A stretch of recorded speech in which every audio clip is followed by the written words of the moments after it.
Welcome to part 2. Before we dive in, hey race a quick recap of the previous chapter. Jixia, a 17-year-old boy, unexpectedly awakens as a healing mage. Gifted with the hymn talent and the glimmer skill, he steps into a world brimming with supernatural power and begins a legendary rise against the odds. From the moment he awakens, Jixia's abilities far exceed the norm. His healing is so potent, he can mend severe injuries in an instant. When Principal Zhou and Wei Zijuan test him, he meets their challenge without fear, earning their respect. Determined to grow stronger, Jixia joins the Great Xia Legion's elite training program. At the training base, he meets his three teammates Li Nan, Jiang Tang, and Li Ruoshiyuk with remarkable gifts of their own. Jixia's healing quickly makes him the heart of the squad. Under Hu Shumen's guidance, he studies esoteric lore, learns why healers are indispensable, and discovers how to sharpen his skills. His glimmer ability levels up at a staggering pace, even breaking the usual limits. Meanwhile, basic amplification provides extraordinary stat boosts with every upgrade. Jixia's rapid growth leaves everyone stunned. During live exercises, he uses glimmer to heal wounded teammates, proving his worth in the field and winning their trust. He soon realizes his powers can save allies and sway the tide of battle. As his training deepens, his skills keep advancing. His life lantern reaches an astonishing level, letting him prolong teammates' lives and even reverse critical moments on the battlefield. Dependence on him grows with every mission. Breaking one ceiling after another, Jixia becomes a Tier 2 healing mage. In a pivotal fight, his true healing fully restores a gravely injured comrade, astounding everyone. His talent and hard work make him a living legend among healers. On a major assignment, he unleashes 7-star life-extending lantern, rescuing a master on the brink of death. Word of his feat spreads across Great Xia, and his name becomes a source of pride for his homeland, his family, and his friends. That concludes our recap of Part 1. I hope you enjoyed today's Part 2. Your likes and comments are my greatest motivation. If this is your first time encountering the story and you're interested, feel free to check the comments or playlist for Part 1. Now, let's begin the next chapter. In the realm of the gods, beyond the primary material plane, new planes occasionally spring into existence, and under the universal laws, intelligent races soon flourish there. Within only a few centuries, these newborn worlds can nurture millions or even tens of millions of lives. When the gods travel and find a plane intriguing, they issue oracles and spread their faith. If not, they let it fend for itself. Once a deity emerges from local belief, the pantheon welcomes the newcomer gladly. Jixia, heir to the legacy of the god of warlocks, is all but certain he will one day ascend, so he has long trained himself to think from a divine perspective. With his current strength, he cannot yet subjugate an entire civilization through a handful of followers and saints alone, but victory is assured as soon as he descends in person. The cosmic laws are immovable rules. For a stellar-level civilization, they are nearly impossible to defy. Unless it rises to a higher tier capable of twisting reality itself. At that point, technology, magic, or any other system becomes irrelevant, for such beings can create anything at will. One does not let another snore beside one's pillow. To Jixia, the threat posed by the Taxing civilization outweighs that of dimensional incursions, so he resolved to go all out and posted a message in the Warprep chat. Jixia, a spatial rift has opened over Beimang City, linking us to a stellar-level civilization that bears clear malice. They'll handle it first. If things get risky, we'll call you in. Lin Xin. Dian Ming, relax. My mastery of mental mysteries can steamroll a stellar tech civilization, and the same applies to the laws of soul, plague, or desire. Yin Xin, hold on. How hostile are they, and what's your plan? Jixia. In their council, Delegate Zero has already released a gene weapon into Beimang City. 1 and 2 endorsed the strike, and 3, fully aware of this, still wants to reach out to other Blue Star factions. I intend to impose mind shackles, capping their potential forever. Unless I personally lift the curse, they will never advance again. Dian Ming. Why not drive them to despair and let them kill themselves? Lin Xin. Even King Yama would bow to that. Yin Xin. Rationally, Dian Ming's proposal is safe for those who are not our kind cannot be trusted. If a higher civilization attacks us on sight, the survival of our species is at stake. If we aren't ruthless enough, we'll be the ones obliterated. I just pulled the data on Beimang City. Without Jixia's intervention, every one of its 1.37 million residents would have died. The plague would have spread, Great Xia would have been wiped out, and only a handful of elites would survive in hiding. Reading those cold numbers, Jixia's lingering doubt about being too cruel vanished. The Taxing civilization is no hypothetical foe, it has already struck. He had personally purified that gene weapon with a concept-level healing spell. Without his cheat abilities, humanity on Blue Star would have been extinguished. Even worse, the gene weapon targeted not only humans, but all carbon-based life. Every plant, animal, microbe, the entire biosphere of Blue Star would have been erased. With that in mind, Jixia let an icy smile curl across his lips. If you show no mercy, don't expect any from me. Mind shackles may be gentle, but they are only the first step first. Let them taste despair. Then I'll have a small group worship me first. Because their devotion is the result of my tampering with their minds. The faith they generate is only 1% as potent as normal. Their task is to sway others, and everyone they convert will become a true believer and supply full-strength faith. A sweeping blueprint unfolded in Jixia's mind. Turn enemies into assets, uproot hidden threats like Zero, and remake the entire Tai Star civilization in his own image flawless. He started at once. He had already investigated the trump cards of every faction on Blue Star. Their strongest fighter was barely approaching 5th rank. The Martial Arts League would open next month, an ideal chance to absorb those forces, unify Blue Star, and search for rifts more efficiently. He knew there had to be more than one, and Dian Ming could handle the details. With the orders issued, he plunged into the real work. The Warlock God's vicious secret arts mind shackles, bloodline shackles, and the rest were child's play in his hands, yet they were more than enough. In the dark realm of thought, he triggered the ritual. Essence burst out like a ruptured demon. 100 units evaporated in an instant, and the flow had to continue for more than 10 seconds. The technique should have run on divine power, but he had to fuel it with universal essence. Thankfully, nearly 20,000 units sat in his core. Essence was one's bedrock, and he was normally miserly with it, but this time he had no choice. The reward was equally shocking. A gray-white radiance exploded from him and swept across every island of consciousness. Holding the mind shackles in place, he flashed between more than 30 planets, determined not to miss a single Tai Star citizen. For the civilization, it was an existential calamity. For each individual, merely forced conversion. With passive believers now in place, he had no reason to harm them further. After burning through almost half his essence, the ritual was complete. He casually locked onto a fragile thread of mind light and whispered a blessing. In my name, heal. At the same moment, he branded himself with the title God of Redemption.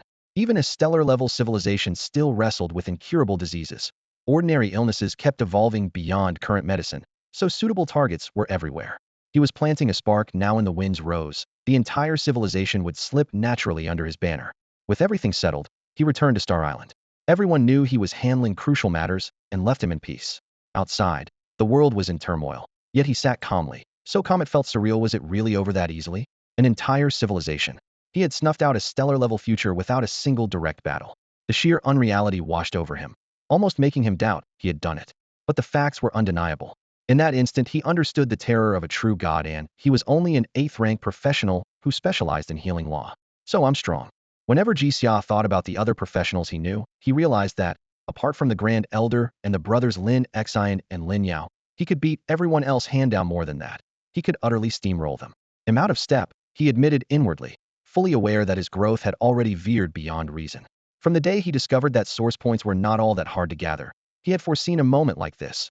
He just never expected it to arrive in a mere year and 2 months, the span from raw rookie to one of Great Xia's top fighters.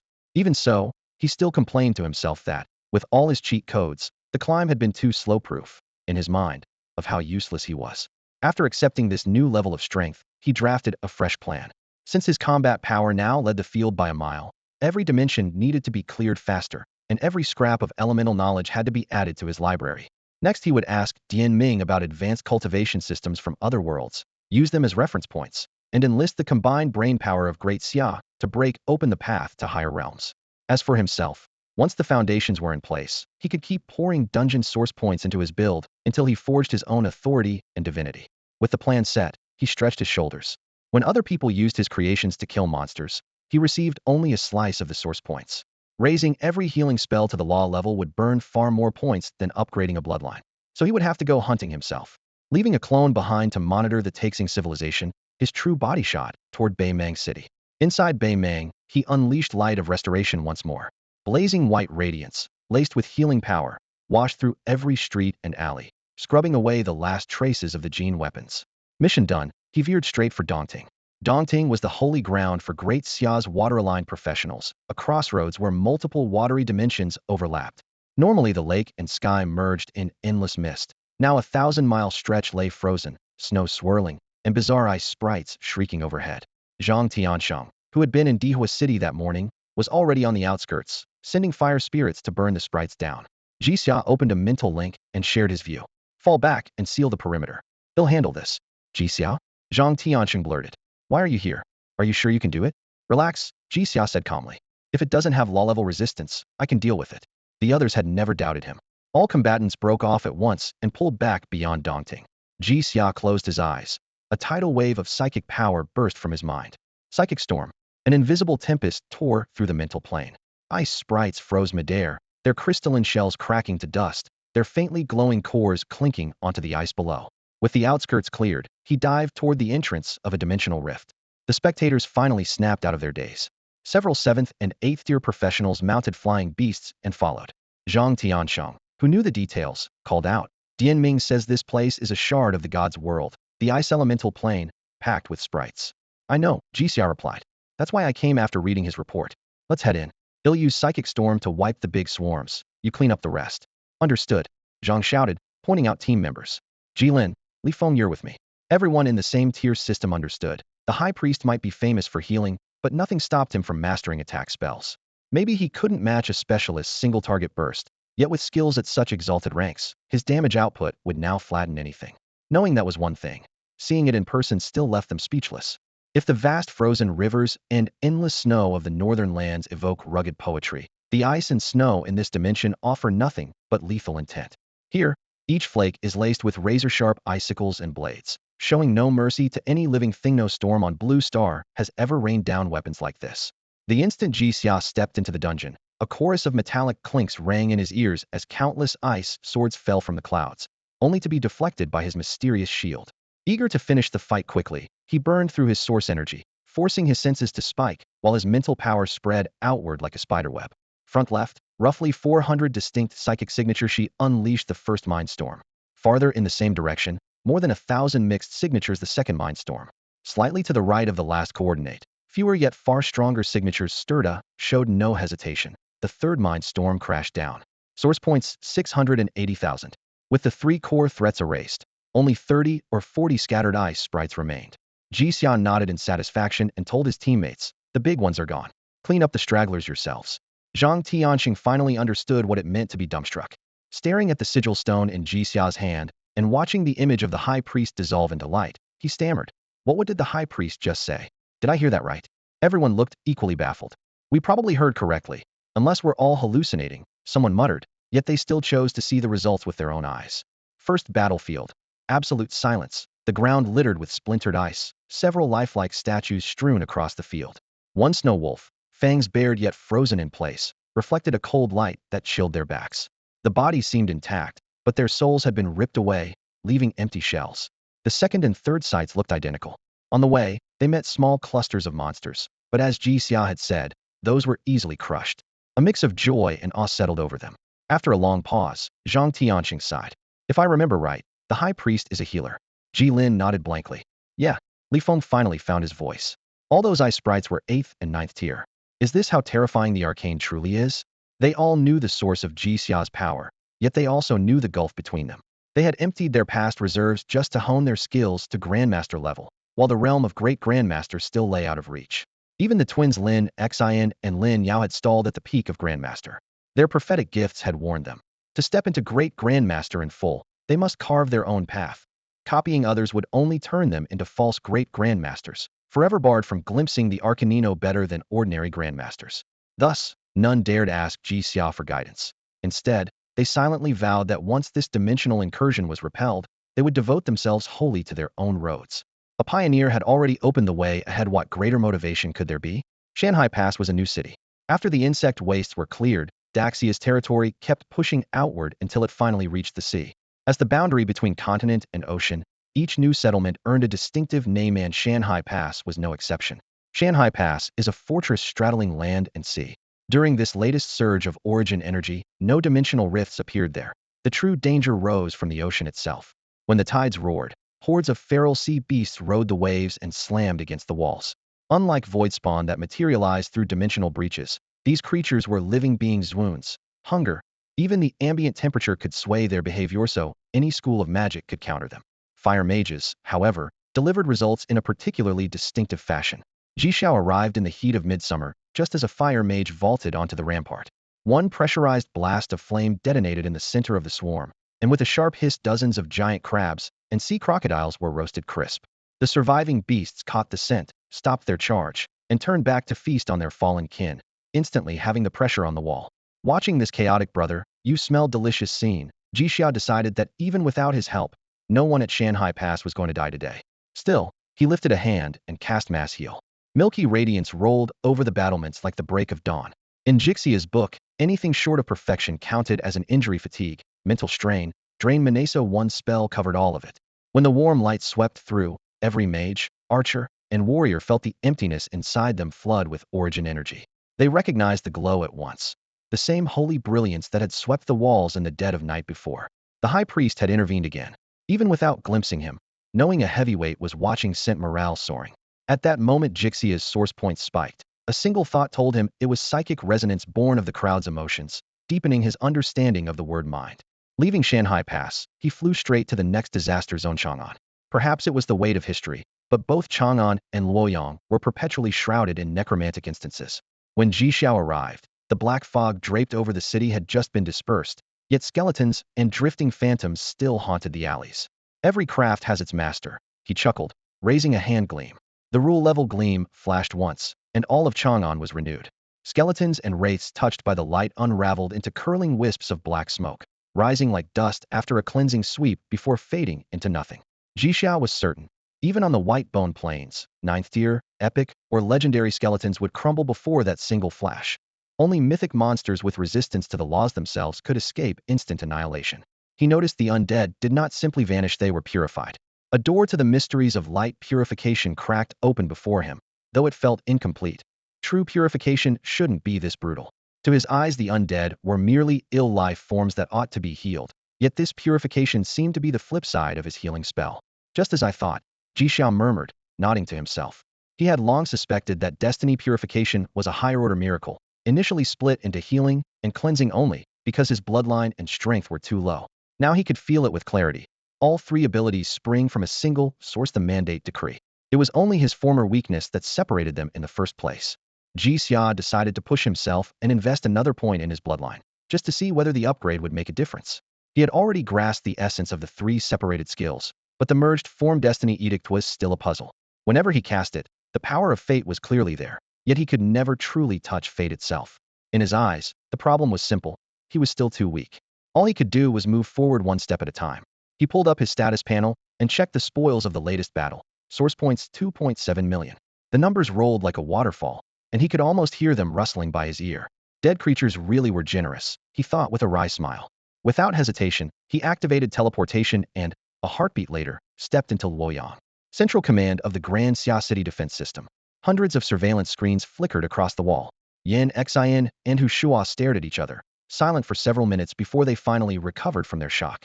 Hu Shua opened his mouth, but before he could form a sentence, Yan Xian muttered, "Can a rule class ability honestly be this absurd?"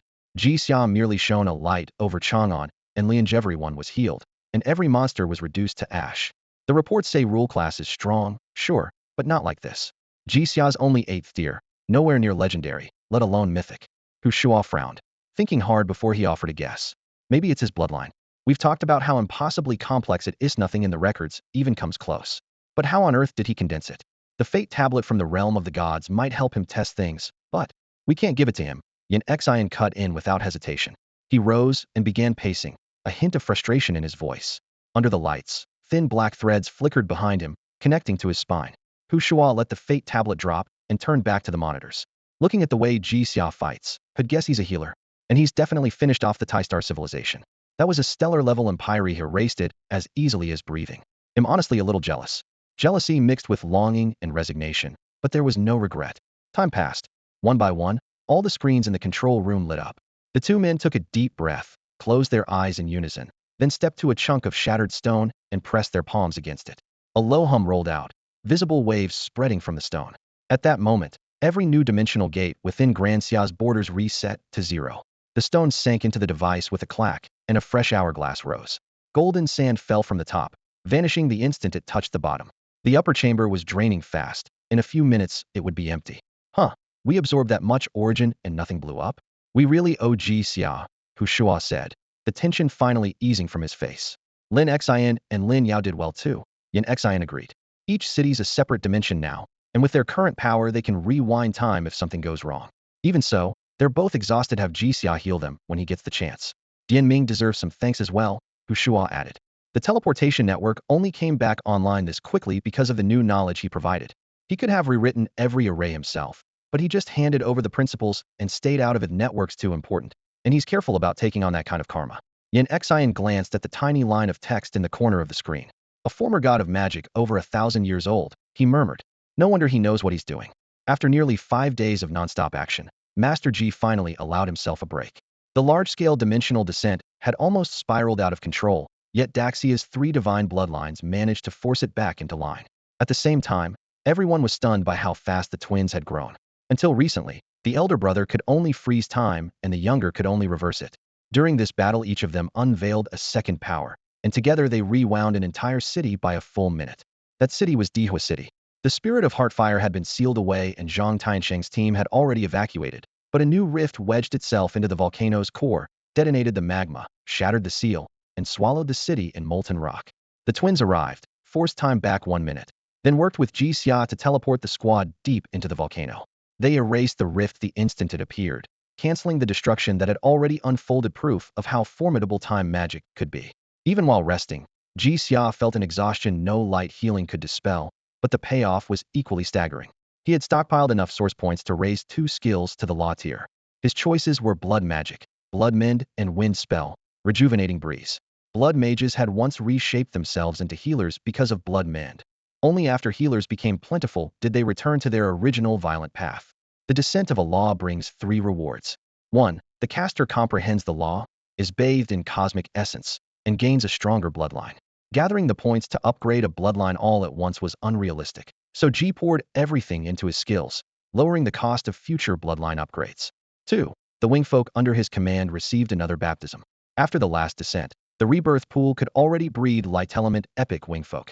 In time, Ji Xia would command wingfolk of every element, perfect messengers of the gods. 3. A law reshapes the environment according to its attribute.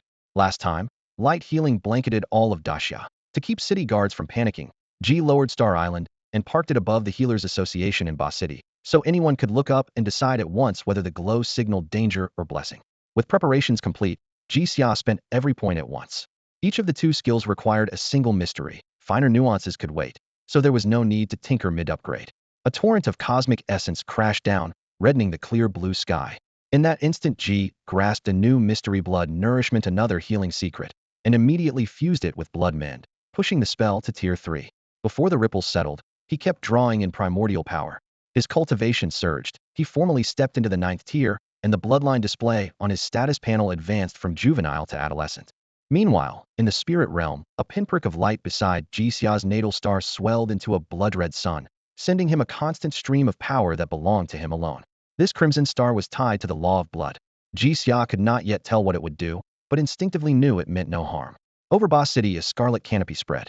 Every resident injured in the recent battles, whether cut by blades or nursing broken bones, was instantly healed, and the healthy felt a surge of warmth that pushed their bodies to new heights.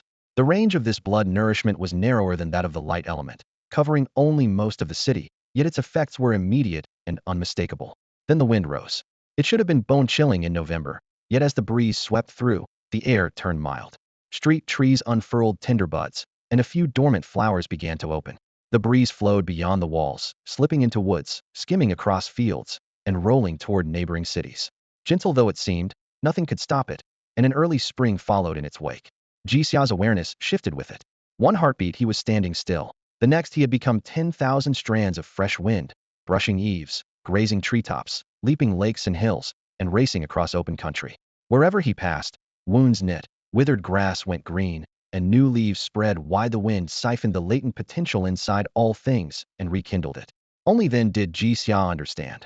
Wind healing did not conjure energy from nothing. It simply guided what the target already possessed. Blood nourishment, by contrast, deepened life's very roots. Together, the 2 powers formed a perfect pair. Just as the blood star had formed, another speck of light beside his natal star swelled, this one azure, and in an instant it became a new star. Ji Xia absorbed the wind's essence and laws within it, and his bloodline tally jumped by 0.6 E. A full 100 E was still far off, but with more than 100 abilities to enhance, every bit saved mattered. When his source points ran dry, he reluctantly left the sea of laws and turned his fresh insight into action. Remembering the feel of becoming wind, he stepped lightly. The forest bent, A cyan gust swept past, and when the wind fell silent, he was no longer on Star Island, but in the woods dozens of miles away, just outside Ba City. For short-range movement, this was on par with teleportation. Strictly speaking, it was not yet a complete mystery, only the threshold of one, perhaps wind flash speed, perhaps elementalization, but it still belonged to the secret spell tier, a breath away from a true mystery. Snapping a dead branch, Jixia rode the wind back to Star Island and planted the twig, now filled with healing power, in the garden soil. It swelled, bark turning green, roots probing through cracks, and soon stood as a sapling. In nature, dead wood in spring depends on lingering life. This branch had been utterly lifeless, impossible to revive in theory. Its current vitality relied entirely on Jixia's continuous magic and could not sustain itself like an ordinary tree. It was the same principle as the 7-star life-extending lantern. So long as a person is not completely dead, they can be brought back. Within the logic of healing magic, death itself is just another wound to mend. Yet with only 3 mysteries fused and the spell still at the 4th tier, true resurrection lay beyond his reach for now. Keeping a dead mortal creature faintly alive is the limit of his current power, and even that requires a continual siphon of Jixia's own essence. The tender sapling before him looked as if it were growing on its own, yet every root and vein drank his strength. It was, in truth, no more than an appendage of his will. Even so, Jixia brimmed with confidence. He kept ascending this path. One day, he would truly master life after death. This time he had proved only the pre-Servethicorp solution. The alternative self-bleeding and regeneration test had been shelved. The reason was blunt. His blood had already risen to divine-grade fate and healing material. Each drop worth a king's ransom, far too precious to waste. Since fusing the laws of light, blood, and wind, even the hairs he shed pulsed with power and were appraised as legendary materials. The worth of mythical beings was clear. In the other world, whether the sorcerer realm or the realm of the gods, the young of such creatures were either guarded under heavy protection until adulthood or reduced to rare ingredients or breeding stock. The thought drew Jixia to the Taxing civilization. Without the cheat codes on this side, they would have invaded long ago. Taxing had not yet entered the stage of bloodline evolution. Once they learned that Daxia possessed multiple bloodlines, a culture that tossed gene weapons like grenades would never settle for peaceful research. The prospect sent a chill through him, and he was quietly grateful for his own strength. The recent baptism of law had washed away his fatigue. Jixia calculated that, once he had enough source points, he would push another skill to law tier, letting him work around the clock and leave everyone else gasping. He abandoned rest altogether and summoned his teammates. The Witch's Night dimensional dungeon had been on hold far too long. It was time to clear it. Formed from otherworld essence tangled with the will of imagination, the space was both illusory and unique. Jixia was sure there was still more to harvest, especially the psychic power hidden in a magical girl's descent into despair and witchhood, a vein of immense research value. His relentless tempo quickly pressured the others. Lin Xian and Lin Yao stared at the summons. Did this guy never sleep? He had just suppressed a dimensional incursion, grasped 2 new mysteries, and now he was opening a fresh raid?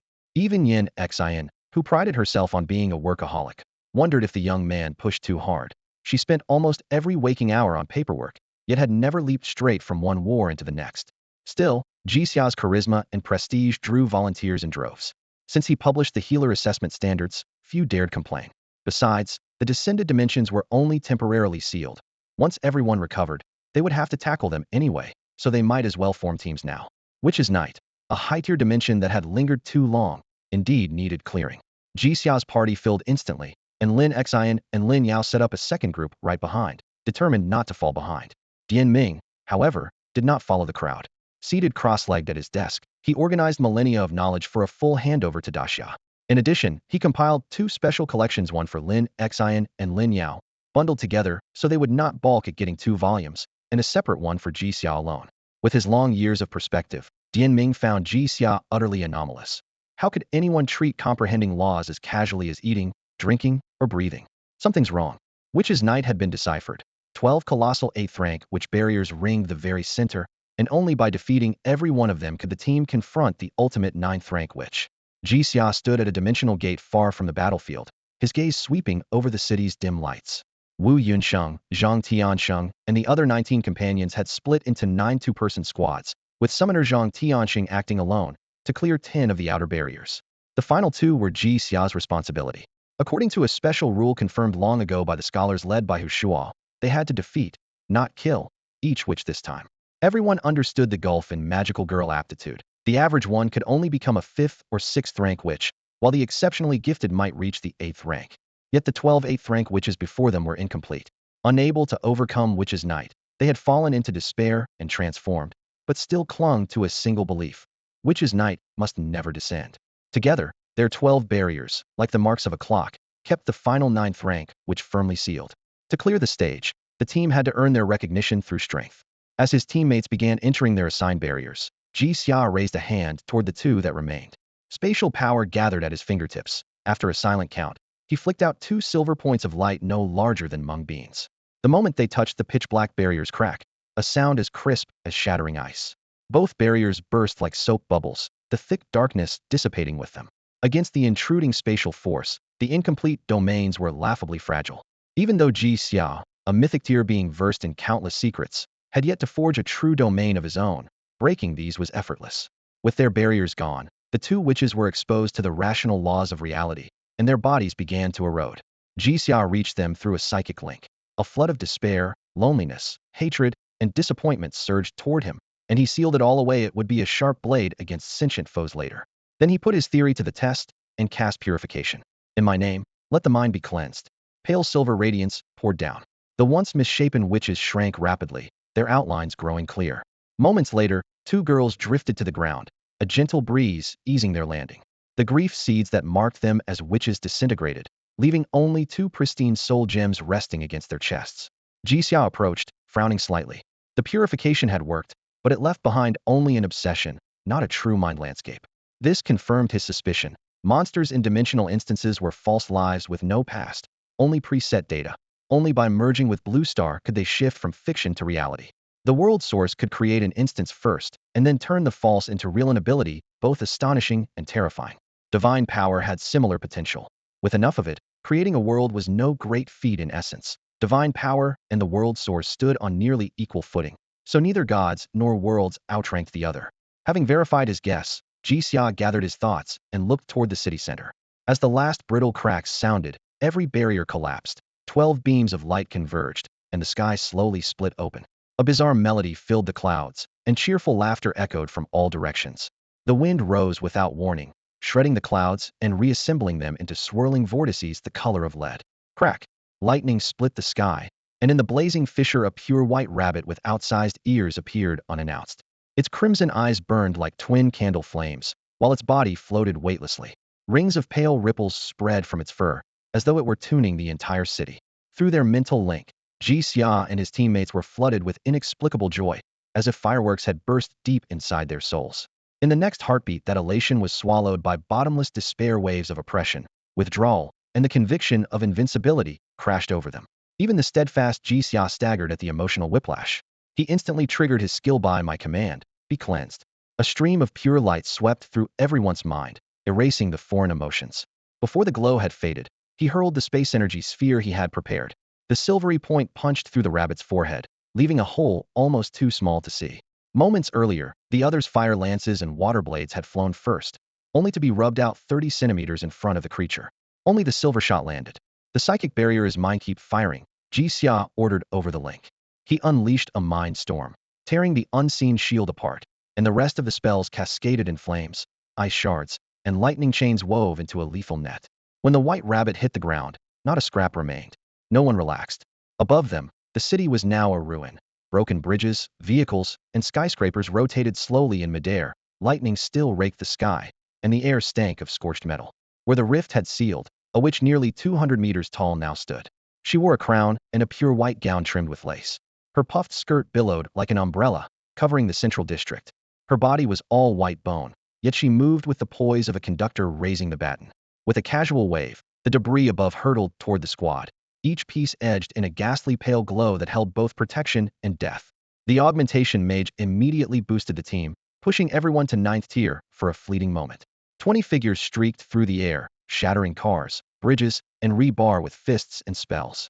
The witch remained silent. Jet black shadows formed around her, cackling ha as they lunged. Ji Xia stood his ground and let brilliant light pour from his body. Any shadow touched by the glow thinned like mist and vanished. The witch never moved. Then the bottom of her skirt unleashed a violent suction, dragging the entire city and fragments of the dimension itself toward the black void beneath her hem. The 20 team members were swept into darkness. When they looked up again, the witch had already transformed, towering nearly a kilometer high. The change finished in a blink, impossible to interrupt. No one struck first, not even Jixia. They all knew the witch was formed from distorted sanctuary, an almost unbreakable defense. Conventional attacks would only waste power. She shared her origin with the castle, which they had faced before, a former magical girl who once sought to protect the city. Even in corruption, that obsession endured. Yet her resolve had twisted. If she could not defend the city, she would destroy it entirely, so it would never need protection again. Jixia knew exactly how to finish her. The 7-star death lantern. For a witch on Eerie being trapped between life and death, the lanterns were a perfect counter. 7 bronze lamps floated in formation, mere specks beside the towering witch. Yet when their wicks flared sky high, and the flames rose like pillars, the witch's aura surged with them. In the next heartbeat, the lamps all went dark, and a suffocating blackness swept in. The freshly summoned witch crumbled. Her billowing skirt twisted into a vortex, hurling broken walls and debris outward in a roaring torrent. The ground under the team quaked, stones pelting down like hail. Lin Xian and Lin Yao raised a water shield and an ice wall. Crystalline blue barriers stopped the shockwave 10 paces away, and when the dust cleared, an ancient bronze chest rested calmly at their feet. Chanjing wiped soot from his brow and chuckled. First time we ran this place, we were the main damage dealers. Now it's flipped, and you a healer hit harder than any DPS. Does that even make sense? Not that I'm complaining. Jixia knelt and pried open the lid, smiling easily. You think I'd lead a bunch of 8th tiers into a 9th turn dungeon without some tricks? It's all thanks to a mythic bloodline. I gave you plenty of star cores, didn't I? Better upgrade soon. Zhang Tianxing answered with a rueful grin. The cores do skip the early levels, but pushing a bloodline from legendary to mythic still takes insight, maybe even a secret or two. We're not monsters like you 3. Every 8th tier felt the same. Born in the same era as Jixia, Lin Xian, and Lin Yao, Zhang Tianxing and Chan Jing saw the gulf. They had clawed their way to master while the others were already grandmaster or high priest. They had just touched 8th tier, the others sat firmly at 9. Their bloodline stalled at epic or legendary. The others had reached mythic. The gap between people could be wider than heaven and earth. Jixia stepped back and spread the loot for all to see, arching an eyebrow. Enough gloom. Any guesses? This dimension isn't exactly ordinary. The single remark blew the funk away. Anticipation filled every eye. Jixia laughed inwardly. Charm works wonders, though I doubt a chest can be charmed. What a haul. Soul gem boosts spiritual power and condenses a soul core. Sanctuary single use. Once opened, the user is completely sealed and immune to damage up to epic tier. Mind guard skill scroll. Queen's crown carries a world's despair. The wearer is immune to all control below legendary, yet will be bound by despair. The first item opens a brand new class path. The second pushes a bloodline forward. Sanctuary's a lifesaver for the juniors. The skill scroll is self-explanatory. As for the crown artifact grade, Jixia summed up. Forget legendary or epic. Not even low-tier divine spells can control me. They'll pass. They had cleaned the place out with almost no effort, and laughter spilled over the glittering pile of treasure. Above the ruins, the dungeon gate slowly coalesced. One by one they stepped through, and this time, instead of resetting, the witch's night instance shrank into a pitch-black bead that hovered in the underground corridor. The twins' distinctive appraisal and insight abilities had been absorbed into the secrets of the astral plane, yet Jixia still retained the power to identify objects. He raised his hand and pinched a thumb-sized crystal bead, its misty glow swirling across his palm. A brief probe made his expression flicker with surprise, and he murmured to the others, a world bubble. Fantasy and reality have intertwined under primal forces, solidifying into a miniature, illusory world. The interior has collapsed, but it can be refilled and rebuilt. It looks unremarkable, yet its potential is enormous. Wu Yunsheng casted a casual glance, then waved dismissively. I'm guessing you never read the urban planning files, he said. Every city in Daxia is founded on these beads. Once the formation is activated, the foundation becomes a temporary pocket world. According to the rules of dimensional descent, a region almost never hosts more than one dimension. If a city stands on a bubble and a descent does occur, an area that large will see at most 1 or 2 instances, saving us a great deal of trouble. He paused before adding, every dimension produces one of these beads. Clear the instance, wait for the resources to reset, and the bead condenses at the core. Jixia pocketed the bead, thoughtful, and reminded them as they headed out. Keep an extra one whenever you can. Treat it as a world seed, cultivate it slowly, and it will grow into a demiplane. Throw treasures into it, and you can set the rules and spawn special properties. In essence, it is the grotto heaven of myth, able to generate rare resources on a schedule. The others were tempted. They all said they would apply for one as soon as they returned.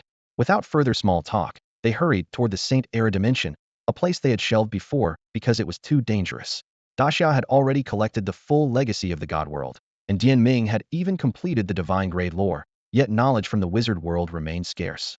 The Saint era housed a great wizard, and by tradition a wizard stores his core tomes in his tower. That tower had become a must-take objective. In the past they had feared that the wizard and the resident deity could unleash demigod-level power, so no one dared to enter. Now that Jixia possessed a secret that could suppress both sides to 9th tier, he chose to try it himself. Every zone in a 9-turn instance is fitted with a teleport array. Enter the coordinates, and you arrive instantly. In a blink they materialized outside the target coordinates. Jixia did not step in at once. First he ordered his Tai-Star civilization avatar to go dormant, then shaped a fresh avatar and sent it into the dimension. Jixia surveyed the surroundings, committing the terrain to memory. Directly ahead stood a stretch of forest still brimming with life, while the ground behind and to both sides was an unbroken sea of ruins. Amid the scorched earth, that intact woodland looked so out of place that it set his nerves on edge. The backdrop of the Saint Era dimension is the descent of the gods, followed by the arrival of wizards and an endless war. In the end, power on the true god level burned itself out, leaving only demigods alive. Years of conflict tore the land apart, saturating it with clashing energies until normal geography vanished. The tenacious forest must be the residue of some divine or arcane spell. Jixia scanned his surroundings again and was stunned by the sheer size of this dimension. It felt as vast as the real world, with no boundary in sight. The only things that set it apart were the ground, flattened smooth by bombardment, and the sky overhead, as though someone had spilled endless ink across it. Swathes of darkness blended with brilliant streaks to form rolling belts of cloud. In places they were as gorgeous as an aurora. Yet behind that beauty lurked lethal danger, the violent light of raw energy. Jixia reckoned that even a 9th-tier powerhouse would have to shed a layer of skin to survive here, let alone someone of the 7th or 8th tier. Beyond ordinary sight, his psychic ripples detected hidden structures high above and the faint wills of countless beings. In the east the radiance was scorching and bright. In the west the power felt sinister and cold. The two opposing forces seemed locked in a silent struggle, ready to erupt at any moment. By rights his intrusion should have been exposed instantly, yet an instinct buried in his bloodline activated, blending his aura perfectly with the surroundings, as if he shared a common origin with the very grass and soil. Jixia mused to himself, I still haven't explored my bloodline enough, let's try the mind bomb first. The mind bomb had been distilled from the negative emotions he had gathered over many years. Spread by psychic assimilation, it touched the very laws of reality. In theory, even a true god would struggle to escape it. He produced a crown called the Lady, though it was forged from grim white bones, and set it lightly on his head. Instantly his pupils turned pitch black, and an uncontrollable despair surged outward.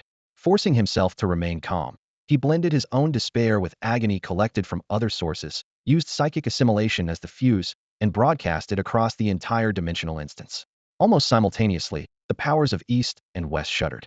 In the East, a seraph of blazing light was overwhelmed by a profound void. The Lord of Light had fallen, the Sun God was dead, and the God of Hope had plummeted with them. Half divine, the seraph had survived outside the main battlefield only to be trapped in this bizarre plane, forced into endless mechanical skirmishes. Now, eroded by despair, its final thought was, I'm so tired I want to sleep. The thought formed, the seraph's consciousness collapsed, and it sank into eternal darkness.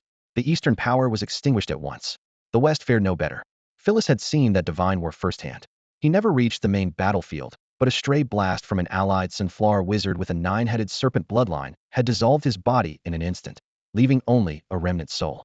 After awakening in this illusory plane, he exchanged information with opposing beings and concluded that unless they escaped into a material world, they had no future. Feeling his soul decay little by little, Phyllis surrendered to despair and let the remnant disperse completely. With the obliteration of both souls, the dungeon's boss finally became a true 9-turn monster rather than a creature powered by a half-divine soul. Jixia smiled warmly as his clone exited the dungeon.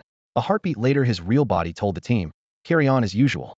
The demigod level threat is gone. The toughest thing left is only 9th tier. To him the outcome of a standard dimension like this was a foregone conclusion. As long as everyone followed the plan, they would clear it with ease. With that, his smile faded and his gaze grew calm. Across Great Xia, dimensional dungeons were popping up everywhere, yet few still posed a real danger to humanity. Instead, Blue Star itself had become the bigger problem. Wild spirits and other powerful creatures were maturing at an alarming rate, growing strong without any cultivation at all. Most of these beings had only epic or legendary bloodlines, but Blue Star's favor let them reach adulthood and full power within decades. Recently, even the Brood Mother had advanced to 9th rank, proving that the highest tier of natural spirits must be epic at minimum. As Jixia's own strength climbed, his mindset changed too. He no longer believed every powerful creature would stay neutral toward humans once it rose. Turbulent times lay ahead, and the latest wave of dungeons was very likely whether by design or accident forcing humanity to level up. Ancient records say the god of games spent most of his existence asleep. The pioneers who steered a divine shell with mortal souls were already at their limit. Without true soul healing, once they broke down no one could save them. Sadly, even including Jixia, Great Xia was still barren in that field. His only method was a brute force patch, fixing souls with overwhelming power. Jixia's personal stash contained every normal healing skill you could ask for, but anything tied to soul, death, or other rare paths was missing. As for time or space-based healing, he wasn't even sure those disciplines existed. In the entire pantheon, not one god ruled time or space. During the next few dungeons he coasted, focusing on gathering source points. A side goal was to train his teammates. With him as a safety net, they could go all out, find their limits, and cover their weaknesses. In that span, he played nanny first, dragging long-retired veterans back into action, then rotating in peers and juniors. Great Xia's hundreds of millions of people meant it never lacked geniuses. As soon as advanced knowledge was released, some newcomers surpassed the old guard in realm, but in combat skill and technique the veterans still had the edge. Beating those old monsters in pure mastery required a 1 in 10 million prodigy. Anyone with that gift would have shown back in the era of masters, not waited for today. Unless a freshly awakened talent had a built-in cheat or twin soul advantage, overtaking the seniors was just a dream. Even so, Great Xia's huge population still produced a few of these rarities, and several wanted to become Xia's students. Since he was farming source points anyway, and could fill any role, it made no difference who tagged along. Whenever he cleared a dungeon and felt the current squad had met his standard, he swapped them out for new blood. One day he gathered a fresh team. They stood in an ancient forest of towering trees, a pale gold portal floating before them. Xia's eyes swept the group, finally landing on Ji Feng and Lu Qingsong. He said casually, "Healers have to know the enemy before they build a plan. This dimension is well documented between the two of you. Who wants to start?" Lu Qingsong wisely stayed silent. He could tell the teacher meant Ji Feng and saw no need to steal the answer. The monsters are hooded mages, and Ji Feng was well prepared. He could recite every known detail about the Twilight Dimension, though vast swaths of it remained uncharted. The thing that chilled explorers to the bone was the cloaked, hooded creatures that roamed the place. From a distance they looked perfectly human, but once you cut one down and pulled back its cloak, you found nothing in's idea shell animated not by puppet strings, but by its own soul. Gray robes marked the lowest rank, 1st through 5th circle, blue indicated 6th and 7th, green denoted 8th, and the dreaded purple signified a 9th circle terror. The moment they stepped through the dimensional gate, the dozen young recruits shot forward like arrows loosed from the string. Jixia said nothing. He simply summoned a row of life lamps, set them at his side, leaned against a boulder, and opened a heavy tome. As long as those flames burned, losing an arm or a leg was a minor inconvenience. In fact, a little bloodshed might be the lesson these rookies needed. Dian Ming had compiled the volume for him, merging Saint-Era wizard manuscripts with modern research. It mapped the inheritance systems of both the Pantheon world and the wizard world, from novice all the way to demigod. The foundational chapters could be used as they were, but anything at the epic tier and beyond had to be treated as theory, because the laws of their own world diverged. Jixia intended to compare the two paths, isolate what they shared, and carve out a route that truly fit this reality. Suddenly one of the life lamps shuddered, its flame on the verge of collapse. Ji Feng and Lu Qingsong, both stellar arcanists, dove into the fray but were still a heartbeat late. Amid a pack of gray-robed horrors lurked a single green cloak. A bolt of lightning crashed down from its hand, leaving a teammate charred black. At least the spark of life remained. Jixia swept the field with his eyes, funneled a surge of primordial essence through the mental link, rebuilt scorched bone and flesh with surgical precision, and sealed the lifeline with a healing spell. In the space of a blink, the black husk reformed into a living, breathing human being. The near-miraculous resurrection left Ji Feng hanging his head in frustration, Lu Qingsong staring with burning eyes, and the rest too stunned to speak. The title of High Priest was no empty honor. In all of Daxia there was only one, and the rank of Grandmaster beneath him had no successor. Grandmaster Baiyun, Jixia's teacher, often admitted he had hardly taught this disciple at all. He simply supplied resources while Jixia climbed to the summit on his own. Within Daxia, the High Priest was almost a legend, the idol of every young practitioner. It was Ji Feng's first time seeing his elder brother in action. He believed he had learned the same secret arts, but he had never practiced. The Healers Guild had test subjects available, yet he had been too lazy to use them. What he witnessed today ignited his motivation at last. Sensing his brother's turmoil, Jixia gave a slight nod. Ji Feng, as expected, needed to see the real thing before he could be moved. As an elder brother, Jixia felt guilty for leaving behind a set of manuals, but giving almost no hands-on guidance. For a healer, experience was worth more than technique. Jixia had taken part in countless high-difficulty dimensions. Even forbidden zones like Witch's Night were places only healers of his caliber dared to enter. Naturally, his combat experience far surpassed that of Grandmaster Baiyun. As the expedition pushed deeper, Jixia tested the epic-grade training theories from both the Pantheon and wizard civilizations, only to be disappointed by the results. For wizards, solidifying spell models and instant casting every routine spell was enough to qualify as epic. In the god-centered civilization, countless professions exist, and nearly all of them revolve around giving the soul a tangible form. For Jixia, these techniques are second nature. His bloodline has already transformed through several upgrades, and he has experimented with every trick in the wizard system. Anyone who has ever used a skill book carries a permanent core rune within their body. With daily practice, most of their spells can eventually be cast instantaneously. When wizards push toward the next threshold, they must craft a spell unique to themselves and further refine their bloodline. If the bloodline falls short, no advanced legacy can take root. By contrast, the mainstream path in the god's world is to elementalize the body. From that moment on, a practitioner's mana is virtually limitless. Their spell power, resistances, and affinities surge, and even elemental weaknesses disappear. If severely wounded, they need only absorb matching elemental matter, and their body rapidly reconstructs itself. This is how the vast majority of supernaturals heal. As for the Chich's clerics, they open their doors only to freelance supernaturals who can afford an astronomical fee. The wizard path has no separate legendary tier. An archmage straddles the legendary and demigod realms, directly grasping the laws and weaving them into his bloodline. So the aura he emits stems from that fusion. In the divine system, the legendary tier strives for total unity with nature. When such a person acts, the entire world seems to move with them. Opposing them is tantamount to challenging the heavens themselves. A demigod sustains this unity for prolonged periods while comprehending at least one mystery. Jixia already stands at this level. A mystery he wields forms the cornerstone of apotheosis. Once he masters a few more mysteries, condenses a divine domain, and seizes an authority, a god's park will form and the gate to true godhood will open. Still, the question of elementalization remains. For ordinary professionals, that path might work, but Jixia's bloodline and power lean toward the conceptual, making elementalization ill-suited to him. He researches it only for his family, his friends, and his entire Daxia cohort. He himself possesses a personal attribute panel and will walk a one-faken divine road no one else can replicate. Even if he mapped out the full procedure, others could hardly copy it. Perhaps only those twin siblings in Daxia might barely give it a try. Such are the woes of a man with a cheat. While mulling this over, he raised a hand and lit the 7-star life extension lamp. The oil lamp, reduced to a wisp of white smoke, blazed anew. Stretching, Jixia remembered spotting the name Li Qingfeng on a roster the protector from years ago. Spurred by Jixia's example, Li Qingfeng had trained like mad for over a year, survived the Legion's hellish regimen, and shot up to the 6th tier. Gifted to begin with, he was now brushing the threshold of mastery in several skills. Someone I know and trust, why not pair him with Li Qingning? With that thought, Jixia decisively ticked Li Qingfeng's name.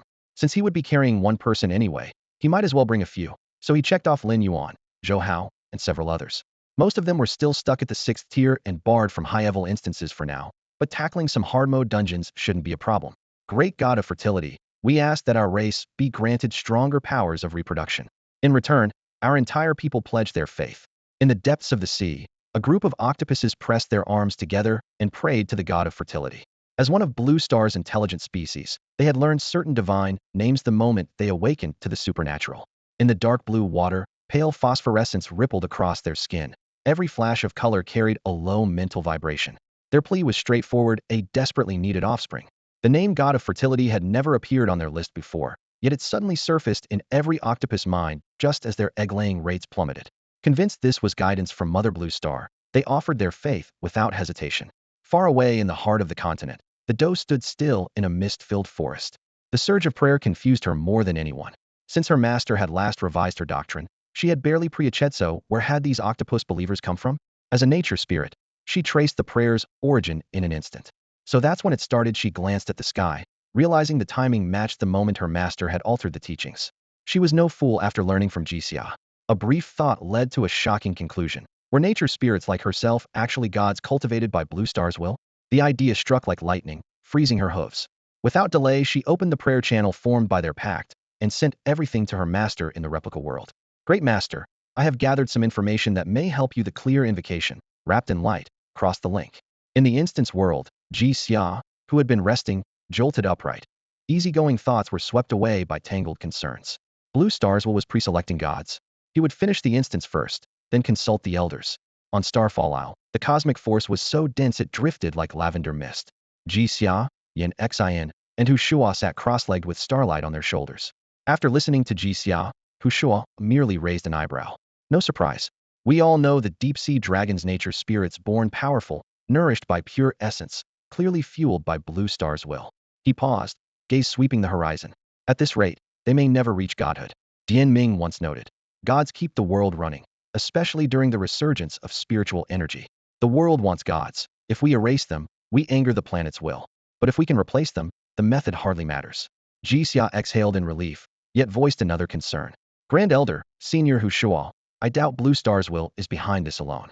It may be a higher cosmic consciousness.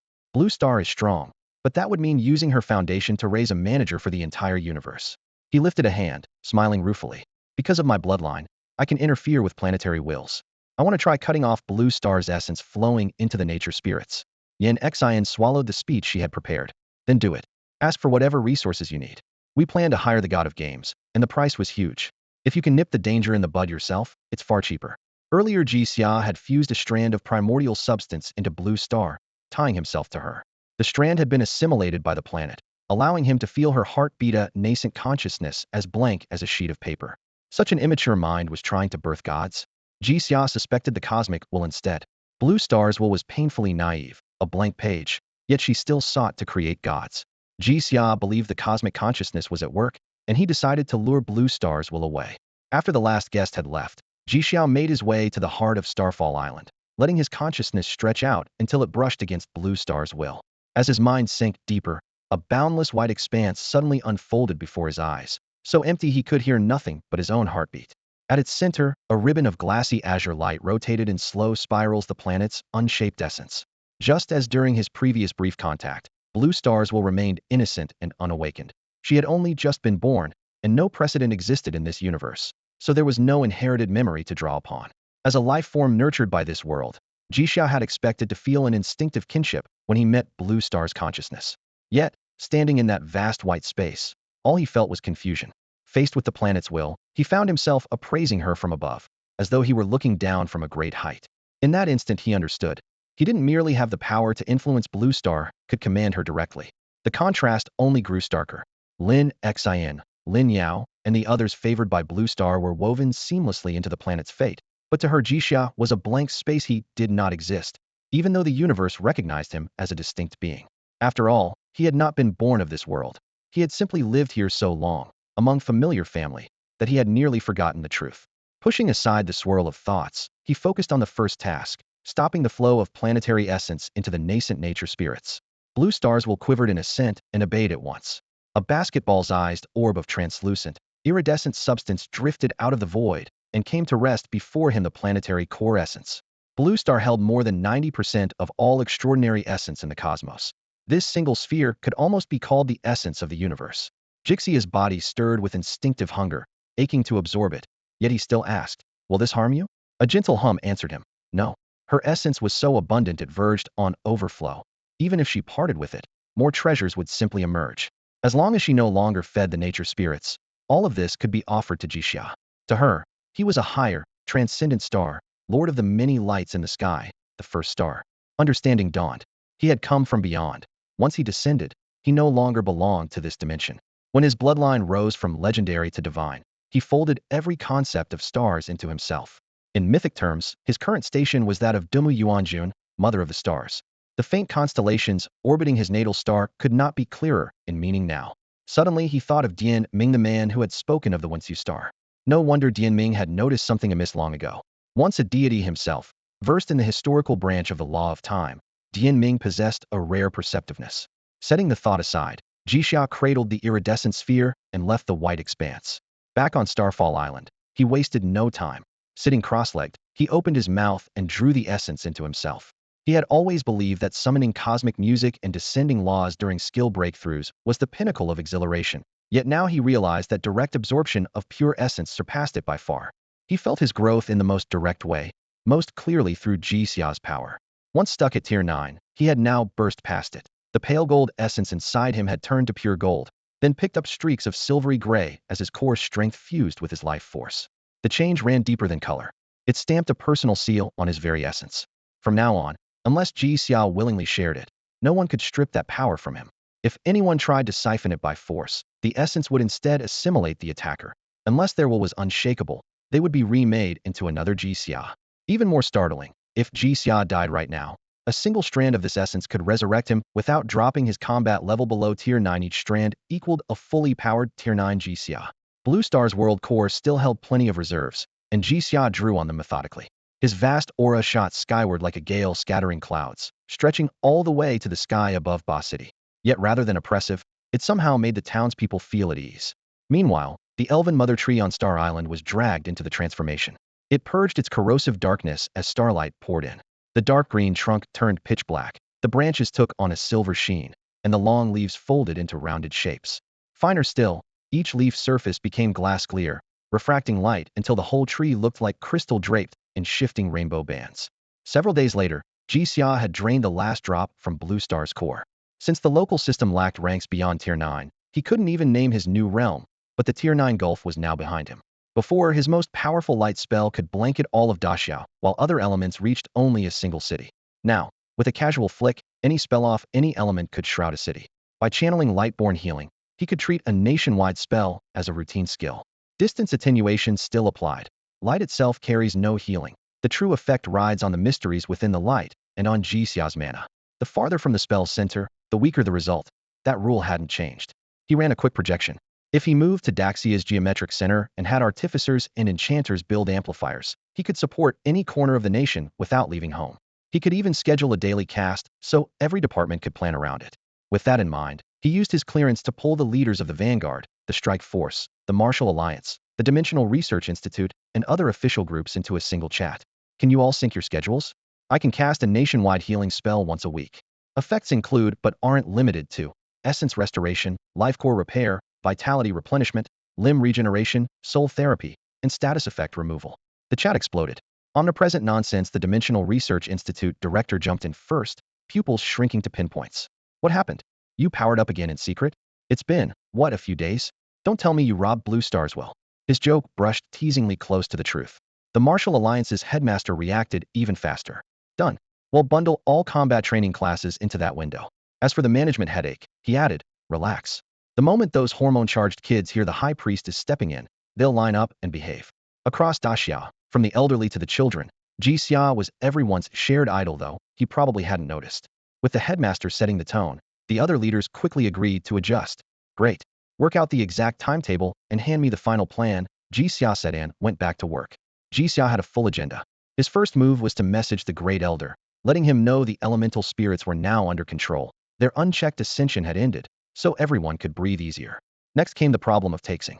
Classified as a stellar-level civilization, it needed only a few days for its vast star net to flag an anomaly.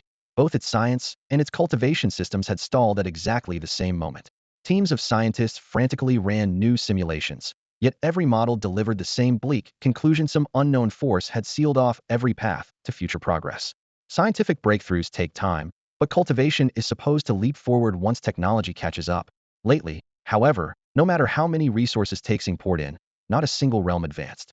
Blue Planet's technology can already chart cultivation trends with precision. Taxing's supercomputers should have done even better. After confirming the crisis, the ruling council issued a public notice, claiming a fatal flaw in the cultivation framework and ordering all projects shut down under the threat of newly deployed weapons, hoping the lie would cool public outrage for a while. Ji Xia read the notice and smiled.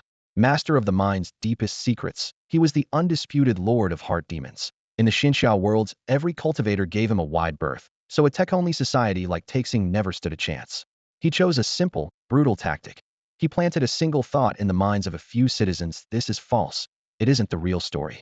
The idea spread, minds resonated, and by the next morning every major city erupted in massive rallies demanding the truth. Inside the Mother Planet's top-secret council chamber, the air turned to ice. Number 0, I think they're retaliating. Number 3, I'm sorry. I can request to atone. Too late, 0 answered softly. They're stronger than we are. Once they realize what we've done, there'll be no room to negotiate. Can we still reach any of their other factions? Our cultivation program is crawling. Only cultivation can counter cultivation. Desperate to save the civilization, the counselors racked their brains. Even Zero, who had once schemed endlessly for a longer lifespan, was ready to sacrifice himself. But the one thing they needed initiative was already gone. Jixia decided it was time to appear. His essence seeped quietly into Taixing's homeworld. A moment later, pinpoints of starlight materialized above the council table, planetary essence, bent to his will. The lights wove themselves into 6 human-shaped figures, no flesh or bone, yet sharp in outline. Then Jixia's will, as keen as a blade, pierced every counselor's mind. Using the secret art as distant as next door, he yanked 6 members from their various colony worlds straight into the chamber. Their eyes flashed through shock and terror in an instant, yet none dared utter a sound.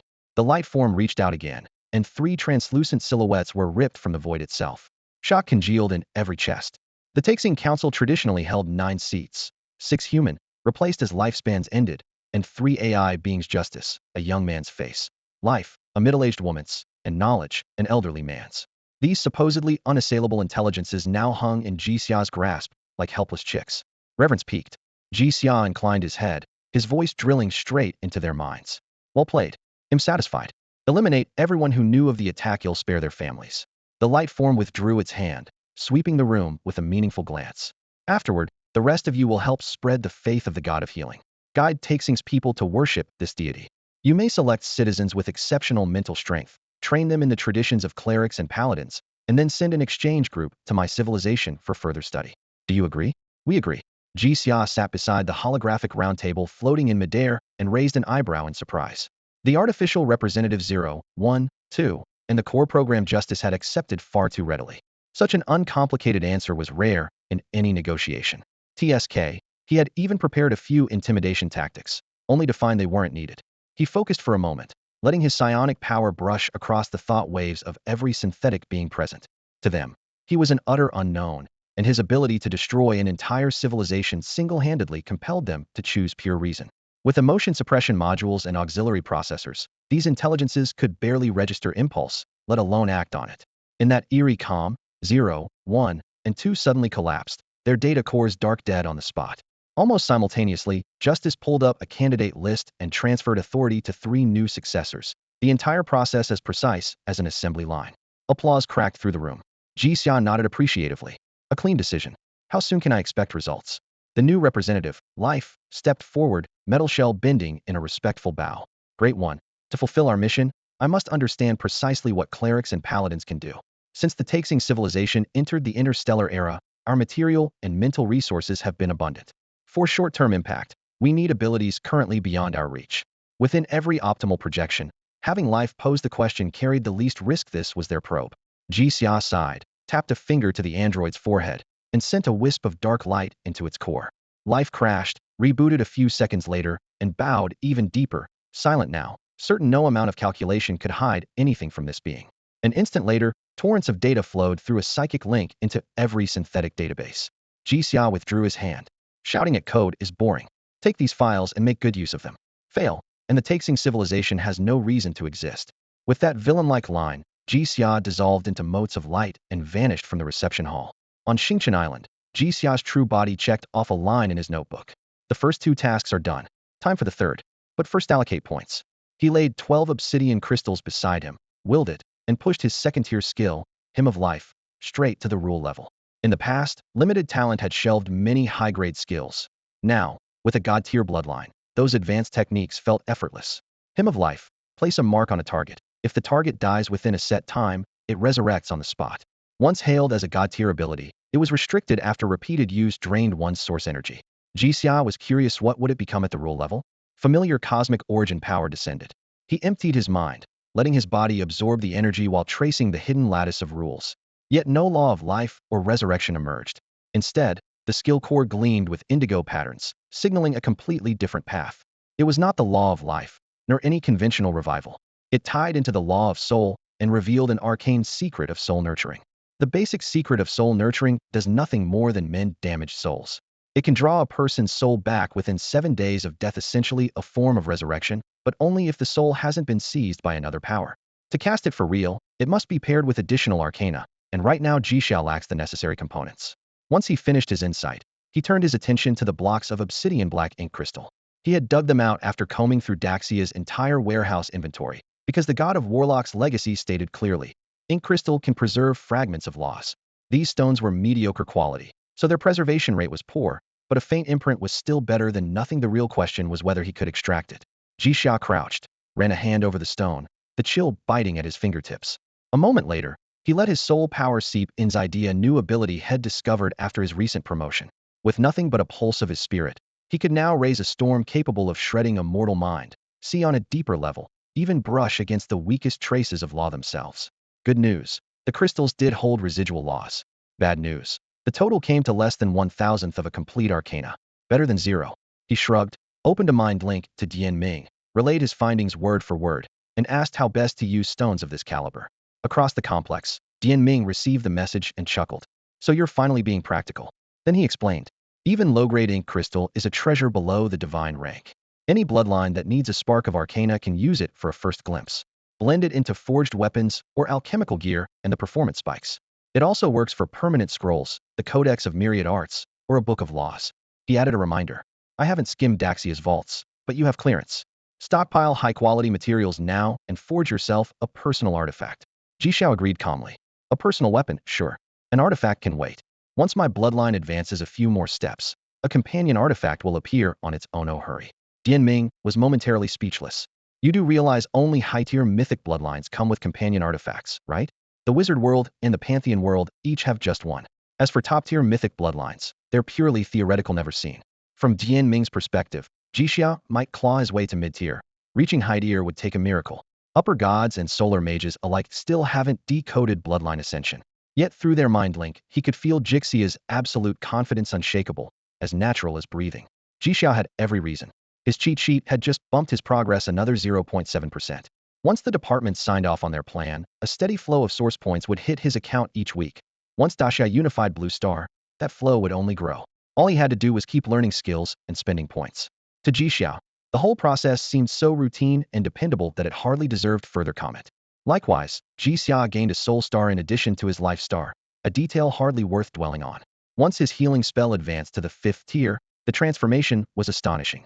It no longer merely closed wounds. It granted Jixia the power to define what a wound actually was. If one day he diagnosed the universe's lack of primal energy as an illness, a single spell could flood every corner of existence with that force. If he decided that the universe possessing primal energy was itself the problem, another spell could erase it completely. Any concept he claimed became subject to his command. After stowing every piece of obsidian crystal, Jixia arranged them in a ring around the temple in Cloudborn City. The hall was so empty the wind's whistle echoed through it. He meant to blanket the entire area with these law-infused crystals and empty square today, a sacred ground tomorrow. 2 winged sentries stood motionless at Cloudborn City's dimensional gate. Jixia granted his family and disciples unrestricted passage, then opened his notebook and turned to the next entry. Li Zichio was Daxia's foremost sealing grandmaster. The healer sequence had no grandmasters, yet in every other profession Li Zichio was a rarity. When she first appeared, Jixia sensed something was amiss. Usually, someone would answer his questions, but the moment Li Zichia's name arose, everyone fell silent, as if his doubts had never been voiced. Clearly, a hidden truth, perhaps a threat to him, lay behind her. Puzzled, Jixia went to ask his master, Bai Yunshan. Bai Yunshan had once subdued an entire tribe of forest treants, so his residence was called Wisdom Tree Isle. The island was always open to Jixia. If he could teleport there, it meant the Grandmaster was home. A burst of light from the array, and he arrived without incident. Several trance and flower sprites greeted him and guided him through emerald woods into the heart of a colossal tree. Master, I'm here to ask about Li Zichio, he said directly. Bai Yunshan lounged in a vine chair, took a slow sip of tea, and sighed with contentment. Ah, perfect. He looked up. You're asking about Li Zichia's face? That's the price she paid. I can't heal it, and neither can you, not yet. He set down his cup and continued at a measured pace. Before dimensional dungeons descended, Blue Star already had a tiered system, with every profession advancing together. How do you think we managed that? Such a complex framework built from nothing 1 or 2 centuries wouldn't suffice. Jixia prompted him. Why, master? Did Li Zichio trade her face for knowledge? Bai Yunshan nodded. In the world of the gods there exists a supreme artifact, the Destiny Slate. During the final war, the blood of gods and sorcerers soaked that slate, damaging it, and making it even more extraordinary. Anyone who gazed upon it could answer nearly every question and gain oceans of knowledge, but at a cost. We later learned from Dian Ming that this is called law erosion, a curse. Those cursed can never comprehend laws on their own. They must accept knowledge infused by other gods or sorcerers, which lets them advance with incredible speed. By sacrificing their own futures, they laid the foundations for every professional system in Daxia. His eyes grew solemn. Li Ziqiu gazed upon the slate, gained sealing lore, and was likewise eroded her body, now covered in runes. Ji Xia fell silent. He had known those times were turbulent, but he hadn't realized how many sacrifices and guardians were woven into that history. Law erosion lies at the very center of the god of sorcerer's legacy. Any professional who dares to infuse their own blood with the mysteries they have grasped can trigger a quick, violent metamorphosis. Yet the moment they force someone else's insight into their veins, that alien power seeps in like rust to the bone. Once the corrosion runs deep, the user is trapped in a shell of rusted armor, forever cut off from the genuine laws. The method is a double-edged blade. It grants an ability almost instantly, but kills every hope for future growth. For that reason, the gods often use it to empower believers with no potential before bringing them into their divine realms, while sorcerers adopt it for puppets or single-use constructs. In the realm of the gods, there are only 3 cures. 1. Ask a greater deity to pull the foreign law out by the root. 2. Find the true owner of that law and persuade them to reclaim it. 3. Replace the body before the erosion reaches the soul. Whichever path succeeds, the caster will still lose part of their related knowledge. Ji Xia knew his own 5th circle healing spell was miraculous, but far from a permanent solution, yet by Yunshan's analysis still let him breathe easier. Master, that settles it. The problem isn't Fatalway can fix it. Ji Xia bowed with all due formality. Bai Yunshan had no idea how high a level his disciple would need to reach, but he trusted Ji Xia completely. He laughed aloud. Good. With your promise, at least their story will end well. Patting his chest, he suddenly lowered his voice. My own master was such a martyr. Back in the old era, before the plan even began, he saw no future, yet he never regretted the choice. This generation is different. If today's martyrs live to see peaceful times, they may be the first to regret it and even cause disaster. Fortunately, you exist to turn the tale into a legend. Ji Xia arched a brow, studying his teacher. Master, I think you should consider the mental domain as well. I've already requisitioned 99% of Daxia's MO crystal stones. Once I charge them fully with law energy, you have to come witness it. Daxia's MO crystal stones? Bai Yunshan's eyes lit up. He sprang to his feet and slapped Ji Xia's shoulder. Brilliant boy. In the old days, students made their tutors academicians. Some I about to ride your coattails into legendary demigodhood? Ji Xia laughed and raised the bar on purpose. Master, why limit your ambition? Why not become a true god? The words froze on his tongue. He suddenly remembered those stars orbiting his natal star and the attendant deities of a certain pantheon. Was that the meaning behind those lights? The test was simple enough. After taking leave of his master, he returned at once to Star Island.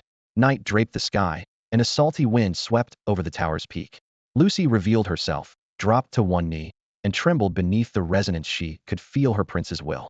Ji Xia lifted a solemn hand. A deep starlight spread across his skin. Pressing his index and middle fingers together, he pointed at Lucy. In the name of the sovereign of stars, I bestow upon you the star of radiance. At that instant, a star deep within the spirit realm burst into dazzling light. At the same moment, Lin Xian, Lin Yao, the Grand Elder, and every other powerhouse in the material world looked up toward the same patch of sky. There a blazing meteor streaked downward and landed squarely on Star Island. Yet it caused no harm. It was merely a wondrous sign. Lucy received the blessing of the Lord of Stars. Every trace of alien energy was cleansed, and his class system was flawlessly converted into a hierarchical rank. Brilliant starlight poured from the heavens like a cloak tailored for him, sweeping away the strange and chaotic power that had invaded him. In its wake, the laws of light cascaded like a waterfall, and a warm, healing radiance gathered at his chest of force once confined to the realm of theurgy, now branded onto his soul. As he practiced it, he would trace the power back to its source and unlock deeper secrets of the light. Ji Xia stood quietly to the side, clearly discerning the nascent patterns forming within the glow. A direct path toward true godhood. A chill ran through him. He had just created a being qualified to ascend to divinity. As the brilliance faded, Lucy slowly opened his eyes, a sacred gleam still lingering within them.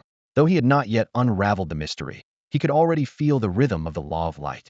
The moment clarity returned, he knelt on one knee, pressed his forehead to the ground, and spoke in a deep, reverent voice. Your Highness, thank you for your gift. Ji Xia's gaze softened. Lucy had already grasped the rudiments of his new power, and the faint aura of light around him showed he could step into it at any moment. At the same time, Ji Xia sensed that the winged leader was now bound to the blue star universe. Lucy was no longer a celestian of the world of the gods, but a being recognized by this cosmos. After a moment's thought, Ji Xia fixed his eyes on the man's spread platinum wings. Everything you have now is a true rebirth. You are no longer of the winged folk, but of the starlight angel race of this universe. I shall give you a new name. Lucas' chest heaved with emotion, tears shimmering on his lashes. Thank you for bestowing a name upon me, Your Highness. From this day forth, you shall be called Qingong. As the name was spoken, starlight gathered behind him, coalescing into a blazing golden image of the morning star. Lucy understood at once. The morning star heralds the dawn. Chun invokes the stars. Gung is the morning star itself. He was His Highness' first demigod, the first angel under his command. Your Highness, Qingong will guard you forever. He spread his wings. The original 8 were extended by virtue of his new station, forming 10 in total. If his power kept pace, ascending to the rank of a 12-winged angel king was no longer out of reach. Jixia then asked, testing him, tell me how you feel. Qingong recalled carefully and answered earnestly, Your Highness, after receiving your blessing my affinity for the law of light has surged. At the epic tier, I can already touch upon the law itself. In addition, I can draw upon your divine power to perform theurgy. After hearing the report, Ji Xian nodded in satisfaction. Excellent. You are the future Angel King. Both the angelic race and my believers will need your guidance. In a few days, representatives of the Tai-Star civilization will arrive for an exchange. Send someone as well and prepare to establish my church there. I shall obey your divine decree. Qingong bowed once more, the very picture of devotion. In his heart, Ji Xia already stood above all gods and might someday surpass even the god of light he remembered. After Qingong departed, Ji Xia remained alone in thought, summing up the results of his experiment. Each star, he realized, could give birth to 1 principal seat and 2 subordinate seats. His star spirit mage system required the laws of fate and mind. If future subordinates, such as Ji Feng, could not grasp them on their own, he could fill the gaps with a blessing.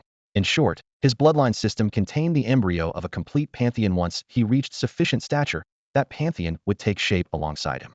Ji Xia had no desire to become arrogant, but judging from the current situation, barring any unforeseen events, he was on track to become the strongest being of this era.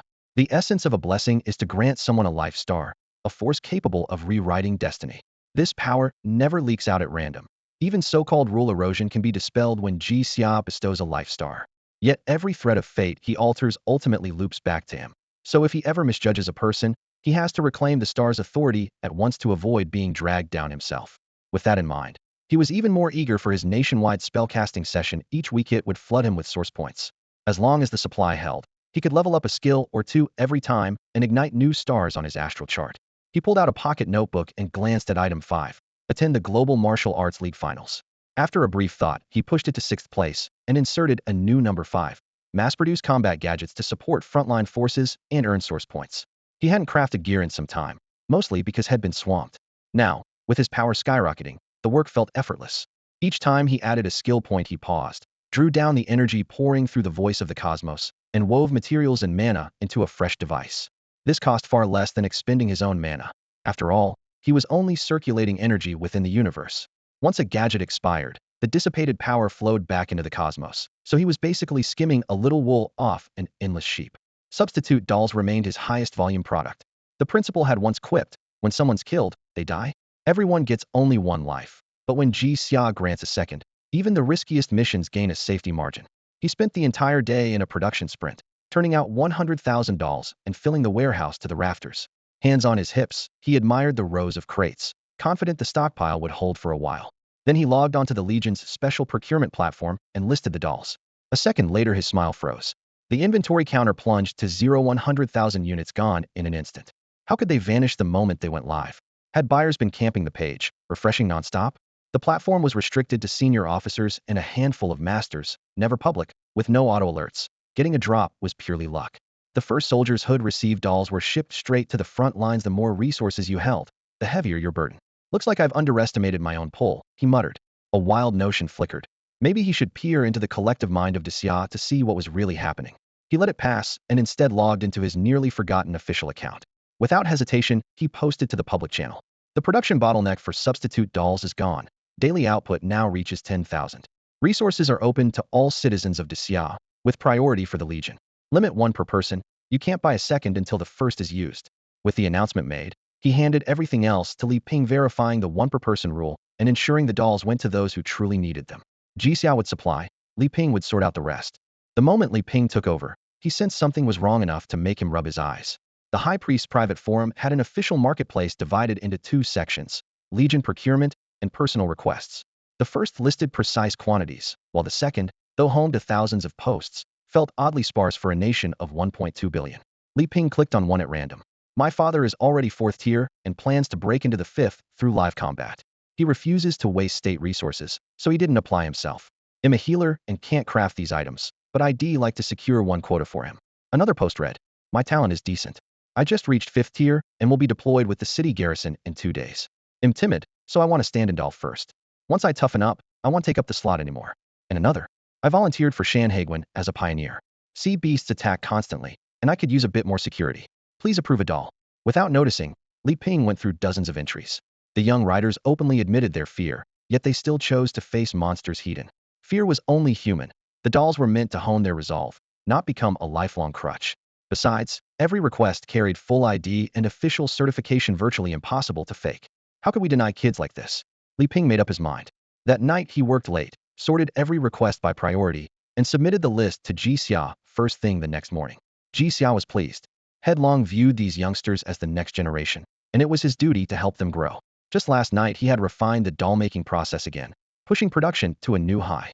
The first batch, 50,000 fully fledged dolls, each able to withstand a 10th tier strike. Jixia's provisional name for a level humanity on Blue Star had yet to reach.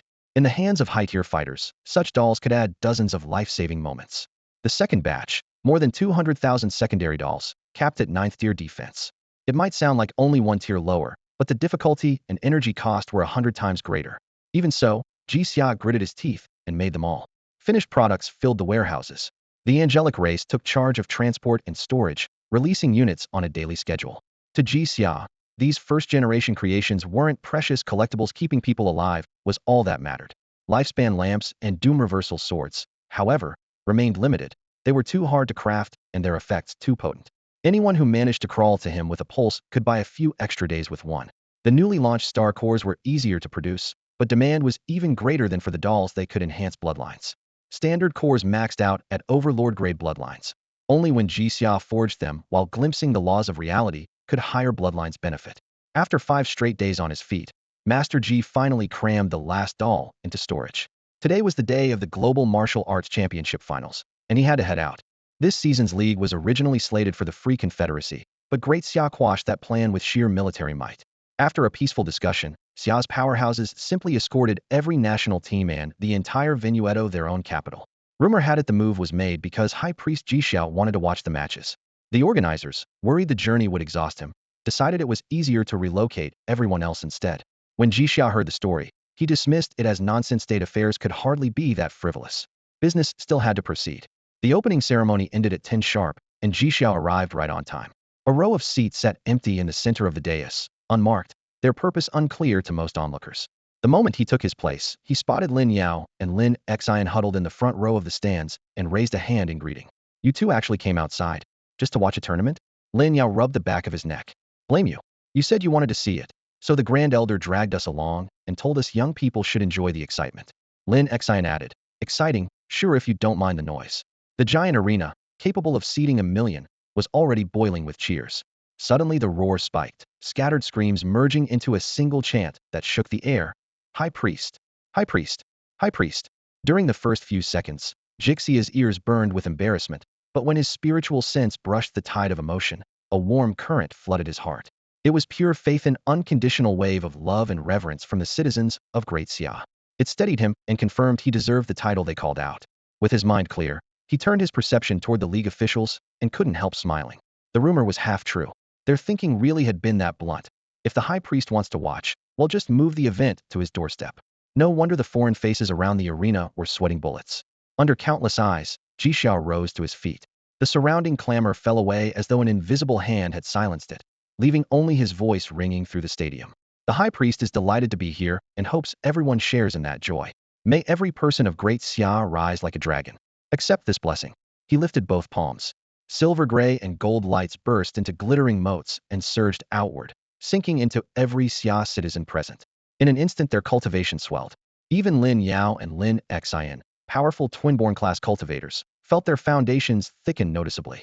They exchanged a glance and muttered in unison, Jixia is really splurging today. In the stands, Xia spectators shouted as one, the High Priest keeps us in his heart. Foreign competitors and guests, by contrast, turned ashen and trembled. To them, The unrestrained depth of Jixia's aura was a bottomless abyss. A mere brush of its aftershock set their hearts pounding. The fear of collapsing to their knees made even lifting a hand impossible, and a few people had already provided a live demonstration. Worse yet, the aura erased any thought of resistance. However strong their will, their muscles no longer obeyed. Instinct reduced them to submission, bodies compelled to bow. All of it lay beyond their comprehension after all. The god of games had funneled most of the otherworldly source energy into Great Xia, leaving only a token share elsewhere to relieve the strain. Compared with the Great Xia of today, the other power's knowledge might as well belong to the Stone Age. Ji Xia spared the visiting envoys a brief glance, not even bothering to lift an eyebrow. As he sat down, he tilted his head and murmured, "The High Priest is in a good mood. He's decided to add prizes for the top 3 performers. Don't slack off, fight for them." In the middle of the arena, Great Xia's formation suddenly blazed with fighting spirit. 7th and 8th tier contestants faced one another, eyes fierce with the resolve to treat their comrades as rivals. None spared even a glance for the foreign guests. Across the stands, the visiting athletes felt a swirl of emotions, relieved to be ignored for now, yet mortified by such total dismissal. Last year, Great Xia's best had only reached 4th tier, and they'd arrived full of confidence. Now all they could do was force a bitter smile. This progress is absurd. Each delegation's leader already knew the score. They were here merely to satisfy their own high priest's obsession with appearances before the entire group was absorbed by Great Xia. Better to embrace the inevitable than resist. The gap was hopelessly wide, and safety as well as the future were clearly written on Great Xia's banner. On the dais, Ji Xia watched everything through the mental realm, still in high spirits. His companions understood that this spectacle had been arranged especially for him. How could he not enjoy it? Catching the high priest's good mood, the MC, thrilled by the favor, immediately announced the next phase.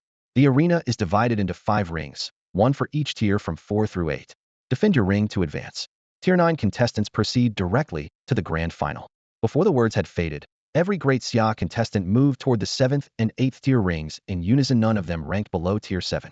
The foreign teams, faces blank, were led by staff to the 4th and 5th tier rings. They didn't even have a 6th tier fighter. Ji Xia found it all hilarious and let out a soft laugh. Lin Xian and Lin Yao exchanged helpless looks. What's so funny about this? Ji Xia rolled his eyes. Why isn't it funny? Their strongest aren't as strong as our weakest.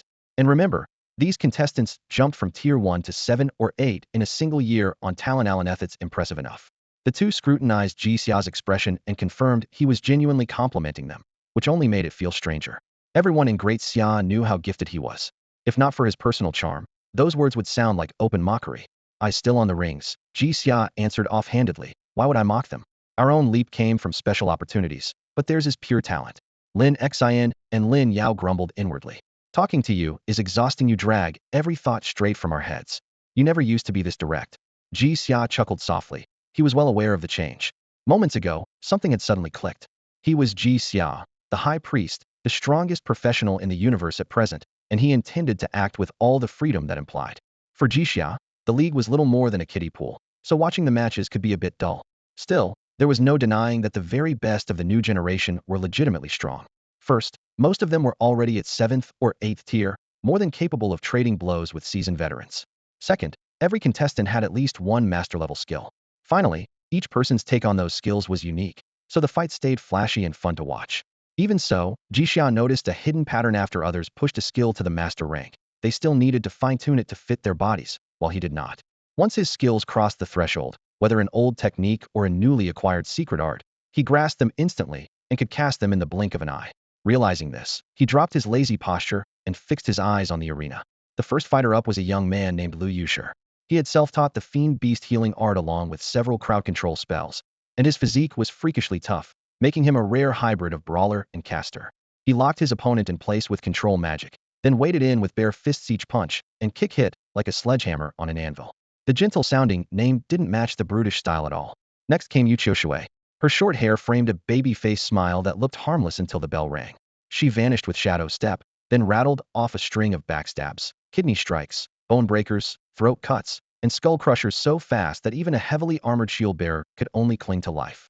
The third contestant was Du Xiang. At 18, he already sported a full beard, stood 2 meters tall, and looked every bit the power-type bruiser, yet he had just changed classes from arcane mage to mindbender. Illusions and psychic guidance flowed from him as naturally as breathing, leaving his opponents spinning in circles, unable to find a single opening. Under normal circumstances, unless someone's bloodline granted immunity to mental attacks, the championship was his to lose. The moment Du Siheng entered, even Lin Xin on the VIP platform couldn't help sighing. Who'd have thought the dirtiest tricks would come from him? Lin Yao nodded. I sure didn't. Jixia chuckled. He's actually holding back to spare his classmates' pride. Otherwise, this would be much uglier. So you two want to give it a shot? No thanks. They answered in unison, both thinking, who knows what new stunt Jixia just figured out. Jixia laughed in exasperation. I'm not going to do anything crazy. At most it's a little demo. This is the VIP box though. I look like the reckless type? Both shook their heads again. You're reliable, sure. Still, our instincts say something's off. The high priest is supposed to be the rock every adventurer leans on. But that last feeling was unsettling. Feigning annoyance, Jixia flicked out a gentle surge of mental power. In the next instant, Lin Xin and Lin Yao sat bolt upright, eyes gleaming as they stared at him. Their expressions amused Jixia, and he laughed. Psionic energy doesn't just induce fear and despair, it can amplify positive or neutral desires, too. Felt a sudden sweetness just now? That was an affection pulse. A harmless taste test is fine, but if a mindbender forces one person to fall for another on live global broadcast now, that's a real social death. Only after the effect faded did the two fully grasp Jixia's hint. Compared to what could have happened, Du Siheng was indeed playing nice. At the same time, Jixia drew inspiration from the fiend beast healing art. What if he simply flooded a target's body with overwhelming pleasure? The mental image was so indecent, he hurriedly killed the thought. The scene was far too filthy, and Jixia had no intention of dwelling on it. After reining in his emotions, Lin Yao glanced at Jixia and asked, since you can control feelings at will you still crave love or friendship? Jixia paused, turned to him, and a hint of surprise flashed in his dark eyes. Why would you think otherwise? I treasure positive emotions perhaps even more than most because I understand their very nature. Precisely because I can manipulate them, I never cheat myself out of the real thing. Fair enough, I was overthinking. Lin Yao shrugged and refocused on the arena, where he and his twin quickly spotted several inventive techniques worth borrowing. The fighting on stage was fierce, but the mood in the stands stayed light. Lin Xin suddenly leaned over. Jixia, what extra prize are you offering? Since we're both here, we shouldn't leave empty-handed. Let's coordinate. Who says you have to follow my lead? Jixia waved him off, though his tone was gentle. I'm giving the top 3 a trip to Starfall Island, so they can study the obsidian crystals. Those stones help with understanding the laws. They're rising stars. A little support won't hurt. He paused. The island doesn't hold any law fragments suited to you two just yet. Be patient, the angels will notify you when the right ones appear. The twins weren't bothered. They knew their own foundations still needed work, and rushing would only backfire. Professional bouts were straight head-to-head, so preparation could only rely on prior training. The matches ran from morning until mid-afternoon, and winners emerged quickly. Jixia's 3 favorites Du Siheng, Yuqiu Shui, and Lu Yushi indeed swept the podium.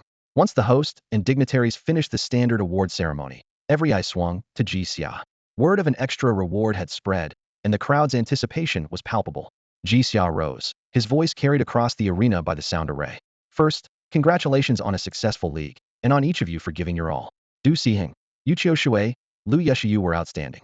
When you reach the 9th tier, come to Starfall Island.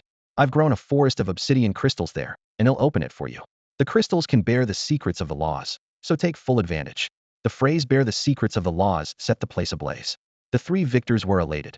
Even their mentors and team leaders swallowed hard, envy plain on their faces. These days the public knew the word law, but true mastery remained rare. Only 3 divine bloodlines had it, while everyone else was stuck at mere harmony with nature. Beneath a tide of admiring gazes, the trio thanked Jixia solemnly. The closing ceremony began, and Jixia slipped out first. Almost simultaneously, the Grand Xia legions marched on every remaining nation to bring them under one banner. Each officer carried a substitute doll personally crafted by Jixia, concentrated in one place. The dolls served as perfect locators, allowing Jixia on Starfall Island to sense their positions with ease. Blue Star is finally more or less united, he mused. Heading to other realms now won't count as an invasion, so complications should be few. With that, he activated near as distant shores. The transport light faded, and Jixia found himself on the far side of the Western Coastal Alliance, the continent once ruled by the Eagles. It was the strongest power besides Grand Xia, as audacious as it was formidable, which made it Jixia's first stop. Good news. The West Coast Alliance has no intention of joining forces with the aliens. Bad news. The aliens have already invaded them. Jixia stood before a gray-white alloy gate as silent searchlights swept overhead. With a click, the lock released, and motion-sensing lamps guided him down a corridor into an underground chamber. At its end loomed a portal, once an erratic spatial rift, now forcibly widened and stabilized, its edges reinforced by jagged runes and metal braces. If Jixia hadn't been able to move freely through the psychic realm, Neither facial recognition nor genetic scans would have helped him find his real target in this brightly lit base. The base commander's memories lay open to him. The cloning tanks, publicly labeled medical research, were in fact growing new bodies for an extraterrestrial species. Once he understood, Jixia zeroed in on the invaders' coordinates. Strangely, there were only 3 of them. Withdrawing his consciousness, he lifted a hand in the physical world. A man and 2 women were yanked out of midair half a meter above the floor and slammed down. They rolled and sprang to their feet. The dark-haired woman immediately shielded her companions, eyes flicking between the portal and Jixia, nerves drawn tight as wire. The Alliance's intel had long since warned them. The so-called Grand Priest of Great Xia, famed as a healer, possessed unknown combat power, meaning the outcome was never in doubt. Jixia stepped back, an invisible barrier rising to brace his shoulders as if he were leaning against a chair. He spoke lightly. How about introducing yourselves? Silence. TSK. He shook his head. Compared with the Taxing civilization, you're disappointing. A mere planetary-level culture could only fool the West Coast Alliance. He tapped his temple. Let's see Aphis, Nanachi, Monas. Awkward names. No matter, once I subdue the Black Star civilization, we'll give you a language overhaul. Aphis paled, her fingertips trembling. She was certain she and her team had left no trace. Yet this man recited their names and identities without hesitation. Jixia nodded. That's right, I know everything. I just sent an avatar to Black Star. Initial control is already secured. Oh? Aphis, an imperial princess? Bold. Interested in becoming my missionary? The word mind reader detonated in Aphis' thoughts. He wouldn't kill her, wanted her to proselytize. Worse than death. Helplessness flooded her, despair pressing cold against her chest. Jixia raised an eyebrow, mildly surprised. Given your background, I expected a veteran of palace bloodshed, not someone who folds this quickly. I haven't even used psychic assimilation on you. He shifted his mental frequency and caught a deeper undertow. Interesting, very interesting. His eyes sharpened. The Black Star civilization was being farmed by another star-level power. The moment the rift opened, that hidden empire detected it, guided Aphis and the others through, and planted a life-or-death lock in their souls. Had Jixia not mastered the secrets of spirit, the trap would have gone unnoticed. Seeing the truth, he now looked at Aphis with a touch of pity. Her entire civilization was livestock, raised for observation and experiment. The puppeteer knew one rule beyond doubt. Nothing hides a secret better than death. Jixia no longer looked at the 3 of them. They were irrelevant. His avatar had already unleashed primordial matter, assimilating the stars around Heishing as it sped toward a nearby, unremarkable planet. An invisible tide of source matter swept across space, revealing a world that appeared mundane yet was highly advanced. Winds kicked up surface dust, concealing a maze of energy conduits underground. Now and then a craft glided through the lower sky with its lights deliberately dimmed, as if the planet wished to hide its very existence. Long ago, this civilization abandoned flesh. They could upload and download consciousness at will.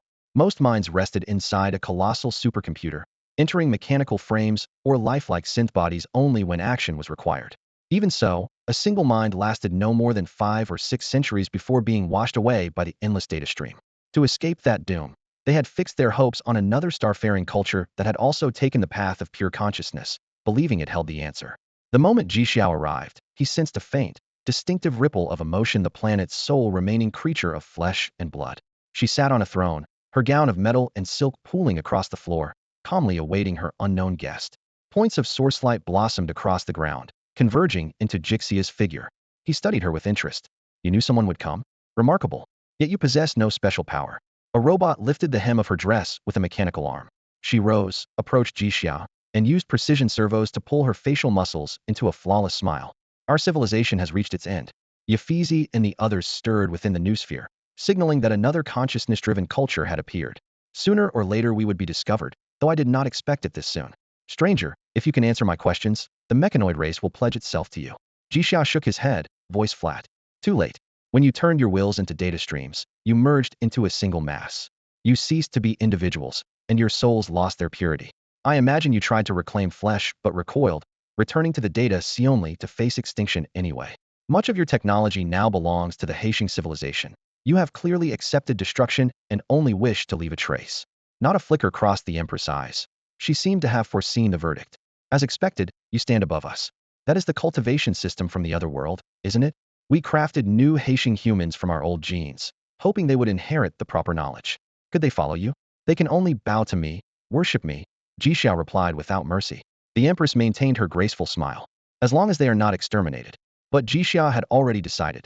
The newborn Heishing humans would survive, yet never build a free civilization. He would erase their old memories, let each generation grow up in ignorance, and eventually mold them into the purest believers. Only then would he grant them limited freedom of thought. After all, an enemy must be erased or remade before one can rest easy. When she grasped this fate, the Empress reactivated the micro-actuators beneath her skin. This time, a genuine ripple of emotion touched her smile. In the shifting light, her features were flawless, exquisite, perfectly proportioned, pushing the limits of human aesthetics. Yet to Jixia she still lacked the inner pulse that marks true life, remaining from beginning to end a beautifully wrought artifact. This civilization showed Jixia a wrong turn on the path ahead, warning him never to stray. After forwarding the data on that harmless civilization to the Grand Elder, Jixia simply dropped the matter. He had thought had hooked a big fish, only to discover it was both huge and lifeless. With a faint snort, he shifted his focus to the next objective. He sifted through intelligence on the Free Alliance, but came up empty, and quickly ruled out the Holy Alliance as well. A brief comparison led him to one conclusion. To find a spatial rift, he would have to go where primal energy was densest. Rifts followed their own rules, attaching themselves not to nations, but to places brimming with power. So he plunged into the rainforest, nicknamed the Green Hell, and headed straight for the heart of the Natural Alliance. Any forest capable of nurturing a tree god would never lack a rift. Jixia made no effort to mask his aura. Within moments, the tree spirit king sensed him. An ordinary-looking trunk trembled, its bark peeling back to reveal a human face as a hoarse, ancient voice echoed through the woods. "Welcome, High Priest." The title was laced with awe. A creature so sensitive to energy needed only an instant to realize this was an opponent he could never defeat. Perhaps only the tree god could try. How strong is the tree god? Recall it, Jixia murmured, brushing the king's memories with his mind. The tree spirit king obeyed instinctively, and Jixia tasted that power with a flicker of surprise, indeed stronger than his own. He withdrew the probe calmly. A mighty aura did not always equal true combat strength, and he had yet to find his own limits. "It's good to see you again," he said with a smile. "But I must pay a visit to the tree god." "As you wish," the king replied, flustered yet delighted by the high priest's courtesy. Jixia vanished with a faint smile. He now realized he held absolute dominance over extraordinary beings of every race. Passive allure alone had left the tree spirit king defenseless. The discovery bolstered his confidence. When he reappeared, he stood on the outskirts of the Natural Alliance. Primal energy was so thick it hung like fog, a pale vapor that mingled water and power. In the distance, a colossal tree pierced the sky. Even without blue stars core to feed it, the giant still devoured surrounding energy and grew. In raw might, the tree god exceeded Jixia by a narrow margin. 11th tier, more than 400 meters tall, its crown spanning over 600. It rose like a mountain above the green sea. Flocks of birds wheeled around it, while high overhead 3 golden giant eagles glided, each radiating a power on par with the tree spirit king. The forest whispered at Jixia's approach. A pitch-black python, nearly 200 meters long, uncoiled and reared up, staring at him with curiosity rather than hostility. Drifting closer as though admiring the scenery, he stopped above its head and came to rest on the broad, cold scales. "Easy, big fellow," he said. "Take me to your tree god." The serpent hissed softly and glided through the woods, carrying him toward the towering tree. Along the way, countless residents of the Natural Alliance peeked out, their faces filled with confusion. Even the flower spirit queen had never been allowed to ride the Xian serpent, so who exactly was this man? A breeze blew against Jixia's face, carrying a soothing coolness. The scent of fresh foliage and sweet resin filled the forest air, clearing his mind until every ripple of thought felt warm and transparent, like tepid water, smoothing away tension. The nearer he drew to the tree deity, the deeper that tranquility became. A giant python slithered across the ground, carrying Jixia to the tangled roots of the sacred tree. The tree was only about 3 meters tall, yet its sturdy trunk bore a kindly face. It spoke in a gentle, even tone. "Welcome to the realm of nature under my protection. I hope you enjoy your stay." It addressed him with formal respect again, but this time Jixia understood the tree deity was closest to Blue Star's will and already knew why he had come. "Fun can wait," Jixia replied with a polite bow. "I'm here to locate spatial rifts. Have you detected any?" The tree deity said nothing more. 2 emerald leaves drifted into his palm along with a soft message. "There are 2 rifts inside my domain, both sealed for the moment.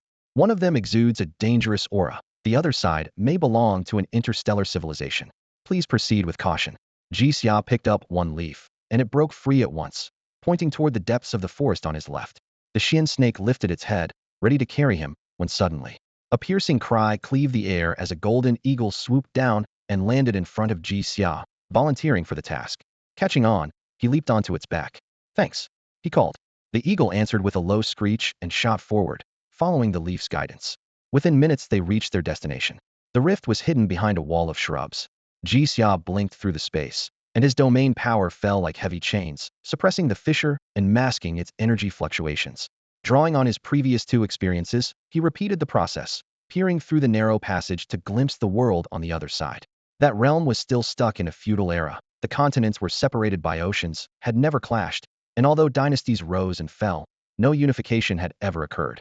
After a quick assessment, Jixia dismissed the target. Such weak nations were beneath his attention. Daxia could send someone else. He was no patron deity, and there was no need to add to the angel's workload. He followed the cue of the second leaf to the next rift. The moment he drew near, his expression hardened. The far side had been crudely sealed off, evidence that the civilization over there could already manipulate space. Jixia muttered a curse. Damn, the cosmic will can really drop the ball sometimes. Without the tree deities standing guard, Blue Star, and even the entire solar system might already be in grave danger. I used to barge in wherever I pleased because I cultivated both mind and space, but this time the opponent clearly isn't a pushover. He weighed his options, but did not retreat. Essence surged through the corridor, tearing a fresh slit in the blocked space like a piece of cloth. Skirting the barrier, he re-established the connection. To be safe, Jixia stepped into the spirit realm and probed the other side with care. If the force belonged to a massive interstellar civilization, he would not provoke it rashly. If he had a chance to win, he would strike first and eliminate the threat. During the brief survey, the scene before him left him stunned. In the pitch-black void of space, two colossal mechs with gleaming metal armor were locked in savage combat. They wielded giant swords and heavy maces, eschewing thermal weapons for brutal, close-quarters brawling. Every clash released power on par with a ninth-tier warrior. A single punch from those machines could shatter an entire city. In countless fantasy stories, mechs are hailed as the ultimate symbol of masculine passion. Whenever a female reader shows up, she usually chimes in. It's a woman's passion, to power and beauty transcend gender and captivate anyone. Back then, Jixia dismissed the idea. Mechs were just make-believe, while his own dream was the sword-wielding realm of Xinxia. Everything changed when a real mech dozens of meters tall loomed before him. To his surprise, what thrilled him wasn't the thought of piloting it, but the urge to tear it apart with his bare hands. He could almost feel the rush of ripping alloy plates in two, yet he forced the reckless desire down. The civilization that built these machines was anything but harmless. Their political system resembled a league of feudal lords, each domain supported by its signature technology, gene editing, energy weapons, and shared intelligence networks. The moment spiritual energy resurfaced, they detected it with surgical precision and fused it with their tech. These mechs are the first results. Each unit houses source-powered cannons capable of leveling continents. Strategic-grade weapons could vaporize entire planets. Worse, even their conventional arsenal contains planet-busting devices. Jixia silently thanked the World Tree for its protection. Without it, Blue Star would already be a colony. Glorious civilization or not, they were terrifying. Rumor has it the civilization is split among three major factions, and two of the current rulers are women, true prodigies among humankind. More troubling, long before the age of cultivation they refined psychic abilities and enhanced genomes.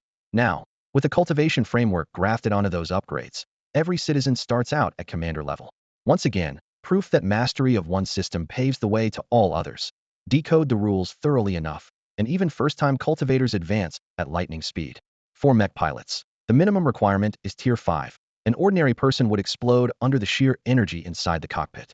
Jixia reviewed his own abilities and began probing for weaknesses in this glorious civilization. Mind domain. They have centuries-old defenses against psychic attacks and soul intrusion. Their territory spans an entire star system, and overwhelming them outright is impossible for now. Still, his mental assimilation could subtly nudge the populace toward peace, lowering the frequency of war. Because it isn't an overt assault, they'll struggle to detect it. Space domain. By disrupting stellar spatial structures and collapsing a sun into an entangled black hole, he could trigger spatial annihilation strong enough to erase half a galaxy. Jixia smiled. Ordinary Tier 10 cultivators can erase planets. He is a special Tier 10. Give him time, and he could dismantle a whole star system. But destruction isn't his only goal. A master of mind arts with a charm surpassing even a succubus, had rather subdue this civilization than bathe it in blood. With that in mind, one avatar slipped into deep cover while his true self returned to the World Tree. Standing beneath its branches, he asked softly, Lord Tree, now that you're one step from godhood, what future do you envision? The tree deity did not ask what Jixia had witnessed. Instead, he said, the universe has swallowed the essence of two other worlds, so it now holds two extra systems. Anyone who follows their methods can ascend to godhood. But I want to blaze a path of evolution that belongs to our own universe. His voice was calm, like wind through foliage. If I succeed, the universe will favor me and the road ahead will be far smoother. As the words faded, one branch slowly lifted. Instantly the grass beneath them surged. Buds burst open, fruit swelled, fallen leaves decayed. Treetops shook, filling the air with a soft rustle. Thin rain slipped from dark clouds, pattering on leaves and spraying tiny droplets. In just a few breaths, the four seasons spun through the woodland. Ji Xian nodded in admiration. Shu Jingwang said your depth is unfathomable, and he was right. You command at least 3 natural laws and already hold the mantle of shelter. Once you condense nature's authority, you will be the true guardian of the wild. The branches closed and stillness returned. I have no intention of going that way, the tree deity replied softly. I'm studying the earth immortal path of blessed lands. Becoming a god is irrelevant to me. The words jolted Ji Xia. His mind cleared. He had fixed his sights on godhood, yet his power system came from Blue Star itself. Blending his bloodline with his rank, he finally saw his true future. Lord of stars, father of constellations, guiding light of the spirit realm, master of the starry expanse, the primordial star. Whether he became a god no longer mattered. Perfect the stellar framework within his bloodline, and his strength would rise on its own. Those fate stars were not mere tools to change destiny. They selected gifted beings to help complete the laws. So far he had mastered only healing. Once every chosen bearer fully grasped the law, that fate star would be perfected and his rank would soar. Without extra shortcuts, this was the rightful path of his bloodline. Ji Xia cupped his fists. Your guidance is priceless. Thank you. I can feel you don't truly need it, the tree deity answered, voice gentle as an elder's. You are not like us. Ji Xia shook his head. There's always something to learn, and borrowed stone can sharpen jade. By the way, are you familiar with the sea? Blue Star is vast. Without offending its will, I can't see it all. I need allies. Source power rippled. A deep blue 5-clawed dragon formed in midair, scales glinting with eerie light. This is the deep sea wanderer, the tree deity said. Humans do have records of it. Seek it out, and your meeting should be smooth. The entire ocean is its realm, just as the forest is mine.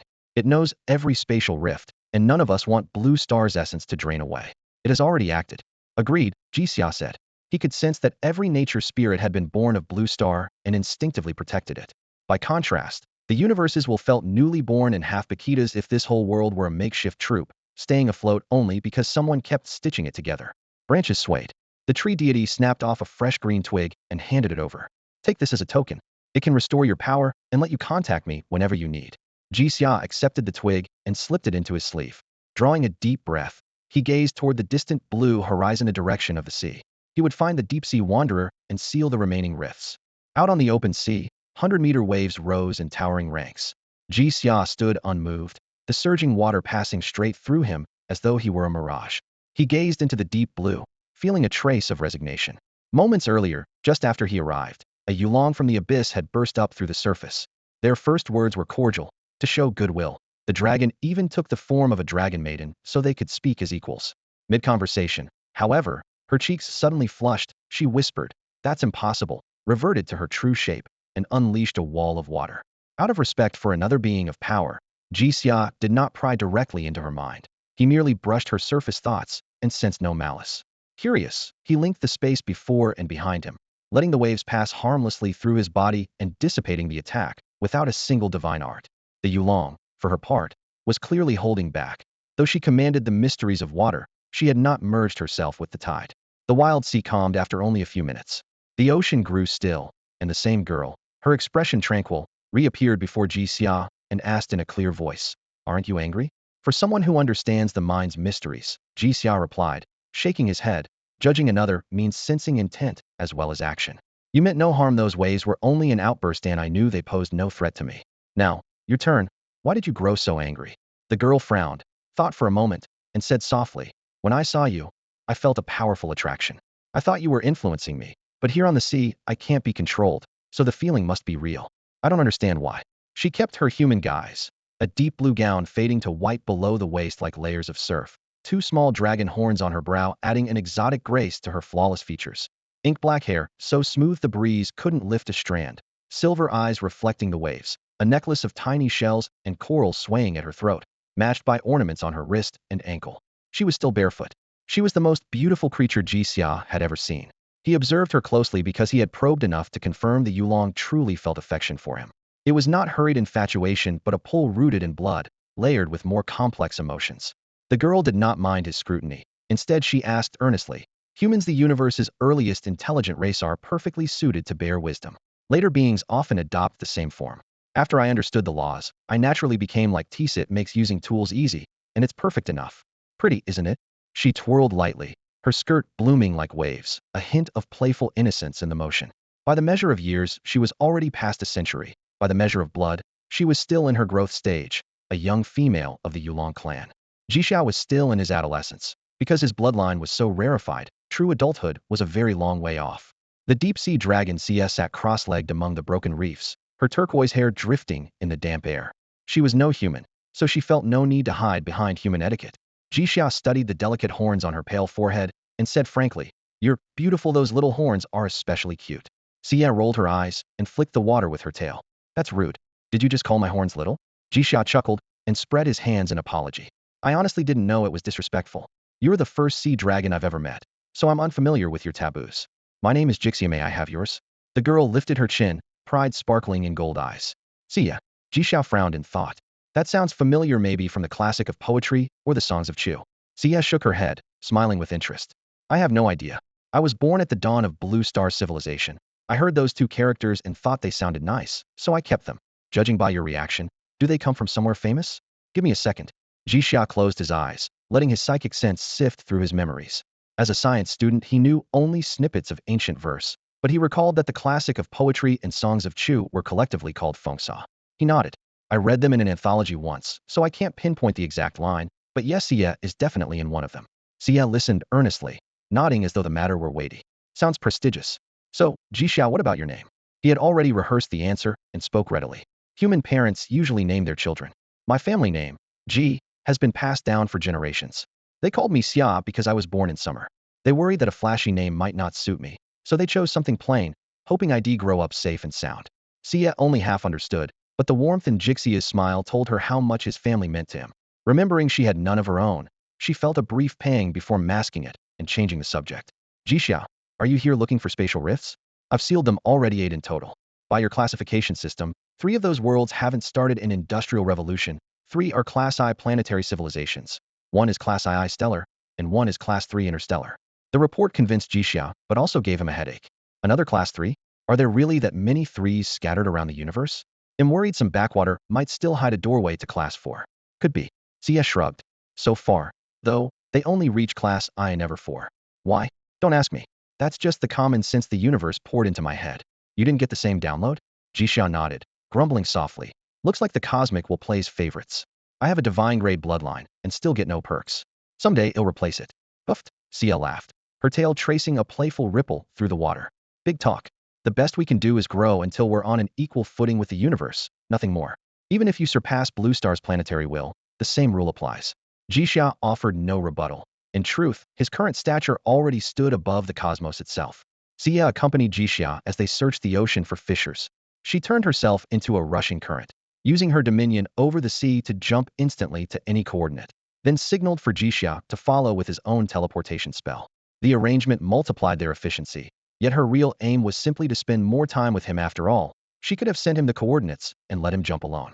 She knew exactly what those subtle feelings of companionship, curiosity, and attachment meant, and she welcomed them. Young creatures are always like this. With Xia's help, Jixia quickly confirmed the coordinates, energy levels, and data of each civilization. This time he chose not to strike. He had destroyed several potential threats before only because he feared they might suddenly ascend and invade Blue Star. Now, certain he still stood at the pinnacle, he saw no need to waste effort. He packed away the probing array and turned to leave. "Wait," Xia called, lifting a silvery watch. "Add me as a friend." A mischievous smile tugged at her lips. Jixia froze. "You still use that thing? Can the deep sea even get a signal?" She wrinkled her nose. "You humans have a garrison at Shanhaiguan on the coast, so I piggyback on their network." A thought struck Jixia, and he asked, "Since you don't seem hostile to humans, why do sea beasts keep attacking Shanhaiguan?" Xia paused to think. Though she held the ocean authority and was a sea god in the making, her duties involved currents and circulation, so she didn't monitor sea beasts constantly. The answer wasn't hard to find. She merged her mind with the ocean's memory, then looked up. The sea overlords are expanding their turf. The deep holds countless dominant creatures. They push out nearby species, and the coastal beasts are driven ashore just like humans expand their borders. More of your kind means more pressure. I won't handle them for you unless they become my followers. My job is simply to keep the ocean in balance." Jixia waved a hand. "No need for you to step in. I understand a god's boundaries. I only wanted the reason. Besides, I don't need help with monster hunting." Xia nodded earnestly. I can sense how dangerous you enemy energy level might be higher, but if we really fought, I'd probably lose. Jixia chuckled. I could flatten the sea with one sword, but Daxia is pushing universal awakening, and resource demand is soaring. Sea beast flesh is rich in source energy good to eat and to cultivate with. Combat feeds cultivation. So I actually hope the overlord near Shanhaiguan holds out a bit longer to keep the cycle going. That's easy, CS said with a blink. I can tilt the source energy flow so they grow slower and pack on denser flesh. But you'll have to clear them out periodically, or you'll end up raising something even bigger. Ji Xiao inclined his head. Thanks for the warning. By the way, Sia asked, you're heading back, aren't you? Yeah. Ji Xiao nodded. Shiyu's voice drifted over, though she herself had vanished. Set your coordinates here, then. Beyond Shanhai Pass, the ocean breeze tossed up flecks of spray. An instant later the two of them materialized on a reef, one after the other. Shiyu smiled. They'll leave you here. Keep in touch. As for the spatial rifts, don't worry, I'll ask my friends to watch them. They're nature spirits born of blue star, and some are nearly as strong as I am. She added. So he wouldn't wonder, the tree god is a friend of mine too, though he favors the form of an old man. Not a bad look, just not my taste. I've also known Fire Spirit, Cloud Valley, and Wind Queen for a Jesui share a similar appearance. And there's another of my kind, the Earth Vein Yellow Dragon. In human shape he's male. He'll introduce you next time. Ji Xiao laughed. How many friends do you have? I can name a few of mine. Lin Xin, Lin Yao, and Dian Ming. Then there are my parents, my brother Ji Feng, and my disciple Lu Qingsong. Shiyu silently memorized the names, her pale blue eyes gleaming. All right, I've got them. You showed me half the ocean, Ji Xia said. Now that we're at Shanhai Pass, let me return the favor and take you sightseeing. Shiyu shook her head, sapphire hair rippling like a wave. No need. The one in the sky won't be pleased. He used to be fierce. He couldn't reach me at sea, but I'd rather not provoke him. Ji Xia glanced upward, but saw only a cloudless sky. He knew whom she meant, and curiosity pricked him. What was that being up to now? He still worried about the souls of his predecessors. Since learning of the Black Star civilization's origins, he feared their spirits might fuse, and that would be disastrous. With his current strength, he couldn't even guarantee rescuing Wu Yunsheng's sister, let alone challenge a deity entangled with the elders. While they talked, the pair settled unnoticed atop the city gate tower, their auras concealed. Below, war drums thundered and men and beasts clashed a routine scrap over territory. Shiyu casted a single indifferent look. In nature, lives ended every day for food, mates, or land. It was all competition, survival of the fittest. Ji Xia noted the city's tight defenses and minimal casualties and looked away. As long as sea beasts failed to muster in force, the local garrison could handle things. What worried him were the ocean and the rainforest perfect hiding places for danger. The logistics division back in Daxia had to accelerate the upgrade of their energy scanners, ideally giving them real-time sweeps of the countryside. If Shiyu really did infuse the sea with source energy, regular culls of large predators would prevent future trouble. He turned to her. They'll leave it here, then. Until next time. Shiyu raised her hand in farewell, carefully copying human manners. Is this how you do it? Very well, Ji Xia. Goodbye. With that, the dragon girl became a streak of silver and blue, sliced through the waves, and vanished into the sea without a backward glance. When you're powerful, everyone around you suddenly seems virtuous. As Ji Xiao returned to Star Island, he knew perfectly well that without his earlier meeting with the Blue Star's will, this trip would never have gone so smoothly. The biggest reason was Sia, the sea dragon who was incubating a divine spark in the deep ocean. Gifted beyond measure, her power was already brushing the threshold of godhood, and her pride matched her talent. A 10th-tier Leviathan meant nothing to her, let alone a human.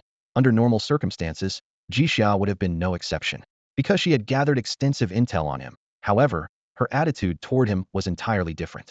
Back in the palace, Ji Xiao opened the small notebook he carried everywhere and temporarily crossed off locate spatial rifts. His current range of exploration was limited, so letting the other nature spirits search was far more efficient. The most advanced outside civilization was only a Tier 3 interstellar society. Once he stepped in, the process might be troublesome, but the outcome was certain would win. He felt no pressure. Meanwhile, his command of the mental realm grew sharper every day. If aliens ever invaded, he would sense them at once, so he wasn't worried about a surprise attack. The notebook was crammed with follow-up plans that would unfold gradually, but today's task was simple. The nationwide healing ritual agreed on with the major departments was ready for its first deployment. Strictly speaking, this concept-level healing technique was more a raw force than a defined spell. Ji Xiao could release it in many forms: light, sound, and more. Light traveled fastest and covered the widest area, making it the obvious choice. The final effect depended on total energy. By adjusting local concentrations, he could reinforce key zones. Left on its own, the energy would disperse according to diminishing returns, giving everyone a share. In the group chat, each department was still training or clearing dungeons. At the appointed time, they would assemble whether or not they had finished an agreed-upon checkpoint. Coordination was complicated, but all Jixia had to do was cast the spell at the designated coordinates. About an hour later, the martial arts division sent the first one in the chat, and the other departments followed suit. Jixia knew it was his cue. He raised his hands, palms up. A fist-sized sphere of golden light condensed between them. The next instant he launched it into the sky.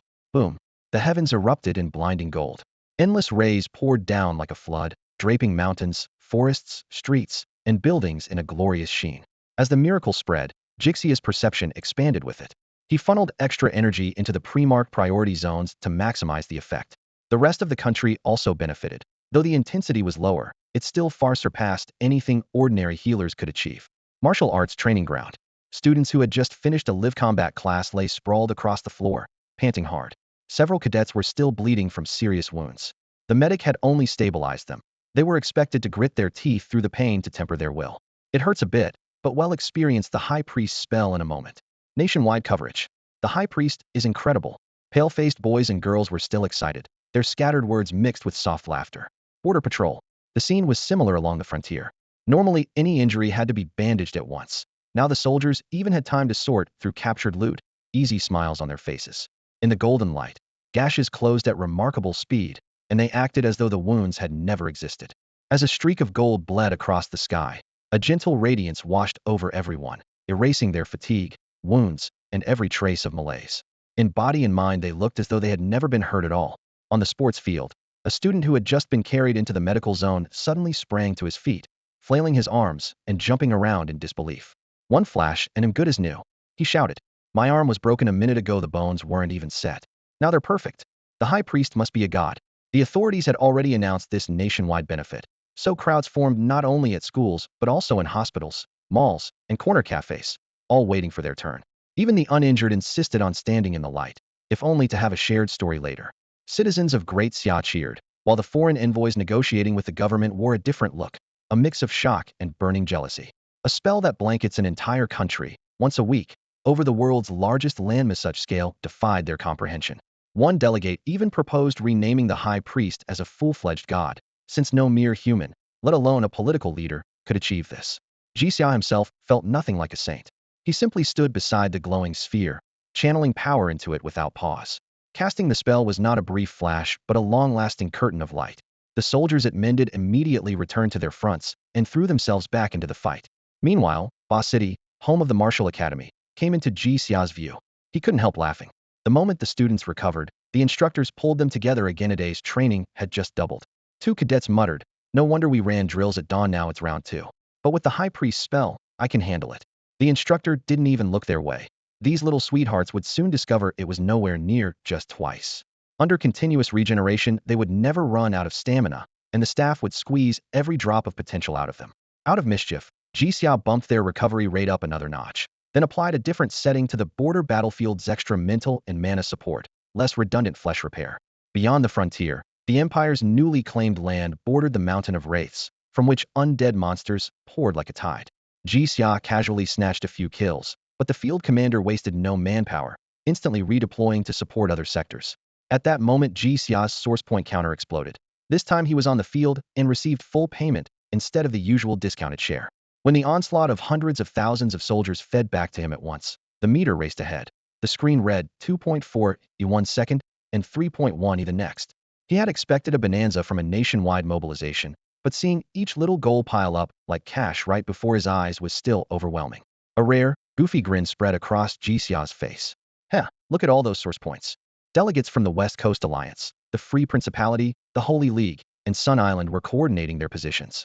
Inside the brightly lit conference room, the projection screen scrolled through the newest terms. The first two factions showed no hesitation, practically groveling as they agreed to join Daxia. They would receive only partial citizenship and had to study Daxia's culture and pass an exam before being recognized as full citizens.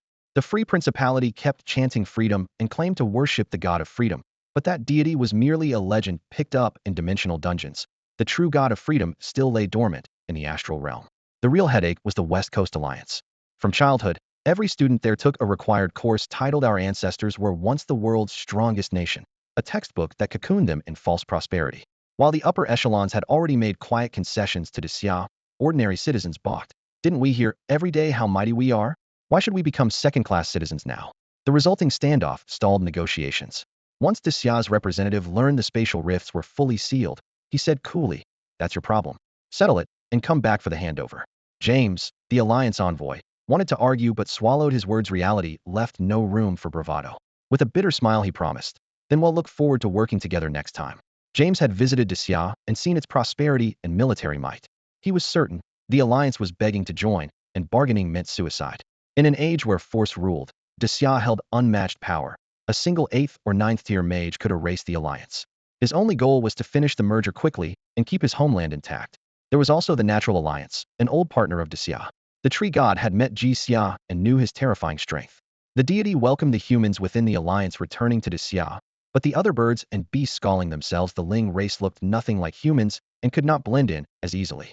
Banking on the tree god's future divinity, they insisted on remaining allies, not subjects, of Daxia. By afternoon, the golden light overhead faded, and most agreements were in place. Daxia planned to release an announcement tomorrow. At that moment, Daxia faced the most thrilling part: allocating stat points. 900 million source points had landed in his account at once. He briefly considered waiting a few weeks to upgrade his bloodline outright, but quickly dismissed the idea as wasteful. The blue planet had yet to stabilize. Now was the prime window to harvest source points. Once the global population settled, they would become scarce. Conservation was essential. After repeatedly refining his system, this round of point allocation was laser-focused. Wood rejuvenation, water nourishment, fire baptism by flame, earth vitality, metal devour metal. Combined with the arcane secrets he already wielded, Daxia completed 2 entire frameworks: earth wind water fire and metal wood water fire. In addition, he had pinpointed suitable monsters for darkness, ice, and lightning powers. Human professionals lacked those skills, but dimensional creatures possessed them, and he intended to seize control of their bodies through psychic domination to use the abilities himself. After a few more tries, Daxia had it down pat. As the universally acknowledged strongest combatant alive, he couldn't be bothered to hide a thing. The sheer number of skills he was leveling up this time was staggering enough to cause an uproar, yet he simply didn't care. For several days in a row, Star Island lay under wave after wave of surging law power. Whenever the energy ebbed, the angels standing guard would swap in fresh ink crystals and carry the spent ones to the outer warehouse, as casually as if they were restocking ordinary supplies. Time slipped by, and 3 months vanished in a blink. Daxia missed the entire new year, sending only a single avatar home for the family gathering. The payoff for seclusion, however, far outweighed the cost. His healing spell broke through to LV15. Based on earlier projections, he should have capped at LV14, but the dense laws kept scouring his body, and the cosmic essence he absorbed pushed his bloodline to surge long before adulthood, awakening a brand new mystery on its own. That mystery was called correcting fate. Any warped or abnormal strand of destiny would be recalibrated in the face of this power. Only then did Daxia realize that the law of fate also held healing potential. He put quotation marks around ordinary mystery in his mind, because the thing was anything but ordinary. A data load was hundreds of times greater than any other mystery. Had his bloodline not awakened it automatically, he doubted that centuries of hard study would have even brought him to the threshold. "Is this really something you can just comprehend?" he muttered. One mystery alone was more intricate than most full laws, splitting into 4 separate branches: upright fate, reversed fate, twisted fate, and true path fate before fusing into correcting fate. Any one branch was tougher than a typical mystery. His bloodline was extraordinary indeed. Its complexity forced a complete reshuffling of his abilities. Since he had already holed up for 3 months, he decided to stay put a little longer. A bit more procrastination wouldn't hurt. He could hear the outside chatter clearly. Everyone was wondering just how strong High Priest Daxia would be when he finally emerged, given the colossal commotion his retreat had stirred up. Meanwhile, by truly touching the law of fate, Daxia caught a glimpse of a far grander trend: the Great Epic War. Cosmic energy was surging back, and every civilization was on the verge of explosive growth. Blue Star, thanks to its hold on an otherworldly source, had pulled a few steps ahead. Next, as the universe adjusted and began generating source power on its own, the overall quality of that power would keep rising. All of this was possible because Daxia and his allies had sealed every rift, allowing the cosmic will to exert force from another direction. With resources abundant, interstellar societies would enter a fearsome period of transformation. Once their collective strength hit a certain threshold, large-scale conflict would become inevitable destinies ordained track. The winning civilization would become the cosmic favored race for the entire epic, its luck soaring, its cultivation speed spiking, and even its newborns blessed with superior talent. No race would sit idle for a prize like that. Even with all his cheats, Daxia dared not underestimate an opponent favored by the universe itself. The conclusion was obvious. He had to become stronger. With that in mind, He reviewed his updated personal panel. Jixia, Tier 10 Star Sovereign Bloodline. Juvenile Star Sovereign Low-Grade Divine Bloodline. Will automatically comprehend one mystery upon reaching adulthood. Title: 32.2 E100E, Spirit Realm Star Lord Low-Grade Divine Rank. Innate abilities: Star Sovereign, Star God, Fate Star, Spirit Realm. Source power: 1.28 million. Conceptual spells: LV-15 Healing, LV-1 Purification. Those were the old entries. What came next were the skills he had just relearned and revised. Origin Divine Art, LV-1, Decree of Destiny. As the universe's sole higher dimensional being outside the web of fate, Jixia can act in his own name to interfere with destiny, and the effect grows exponentially when paired with compatible spells. At its current infancy, 1.02 out of 100 it can only nudge the fate of weaker creatures. Yet combined with healing, purification, and similar arts, it becomes an amplifier that multiplies their power many times over. These two skills are entirely new origin divine arts, ultimate forms Jixia distilled from countless older spells. No matter how high he ascends, he will never need to replace them. They will evolve automatically alongside his strength. Either one can warp reality on its own, and together they will one day let Jixia overwrite the rules themselves. The root of these changes is a single mystery in the destiny domain. Checking the progress bar of his bloodline, Jixia saw that he had passively grasped about 30% of that secret. When it reaches 50% or more, he may wield it fully. The mysteries of fate are far too deep to master in a single leap, so he planned to add fuel to his life lamp only after another breakthrough. For now, every other skill he practiced served merely as scaffolding for those two origin divine arts. With everything ready, Jixia finally left seclusion. The moment he stepped outside, he glanced up and said, "The weather's nice today." He set foot on Xingqiandao. It was late spring in Bakken. The sun carried a hint of scorch, but Jixia could shrug off temperatures of several hundred degrees, so the mild warmth meant nothing to him. Moments later, clouds thickened and closed in, promising rain. A storm on a muggy day was always welcome. Jixia walked into a pavilion and watched the dark ceiling of sky until the first strand of rain fell. Only then did he murmur, "So this is the handiwork of destiny and mind together." His words nearly shaped reality outright, but bending an area this large still needed a moment more. With that, he rose into the air and plunged into the cloud bank. Golden healing energy gathered in his palm, and he flung it across the heavy sea of vapor. Golden rain fell. Jixia was healing all of Bakken. Guided by his psychic force, the townsfolk instinctively stopped what they were doing, stepped outside, and stared as the rain curved around every living being, bursting into sparks only when it touched the ground. A golden mist spread, twining around them with a breath of coolness. Those with minor wounds felt the pain ease and their injuries stabilize, though the cuts did not yet close. They looked up in bewilderment. The voice in their hearts said the grand priest was casting a spell. With so many people in Bakken, someone quickly pulled out a terminal and saw a post from the grand priest's personal account, sent just seconds earlier. "A special gift from my hometown." How special indeed. Hu Shua stepped through the teleportation array, let the golden mist wrap around him, tried to read it, and found nothing. In Ba City, however, Dianming grasped the truth at once. The haze blanketing the city was identical to the blessing the goddess of magic had once granted her chosen few. The difference was that the goddess had favored only a handful, whereas Jixia was showering her grace over an entire metropolis.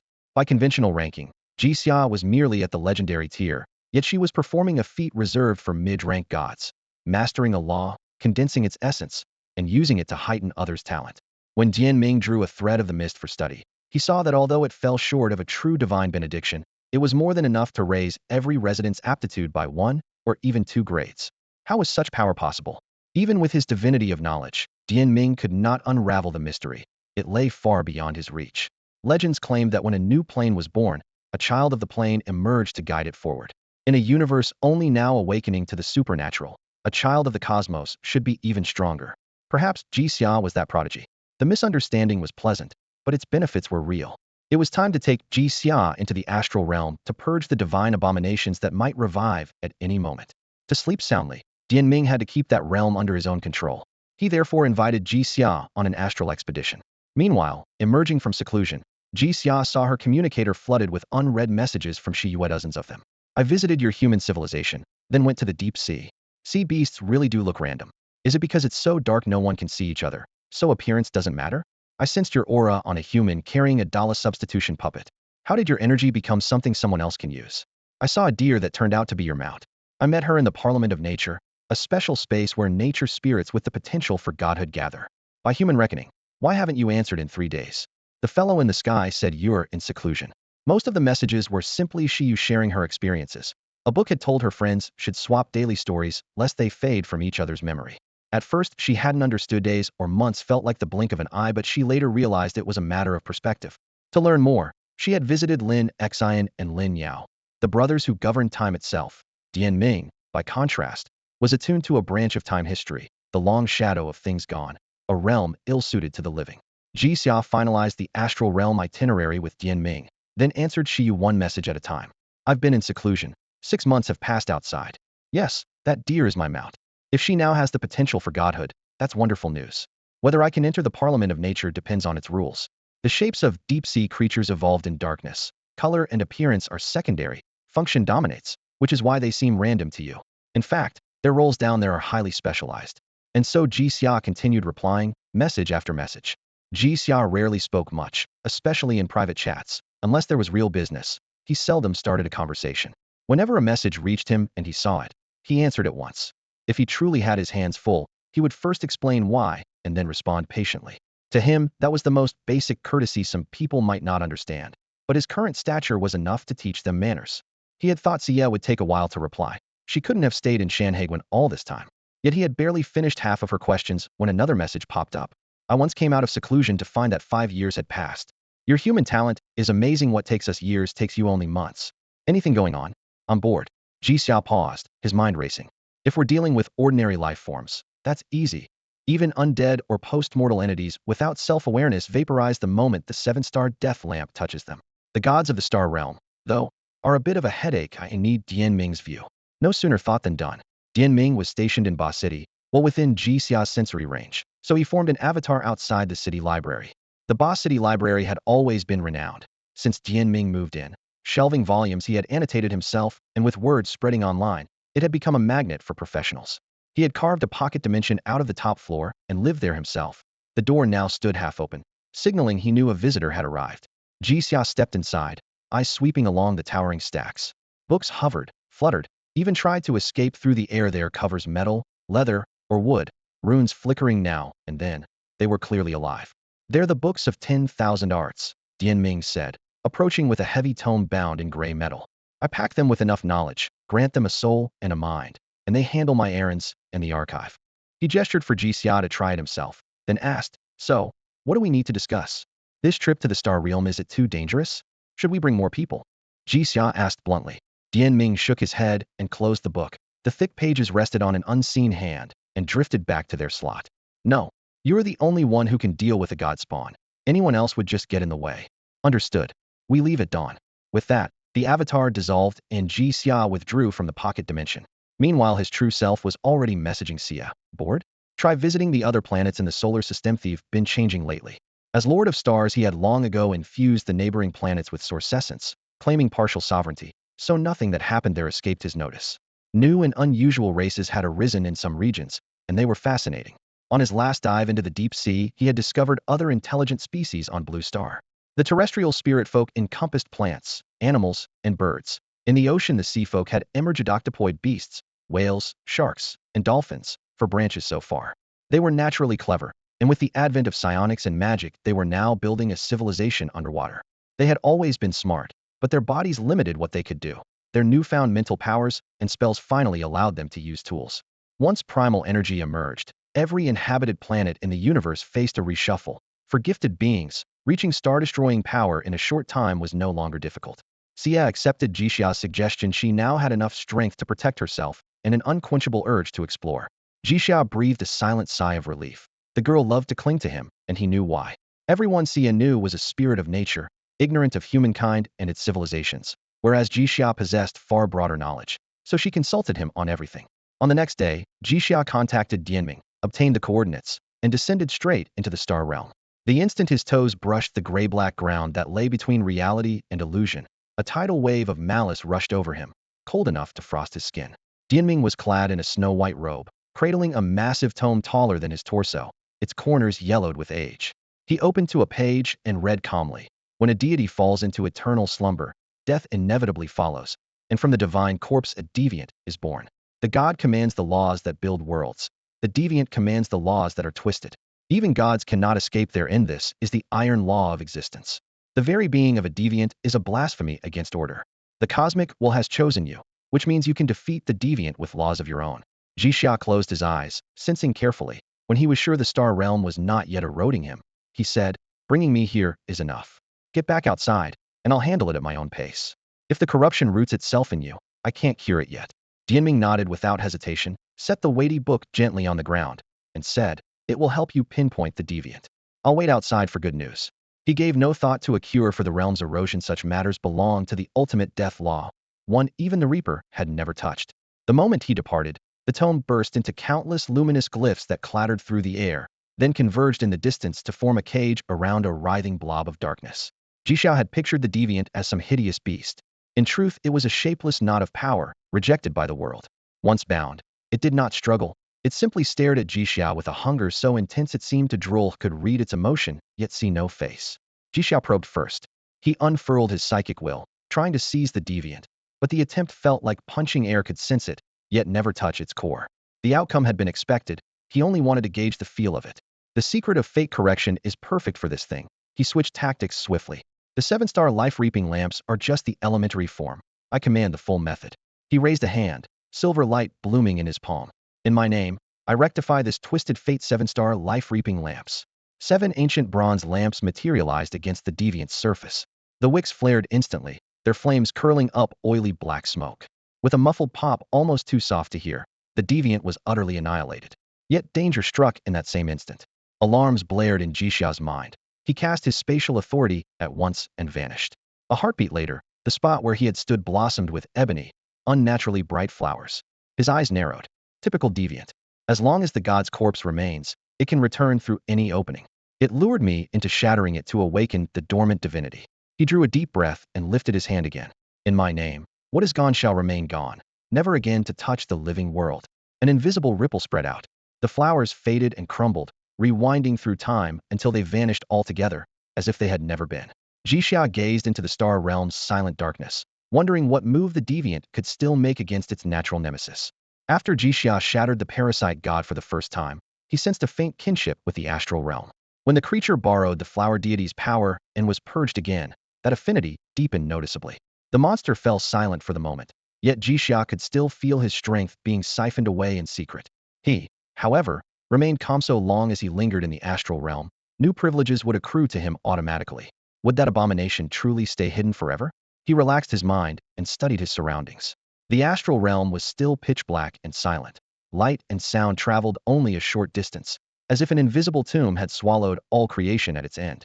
Within that darkness, Jixia detected a strange pattern, an ancient power that sealed foreign energy with remarkable efficiency, bearing a striking resemblance to his own skill. Fate's rejection. It was the first force he had ever found that harmonized with the ability.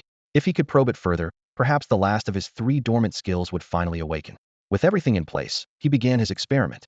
He casually locked onto the nearest god grave, and whether by chance or fate, it turned out to be the tomb of the god of light. A golden, ring-shaped gate rotated slowly. Though the deity had fallen, its residual radiance pushed back the surrounding darkness, banishing the astral realm's loneliness in an instant. A complex look crossed Jixia's face. The scene felt less like death than a continuation of destiny. Humanity's millennia of civilization had long pondered the notion of fate, and he was starting to grasp the truth. Each god grave was a convergence of everything a deity had ever been, a symbol of its selfhood. The gods were not merely sleeping, they were truly dead.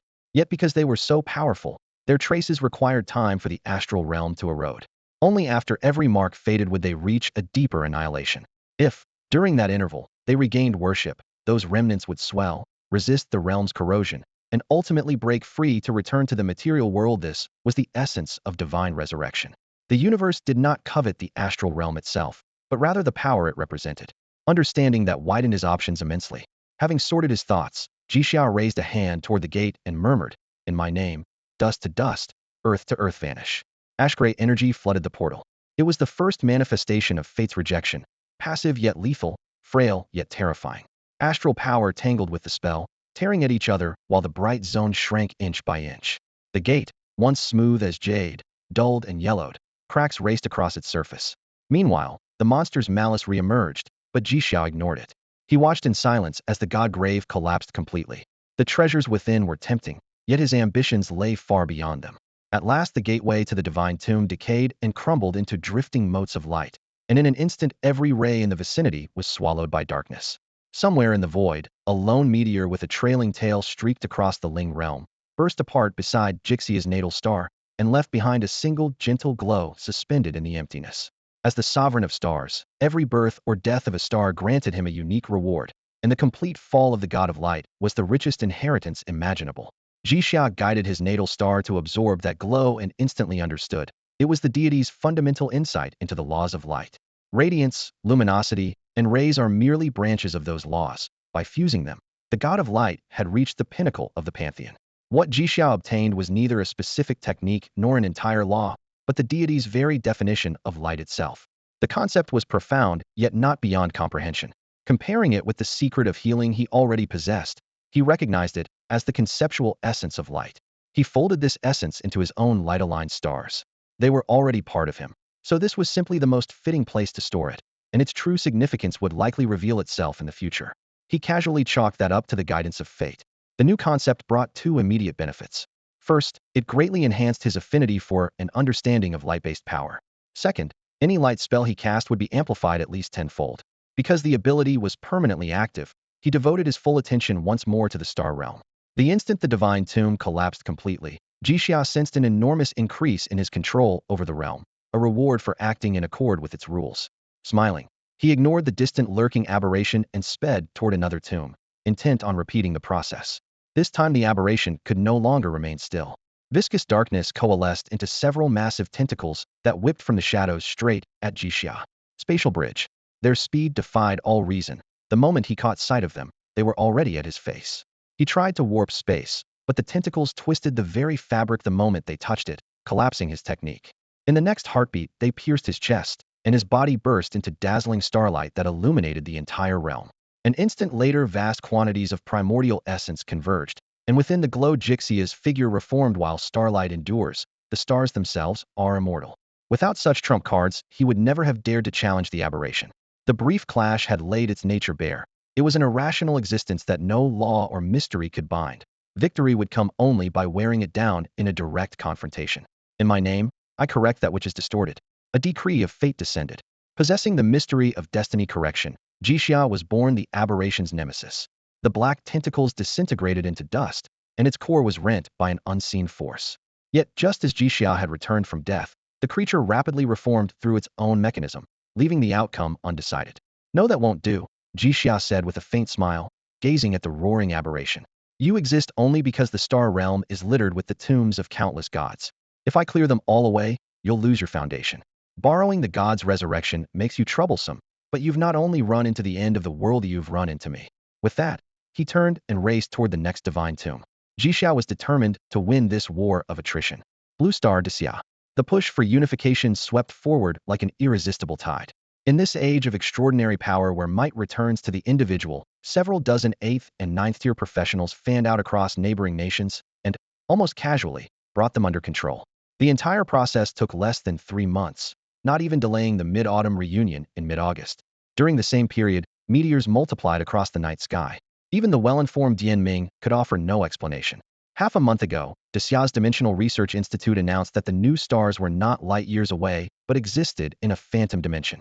Lin Xin and his companions were familiar with the idea of a spirit realm, yet they did not realize this dimension was the spirit realm made manifest until Dian Ming clarified it for them.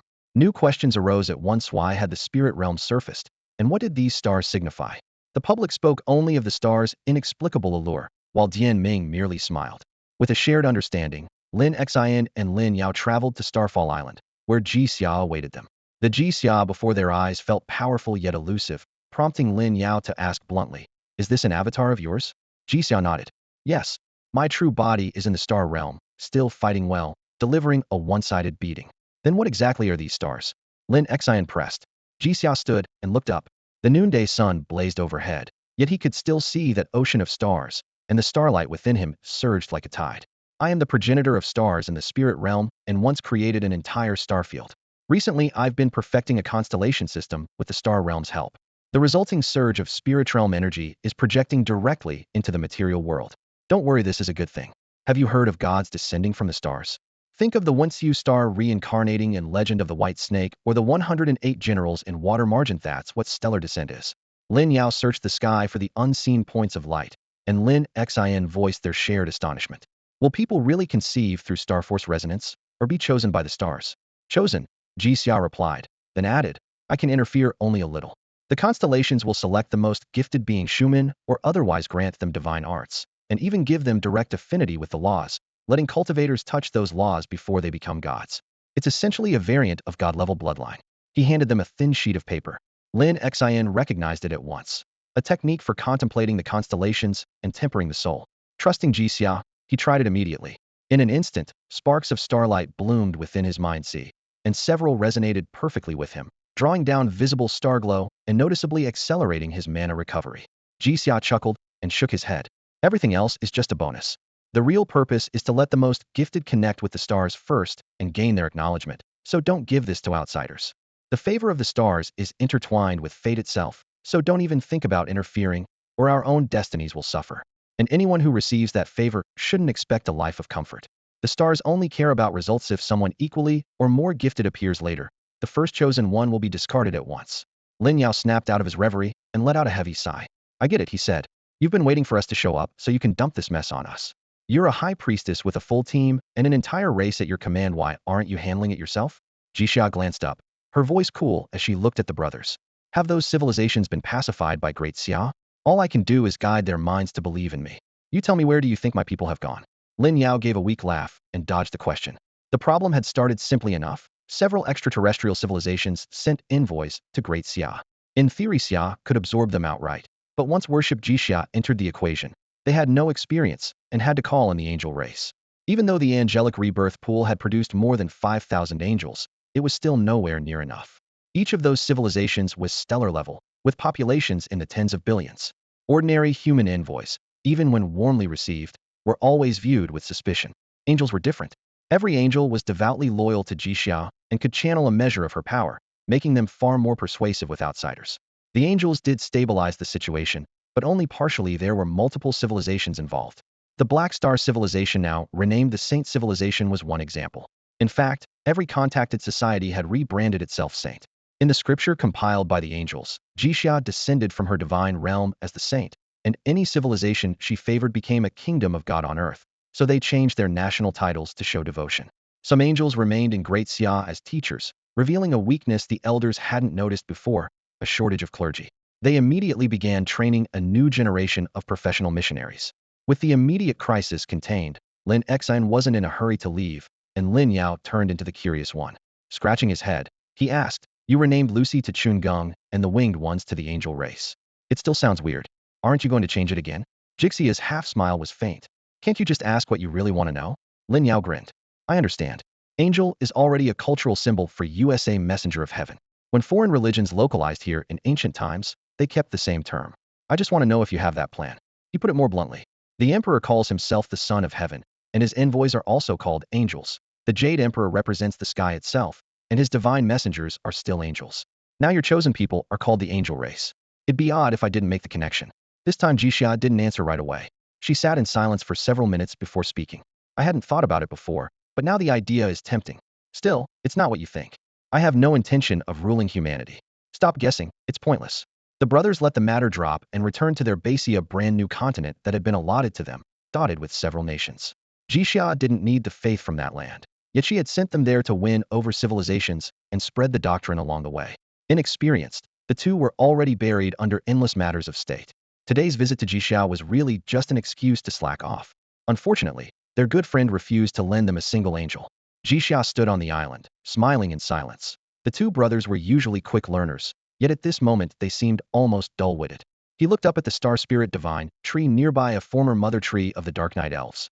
Its crystalline trunk and leaf tips dotted with pinpoints of light made it appear as though a slice of the night sky had been set within its crown. On a whim, he had once dripped a bead of origin blood onto the tree, reshaping it through his bloodline art. From that moment, it became his personal divine tree. Any star spirit elf born from it was both his descendant and a crafted vassal. The branches were crowded with flower buds, exactly 3,000 of them, aligned as neatly as soldiers on parade. When they ripened, each fruit would correspond to one star spirit elf. The number was locked by bloodline law. If an elf died in battle, its soul returned to the tree for rebirth. Only when soul and spirit were utterly erased would a truly new tribesman emerge. Such limits existed because these elves were born with divinity and reached demigodhood upon coming of age. The world rejects an excess of divine beings, so a race like this can only appear in the earliest days of a spiritual revival. Several dozen fruits had already swollen to fist size, shining silver or jade like fallen stars. Jixia was in no hurry to pick them. He meant to wait until every fruit ripened so they could descend together. The real reason was that the concepts he had infused were still too thin. In recent days he had personally buried hundreds of gods, but most were only lesser deities: the god of music, the god of art, the cave-dweller god, and the like, whose concepts were worth almost nothing. Only the total demise of a mid-level or high god granted a proper windfall. The star spirit elves were merely a bonus. The real gain lay in the rapid rise of his bloodline as he absorbed the concepts. By his reckoning, he no longer needed to spend origin points. Once the remaining gods were interred, he would break into a mid-tier divine bloodline. The notion still felt absurd. Wiping out every god in an entire world advanced his bloodline by only one grade. Where could he find enough worlds for that kind of spring cleaning? By comparison, his point allocation ability was downright outrageous. Kill foes, earn origin points, spend them at will, and a mere 10 billion points rivaled the heritage of a whole world. How could that possibly be balanced? He was even more curious about where the points came from. As his power grew, he began studying the Force. If he could master the extraction and use of origin points, he might touch the great realm the gods spoke of. He now controlled more than half the astral realm's authority, driving the god spawn into hiding. Conveniently, he had found another high god's tomb, and his avatars were still working miracles across the nations, raising his points to 4.3 billion. He decided on a quick campaign: slay the god spawn, go home, and spend his points. First, though, he steadied his mind. Silently, he reviewed his victories. The gods of the elves, beastmen, and dragons were all buried. Next came the human pantheon and the ancient elemental gods, all mid or high-tier deities. Clearing them could take years. He had planned for a drawn-out war from the start, so there was no rush. The time would let him deepen his foundation, and when his seclusion finally ended, inevitably would have to fight the nature spirits. The god spawn seemed to be waiting for something. Although its malice was obvious, it kept holding back, as if saving up for a devastating strike. Jixia stayed motionless too. In this star realm, he commanded most of the authority and understood its special rules. The god spawn could hardly linger anywhere else. If the realm were blown apart, where could the creature possibly escape? Sensing Jixia's hostility, the god spawn's aura tangled with his in the void. It needed no telepathy to read the man's emotions. Tombs of fallen gods were scattered across the star realm in precise patterns. Jixia first located the corpse of a human deity from another world, and a smile spread over his face. Could now follow the clues and uncover dozens more graves. The god spawn felt the threat at once and launched a fresh probe. Pitch black mist surged off its body and swept toward Jixia like a storm. He glanced at it and shook his head. Is that all? His will rang out. Star realm, heed your master's command and dispel this twisted power. Half-lord of the realm, his words took effect immediately. The fog was crushed as though a giant hand had driven it into the ground. Refusing to quit, the god spawn became roiling black smoke that coiled into a massive serpent and lunged at Jixia. The vapor bored into his body, instantly dulling his bloodline power. A heartbeat later, pure, blazing gold light burst from his chest. The god-level bloodline's reflexive strike burned the smoke with a shrill hiss, vaporizing even the serpent's outline. In the flames, the god spawn crumbled inch by inch. Far off, the smoke reformed. Jixia looked up, locked on, flashed beside it, and drove a right fist empowered by fate correction straight down. With a thunderous boom, the creature shattered again, leaving nothing behind. Jixia quit searching for tombs altogether. Wherever the god spawn surfaced, he teleported there and threw a punch. Each time it revived, it seemed unharmed, yet Jixia could taste its fear. The law of fate was slowly wearing away its essence. Every death meant a permanent loss of power. The god spawn was utterly bewildered. It had sensed the human waiting for some final hour. Why had he erupted into this sudden storm of attacks? It had no chance to strike back, only the raw terror of endless death. As that dread tore apart its chaotic will, a spark of clarity finally formed, the first flicker of true thought in tens of thousands of muddled years, and it suddenly understood Jixia's design. Destroying the tombs is just a decoy, realization dawned. To seize the star realm, clearing away dead gods was pointless.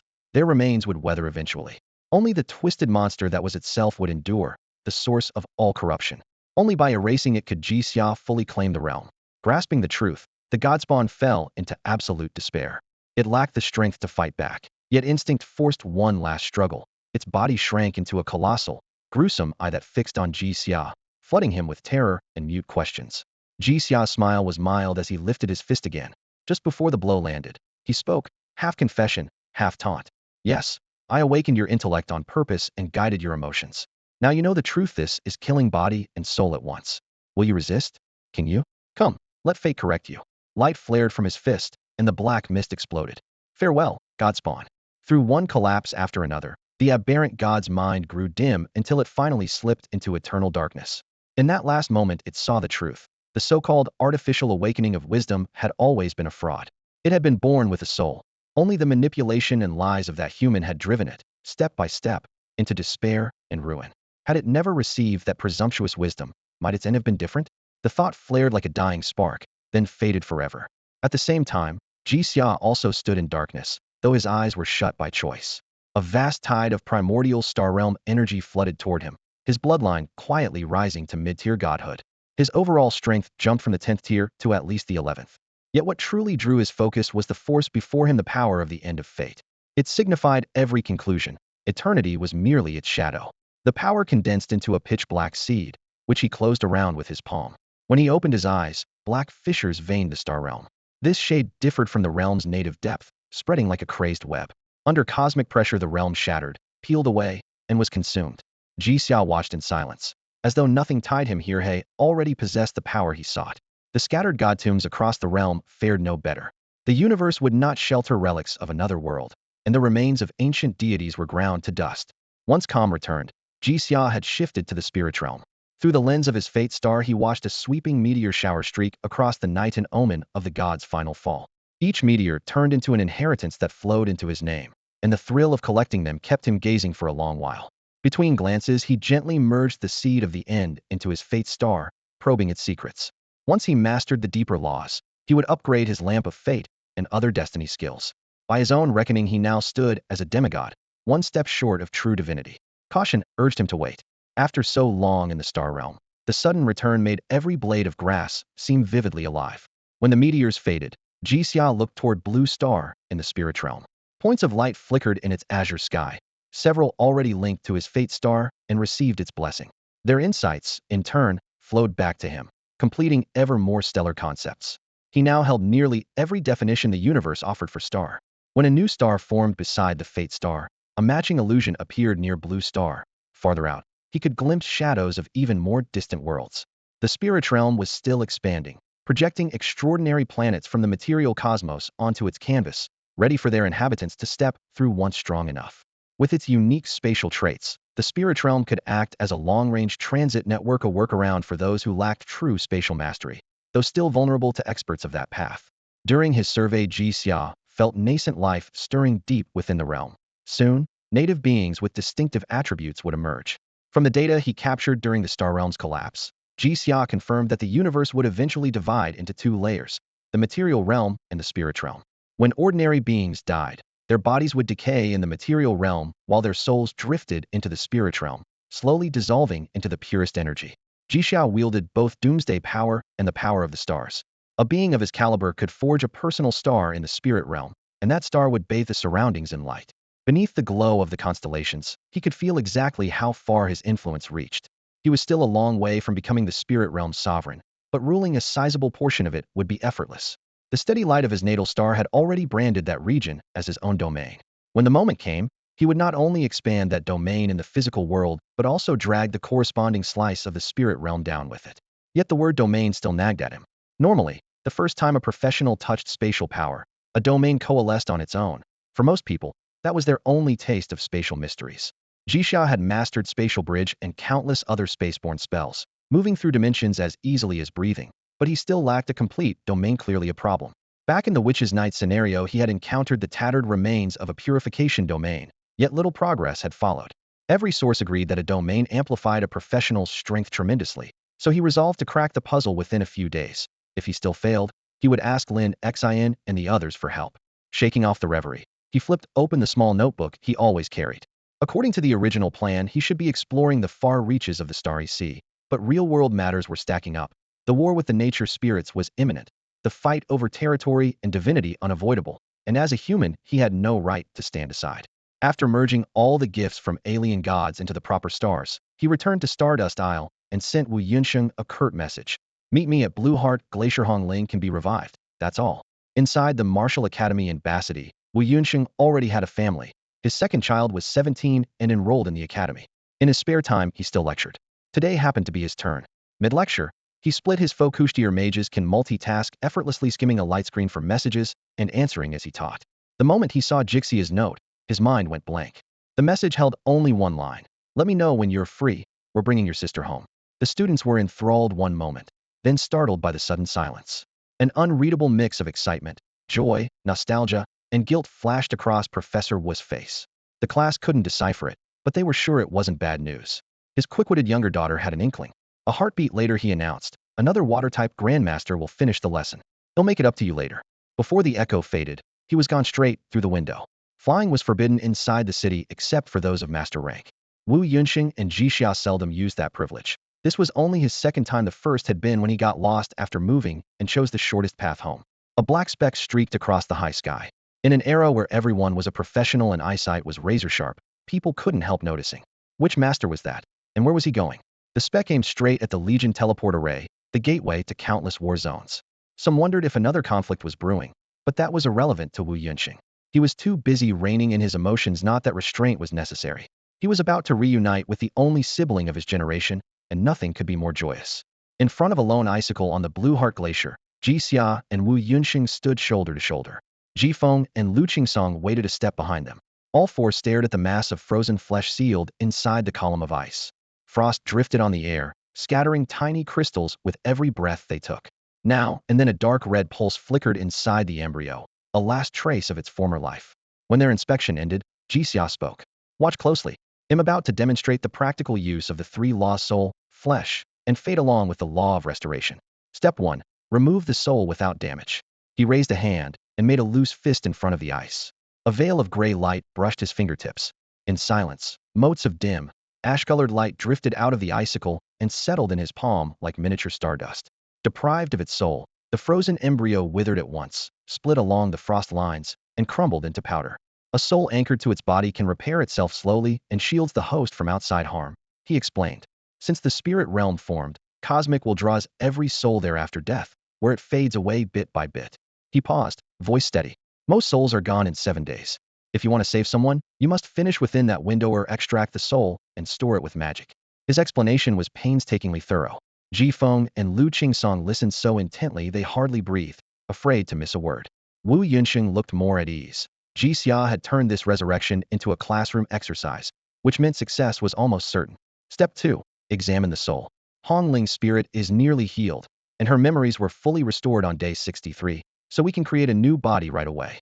Jixia added, normally you can't skip soul repair. You either cast soul healing spells or burn essence. But I've already taught you both, so that part is simple. Drawing on the essence within, he summoned a flow of pale gold that coiled around him. Using Hong Ling's soul as a core, he activated the latent seed of essence hidden deep inside it. The power spilled outward and assembled a skeletal frame in midair: clavicles, ribs, finger bones forming in sequence. Muscle fibers wrapped around them, then organs and a lattice of blood vessels. Finally, a thin membrane of light smoothed into delicate skin, and the new body matched the old in every detail. Hong Ling's eyes stayed closed, her chest unmoving, yet warmth and color had returned to her flesh. Jixia flicked a pale blue robe toward Wu Yunxing. Dress her. Wu Yunxing caught it, handling his sister gently and in silence. Jixia monitored his two disciples' mental waves. Their emotions stayed calm. The sight of bare flesh stirred no untoward thoughts. Satisfied, he nodded. Years ago, he had added anatomical practicum to the Healers Guild curriculum so practitioners would know the body and ignore needless distractions. In this world of flesh-grafting magic, there was no need to dissect corpses when you could simply create them. He had, therefore, supplied students with flesh puppets that were flawless in form and carried a hint of allure. One of his minor achievements in the art of charm. The exercise tempered their minds. In real battles, limbs are severed and torsos destroyed as a matter of course. If a healer is rattled by naked flesh during a rescue, the consequences can be fatal. Of course, with his grasp of the mind's secrets, Jixia knew such training only built resistance, not elimination of desire. Still, it sent a clear message to the world. Healers are professionals, worthy of trust, and unlikely to become the source of fresh trouble. After waiting for roughly 3 minutes, Jixia went on. The last step is to make sure the new body fits perfectly, he said. Because it is molded on the soul of the deceased, compatibility should be ideal. What we really have to worry about is whether any innate talent was lost during reconstruction. He lifted a hand and tapped Hongling's forehead. A thumb-sized white blossom appeared in midair. 10 petals unfurled one after another, yet the edge of one petal was stained amber. That single mark meant the resurrection had worked, but a portion of her gift was gone. A healer who relies on this basic revival spell cannot mend such damage. If the caster's skill is poor, the blight can spread to 5 petals, the same as a professional losing all cultivation talent after being rescued twice. Ji Feng raised his hand, unable to hold back. Brother, what exactly determines that level of skill? It depends on how deeply you command primordial manipulation, Ji Xia replied, nodding. At its core, it involves flesh and soul. Satisfaction glimmered in his eyes. Lu Qingsong cut straight to the point. Master, you mentioned a concept-level healing art earlier. Could that repair this sort of loss? If so, how do we learn it? While giving Hongling another casual treatment, Ji Xia smiled and shook his head. You know how weighty a concept-level technique is. The requirement is simple to say, but brutal to meet. You must first master every common school of healing and then merge them completely. Only then can you touch the healing concept. The same rule applies to any other concept. Ji Feng and Lu Qingsong considered themselves well informed, yet they could not imagine how steep that path truly was. Wu Yunsheng's eyes went wide, as though he had discovered a new species. Was Ji Xia really revealing a core secret so casually? Even if others overheard, almost no one could pull it off, so how had Ji Xia managed? A low groan snapped them out of their shock. They turned in unison to see Hongling open her eyes, baffled, gazing at the snowflakes drifting overhead. Ji Xia raised a hand and cast a barrier that shut out every sound. Don't disturb her, he explained. Her soul data is still flowing into the body. Normally it takes a dozen seconds, but she's been dead for years, so a few days is normal. There is a shortcut, come with me. With that, he led the 3 of them into darkness. It was not entirely lightless. Sparse sparks flickered like candles in the wind. They had entered the mindscape, and those sparks were lights of the mind. Body and soul shield the mind, forming what is called a mind island. Ji Xia pointed ahead. Hongling's island is rebuilding itself. At first the others saw only void. As Ji Xia intervened, motes of dust gathered and an island's outline emerged.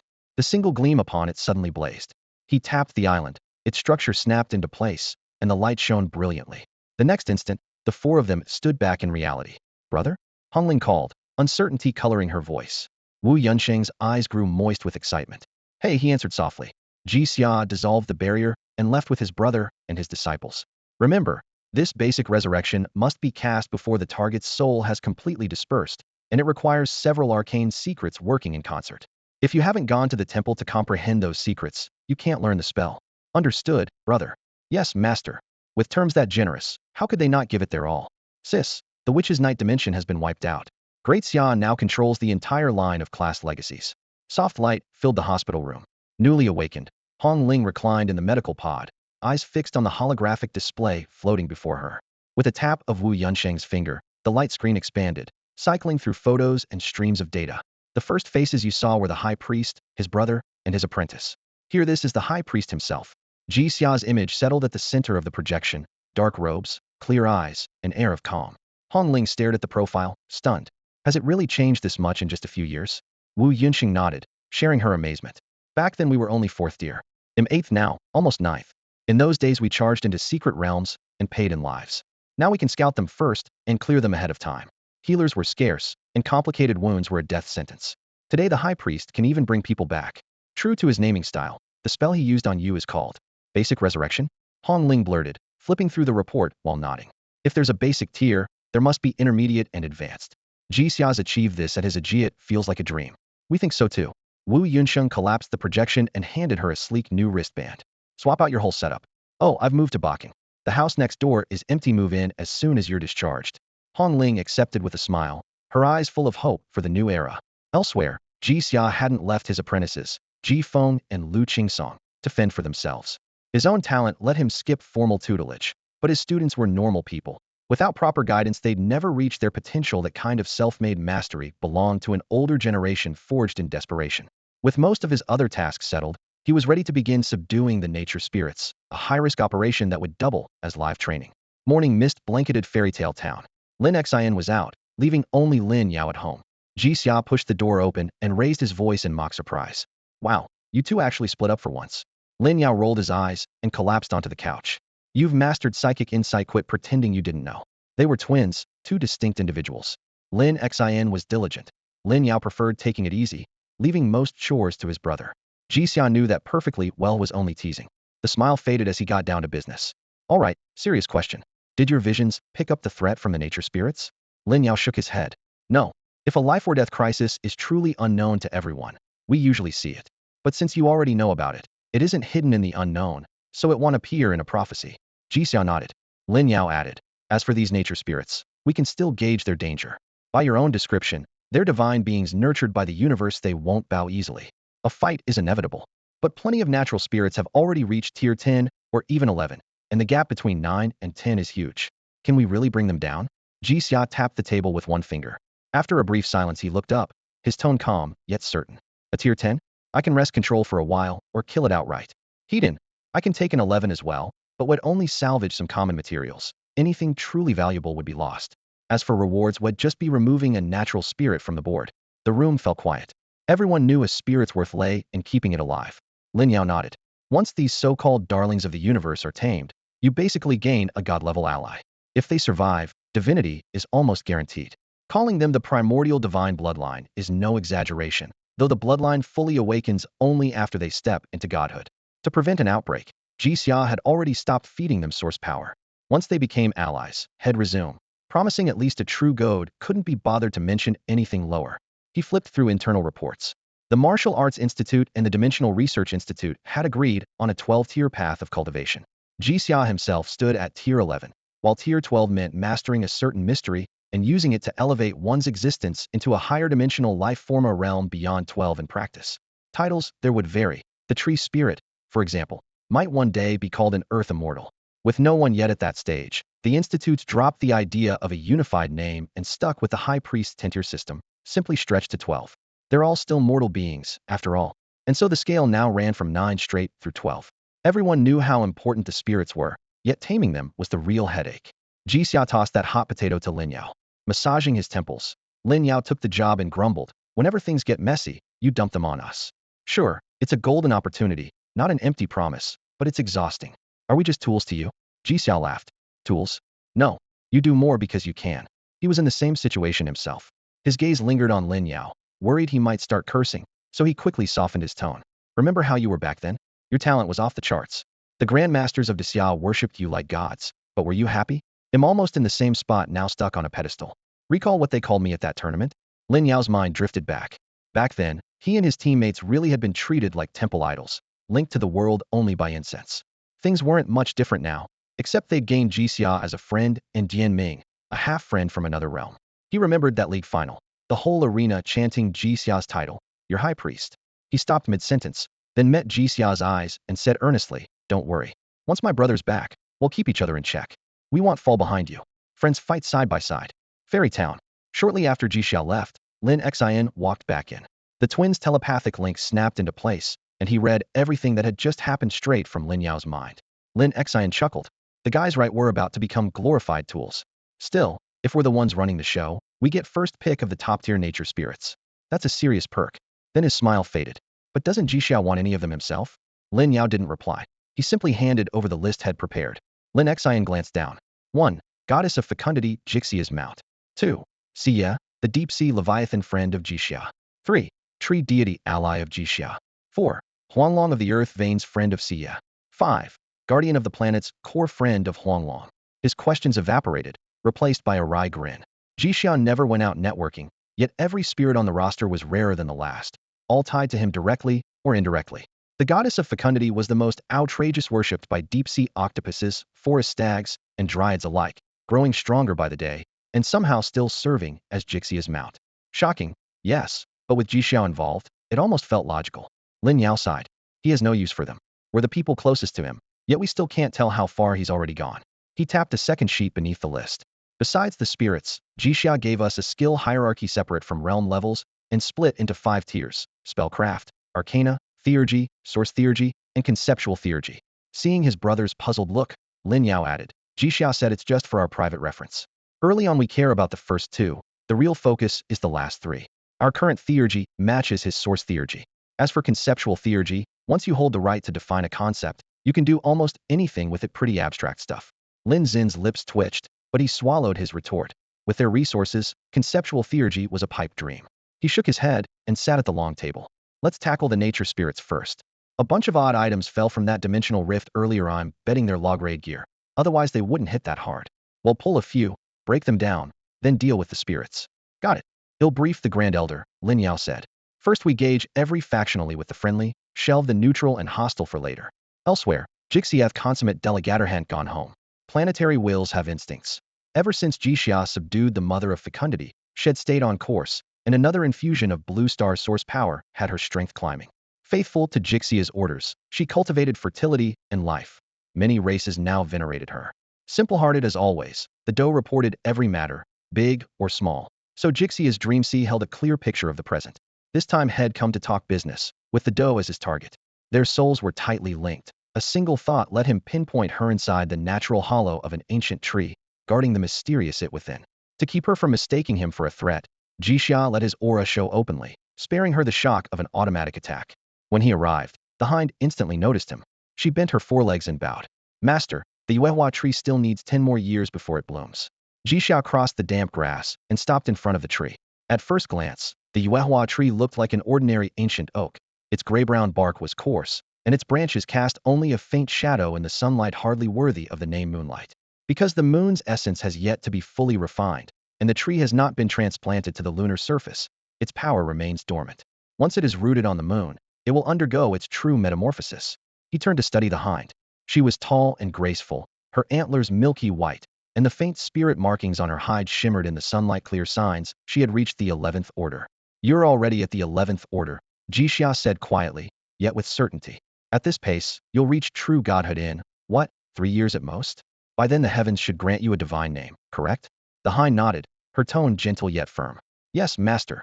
But once I join the Council of Nature, if I claim a seat of my own, I can earn my true name even sooner. Thank you for the reminder.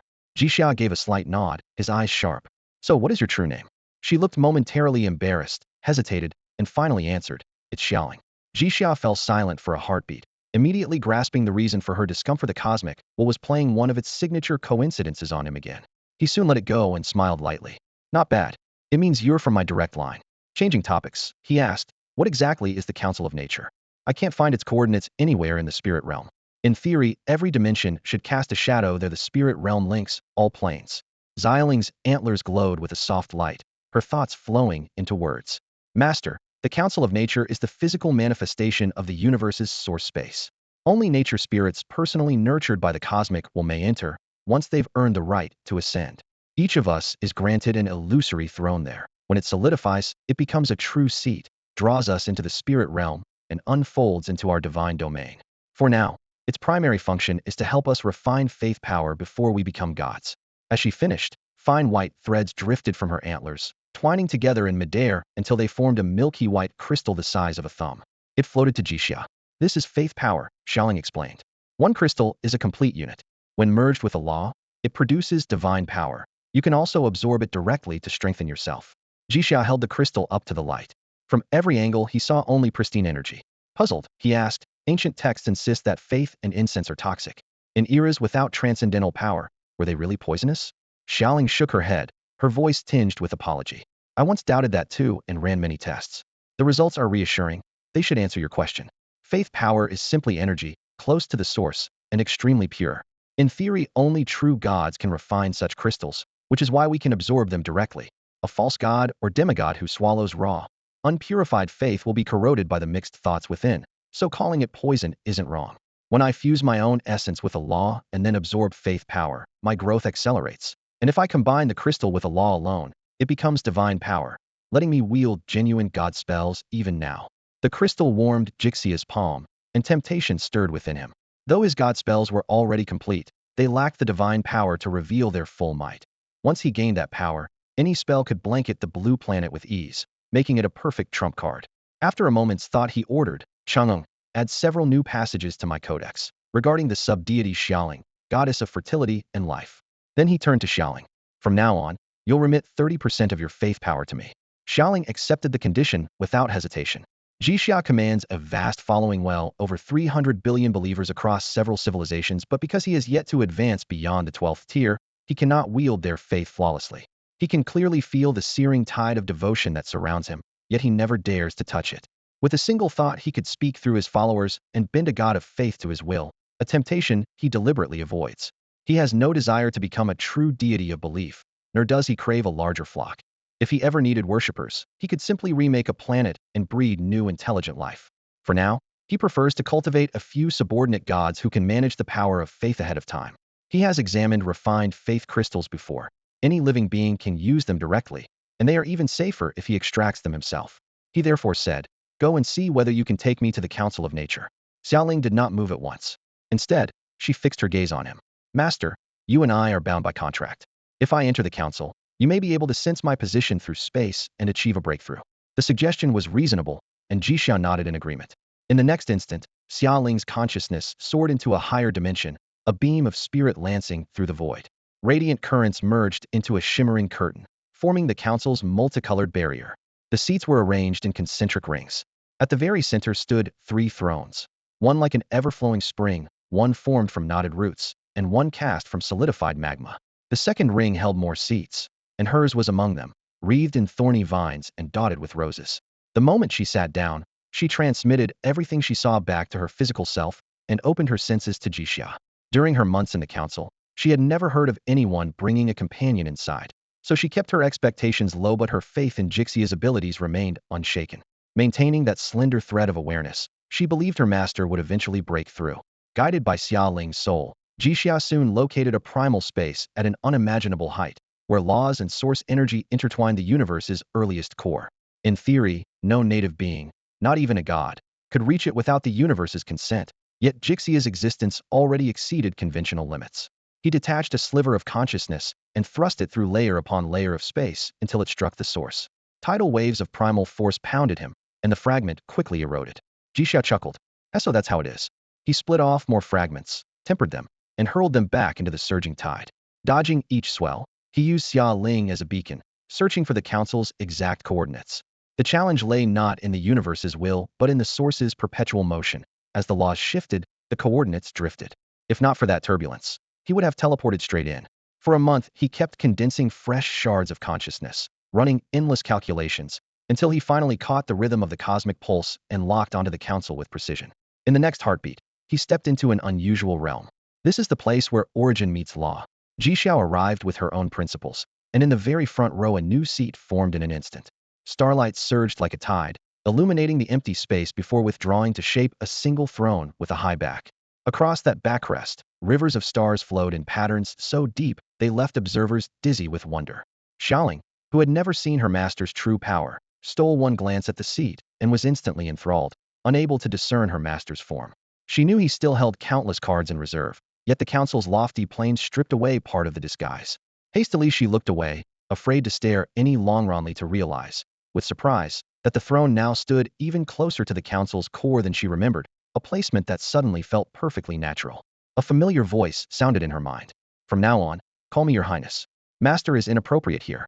Everyone present is a god in waiting, and equality is the rule."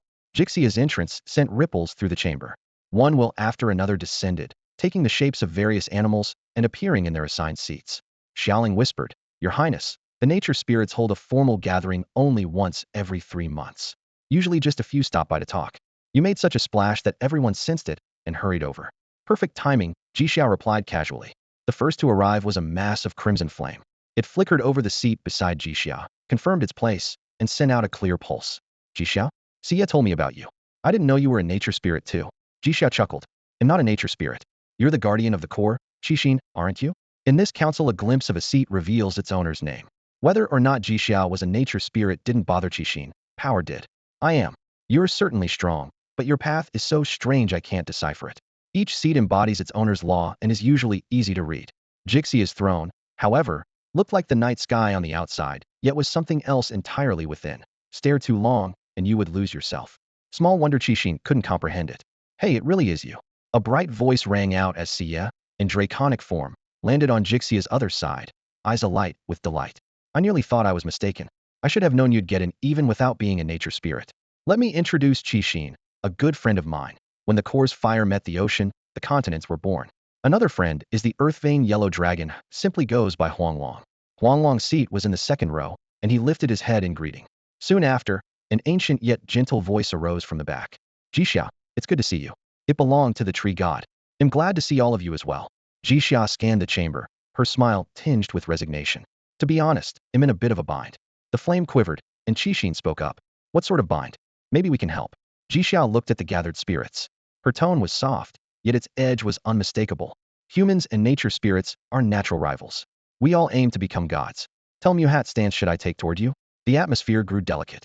From the moment I came into being, I knew I was the master of oceans and currents, charged with keeping every tide and stream in motion. All the spirits listened in silence while a third-person gaze surveyed the council chamber, a domed hall woven from falling water, tangled vines, and flickering firelight. Waves echoed against the walls like a heartbeat. The being who called herself the sea goddess clarified her identity. She was no longer merely a goddess of the sea, but the goddess of currents, the goddess of water. Her ambition was to ascend and merge with the very laws that govern the universe's waterways, to become a primordial deity of flow itself. She needed no worshippers and claimed no territory, for one day she would carve out a world of her own. She brushed her sleeve and let her thoughts ripple like water. Turning to Ji Xia with a bright smile, she said, in the past we might have competed with humans on Blue Star for resources, but now our sights are set on the entire universe. Her tone was light, then it sharpened. As for those short-sighted ones who refuse to listen well, to borrow a human phrase, they need a lesson, or they'll disgrace us all. The tree god's leaves quivered in agreement. Some children only learn when it hurts, he murmured. Flames danced overhead, and the fire god's voice rolled out of the heat. Totem gods, faith gods, law gods, source gods, concept gods who wants to linger on the first two tiers? Even if the path is blocked, we'll eventually find a way forward. Below them, several lesser nature spirits lowered their heads. They had seriously considered attacking human cities and corralling believers. They had tasted the rush of power that faith provides. Its lure was immense. Yet the leap to a grander destiny felt daunting. For now, they wanted only to attain godhood and secure immortality before dreaming any bigger. Ji Xia sensed their hesitation and softened her voice, plucking at their hearts like harp strings. Since ancient times, human civilization has honored the true gods. Even today, we celebrate countless festivals in their names.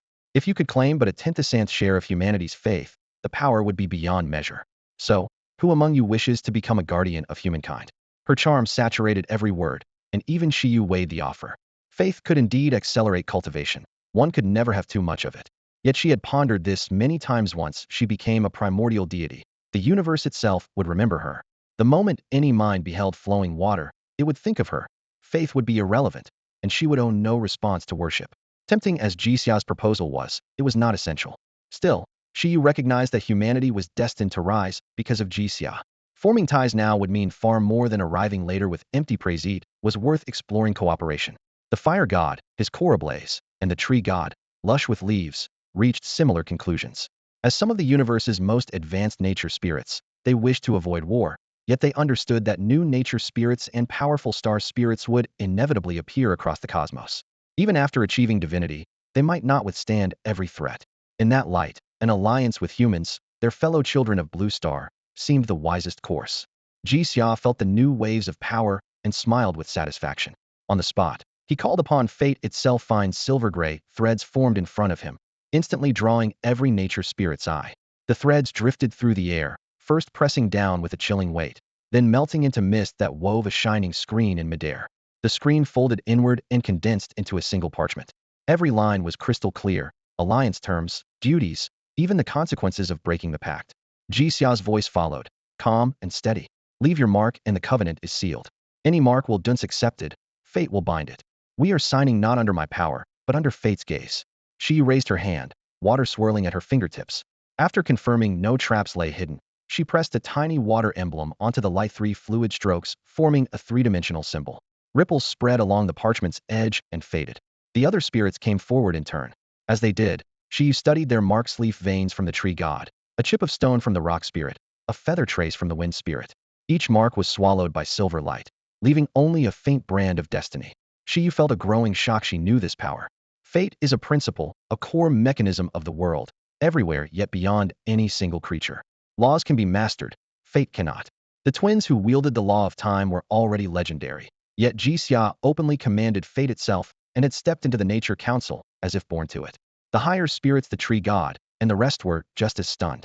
While signing, they secretly congratulated themselves on choosing the right side. Their gaze slid toward those still hesitating, eyes filled with unconcealed pity, beyond saving.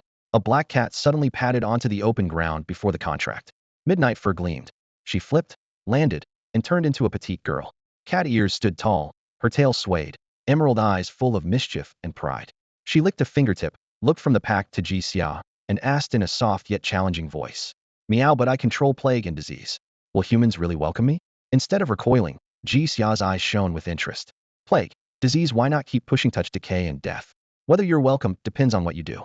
Stop a plague from spreading, cure an illness, or aim it at an enemy, and with the way you look, I'd say you'll be welcomed." "Meow, my look?" The cat girl blinked. "Humans like black cats?" Jixia shook his head, then nodded. "Some do, some don't. But as you are now, you'll be fine." She stood barely 160, sleek black hair hiding her ears, tail swaying behind her. A mix of cool indifference and teasing glinted in her eyes, giving her a unique charm that would draw any curious gaze. She shrugged, as if unimpressed, and turned away. Just when everyone thought she would refuse, she changed back into a cat, leaped, and left a faint golden paw print on the light screen. Then she bounded into the woods without a backward glance. Even the black cat, once a vocal opponent, had been swayed by Jixia's words and the future he painted. In contrast, the black wolf, white serpent, toad, and several others tempted yet tainted by impure faith turned their backs and left. Next time they met, they would be enemies. Jixia had only planned to drop by the Council of Nature for a quick look, never expecting to walk away with so much. The moment his consciousness returned, he gathered every scrap of intelligence he had picked up in the council, added his own preliminary analysis, and forwarded the confidential report to Grand Elder Yenexin. The caution was necessary. If he signed a pact on his end, while someone back home offended a nature spirit out of ignorance, all his work would be for nothing and the clan's reputation would suffer. At first, Jixia intended to subdue each nature spirit by force and bind them with contracts. One step inside the council chamber, however, and the plan changed. Every seat in that hall corresponded to a law on the natural side. A handful of spirits, Shiyu, the tree god, and a few others had even stretched their divine mandates into the rudiments of higher laws. They were clearly edging towards source god status by an unexpected route. Take Shiyu. Instead of racing straight for the primordial concept of water, she had chosen to master the derivative law of flow first, lowering the difficulty, then planned to circle back and seize the greater water domain later. The lesson was invaluable. Jixia had been eager to leap directly to the law of fate, but that was a dangerous jump. The stars dictate fate. Anyone blessed by the constellations eventually gains a chance to rewrite destiny. Once those people ascended, he could use their momentum to pry open fate itself and become a god of destiny. For now, though, he needed a safer stepping stone. Healing and purification were essential, but offered no direct link to fate. Good luck? Bad luck? Then inspiration struck life. From the instant a living being is born, it is shackled to a destined path. If he could alter a creature's birth, aging, illness, and death, he would be meddling in destiny itself. Life and fate are intertwined, and the fit felt perfect. Realizing this, he couldn't hide his delight. A genuine smile tugged at his lips. At last, his road ahead was clear. His communicator buzzed softly. Yen Zin's reply confirmed the dossier was secured. With that weight off his mind, Jixia dove into the next phase of preparation, exactly why he had rushed back. God thrones. Every seat in the Council of Nature was one of these divinely granted thrones. Claim one and the cosmos acknowledged you, having the effort needed to advance. Divinely granted meant that on a crowded path to godhood, the throne's holder was essentially pre-selected. Unless a rival possessed truly monstrous talent, the position was unshakable. That, above all, was why he sought alliance with the nature spirits. Each god throne came with a built-in function. It refined raw faith into pure divine power with no side effects, painfully slow, but flawless. Jixia's stockpile of faith might take years to purify, so he planned to let his subordinate gods share the load. The other nature spirits, lacking any faith to cleanse, could only envy him in silence. Slow as it was, the throne offered a second source of power, direct communion with the law itself, drawing raw essence that converted automatically into divine energy. The same energy could strengthen a bloodline. The thought set Jixia's heart ablaze. He was certain he could push his own body all the way to full maturity. A mid-grade divine bloodline would not make Jixia a god the moment he came of age. Even then, he would awaken only one mystery on his own. The real benefit was that deciphering the laws would become far easier for him. He took stock of the 52 source points he still possessed. On paper, brute forcing the bloodline upgrade was doable. 100 to climb from low grade to mid grade, 1000 to reach high grade, but the time it would take still stretched out endlessly. As for truly supreme bloodlines, he could already sense that the price would be absurd. Since dreaming of a single leap to the summit was useless, he might as well squeeze every drop from the power he already had. With mastery over the mystery of mind, reshaping his followers' perception of him was effortless. The old title god of healing felt obsolete. So he broadcast a new one to every believer, God of life. That is the essence of a divinity. Natural spirits devote themselves to spreading faith because a godly mantle lets them commune with worshippers in advance. Now Jixia could already hear distant prayers whispering in his ears and answer them on the spot. True godhood in action. Why does the universe pour so much effort into birthing new gods? The reason is brutally simple. It is too young to supply ready-made rule templates and must rely on fledgling deities to fill the gaps. Strictly speaking, spirits like Shiyu and Chi Xin have a more accurate label: demon gods. All this led Jixia to an even bolder suspicion. Perhaps worlds exist beyond the universe itself. But that was a question he had no right to ponder yet. His immediate task was to convert stored source points into raw strength. After the laws descended, Chun Gong replaced his body with obsidian crystal and his combat power skyrocketed. Though he had yet to master any single mystery, he had sensed the contours of several. No one could pin down his current might, but Jixia was sure it at least rivaled that of Shi Yu and the other demon gods. With such an ally at his side, he could move forward unburdened. Next came his stockpile of skills: gold, wood, water, fire, earth, light, darkness, wind, lightning, plus shadow, blood, necromancy, nature, life. The number of true extraordinary aspects was far smaller than most imagined. With the entire Daxia as his backing, collecting healing arts aligned to each aspect was child's play. If any attribute lacked a teachable spell, it hardly mattered. Monsters are avatars of the world's source, and their abilities are limitless. With mind manipulation, he could force them to cast a power repeatedly, dissect it, imitate it, and make it his own. Time slipped by. Once every known aspect's healing art was maxed, Jixia's restorative magic was reborn. He did not hesitate for a moment and continued pouring source points into his skill framework. More than 100 trait nodes were available, with 5 standing out in blazing highlights. He could pick only 2. Each was a concept-level trait, each a separate law, and Minotaur wanted them all. True Wound sounded lofty, but it was far ahead of his current needs. If that niche ever appeared, he could always spend another 100 million source points to swap traits on the spot. For day-to-day combat, energy and space were perfect. As for ordinary boosts like amplification or efficiency, he had long since stockpiled enough and didn't need more icing on the cake. Decision made, Jixia locked in his choices. Jixia once tallied and realized that he had dozens of rule-tier skills, each capable of holding 1 affix, whereas conceptual healing allowed for 2. Yet he had no intention of farming affixes, as if grinding a dungeon. Each one cost tens of millions of source points and came at random, an outrageous drain. With his funds stretched thin, that pay-to-win strategy was out of the question. This time he burned 4.6 billion source points just to push a single concept tier art to the rule tier. In this context, rule tier was not merely a higher rung. It was the exclusive hallmark of conceptual theurgy, proving he had gathered every mundane rule secret. Even so, experience showed that fusing all those secrets did not guarantee the birth of a true conceptual divine art. For the next step, he would have to distill deeper mysteries: destiny, time, causality, space, anything tied to healing, and infuse them into conceptual healing before he could ascend further. The source points were not wasted. Thanks to his prodigious insight and the rule-saturated environment of Starfall Isle, Jixia smoothly pushed purification to level 6 and unlocked 5 additional purification secrets: light, water, earth, wind, and sound. The arrival of a second light-based secret made him realize that light was nothing more than light itself. Phrases like spiritual light or light of wisdom belonged to entirely different concepts. Of course, 2 separate rules could be forcibly intertwined to imitate such derivative notions. He also discovered that the law of light could draw on sunlight or moonlight, yet the solar and lunar laws were independent, not subordinates of the light law. These apparently unrelated yet intertwined, seemingly linked, yet separate relationships struck him as chaotic at his present level. One truth, however, became clear: energy has no intrinsic qualities. Only the intervention of different laws paints it with a multitude of attributes. Even a god without conceptual healing could still treat the wounded by mastering every healing secret. Though never with the absurd efficiency Jixia now possessed, an absurdity that astonished even him.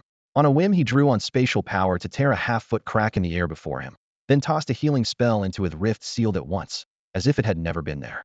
Next, he laid a spatial stasis field over the ground for several meters around his feet. His present mastery was too crude for combat, but it did freeze air, dust, and even light. One beat later, he cast healing, and the stasis vanished, the malady cured, because, in his mind, space was not meant to be frozen. Only then did he grasp another use of the primal theurgy mind will. It could not only sculpt reality directly, but also let him constantly tune his own state and reshape his cognition, making it the perfect complement to healing. Granted, he doubted he would ever employ such extreme tricks, and he still had no idea where healing's theoretical ceiling lay. If one wished to treat the cosmos itself, one would first have to diagnose its illness. Yet from what he could see, the universe was humming along just fine, its laws in perfect order. Curious to test the waters, Jixia pressed his palms together, fingertips touching, thumbs curled inward to trace an inverted hirt and esoteric sigil. Starlight fell like rain, yet Jixia felt almost no drain on his mana. An area larger than Boss City absorbed most of the cost for him. Empowered by his conceptual healing, the gathered energy began repairing everything it touched without distinction. He had activated the miracle just to see what would happen, never expecting the torrent that followed. A stellar downpour swept across a Thessaly circle, washing over 7 or 8 cities in one breath. Encouraged by the result, he decided to witness the true force of divine magic. Drawing on more than 200 units of faith he had refined in seclusion, he swallowed most of them at once. The power blended with the laws in his body and turned into silver-gray divinity. Spending another dose of that divinity, he recast conceptual healing. A pillar of silver light pierced the clouds, and his consciousness plunged into the psychic realm. Within a heartbeat, he sensed shock radiating from every corner of Great Xia and even from the neighboring Nature League. In that realm, the emotions became countless viewpoints, letting him see a rain of stars blanketing an entire continent. Given Blue Star's current size, one continent equaled the whole of the old planet, which meant Jixia now held ordinary planet-level might. If he could loose a healing rain across such distance, he could just as easily unleash destruction. Yet he also understood he had not stepped into the 12th tier. The attribute points and laws he had absorbed had all strengthened his bloodline, leaving his overall growth almost unchanged, a gap he intended to fill with faith energy. Since starting his retreat, he had turned 22. Jixia could already foresee that when he emerged next time, seas might dry up and the world could turn upside down. He sent a wisp of awareness to the Council of Nature. The auras of the demon gods there were much the same, though a few more seats had appeared, new gods who had found their way and been guided in by the cosmic will. Jixia placed his old contract on the council table and said freely, "Anyone who wants to sign, leave your mark." When his mind returned to his body, he reviewed recent events. 1. The twins had advanced to become the second and third great grandmasters. He would send them a few obsidian crystal blocks to aid their studies. 2. Ji Feng and Lu Qingsong had become newly certified healing grandmaster sagas for celebration. 3. Shiyu and several demon gods had arrived in Great Xia for talks, a direct result of his earlier outreach. 4. On the second day of the second lunar month, the dragon-raising festival would continue. Honoring the dragon or water god should guarantee a year of fair weather and safe seas. 5. The Green Hell had been renamed the Endless Forest. Humans could harvest its resources on a rotating schedule, but were forbidden from excessive destruction. Item by item, he felt a twinge of disappointment. The foundational system was fully open, the libraries overflowed with manuals, and master-level courses were free online, yet the age had not leapt forward. Was life simply too comfortable? Jixia decided to attend this year's Grand Assembly and inspect the upper echelon's progress. If it proved too slow, he would accelerate it himself. The spirit realm had begun manifesting other life-bearing planets. Now that the prologue had opened, more demon gods would surely appear. Blue Star, the most resource-rich world in this universe, could never remain peaceful for long. While he pondered, the gentle drizzle of starlight suddenly changed. The starlight rain, cast with divine power, would last for half a day. Jixia had used this form of healing long ago, so everyone simply assumed the high priest was handing out a blessing and saw no reason to panic. The first hour passed without incident, but when he tried to channel power again, he realized the healing force had vanished while the starlight continued to fall.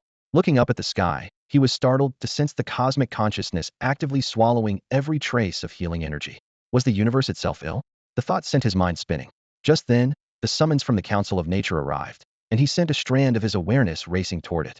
The moment he stepped inside, his gaze locked on the slowly flowing 7-colored river of light at the center, the very source of the cosmos he had glimpsed in memory. As if alive, the river split in two. Half of it condensed into a turquoise sphere the size of a basketball and drifted toward him. The surrounding demon gods were burning with envy, yet none dared to move. The sphere merged with his body, releasing a torrent of scorching, monumental information: void, invasion, salvation. A rift had been torn in the universe, invaders were seeping through, and the cosmic consciousness wanted Jixia to lead the demon gods and save the world. The reward was equally staggering: pure origin imbued with the universe's favor. With that blessing, the laws themselves would manifest. Even a pig could ignite divine fire. The cosmos was sparing no expense.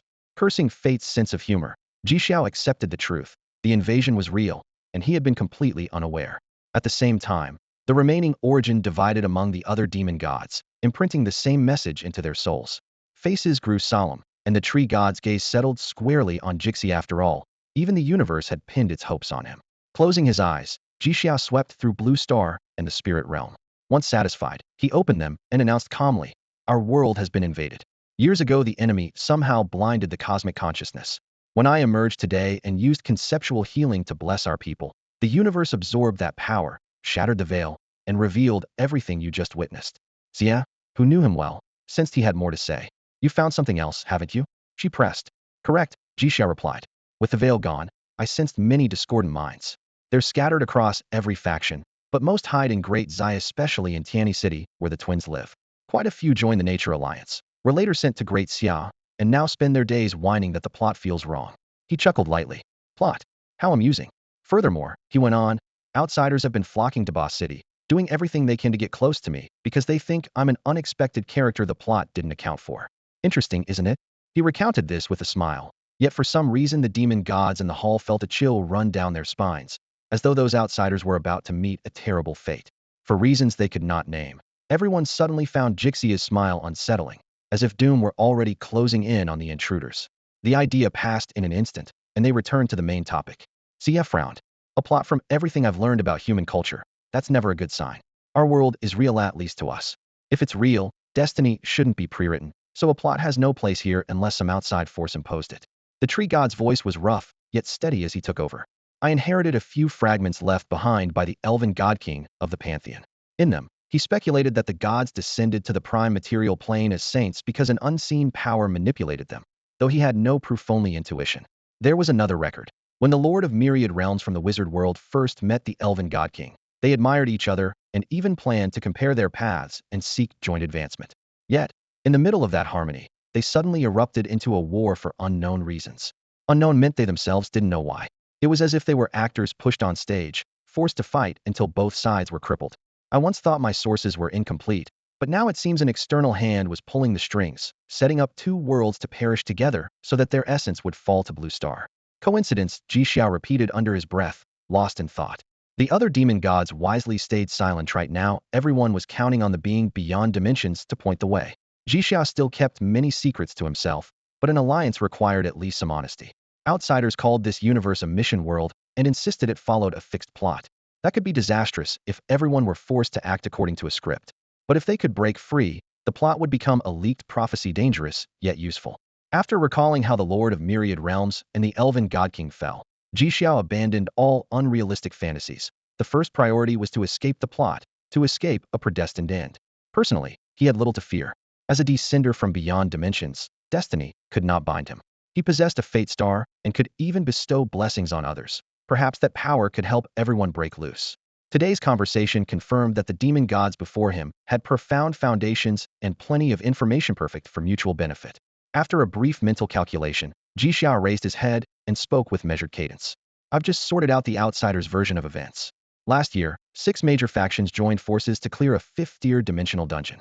Right after that, the sea folk invaded, and both sides suffered heavy losses. This year, the nations collapse one after another. The survivors rebuild on the ruins, and clashes erupt with the nature spirits, meaning you. You shelter some humans to build faith. But the true anomaly came 3 years ago. My sudden appearance threw the entire storyline off. I suspect I managed it because I hold power over fate. Still, my understanding of that domain is shallow. If any of you possess relevant knowledge, I'd like to trade." He paused, sweeping his gaze across the demon gods. "We'll talk fate in a few days. The outsider's presence is obvious. Go verify it. Then let's cooperate." With that, he tore open space and vanished. Xia looked at the now empty clearing, shrugged, and sighed. "Honestly, I was going to hand him the data on the spot. Looks like I'll have to wait till I'm back from Venus and give it to him in person." Qixin shook her head, a note of regret in her voice. "I don't have anything on fate, but I trust him." Finally, the tree god turned and slipped away. He needed to confirm everything he had just heard. Ji Xia stood over the corpse. Everything he had just reported to the council had been taken directly from this man's mind. Earlier he had tried to squeeze too much out of the outsider. The instant he asked, "Where are you from? Who sent you?" the man blew his own head apart, extinguishing his soul in the process.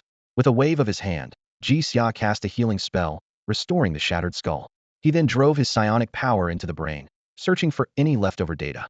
As expected, it was a blank slate, scrubbed of every trace. Years of browsing various forums had filled his head with terms like main god space, reincarnation space, paradise, and the more recent everyone a deity model. Yet the agents before him looked far too ordinary to belong to any of those. Have I made too much noise and alerted the people behind the curtain? He wondered, then dismissed the thought. My very presence has already thrown this world's storyline off track. Of course they'll investigate me. Let's see what else they can do. Curiosity piqued, he returned to Starfall Island and summoned the first group, his family. His father, Ji Chunshan, and his mother, Huang Yuuru, had both advanced to Tier 5. Their auras were rich and steady, the marks of age long erased by Ji Xia's creations. Standing beside him, they looked like peers. His younger brother, Ji Feng, had grown into a sturdy young man, calm after many trials, though he still made silly faces at Lu Qingsong. Lu Qingsong, as always, stayed close by. The five entered the pocket dimension of Cloud City. Ji Xia got straight to the point. Blue Star's future may change. To guard against accidents, I'm forging soul lamps for you. If you die, the flame will pull your soul back, and I can revive you immediately. Ji Chunshan asked, will the lamps take up space permanently? Will they affect you? Huang Yueru shared the concern. Most healers only get one extra lamp per level. Xia, is this really necessary? Absolutely, Ji Xia said. With soul lamps, surprise attacks lose their bite, and no one can threaten me through you. Then forge them. His father agreed at once. Neither parent cared about further realms, only about avoiding becoming their son's burden. Meanwhile, Ji Feng and Lu Qingsong were glued to the slabs of obsidian black law crystals set along the wall. Pop Ji Xia snapped his fingers, the sound carrying a ripple of law that jolted them awake. After all these visits you still can't keep your composure? He asked evenly. Do you need special training? Ji Feng pulled a face. Brother, you know the principles themselves draw in people at our level. We can't fight it. But grasping a law is hard. Lu Qingsong hasn't even found a starting point yet.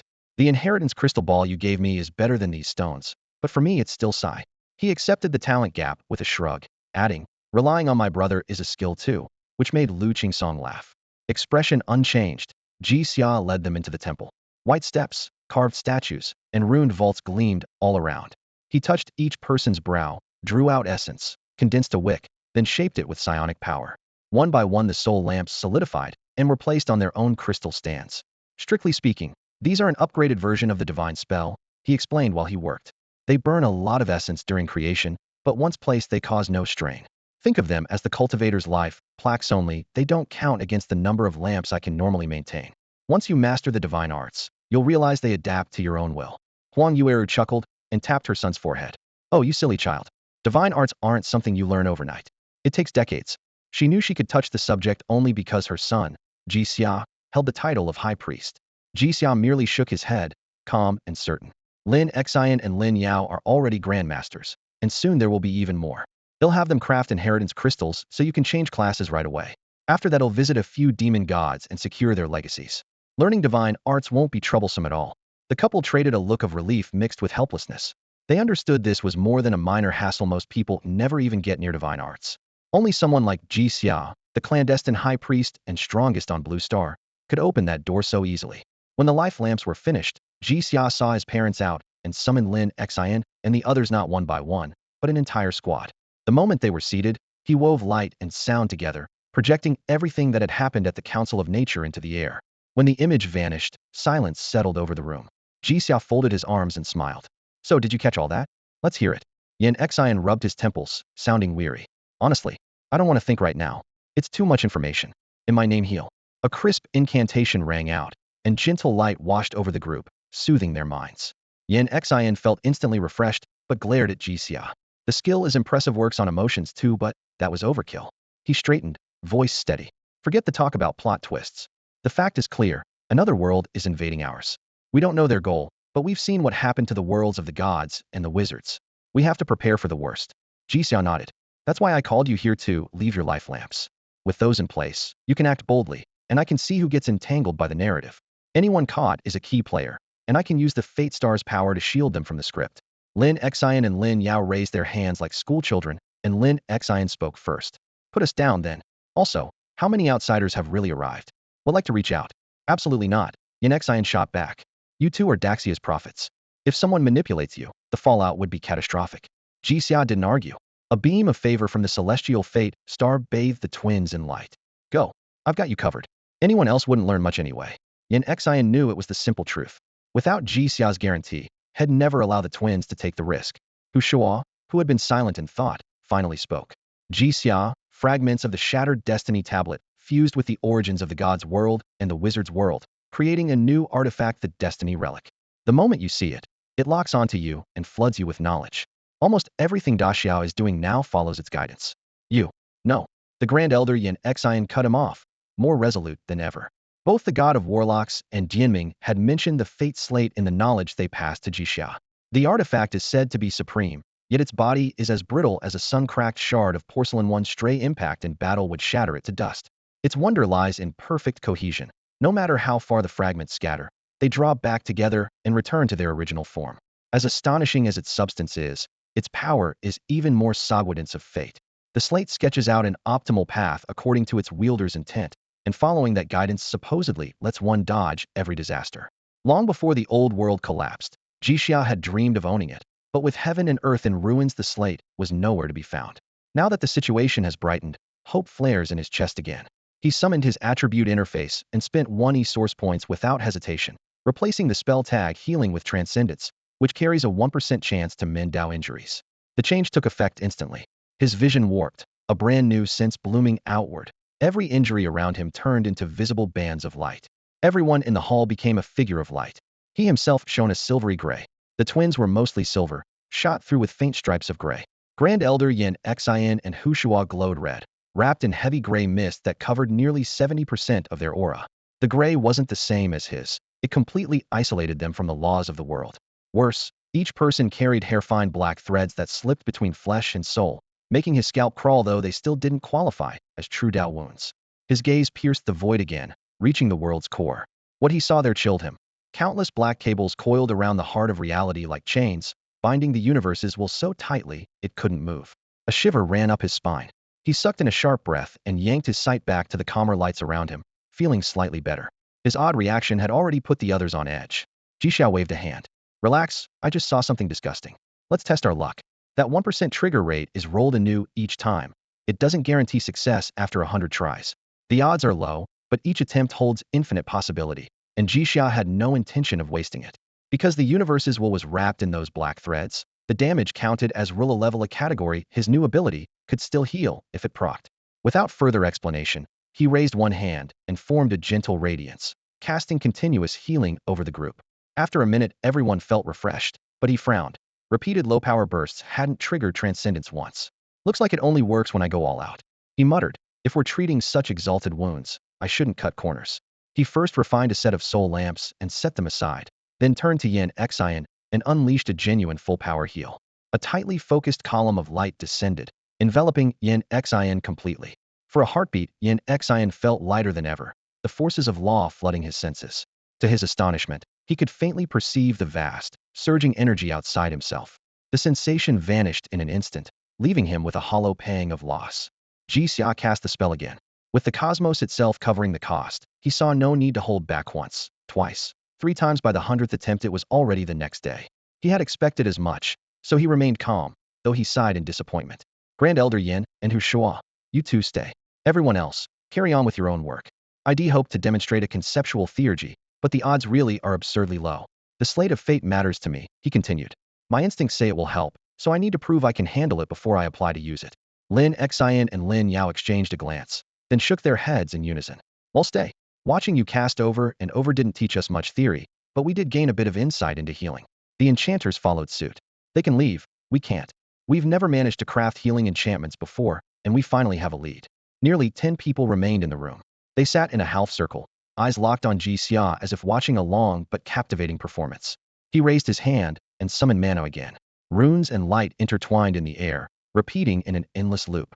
Sometime on the 3rd day around the 700th cast and elusive harmony clicked into place. On instinct he pressed his palms together in silent prayer, then touched Yin Zin's forehead with his index finger.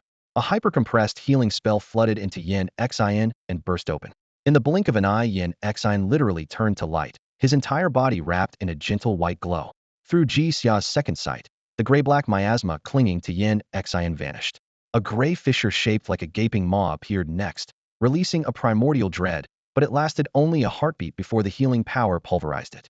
For an instant he seemed to hear an ancient roar, vast, heavy, hinting at hidden secrets, yet he forced the thought aside and focused on the task at hand. How do you feel? That one worked, Jixia asked softly, withdrawing his hand. Yin Xian didn't answer at once. He stood dazed for several minutes. Then color returned to his cheeks, and his eyes brightened. He clapped Jixia hard on the shoulder. Good, good, wonderful. Don't laugh, I really feel lighter. It's like New Year's Eve, taking a hot bath, putting on fresh underwear, new socks, new clothes, then running to the window to watch fireworks and hear the deafening firecrackers. The simple image said everything about what he had been missing. The slate's corrosion felt like being locked in a cramped cage, waiting to die. Outsiders saw only their struggle to grasp laws, never the torment of mind and body. Jixia couldn't feel it himself, but the effort required to heal him spoke volumes. His own cheat-level power had needed days and a bit of luck. By ordinary means, the illness truly was incurable. He turned to Hushua. The old man looked at ease. Even untreated, his mood matched Yan Zin's. Hushua waved him off. Don't heal me yet. I'm not as tough as old Yan. Once I taste relief, I'll refuse to endure the pain again. But the two of us know the most about the slate. We're still the best candidates. Anyone else would be useless. Yan Xian nodded. Exactly. They'll bring the slate over in a few days once the wrap-up work is done. I'm going to enjoy some good food while I can. If I don't indulge now, I won't have the stomach for it next time I handle the slate. Then off you go, Elder, Jixia said with a grin, watching Yan Xian leave. Seeing the suddenly childlike Grand Elder, Jixia smiled as well. Like a physician who rejoices when a patient's pain is gone, he couldn't help sharing in the man's happiness. Since attaining his divine rank, Jixia's temple finally had a purpose. Through the statue in its hall, he could watch over the sanctuary and the surrounding lands. The lamps of fate lined the center aisle, their faint flames tracing every believer's life and death. Jixia checked them every few moments, afraid to miss even the slightest flicker.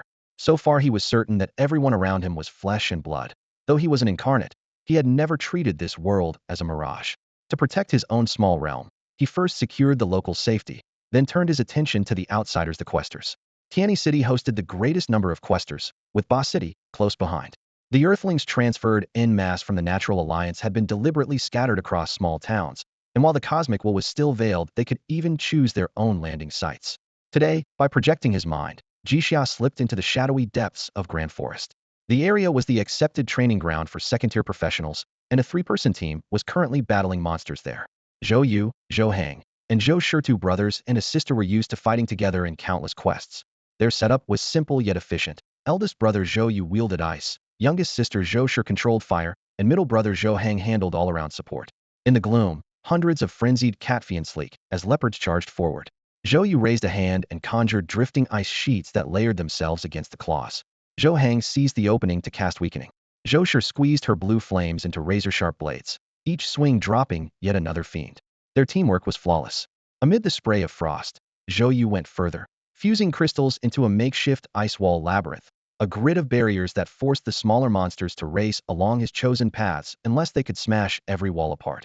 Watching from the shadows, Jixia noticed the abnormal way elements partitioned inside Zhou Hang. Weakening belonged to darkness, rally to psyche, blinding to light, fleetness to wind, healing to water. Each school existed like 5 separate mana pools within one body, an obvious impossibility. To probe deeper, he would have to tear through the thin psychic shield that coated their skin, a unique defense meant to block any intrusion of mind, spirit, or soul. Should he break it by force or find another way? After a moment's thought, he abandoned violence and stepped into view. The very next heartbeat, the bloodthirsty catfiends fell silent. Meow meow. They crouched at his feet like house cats, some even rolling over to show snowy bellies in a plea for affection. Though each was leopard-sized, Jixia crouched and let his hands sink into their plush stomach fur. Everyone knew the belly was a catfiend's weak point, yet in his palm there was only silky warmth and springy resistance. He gave a couple of experimental rubs and nodded to himself. Excellent texture. Only then did he raise his eyes to the 3 siblings encircled by ice shields. The morning sun was chopped into fragments by the towering trunks. One thin golden thread slipped through the canopy and rested on his shoulder. Since emerging from seclusion, he had grown his hair long, and the scattered light weaving through those strands gave him a hazy, ethereal glow. Peering through the ice walls, the siblings felt an indescribable sense of holiness wash over them. They could not make out the stranger's features, yet they sensed his power was unfathomable and, strangely, they felt no hostility at all. Without any prompting, he crouched down and began stroking the cat spirits whose very name made outsiders tremble. The sight was so soothing that the 3 visitors felt as though they had returned to a safe harbor and let their guards drop. That calm, of course, was only an illusion. Jixia glanced over and saw the shields around them still intact, looking almost permanent. He didn't dwell on it. Rising, he clapped his hands, and the cat spirits previously tumbling everywhere gathered and dispersed, glancing back every few steps, their soft tails flicking in the night. Jixia, who prided himself on being aloof, merely raised an eyebrow at their cuteness and shifted his focus to the 3 outsiders. He had rarely, almost never, used his innate charm in front of others, but today he chose to try.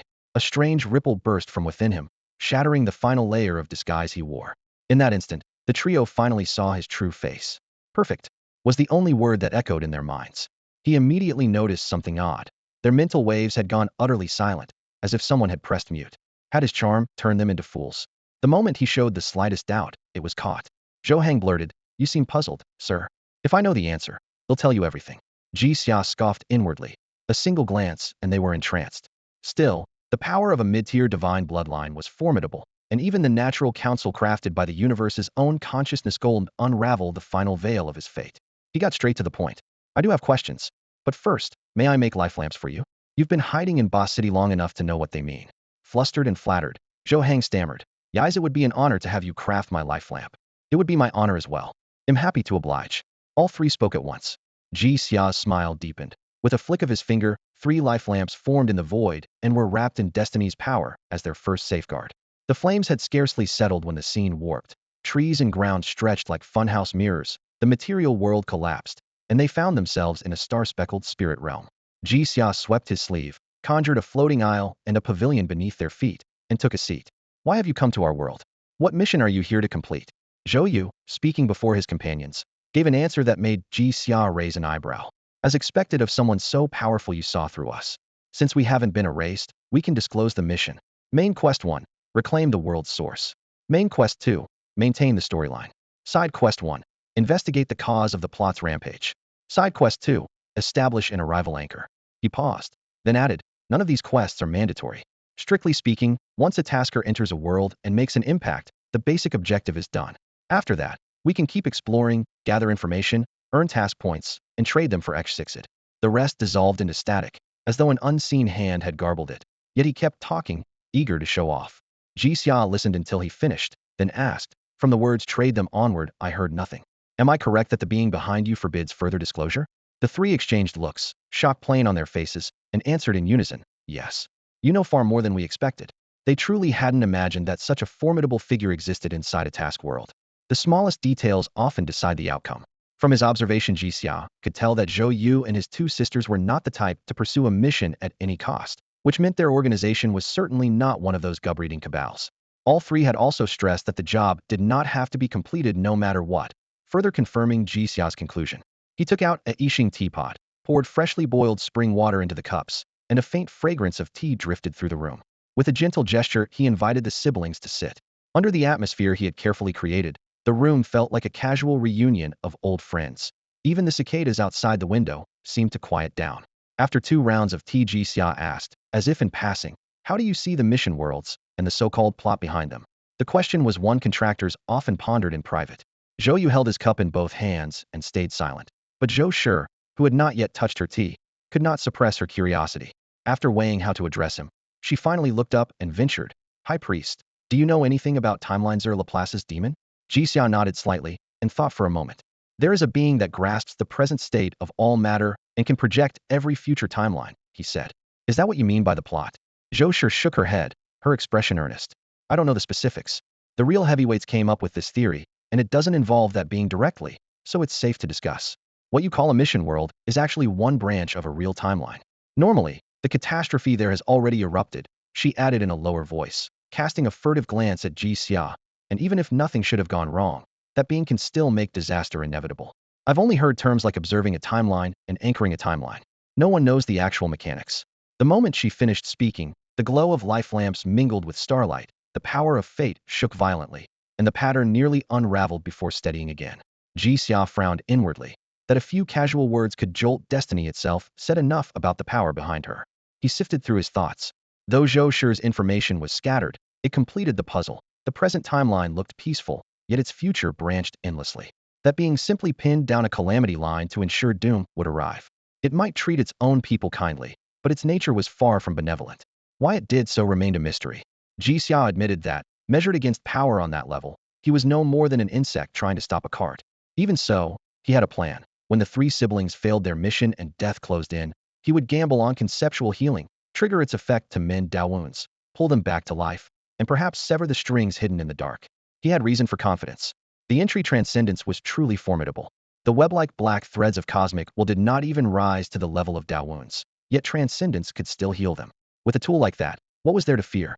Of course, accidents were always possible, and he never put the odds at 100%. If the siblings were wiped out completely, his plan would collapse and only open warfare would remain. Win or lose, they were outsiders gambling with their lives. To protect his friends and family, Jixia did not mind staining his hands with blood. Large-scale wars of this kind disgusted him, the most conflicts driven not by right or wrong, but by standpoint. Victory brought endless advantages. Defeat erased everything, even the right to survive. When Jixia finally received the answers he'd been looking for, he voiced the question that had been nagging him from the start. You work with so many different spells. They don't merge, but they never interfere with each other either. How do you pull that off? Is it a matter of trading for them? Below the altar, Zhou Shi withdrew her gaze and nodded calmly. Exactly. That's how we get stronger. As long as you plan ahead and save up enough mission points, you can trade for almost anything. They're not merged yet only because I redeemed them recently and haven't fully assimilated them. Once the power seeds convert into my own strength, they'll blend naturally. Mind if I take a closer look? Jixia asked, fully aware that he was pushing his luck. Zhou Shi was used to such requests. She waved a hand dismissively. Feel free. A heartbeat later, Jixia's mental power split into hundreds of silver threads that slipped into Zhou Shi's body. He saw spell seeds, each wrapped in its own elemental aura and encircled by a band of unusual runes. Though incomplete, the runes carried an aura of mystery that sent a jolt through him. This was the very arcane form he'd been hunting for. To his eyes, the runes were too fragmented for direct improvement, but they could be transferred to others with ease. Further upgrading them would cost more points. Different runes could also fuse, producing entirely new spells unique to the trader. The system hadn't locked anyone's future. Its limits depended on how deeply the user could dig. Jixia committed several of the special runes to memory. His long study of the laws gave him insight others lacked. Yet he also sensed his own mastery of mysteries was still nowhere near the level required to forge such runes himself. Digging deeper, Jixia noticed nearly every tasker had purchased one critical spellmental barrier. It blocked outside mind control, serving as a lifeline in the field. Zhou Shi's soul was now complete, and most of her memories were readable. A small share was shielded by her own power, and another segment lay beneath an unknown energy clearly tied to the mission space. Skirting that restricted zone, Jixia uncovered even more startling details. Time, space, destiny, causality skills that could upend an entire worldview all sat on the exchange list. The prices were sky-high, yet people had still bought them. In Zhou Shi's stories, certain elite names recurred over and over. Seraphic strategist Lu Shan, a top-tier mage who'd redeemed temporal powers. Brilliant and resourceful, he was rumored to be the strongest mage in. When the saints descended, he fought a high god in saint form hidden and won. Since a saint rivals a demigod and a high god surpasses an ordinary mid-level deity, that victory spoke volumes about his power. Pure White Rose, Black Death Ray, Warblade, Blood Twin Daggers, every one of these titled champions was said to stand shoulder to shoulder with Lu Shan. For Zhou Shi and her teammates, they were the mightiest figures within reach. Above them existed another echelon known only as the envoys. Because of higher-order constraints, their names couldn't be spoken or even remembered, leaving Jixia unable to learn more. The deeper he delved, the greater his curiosity grew. Hungry for every last detail, Jixia finally brushed Zhou Shi's soul itself. He avoided forbidden zones, but a soul is, by nature, a vault of secrets. The soul is still an enigma, and in Daxia the study of it has only just begun. Jixia isn't well-versed in formal theory, yet by chance he has grasped the arcane core, the pinnacle of knowledge that links every underlying law. Once he possessed that core, ordinary information poured in effortlessly, and he is confident that his store of learning now ranks among the top 10 on Blue Star. He can even name the rest of that elite group. The twins occupy 2 slots. Yin Xian takes another 2 thanks to the Tablet of Fate. The latent soul inside the God of Games counts as 1. Dian Ming is another, and the unfathomable Tree God holds the last. Beyond those, Jixia sees no one he must defer to. Because he can look directly at souls, he can tell at a glance whether one is native. Take Zhou Shi, for instance. Her soul has no ties to this universe. Everything about it feels out of place, marking her as an outsider. More striking still, her soul's potential outstrips that of anyone her age on Blue Star, hinting that her home civilization is just as advanced. He also notices a thin protective layer around her soul, clearly an evolutionary response to a world where soul attacks are common. Beyond that, her soul keeps a hazy link to the mother world that birthed it. Unfortunately, the spatial coordinates are so indistinct that Jixia, with his present command of space, cannot pinpoint them. In raw strength, Zhou Shi's soul is still fragile, like drifting gray mist. Jixia dares not probe too deeply lest he shred it, so he gradually pulls back his mind. At that moment, he spots something even more intriguing. Her body and soul do not fully mesh. The flesh is only a temporary vessel. A quick sweep of the other 2 missioners confirms the same pattern. Every missioner who enters a task world receives a brand new body. That explains why the dead leave behind nothing but empty shells. Their souls are lost, and the flesh was never meant to last. Noting that the three before him, though charmed, still display normal emotions, Jixia concludes they do not fear their situation. To them, even death would merely send their souls home to be resurrected. A plan to rid himself of missioners takes shape. 1. Wipe them all out in one decisive move. 2. Conceal this world's coordinates, or fresh missioners will keep arriving. The procedure mirrors the one blue star once used against dimensional dungeon sent scouts. Clear the zone if it is manageable, call for reinforcements if it is not, and if reinforcements fail, seal the gate until stronger professionals appear. Back then Blue Star was the one under siege. Now it is Daxia's turn to use the same tactics on its invaders. Since Blue Star eventually fought back against powerful dimensions, Daxia can do the same once it is strong enough. Unfortunately, Jixia cannot reach an overwhelming power level overnight. After a moment's thought, he opts for another tactic, witching the three missioners before him. Putting on a warm, amiable smile, he says to the stunned trio, "I suddenly realized I'm curious about your lives. The idea of seeing sights from other worlds and learning unfamiliar systems is thrilling. I still don't know what the power behind you is really after." Jixia sighed. "If its goal is to destroy my world, then I'm sorry we'll have to become enemies." The words had barely left his mouth when Zhou Yu, Hu Shuo, and Chun Yi all felt a sharp stab in their chests, as if pierced by fine needles. An overwhelming mix of reluctance and panic rushed in. They couldn't stand the thought of opposing Jixia. Logic said it might still happen, but their emotions rebelled in alarm. Just as their anxiety peaked, Jixia gave a slight nod and quietly nudged their thoughts. "I just remembered something." Zhou Yu's eyes lit up as though he'd grabbed a lifeline. Some worlds are classified by the mission system as peace worlds. No one's allowed to interfere with them by force. But at least one envoy and a large number of contractors have to give their consent. Really? Jixia smiled warmly at the three of them. "I doubt anyone would refuse. Cooperation benefits all of us. When the envoy arrives, let me know where's my comm number." The trio took the number and left in a hurry. Once the three errand boys were gone, Jixia's smile faded a shade but never disappeared. Had noticed something interesting: his so-called charm. He had assumed it forcibly manipulated minds and would be easily recognized as coercion. Yet the test just now proved otherwise. Zhou Yu and the others had stayed completely lucid, weighed their own safety, genuinely cared about him, and even tried to solve his problems on their own. Everything came from their own goodwill, not compulsion.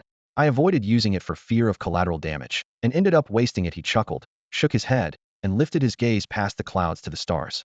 In his spiritual vision, the surface of the material world peeled away, exposing the cosmic will's core.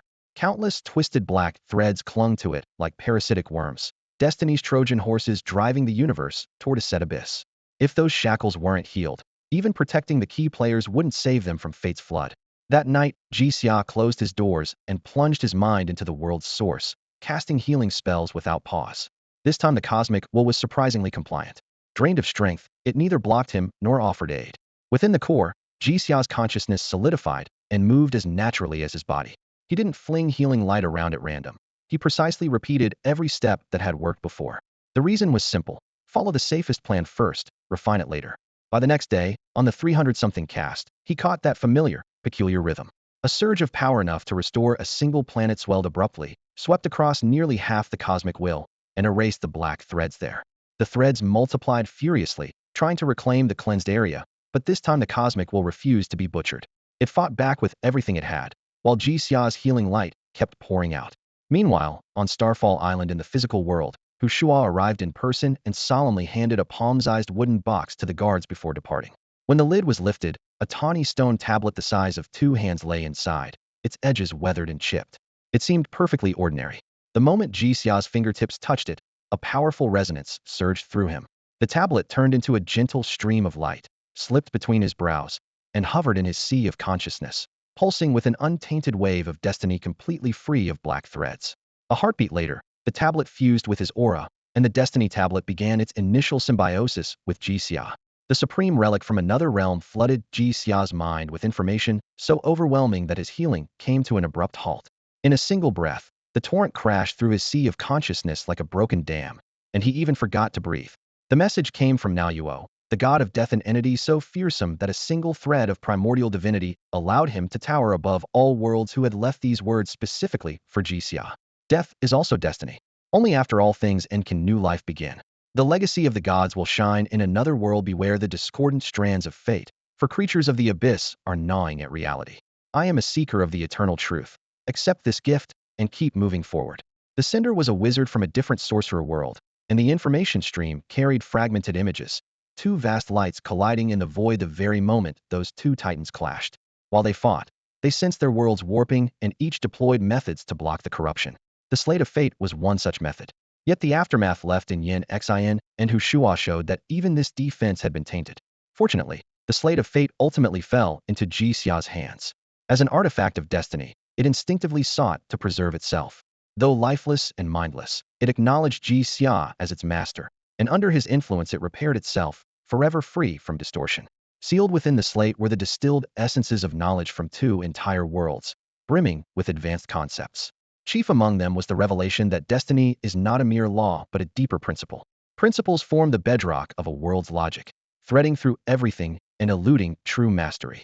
Only on their surface arise the learnable laws of life, death, and fortune.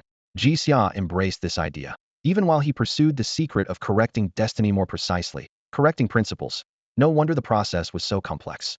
The conclusions drawn by those two worlds are accurate only in a relative sense. Human understanding is a circle. The wider its reach, the larger the unknown perimeter, and the more one feels the limits of perspective. Thus Jixia stayed vigilant. Higher beings could overturn accepted truths at any moment. By that measure, the mysterious patron behind the taskbearers clearly stands at a far loftier level, manipulating principles with ease. This only deepened Jixia's confusion. What could such an entity possibly want? For now, though, he lacked the strength to find out. After merging into Jixia's mind, the Slate of Fate split into two parts. One remained a two-sided tablet that stored the complete knowledge of both worlds. The other became a silvery gray, primordial power. Jixia could mold this essence into any form, forging his own artifact, though the shell was secondary to the slate's abilities. 1. Limited foresight. The slate offers immediate, intuitive guidance on whether a chosen path will bring fortune or calamity, allowing its bearer to seek benefit and avoid harm. This alone would make it irreplaceable. 2. Dominion over collective destiny. Beyond isolated predictions, it perceives the grand weave of fate itself, granting a broader command of what lies ahead. Jixia had never studied such esoteric lore, so the best he could do was describe its purpose in simple terms. On the destiny slate, its only visible function was to restore the tablet whenever it was shattered. Once the slate truly accepted him, however, a new set of rules emerged at once. First, no matter how the tablet was stripped away, sealed, or cast into the star sea, a single summons from Jixia would call it back unless it encountered a being who not only commanded the laws of fate, but also surpassed Jixia by a vast margin. Second, Jixia's own destiny was now completely consolidated. Any fragment that might be cut away would still belong to his core self and could never give birth to a separate individual, making him, in the strictest sense, unique. He could only sense how priceless this uniqueness was. The true benefits remained beyond his present understanding. It was like his bloodline panel, which listed only a handful of special talents while concealing many more. The destiny slate was the same. Its overt powers were restoration and recall, but its hidden gift was to grant its bearer the right to touch the laws of fate. Anyone who already possessed that right or had even mastered one branch of those laws could use the slate to explore other branches with far less effort. Guided by the slate, Jixia learned that the fate laws divided into two paths, fateful choice and grand destiny. At a single thought, the twin-faced tablet appeared in his palm, now nothing more than a vessel of knowledge. Its essence then converged like drifting sand, and he shaped it into a weighty tome, the book of 10,000 laws that Dian Ming had once mentioned, now formally born. He tapped the slate with a fingertip. Dense script shot upward, turned into a torrent of information, and poured into the pages. All the knowledge of two worlds was branded inside, and he supplemented Blue Star's unique systems with his own mental power. Even without considering its background as a destiny artifact, the Book of 10,000 Laws already possessed the might of a mid-tier relic. Once he inscribed additional laws in the future, elevating it to a high-tier artifact would be effortless. When all was finished, he used the artifact's innate ability to extract a strand of its essence and set it back into the damaged slate. The destiny slate reformed at once. Because the laws of fate regarded them as a single object, separated or not, their functions were intact, so Jixia could return the slate to the Great Xia dynasty without jeopardizing anything. With those matters settled, he turned his focus back to the rot afflicting the universe's origin. While maintaining a steady stream of healing spells, he recalled that during the last meeting of the Nature Council, the Cosmic Will had released a final stock of pure origin. Since pollution was inevitable, it had gambled everything on empowering the demon gods, hoping they might reverse the crisis. As he worked, Jixia silently calculated, how much origin will I get this time? I don't need much, just enough to enter adulthood. Once he matured, he would naturally break through to the 12th tier, completing his grasp of the fate laws, and perhaps comprehending other laws along the way. No wonder he coveted the universe's origin so fiercely. Time passed, and 7 transcendence events triggered one after another. An entire month later, the black threads encircling the cosmic will were fully purged. In the final instant, a pitch-black fissure flashed into view, deeper than before, like an abyss without bottom. The icy dread it radiated clung to Ji Xia's bones, leaving him rigid for a long while. Fortunately, a great influx of universe origin poured into him, accelerating his bloodline's evolution and letting the surge of power restore him quickly. Already perched at the peak of the 11th tier, Ji Xia now advanced smoothly into the 12th. At the same time, a strange ripple enclosed him, and he began to grasp an entirely new mystery. Uncertainty fate is, by nature, elusive and shifting. Even when corrected, it remains fluid. Only an unfixed fate can hold endless possibilities and nurture true hope. In that moment, Ji Xia felt every worldly shackle fall away. The only force that could restrain him now was his own intent. The law of fate whispered at his ear, marking a clear forbidden zone. Never try to grasp all destinies, nor claim the entire timeline. What seems to grant mastery of past and future is merely digging one's own grave, pushing oneself toward an end. Leave room, and life will follow. Though Ji Xia could not yet touch the timeline, he engraved this warning deep within his soul. The torrent of cosmic origin continued to pour in. His realm climbed rapidly, brushing the peak of the 12th tier, and his bloodline stood one step from adulthood. Before the echoes of fate had faded, another colossal surge of destiny swept through, flooding the entire source space. At that very instant, the cosmic will caught a signal and decisively fell into slumber. It had begun to evolve. Ji Xia's true metamorphosis unfolded. His body shattered in a heartbeat, scattering into tens of thousands of tiny crystals, each with 108 facets, suspended in the void. Luminous chains appeared out of nothing, threading those crystals with perfect precision. Finally, waves of silver-gray mist rolled in. Woven of hair-thin chains, the mist seeped into the crystals, coalescing into strange symbols. Throughout it all, Ji Xia's mind remained calm and watchful. He saw the newly forged book of myriad arts born from the fate tablet's essence flinch like prey before a predator, banished to the distance, trembling, unable to approach. The unfamiliar symbols, however, released a deep, familiar aura, the primal imprint of destiny itself. A new rule descended, predestination. It told him that fate can be fixed. Let an ordinary person struggle in a world of scarce resources, and under set conditions the outcome is virtually assured. Predestination does not contradict uncertainty. The former is inevitability, the latter possibility. Which face appears depends on external factors within Ji Xia's current understanding. That factor is power. If his strength is sufficient and no one interferes, the fall of a Tier II civilization would take, but a thought-simple psychic assimilation would finish the job. After stepping into the demigod realm, he grasped the 3 fate rules anew. 1. Fate correction. Purge any abnormal state, dispel others' buffs, and erase every attached force. 2. Uncertainty. When locked into a dead end, break the lock and restore possibility. 3. Predestination. At full mastery, force a possible event to become a certain event. At his present level, he can only raise the odds significantly. All 3 rules mesh perfectly with healing and purifying arts. In theory, fate is not a healing path, yet each rule can serve it. As the surging transformation neared its end, Ji Xia felt a strange intuition. His bloodline, already on the brink of adulthood, was changing once more. Common wisdom holds that once a bloodline reaches maturity, it is set. His current bloodline merely strengthened the original and should not hinder later upgrades. But he was already at the adult stage. Why was it still evolving?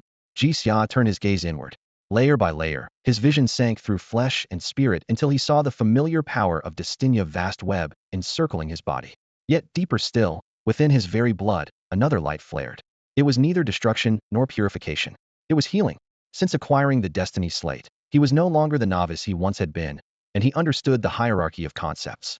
Healing, purification, and death stood above ordinary laws, though still beneath true rules. Destiny itself was supposed to sit at the summit. Yet this new radiance felt even more fundamental, as if it were the wellspring of all things. The realization shattered everything he thought he knew. Puzzled, Ji Xia drew out the book of myriad arts and combed through the entries on bloodlines. Pages fluttered until he found a key passage. When a divine bloodline reaches maturity, its real power reveals itself as a guiding beacon. Follow that beacon, and godhood awaits. But the path it marks is so lofty that few can take even a single step. The text all but declared that the healing within his bloodline outranked the rule of destiny itself. Absurd, yet undeniable, the fact left him momentarily speechless. He shut the book and returned to the material world. The pre-dawn sky was littered with stars, each planet etched in sharp relief.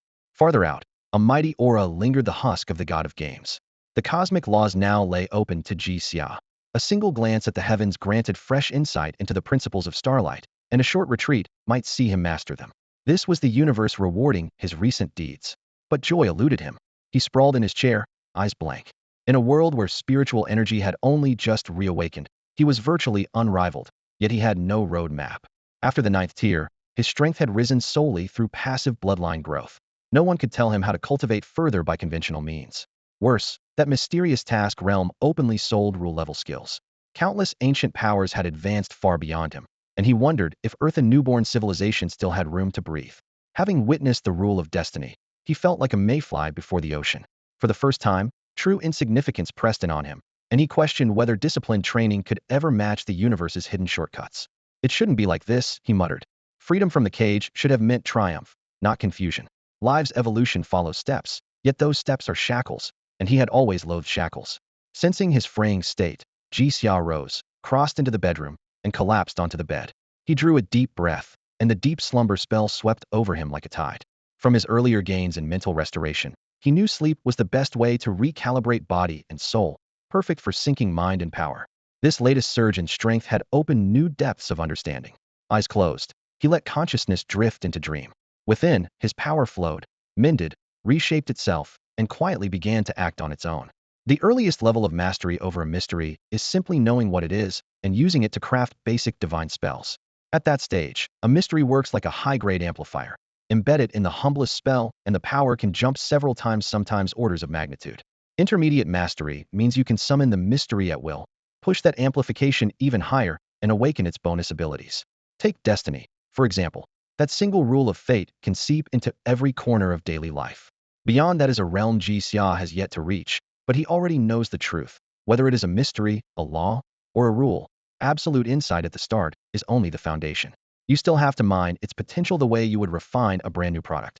Jixia likes to compare cultivation to a string of permissions waiting to be unlocked. The permission to extend life, the permission to manipulate energy, the permission to command mysteries, and so on. Suddenly his thoughts caught. Wait, wasn't I asleep? Why am I still thinking? Then he remembered. He was in a state of lucid slumber. It sounds impossible, yet in the strange world of cultivation, paradox becomes routine once your realm is high enough. It's like that old proverb. Food is as essential to people as iron is to steel. Ordinary folk are still bound by conservation of energy, but Jixia hasn't eaten for months. A daily draw of starlight keeps him running. Ever since he touched the cosmic laws, everything has become an object of curiosity. Because he was already asleep, he simply dove deeper only to find himself in the dream realm, dreamless within a dream. The dream realm is tightly linked to the spirit realm and connected to the realm of mind. So here he is almost completely unrestrained. TSK, our universe is growing at breakneck speed. His voice echoed through the dreamscape. Spirit realm, mind realm, dream realm, elemental worlds of light, darkness, water, fire, and the star realm that buries everything. More dimensions will appear. Each dimension is bound to crown its own sovereign, at least a greater god. Give it time, and our universe will be unimaginably strong. Its material foundation is more than solid. He looked around. The dream world was washed in dusky tones, silent ribbons of rainbow light drifting like hallucinations after an overdose of mushrooms. Colorful bubbles rose from the air and burst in a blink, each one a fragment of someone's dream. A quick sweep showed most dreams were extensions of desire, affection, fear, lust. Sometimes they comfort the heart, sometimes they deepen the shadows. Thanks to the universe's special favor, Jixia has already grasped the mystery of dream healing. On the hierarchy of power, the mystery of mind seems to outrank the laws of dreams, so Jixia can still launch psychic assimilation, sending emotions rippling through one dream after another. The laws themselves are ranked as well. 1. Tier 1. The basic elemental laws: water, fire, wind, earth, lightning. None inherently superior, merely different in focus. Sharing this tier are the laws of desire, knowledge, and wisdom. 2. Tier 2. Compound or conceptual laws, such as earth, sky, heavens, sun, flow, and energy. 3. Tier 3. Life, death, good fortune, misfortune, and spirituality. There is also a 4th tier, and it is exceptionally rare. Any law found in the first 3 tiers can be reimagined here, but only if the wielder expands a single law or even a single concept without limit. For instance, moonlight, starlight, sunlight, and every other light-based law can be merged into the conceptual law of light. The radiant sovereign of the pantheon, Jixia's example, sits firmly at this level. Gods of such caliber stand at the very apex of the world's hierarchy, unrivaled among their peers. Next comes the 5th tier, the primal laws. The world's foundation is built from basic elements such as earth, water, fire, matter, and energy. Anyone who fully comprehends and fuses every related concept and elemental law along a single path can ascend as a primal deity and become part of the world's bedrock. Yu and the others are working toward this goal, but the fifth tier is so vast that they must first master second or fourth tier laws as a base. Above that lies the sixth tier, known as the laws that touch rules. From opposing laws like life and death, fire and water, or light and darkness, one may glimpse higher concepts such as balance, yin and yang, matter and energy, truth and illusion, or, at the convergence of life, death, and luck, a fragment of fate, whether the fate of endings, rebirth, or eternal flow. The surface laws of space and time also reside here. Collectively, these authorities are called the primordial god's dominion. The seventh tier delves even deeper. The pantheon holds no written records of it. Only Daxia has ever brushed against it. Here one encounters the rules themselves, the rule of fate, the rule of time, the rule of causality, the rule of space, the rule of force, each powerful enough to make the mind buzz. The eighth tier is no more than a hazy silhouette to Daxia. The healing source buried deepest within him probably dwells there. Even he can scarcely describe it, let alone analyze it. His obsessive need for symmetry then surfaced. If there are 8 tiers, there should be 9. Yet a definition carries power. Define it wrongly, and you bind yourself. So he simply labeled the 9th tier the unknown. Perfect problem solved. The realm of dreams belongs to the domain of spirit, its spatial structure warped to the point of dislocation.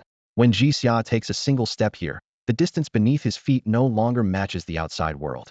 In principle, this place is ideal for studying spatial laws, but that would take too long. After weighing the pros and cons, he chose to leave that for later and spend his attribute points instead. Spatial laws, like temporal ones, still leave traces at the level of laws. The rule of fate, however, is utterly traceless, giving people no chance to grasp it. In the end, he is simply too weak for now. Once he reaches godhood, every law and rule will unveil new possibilities. Then he can swear with confidence. He alone will be an invincible army. Remember his role. When his teammates grow strong enough, his support will turn them into soldiers who cannot die and do not fear death. Task realms will pose no threat, and even if the true fourth calamity arrived, he could become one of its pillars or even its source. Buoyed by such pleasant prospects, Daxia felt he had rested enough and chose to wake up. It had been 3 full days since he last opened his eyes, an unusually long sleep. He intended to act at once, yet the healing power within his blood suddenly surged, releasing a flash of insight. A law descended, pushing him forcibly into the mysteries of deep sleep and bathing him in rapture. For the first time in his life, he touched a law entirely through his own insight, neither passive bloodline growth nor a simple allocation of points. All Daxia could do was marvel at how outrageously his bloodline amplified his healing powers. The cosmic will lifted the veil from countless conventional laws for Daxia. His stellar sovereign bloodline simultaneously reduced the difficulty of comprehending healing laws. Each advantage alone could have birthed a new god within 2 or 3 years. Combined, they made his insight into healing mysteries almost terrifying. Because he already commanded the law of fate and knew that every being contained rules of its own, he even captured a brand new mystery: deep sleep while dreaming. Deep sleep is remarkably straightforward. Once someone enters this state, wounds knit rapidly and all negative conditions are stripped away. It blends restoration with purification, forming a natural composite law. Its emergence showed Daxia the chance to merge conceptual healing with conceptual purification. His natal star bathed all of Blue Star, allowing him to influence its dreamscape as well. Leaning on the mystery of deep sleep, he folded it into conceptual healing and unleashed power on par with the 12th tier demigod. A normal day in Daxia unfolded like any other until suddenly, whether in bustling markets or on training grounds, the air grew so silent a pin could be heard falling. In the next instant, time seemed to halt, and a prismatic dimension descended from the sky, overlapping reality. A kind yet commanding voice echoed within every mind. In my name, reality shall intertwine with the dream realm. From this moment on, every citizen of Daxia may receive healing through deep sleep. 20 full measures of divine power burned away in a heartbeat as Daxia's redefined conceptual healing enveloped Blue Star. The god art became permanent. Enter deep sleep, and injuries mend while poisons are purged. In other words, Daxia's people only need to learn how to drop quickly into deep sleep to heal themselves. Daxia felt no concern about the details. Gemini, Hussaw, and the others would surely produce several methods at once. After the proclamation, he shifted his will and appeared at the Blade Regiment's garrison. Inside the teleport chamber, Lu Xingqian was juggling a stack of paperwork, coordinating supplies. A burst of light flared, and when he looked up he saw the High Priest himself arrive. Blinking once to be sure, he stepped forward and saluted. "High Priest, you're here." Daxia nodded. "Carry on." "I'm here to see Commander Deng Ming." Lu Xingchen knew priorities. Since the high priest had spoken, he returned immediately to his tasks. Off to the side, array guards rolled their eyes, thinking these warriors hopelessly blunt. In truth, Jixia preferred dealing with straightforward people, a fact well known among Daxia's leadership, so no one bothered with small talk. As for Lu Xingchen, the tactician, the act was entirely deliberate. The Blade Regiment was the army's sharpest edge. Even its lowest-ranking soldier now stood solidly at the 8th tier. In an era of abundant resources, baseline and peak strength had to rise together. Thanks to its stellar record, the Blade Regiment had been chosen to lead the way. They really had Jixia to thank. It was the substitute doll he sent that drove Blade Squad's warriors to fight like men possessed and rise above countless elite units. After all, not one member of the Great Xia Vanguard or the Assault Corps was a slouch. As Jixia recalled those events, his steps seemed to glide on a layer of mist, each stride covering dozens of meters, almost like teleportation, entirely due to his command of the laws. Ordinary people, having never brushed against such mysteries, noticed nothing amiss. In just a few paces, he reached Blade Squad's camp. Knock, knock, knock. Come in. The door swung open. Commander Deng Ming looked up, pupils contracting. High Priest. Deputy Commander Lu Feng stood nearby, raising a single brow. In terms of raw power, he acknowledged every member of Blade Squad as formidable, Deng Ming especially. With his legend-grade mature bloodline and 10th order combat rating, easily in Great Xia's top 100. Yet when it came to social finesse, Deng ranked dead last. Lu Feng therefore held his tongue. The High Priest actually liked this brand of blunt honesty. Jixia skipped the small talk. You've read the intel on the demon gods, haven't you? Deng nodded crisply. We have. Are we moving to eliminate them? His combat instincts were as sharp as ever. Correct, Jixia confirmed. Gather an elite team and come with me. We'll start by testing ourselves against a 10th order demon god. Stronger foes are coming, so we need to deepen our coordination now. Deng knew that even after more than a decade together, their teamwork still had room to grow.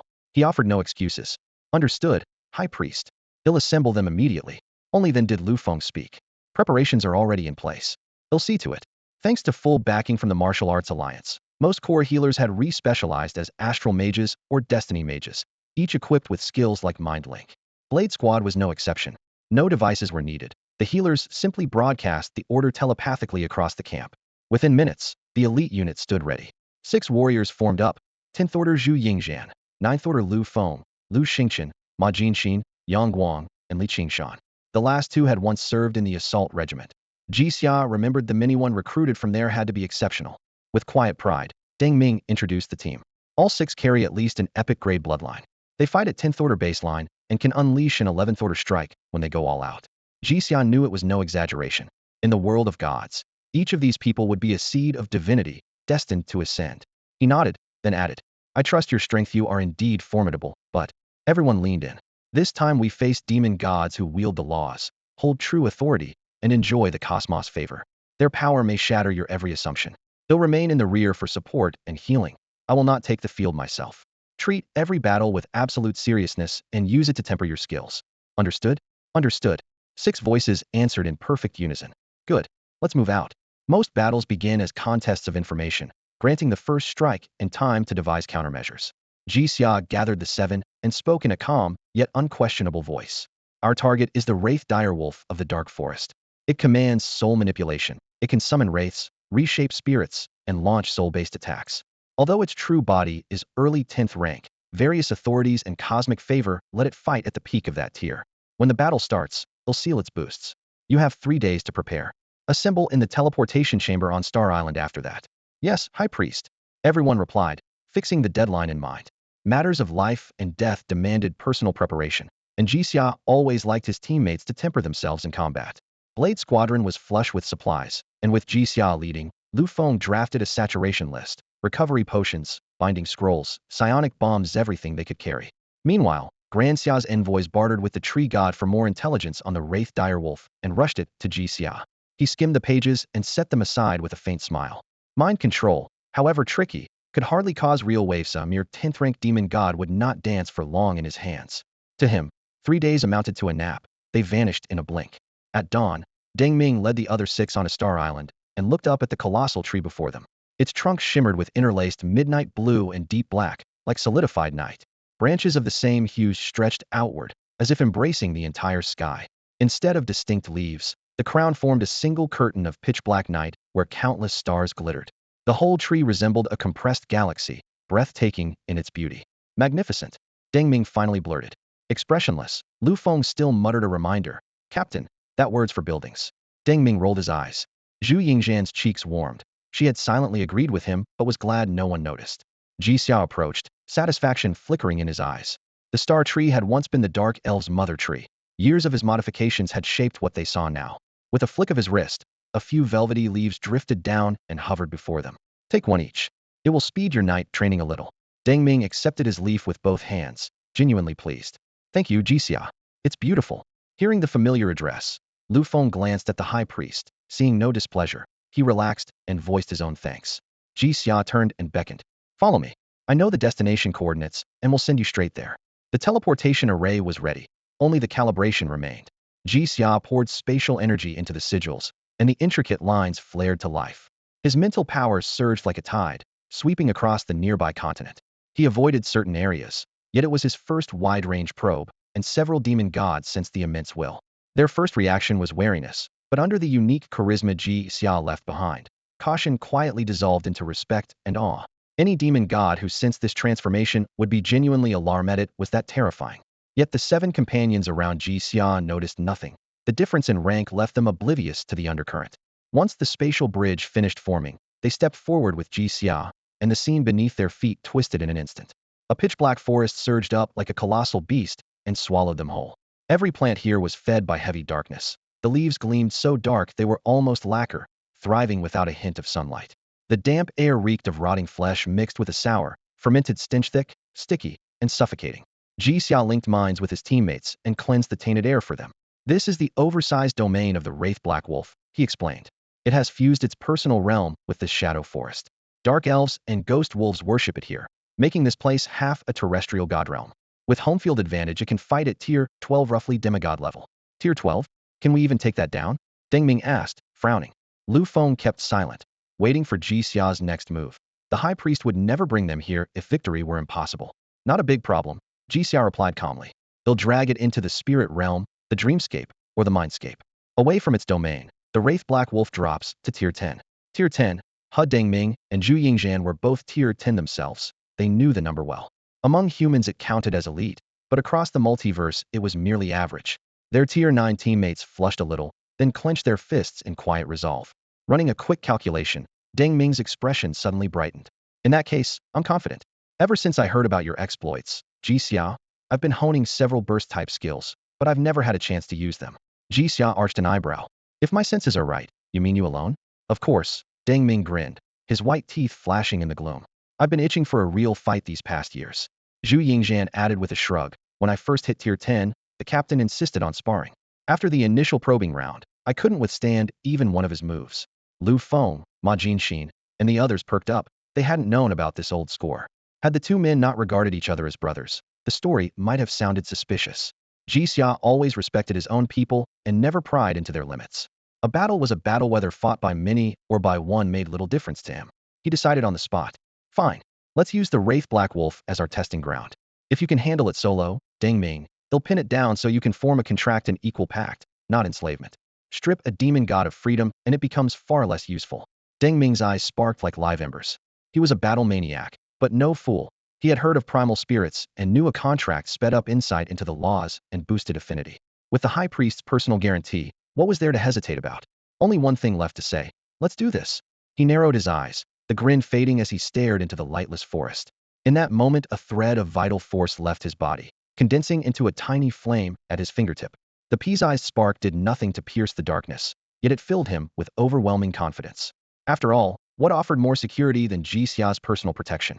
The trees in the dark forest look no different from those outside, but they resonate with darkness, shadow, and water.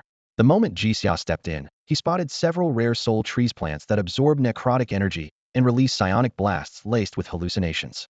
The illusions, however, had no effect on him or his companions, turning the trees into easy trophies. As the group advanced, waves of dark energy rushed toward them, only to fizzle out within 100 meters, as docile as tamed beasts. Ji Xia peered deeper into the woods, clicking his tongue in admiration and muttering that, had he known it would be this easy, he wouldn't have argued so hard at the Council of Nature. Deng Ming followed Ji Xia's gaze, but saw nothing, scratching his head before hurrying after the others. Ji Xia, on the other hand, clearly perceived a spectral black wolf, a pitch-black demon god, pacing inside a massive nest woven from black soul grass. The darkness around the lair grew denser, proof that the wolf had grasped fragments of the dark laws, able to stir the energy with its emotions. From the instant Jixia's party entered the forest, the wolf sensed them. At first it brimmed with confidence. These humans can't possibly know I've tapped the power of faith to master a new law. Victory is mine. Yet when its corrosion right had no effect, its heart sank and it paced in agitation. Stranger still, it didn't flee, it simply waited, almost against its will. Oblivious to this oddity, the wolf watched 8 humans approach the nest without hesitation. Outside the lair, Jixia crooked a finger. Come out and fight. I don't plan to kill you. Snap. At the crisp sound, the wolf froze, suddenly realizing what had felt off. Despair, almost human, spread across its ink-black face. With power like yours, why not finish it yourself? Jixia rose into the air, legs crossed. Starlight poured from the heavens, sweeping away the darkness. In an instant, the frigid lair turned into a plain bathed in stars. Smiling, he replied, "You're a demon god. Drop you alone into any tier 3 civilization and you'd cause a cataclysm. Our universe is under invasion, and Daxia is a fledgling culture that may become the main line of defense. Tell Medon they need honing." The wolf confirmed it wasn't under mind control, claws digging into the ground as it crouched warily. They do so in the whetstone? Exactly. Jixia lounged midair. Your reward is a free fight. Relax, I won't let them kill you. The wolf cast him a glance, then swept its gaze over Deng Ming and the eager faces behind him. Straightening, it regained a demon god's poise. Very well. They'll give these overconfident humans a lesson. Lu Feng gathered the remaining 6 behind Deng Ming and added, we may not be able to defeat you, but we have the high priest's support. Jixia glanced at him, thinking, nice try at mind games, too bad it won't work. A thunderous howl tore through the air as the wolf sprang back, eyes icy while it fixed on the 7 opponents, fully aware Jixia would join in, fully aware.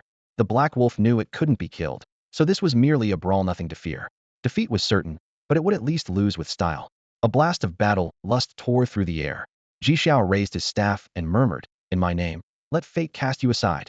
An ashen rune of destiny locked onto the spectral black wolf, forcing its power back to early 10th tier, its true level. 7 cerulean life lamps flared around Jixia in sequence, declaring the fight underway. Darkness surged outward from the wolf like a tide. In the next instant the beast vanished, leaving only a rolling field of corrosive night that lunged at the 7 fighters. Deng Ming didn't hesitate. He turned into a blinding white beam, pierced the black field, and reformed on the far side. Yet the darkness kept expanding, fiercer than before, and in a heartbeat swallowed 1,000 li. Aside from Jixia and the black wolf, the other 6 wore grim faces. They hadn't expected the wolf to open at such a scale. Meanwhile, the wolf's attack reached completion. Soul Scream. A nail-singlass shriek stabbed into every spirit. The weakest, Ma Jinxin, groaned and collapsed, his soul shattering on the spot. 7-star lifeline, healing. Jixia's support fell precisely. A life lamp blazed back to life, and Ma Jinxin reformed amid falling sparks. Shaken, he stopped trying to tank blows and dissolved his body into a flaying cold wind that scythed into the darkness. That elemental form was immune to physical strikes, his soul diffused in raw energy. The defense, superb, the soul cost a wild drain on his origin force. But the team's mind link fed him a constant supply, and once they recognized the edge, even Deng Ming elementized. Light, wind, fire, and water now braided through the gloom. Gales fanned infernal flames, painting the field crimson, and because fire counted as light, Deng Ming's radiant spells erupted in strength, golden orbs detonating deep in the domain and making it quiver. High above, a water mirror spanned the sky, turning the battlefield bright as noon. Their seamless coordination won silent praise from Jixia, yet he breathed, still not enough, and cast again. 7-star lifeline, healing. The 7 revived once more. While they pressed the assault, the black wolf unleashed Soul Storm. Without warning, several souls were shredded. Even the latest soul wards and enchantments couldn't blunt a law-level strike. They couldn't stop it, but Jixia could. After everyone had tasted the terror of soul law, he intervened a 3rd time. In my name, your souls are sheltered. Destiny's law collided with the law of souls. The wolf's spiritual attacks were nullified. Knowing it couldn't break that divine shield, the black wolf changed tactics. Dark Vista. Vision vanished. Not even an outstretched hand was visible. Darkness condensed into towering tentacles, silently coiling toward the elemental forms. Yet Destiny's power purged them the instant they appeared. Deng Ming flashed away as light, and the others were resurrected again. The black wolf ignored the onrushing Deng Ming. Its only emotion was frustration. How could such a divine spell exist? It was allowed one mistake, yet these insects could make an unlimited number. Jixia held the resurrection art born from the lifespan lamp in the highest regard. To him, it was the foundation for an immortal army. Empowered by faith, the spectral black wolf had vaulted up the ranks in an instant, while Deng Ming and the others were powerless before the demon god. On paper, the battle should have been a one-sided rout. Yet the moment Jixia entered the field, the outcome became impossible to predict. Although higher-order laws could suppress the lamp and allow someone to be killed, its wick never went out, which meant the victim was not truly dead. With the 7-star life-extending lamp and his healing spells layered on top, any fallen fighter popped back to full health and returned to the fray as a fresh powerhouse. Jixia had told the team in advance that this was a training ordeal, so Deng Ming and the others refrained from unleashing everything at the start, choosing instead to acclimate to their fresh power. After all, the dimensional instance normally capped at Tier 9, yet they were already fighting at Tier 10. After dying twice, Deng Ming had seized full control of his newfound strength and seen through the wolf's tactics. At last he assumed his true combat stance. Through my body, I summoned the power of the stars. Starlight from the spirit realm poured into him. His flesh detonated, splitting into 3 brilliant beams that zigzagged across the dark domain and hacked it apart. The shredded darkness melted under the astral surge, and where the lights crossed a faint radiance lingered the embryo of a domain. Deng Ming had brushed against true domain power. Only then did Jixia understand why Deng Ming dared claim he could solo a demon god, though he also knew that even this was still not enough. Deng Ming pushed harder, setting the domain force within him ablaze. His secret art starlight infusion resonated with a stellar beacon of pure light. A translucent crystalline phantom appeared, hovered for a heartbeat, and then sank into his body. In that instant, the previously indifferent black wolf snapped its head around to glare at Jixia, its eyes accusing. "You're cheating. Aren't you just the healer? How did you buff your teammate this much?" Jixia merely shook his head, too lazy to explain. Even he felt the whole sequence was coincidency, had provided a few visualizations that echoed the fate star, and had dragged the wolf into a spirit realm brawl. With both a secret art and a budding domain as guides, Deng Ming naturally attracted the star's favor. The law of light poured through him, and the matching divine arts flooded his mind. Clenching his fists, he reformed his body and locked on to the silhouette lurking in the darkness, shocked by the power now raging inside him. Divine arts devour enormous resources. Sacrificing himself would barely cover the cost, for they operate on a godly scale.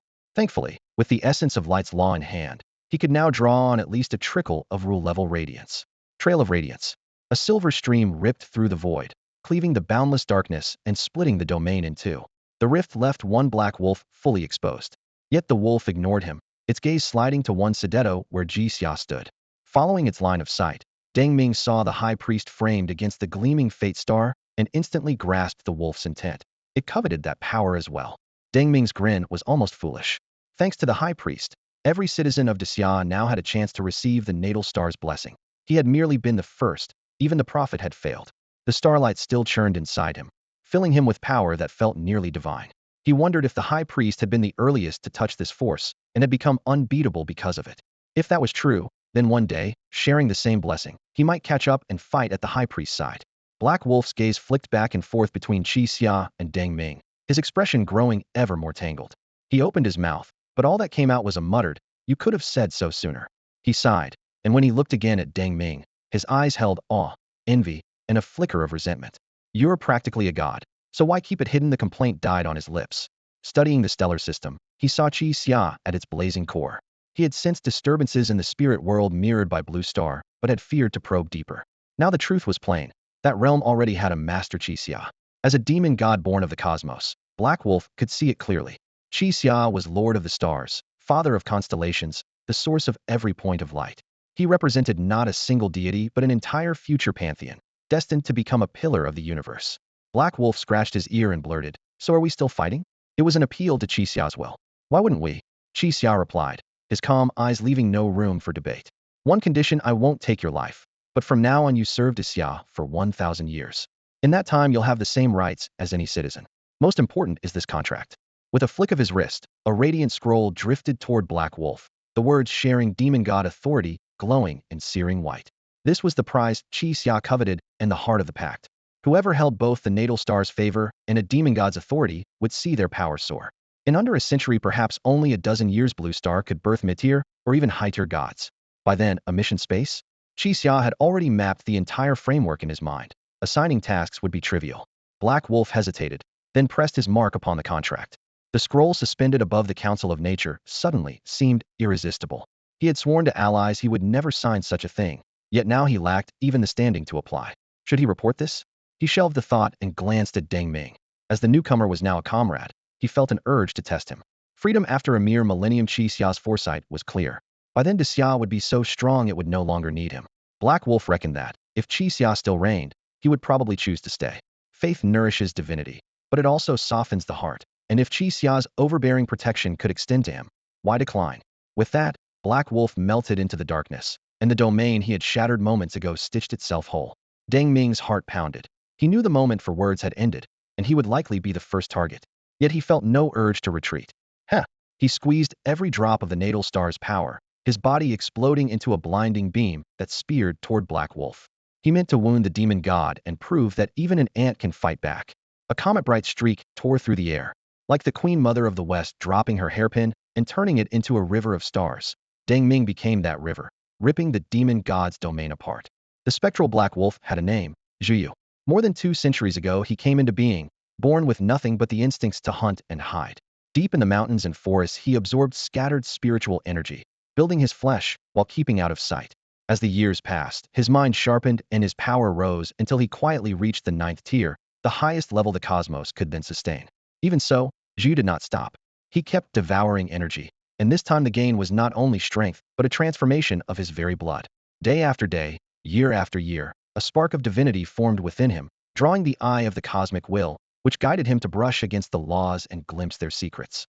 Only then did Zhuyu grasp his station, a god-born demon, destined one day to govern a particular law and help tune the universe itself. When countless dimensions later converged on Blue Star, the planet was remade and new intelligent races sprang up one after another. Some declared Zhuyu their god. Vast in worship, he grew proud. To him, humanity was only an ordinary branch among many sapient species. They had dominated Blue Star for millennia, yet in the new era they lagged behind. Zhuyu therefore never truly bothered with humans. Even when Ji Xiaowo could enter the Council of Nature and was acknowledged by major deities like Shi appeared, Zhuyu saw him as no more than another demon god, one who represented Ji Xiao alone, not the whole of human civilization. Now, however, Zhuyu looked down at his chest where a faint ache throbbed. The wound was barely a scratch and would heal in the blink of an eye, yet it had been inflicted by an ordinary human with no complete domain. By rights, without a domain, no one should have broken through the spatial shield he wove from the laws. It was much like the day Ji Xia single-handedly crushed a second-tier civilization. They understood nothing of the mind and could not touch him.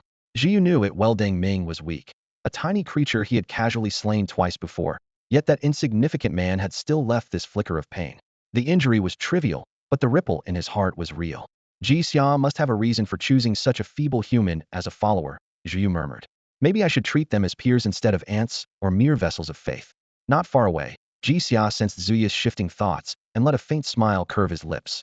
To him, this future tool needed a bit of training before he could be used with confidence.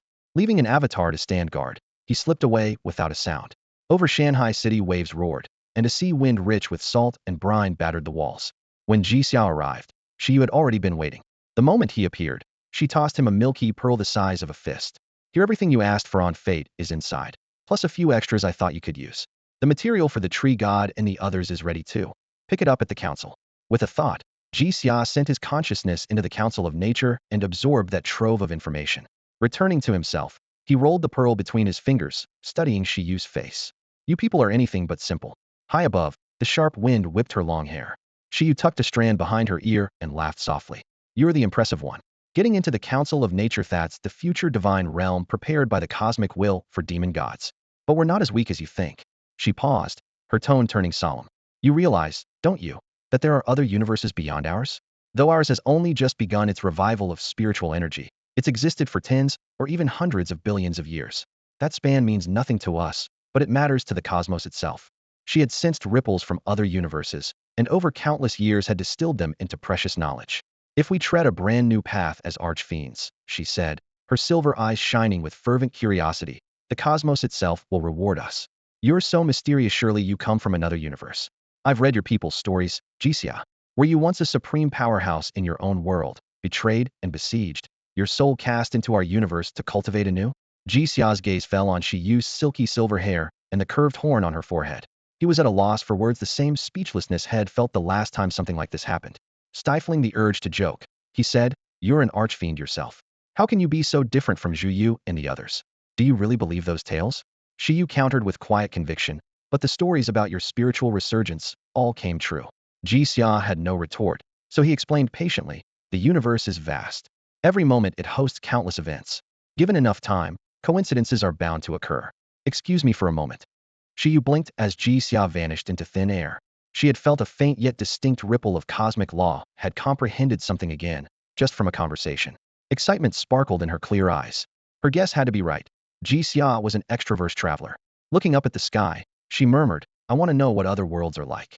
Do immortals truly roam from Beiyue at dawn to Cangwu by dusk? Space-binding laws could achieve that, but grasping such an ideal seemed impossibly far off, at least for now. Xingqian Island lay quiet in the open sea, shrouded in mist like strands of silver gauze. Instinctively, Ji Xia returned to the lonely, all he deemed safest. Two uncanny coincidences in one day had finally stirred something deep inside him. The uncertainty of unbound fate. The inevitability of destined fate. He had once wielded these twin laws only crudely through his bloodline, but now he truly understood. Countless unpredictable events converge to create an outcome that must occur that is coincidence. Fate-weaving art, coincidence. Grant the impossible a chance. Turn the possible into certainty. Silver-gray divinity danced at his fingertips, and a smile tugged at his lips. Exiting the rough-hewn stone hut, he crossed to the island's small garden. A dead branch he had once stuck in the ground, nurtured by healing arts, had grown into a broad canopied tree. He snapped off several tender twigs and quickly wove them into a slender laurel wreath, adding a few fresh blossoms so it wouldn't look plain. Then, solemnly, he murmured, in my name enchantment. Fate-weaving art, coincidence. Silver-gray light seeped into the wreath. In an instant, every petal withered except one, which fused with the twigs and released a subtle, enduring fragrance. Satisfied, Ji Xia set the wreath in an ornate rosewood box, tapped the lid with a fingertip, and blinked off the island. Shanghai Pass. By the silent ramparts, sea winds howled. Ji Xia appeared, and found Shiyu exactly where had left her, silver hair whipping in the gale. Knew you hadn't gone far. He handed her the box. Sorry to keep you waiting. Think of it as reparations and as payment for the pearls. Cradling the box, Shiyu's brows knit together. I want to open it now, but human etiquette is confusing. Some people expect an immediate reveal, others find it rude. What about you? Ji Xia laughed and tapped his chest. Me? Do as you like. I don't mind. The next moment, Shiyu reached for the lid. New Sprout's circlet hat was the name Ji Xia gave the laurel. He branded the law of knowledge into it, complete with a description of its effects, so Xia grasped everything the instant she held it. True to her candid style, she balanced the circlet on her palm, smiling. To keep her hair neat, she summoned a water mirror, checked the angle, and carefully wound the twig around her forehead. Only then did she comment, not bad, but you're terrible at names. One little blossom, and you call it a wreath. Still, I like the symbolism of a great tree that dies and is reborn, its tender shoot woven into a headpiece to stand for new life. Jixia followed her gaze. The tiny white flower left from the enchantment was now a silvery bud no bigger than a grain of rice, hidden beneath emerald leaves. Without close inspection, no one would guess it was a circlet. But he teased, once you trigger its power, you'll understand. Xia thought for a moment, stroked the cool twig, and nodded. When it activates, it'll bloom, right? Every plant you modify ends up beautiful. The sapling had been ordinary until Jixia wondered what adding a law might do. Using the moonlight tree as a model, he left a wisp of lunar mystery in its trunk. It had since grown into a legendary spirit tree, silver branches, jade leaves, and a gentle moon glow all its own. The light spilled across Xia's shoulders, giving her an aura both sacred and dreamlike. To her divine senses, the headpiece felt almost like an artifact. After adjusting it again, Xia got to business. First, this pearl is yours. The council won't let me take it into the material realm. Second, I need you to explore a place with me. Without your healing, you'll probably die in there. Interested? Hey Race, the teaser, the place is gestating the very concept of a dragon. Payment? Jixia asked, concise as ever. That counted as agreement, and Xia's triumphant smile appeared. 40 for you, 60 for me. Only I can open the way, and I need the dragon concept to boost my bloodline. Without you, I'd have to wait 2 years, so I can't give you more. Jixia nodded. Fair enough. Let's go. She sent a set of coordinates. Meet me here. They teleported to an undersea chasm. The black-blue abyss looked bottomless. Jixia stared for several heartbeats, and still saw no end. Above the rift floated massive boulders, mottled with cold light. Xia shifted into a swimming dragon form and slipped into the current. Each sweep of her tail twisted the water. Boulders nudged, spun, and locked together until a continental slab hung over the gorge. Pale lines glowed along its cracks, space warping to reveal the breadth of another plane. Jixia watched, focused. The phenomenon had reached spatial force made visible, yet he still couldn't pinpoint the other realm. What he did see was the natural bond between Xia and that place clearly. Only she could enter. Once the stone mass stabilized, Xia dismissed her dragon form, returned to his side, and pointed at the glowing land. Well, make anything of it, Jixia admitted. In theory, it's a manifestation of the universe's spatial rules, but I've never touched the law of space, so it's all Greek to me. Jixia shook his head. All I've grasped is the essence of spatial law. I can't decipher the rest, but I can tell this isn't another dimension, it's an entirely separate space. I never imagined our universe held so much primal energy that it could already be gestating a subsidiary world. When he finished, his gaze settled on the faint ring of energy patterns. Beside him, Shiyu stared without blinking. If nothing goes wrong, this world will be the dragon race's birthplace. Do you plan to become the ancestral dragon? Shiyu nodded solemnly. Fixing her eyes on the portal that was taking shape, she explained patiently, a race deity may not sound impressive, but it's much easier to comprehend the concept of civilization, and that's crucial. You probably haven't read everything I sent you. Civilization pairs well with many other concepts and can generate unique divine domains. A race deity has another perk, it can act as a source. Turning an ordinary concept into a source is nearly impossible, but race deities have a shortcut. If you were the source of the star gods, every new star god born would funnel power to you. Jixia raised a hand. Threads of spatial energy swirled between his fingers as he casually reinforced the portal's edge, solidifying it faster. He approved of Shiyu's ambition. Good. This is one path to becoming an unconventional primordial deity. Any primordial deity outclasses ordinary gods. But you haven't merged your domain with an ocean or forged a god realm. Are you planning to merge directly with this fledgling world? Not a chance. Shiyu curled her lip. Seeing the portal stabilize, she stepped to the threshold. Let's head in first. All right. They crossed the gateway, and their view opened wide. An endless sapphire sea stretched to the horizon. Emerald islands floated on the surface like scattered jade. The air was fresh and humid, the origin force so dense it was almost visible, yet no animal life stirred. Standing side by side, they peered into the deep. They sensed a vast, vague presence forming on the seafloor, a black hole-like core drawing every dragon concept from the main universe. That hazy entity was the heart of this world, sheathed in layers of law that barred direct teleportation. Jixia and Shiyu had to dive and swim downward. On the way, Shiyu found the silent water dull and picked up their earlier conversation. Jixia, what was your original world like? Were there immortals? Was the so-called righteous path noble in public, but rotten in private? Jixia chuckled, feigning mystery. There was no supernatural power in my old world, only technology. Immortals were myths. In such a mundane world, there was no talk of righteous or demonic paths, everything was ordinary. Shiyu frowned, shooting him a plaintive look. Isn't that exactly what Daxia was like at the start of the Qi revival? I saw it myself. Jixia laughed. Have you considered I might be telling the truth? Fine, they'll believe you. Shiyu nodded vaguely, though disappointment flickered in her eyes. Lost in thought, she failed to notice that the pre- and post-revival eras could indeed count as two distinct worlds. The ordinary technological world Jixia mentioned was simply early blue star, yet her assumptions made her miss the truth. They kept descending until a colossal trench opened beneath them. Massive crystal blocks floated at its bottom, water essence, earth vein cores, spirit pearls, raw treasures of nature glowing softly. Arranged together, they outlined a divine dragon. The concept of dragon churned inside this crystal dragon. Though Jixia knew it was just a pile of stones, the longer he stared, the more he seemed to see a living dragon coiled within the trench. With their goal in sight, Shiyu shed her casual air, her gaze turning resolute. To claim it, we must fight the dragon spirit and win. I'm ready. Are you? So am I. Xia was not the first of the demons to witness Jixia's power, yet she was the first to taste it. The instant battle was joined, the dragon's spirited enormous shape pieced together from countless treasures erupted in blinding gold. Seawater split into sinuous streams, shaped like dragons, rolling toward the pair. Xia raised a hand.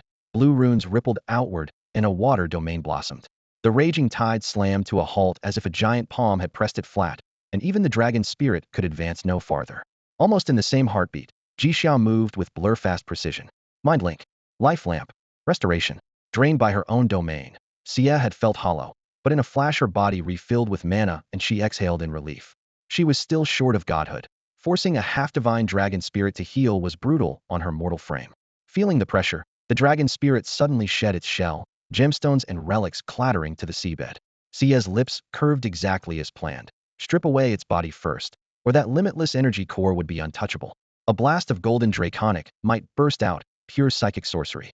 Freed from the domain, the spirit surged, 100-meter phantom dragon rising from the rubble. Fate's rejection, Jixia murmured. Chains of destiny descended, the phantom dimmed, its tie to the world fraying, its power ebbing. Even so, its counterattack was terrifying. The dragon's jaws gaped, unleashing a golden beam that swallowed Xia whole. She shifted to her true form, azure silver scales exploding, flesh and blood scattering. Restoration. Jixia had predicted the strike. He lifted a hand the very moment the light fell. Blood rewound, scales knit together, and the dragon horns siphoned off part of the golden energy, leaving Xia's physique even stronger. The phantom roared again, this time releasing an invisible shockwave. Where it passed, Xia's movement slowed, the newly formed scales crumbling to dust. Jixia's brows twitched, yet he still held his action.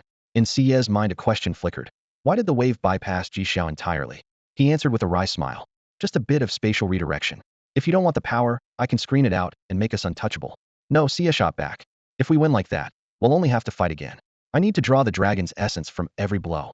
She had already sampled its energy and roar. Next she had to weather claw strikes, water control, and a dozen more techniques before she could truly claim the dragon's concept. For once, she could fight with abandon. Jixia covered her injuries and mana so completely that she could lose herself to the brawl. In the latter half of the duel, CS simply remained in dragon form. Talons wrapped in piercing water magic clashed with the golden phantom at close quarters. Waves rose like 100-meter walls, undercurrents went berserk, and the seafloor's old contours were shredded to powder. Jixia, meanwhile, strolled as if sightseeing, occasionally casting restoration on the torn seafloor, knitting the broken terrain back together piece by piece. At last the phantom collapsed under one of Xia's strikes, its light winking out, and the sea fell calm. Xia looked around and found the surroundings almost unchanged from before the fight, enough to make her doubt her own memory. Realization followed, and she could only marvel at Jixia's depth of power. What had been her hardest battle, yet had still left him enough leisure to protect the entire battlefield. How wide is the gap between us, really? Xia finally asked.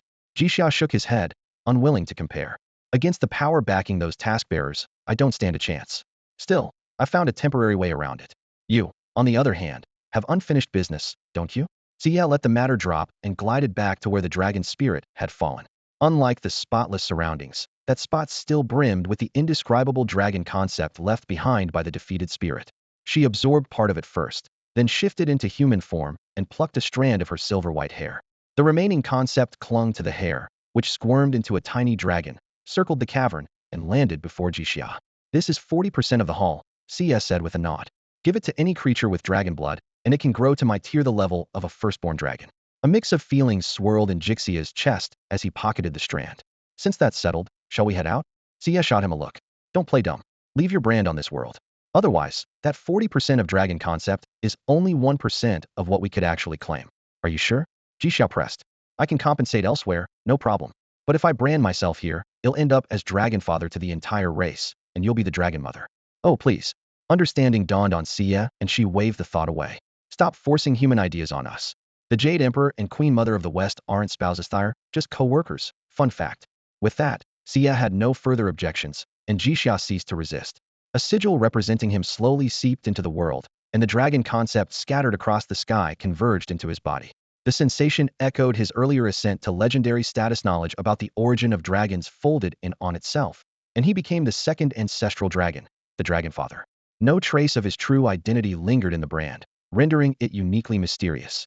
Jixia planned to use it to shape an avatar later rather than fusing it with his main body. After all, Lord of Stars, First Star sounded more impressive than Dragon Father. Stars are the universe's primordial substance, at minimum on par with an origin deity.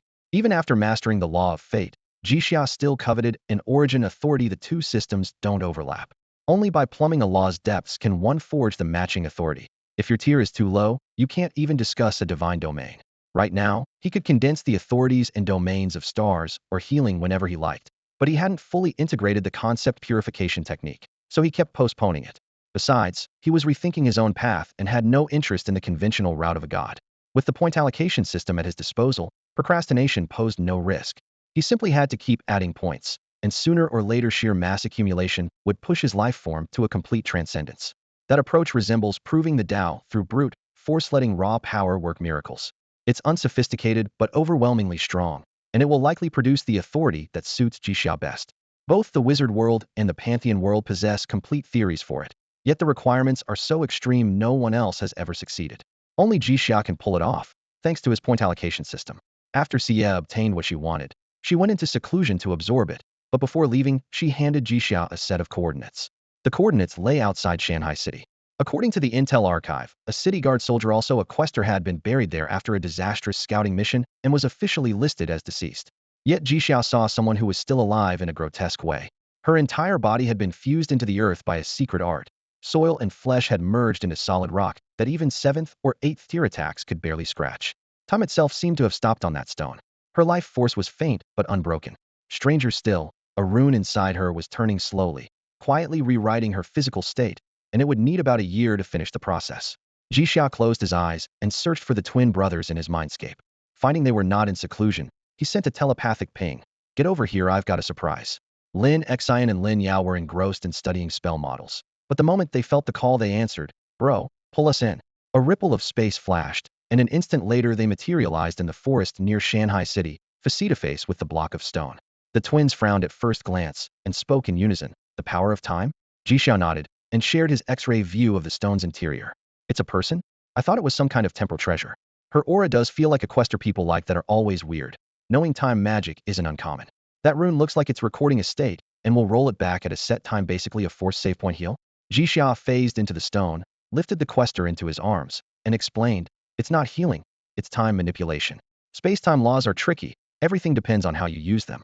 I'm not going to heal her yet. Study her first, but don't break anything.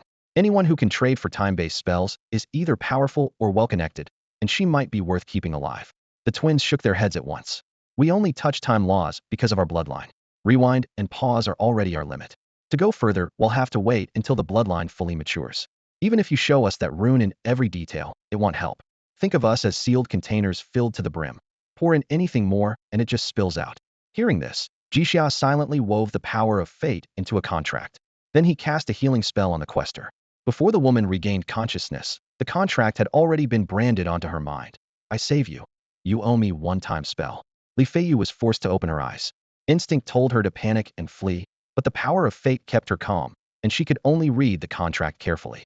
She was indeed healed, yet the temporal mark inside her kept turning, and the state it preserved was near death. An absurd thought surfaced in her mind. The man who healed her must be a devil, right?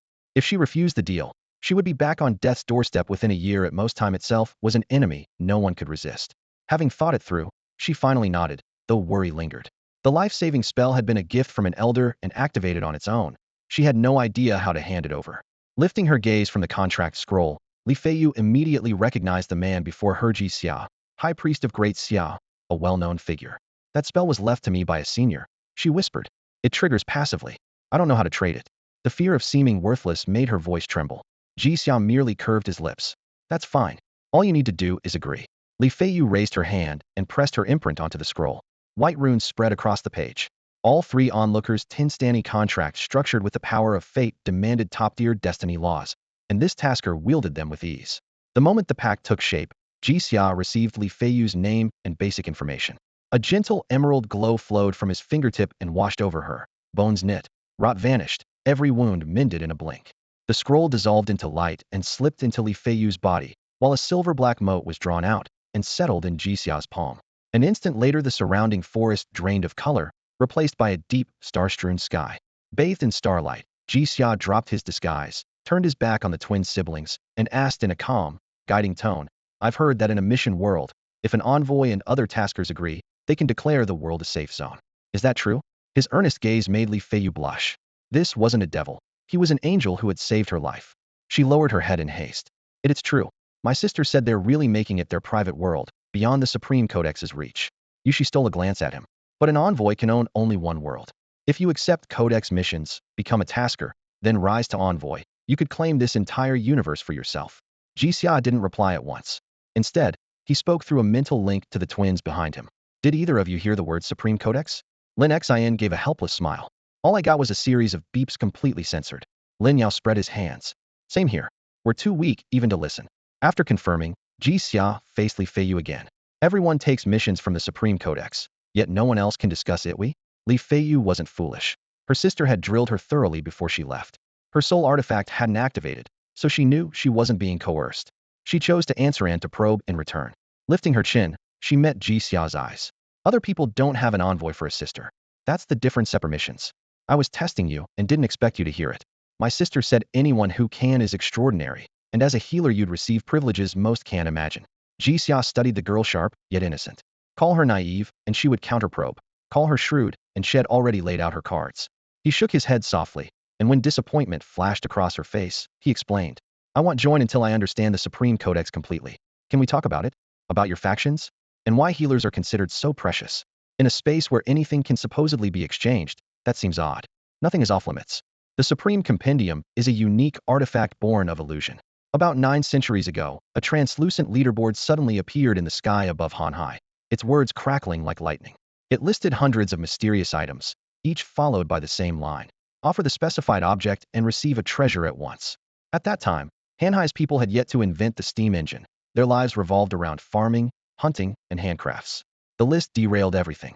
Within a few decades, alchemy, sorcery, and new faiths emerged, as if someone had slammed the planet's progress button to fast forward. The first beings to ascend traced the source and confirmed the leaderboard's name Supreme Compendium, a Hongmen-class relic capable of endless growth and the terrifying power to turn fiction into fact. 500 years later, the first emissary appeared. Resonating deeply with the compendium, he learned that what lay before them was merely a projection. The true relic was a collector flung into random worlds by some unknown entity, tasked with gathering brand new things. Yet a single world holds only so much innovation. To keep evolution in overdrive, the emissaries began to venture outward. They drew up missions across the multiverse, and soon realized that peaceful realms evolved far too slowly. It was more efficient to manufacture variables. A few emissaries combined forces to create the thousand-engine plague, releasing it into target worlds. In moments, it triggered cataclysms, toppled old civilizations, and fostered new orders. Toss in a scripted blueprint as a starting guide, and all they had to do was wait for the harvest. This form of plunder continues to this day. They have met stubborn resistance such as the ongoing war in the fairy realm, but the universe that houses Blue Star was poisoned more than 2 centuries ago. At first, Jixia found the story thrilling. By the end, he was simply stunned. A mere shadow of a Hongming relic had built Hanhai into today's colossus. Given time to consolidate, nothing could stop them. He abandoned all hope of peaceful coexistence. Hanhai's ethos is simple: strength equals plunder.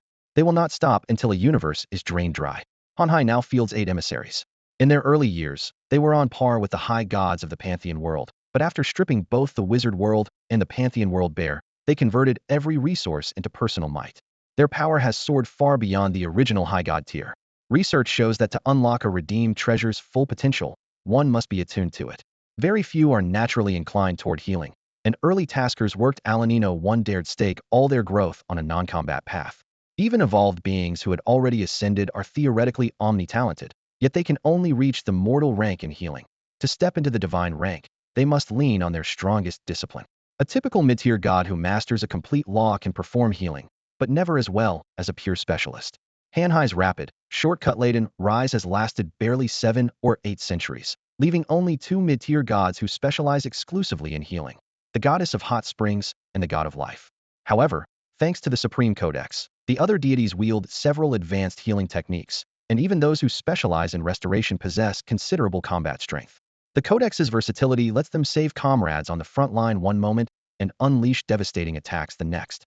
Li Feiyu was vague on this topic, whether from ignorance or reluctance. Ji Xia couldn't tell. Even so, the fragments she offered showed him just how troublesome these opponents would be. Eavesdropping through multiple layers of shielding, Lin Xian and Lin Yao caught only a handful of keywords, filling in the gaps with their imaginations. Their expressions grew complicated. For the first time, they sensed the depth of another civilization, and they were even more confused about Ji Xia's true standing. If deities of that caliber couldn't handle him, just how high had he climbed? The brothers sized up Li Feiyu. She looked innocent enough, yet her gear was outrageously expensive, and she was utterly powerless before Ji Xia, eager to spill everything she knew. By any measure, she fit the textbook definition of a traitor. Complaints aside, the twins were delighted she still hadn't revealed enough in their eyes, and they were hungry for more intel on the enemy's weaknesses. After a brief exchange, Ji Xia laid out his plan. Feel free to travel throughout Daxia and gather whatever resources you need. In case you didn't know, our universe hosts several other civilizations. I have to deal with them, which is quite a hassle. As he expected, Li Feiyu nodded readily, though with some reluctance. Handle your business. I was fooled this time, and am not letting it slide. I'm going after those people for payback. Ji Xia reined in his aura, glanced at the Lin brothers, and said, I'll head out first. You've got work to do as well, but keep an eye out for those swindlers. I can't stand their kind, and they must be punished when we catch them. Understood. Lin Xian replied at once. High Priest, don't worry. We'll look after our guest. Daxia's meteoric rise over the past few years had led to a complete protocol for handling outsiders. Yet once they met Li Feiyu in person, the brothers realized she was nothing like the dossier suggested. The well-behaved facade hid an unruly brat who only settled down when Jixia's name came up. After several rounds of sparring, the twins finally found an excuse to slip away, both secretly relieved. The whole affair had been a roller coaster. At first they thought they had stumbled onto a free windfall, only to realize that Jixia's generosity was nothing they could take lightly. Instead of disappointment, they felt exhilarated. By sharing the truly valuable intel about time, Jixia had shown he trusted them. Back at their post, they finally understood why Jixia had kept his back to them while speaking with Li Fi almost certainly to facilitate some form of divine art. They had long known about his telepathic control, and now it seemed he had new tricks as well, yet the brothers felt no fear. Jixia treated people with genuine honesty, and they considered him a true friend. Once the grand gift from Xia was delivered, Daxia's leadership mobilized at once. Know yourself and know your enemy preparation had to come before any battle. By then, Jixia stood alone before a pitch-black tear in space. He had not lied to Li Fi's spawned countless risks, and he avoided them whenever possible. This time was no exception. A scan of the spirit realm had revealed that a new demon god had emerged somewhere in the cosmos. Such a being was a looming catastrophe that had to be investigated at once. Now at the 12th tier, Jixia felt more confident than ever and set his sights on a level 3 civilization. Good news, Part 1. Even a tier 3 civilization can't pick up Jixia's trail. Good news, Part 2. The demon god is still in the womb. Bad news. Once it hatches, it will be terrifyingly strong. Guided by a set of fuzzy coordinates, Jixia approaches a star entering its twilight years, a dimming shell wrapped around a core that still seethes like a sea of fire. On a cosmic scale, about to die means it should have had another million years to burn, but the demon god gestating at its heart has completely derailed that timeline. Still in its primal state, the entity has no discernible form yet. All he can tell is that it is bound to starlight and flame. Unable to ignore the star's heat outright, Jixia calls on spatial force and erects an absolute barrier. Inside and outside the shield are two separate pockets of reality. Temperature, radiation, even raw energy are all cut off. Unless an enemy can command space itself, or simply bypass its rules, they cannot touch him. When he once fought Long Ling, Shiyu's body was remade dozens of times, and she hovered on the brink of death, while Jixia emerged unscathed. The difference lay in this very layer of loss.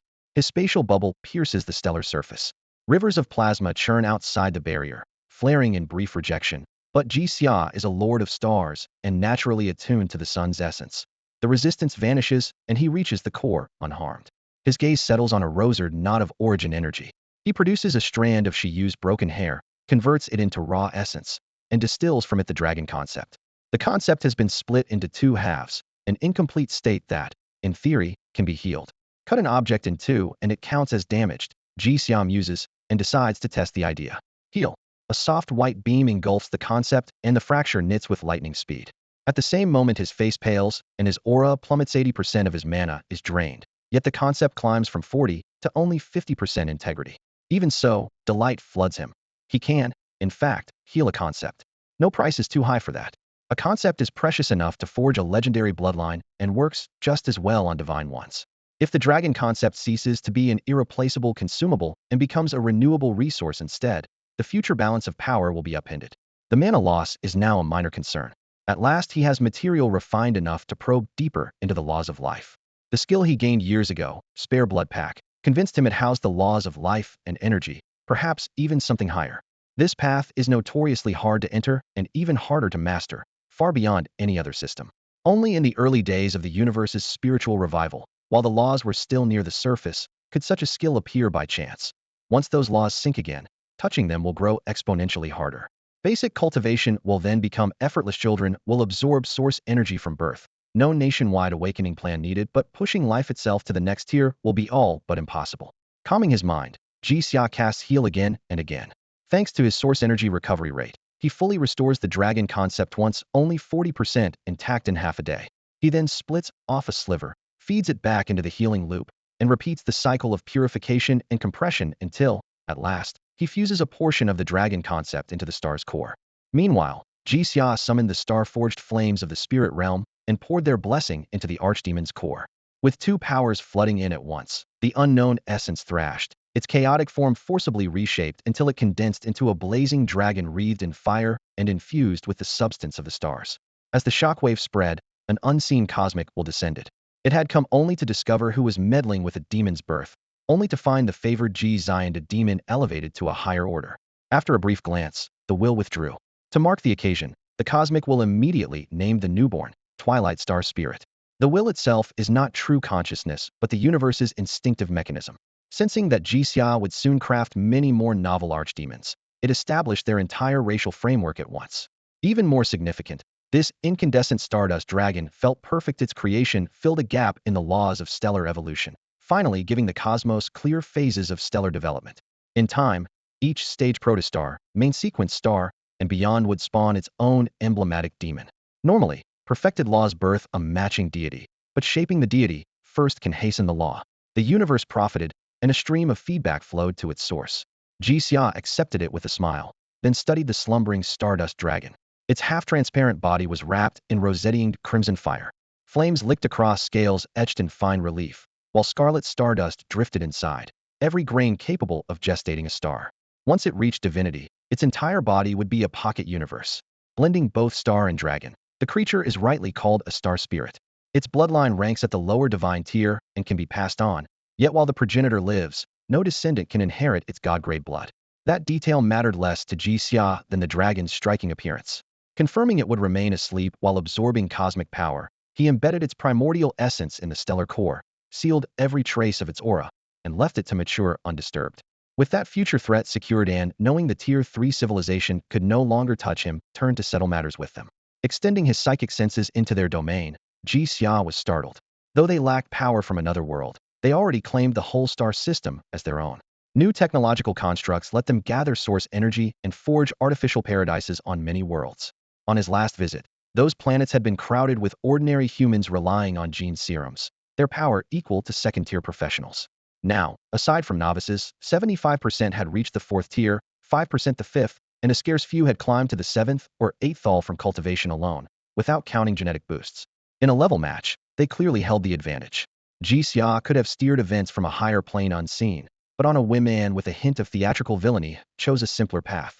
Dispelling every veil of concealment, he stood alone in the void, openly appearing above their civilization. Beep, beep, beep, beep. At that instant, detection systems across the star system erupted in unison. Warning, warning. A high-energy life form has been detected at coordinates 1836699.369.8.85269. Threat level, unknown. The footage has been transmitted. Play it? Play. At that exact moment, commanders across every sector pulled up the live feed. To assess the danger quickly, the video was accelerated. In the pitch-black void, a long-haired man appeared out of nowhere, wore an elaborate white robe embroidered with sun, moon, and stars in gold and silver thread, and the symbols flowing from its hem surged like a tide.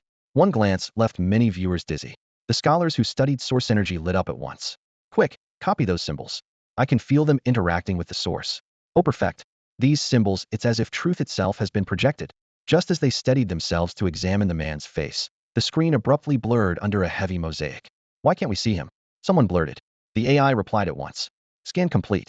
The target's appearance contains anomalous properties. Intelligent life has been compromised. Auto-scramble of his visage engaged. At that moment, the Manjizaya was observing the entire civilization through telepathy.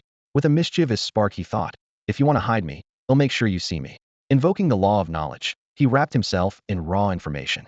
In the next instant, every jamming protocol collapsed. Jixia, unobscured, filled the monitors of every high-level official in the galactic civilization.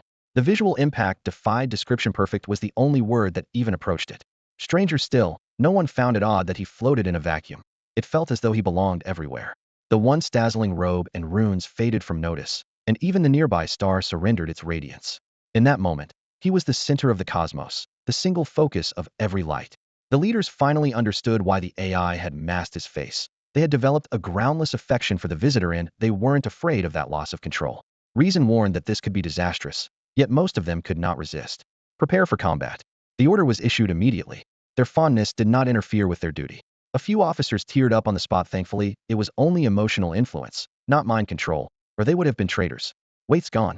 The camera showed nothing but empty space. Jixia had no intention of posing like a statue in orbit. Using shrinking the Earth to inches, he stepped across preset coordinates. In just 3 strides he reached the outer layers of a life-bearing planet.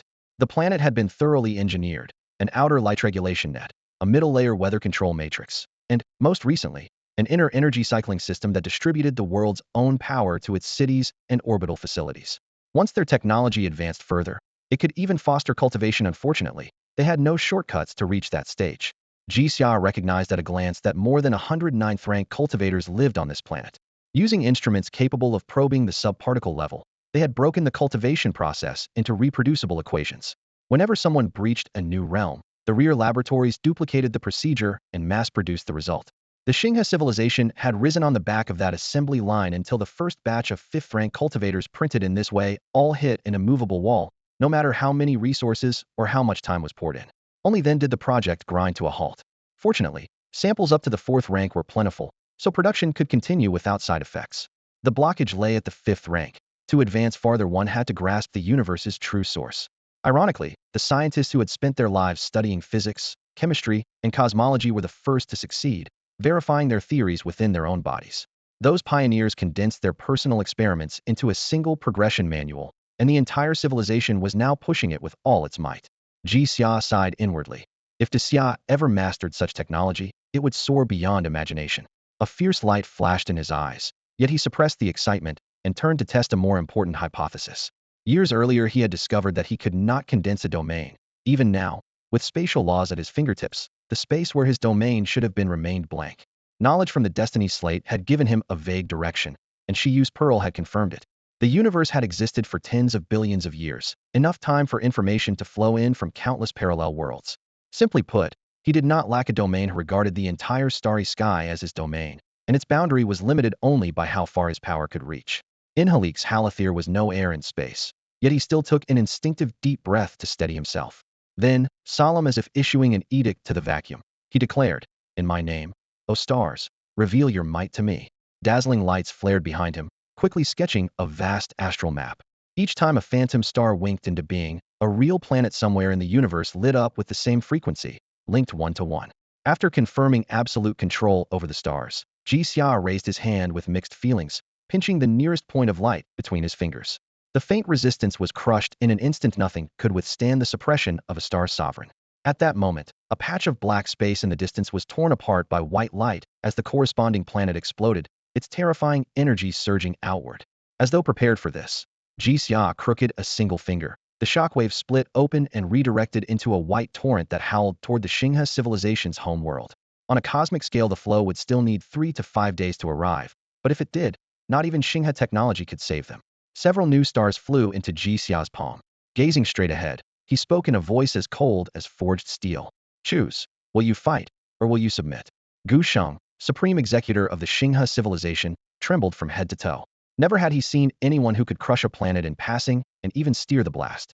Their planet-killer cruisers could annihilate a world only through a full salvo of ship-mounted cannons. The figure before him had done it as casually as shattering a glass ball. If this being could force other planets to self-detonate, what guarantee was there that the cradle world would not vanish in an instant? Such a loss was unthinkable, yet war against an enemy of this level was equally unaffordable. Responsibility finally overcame fear.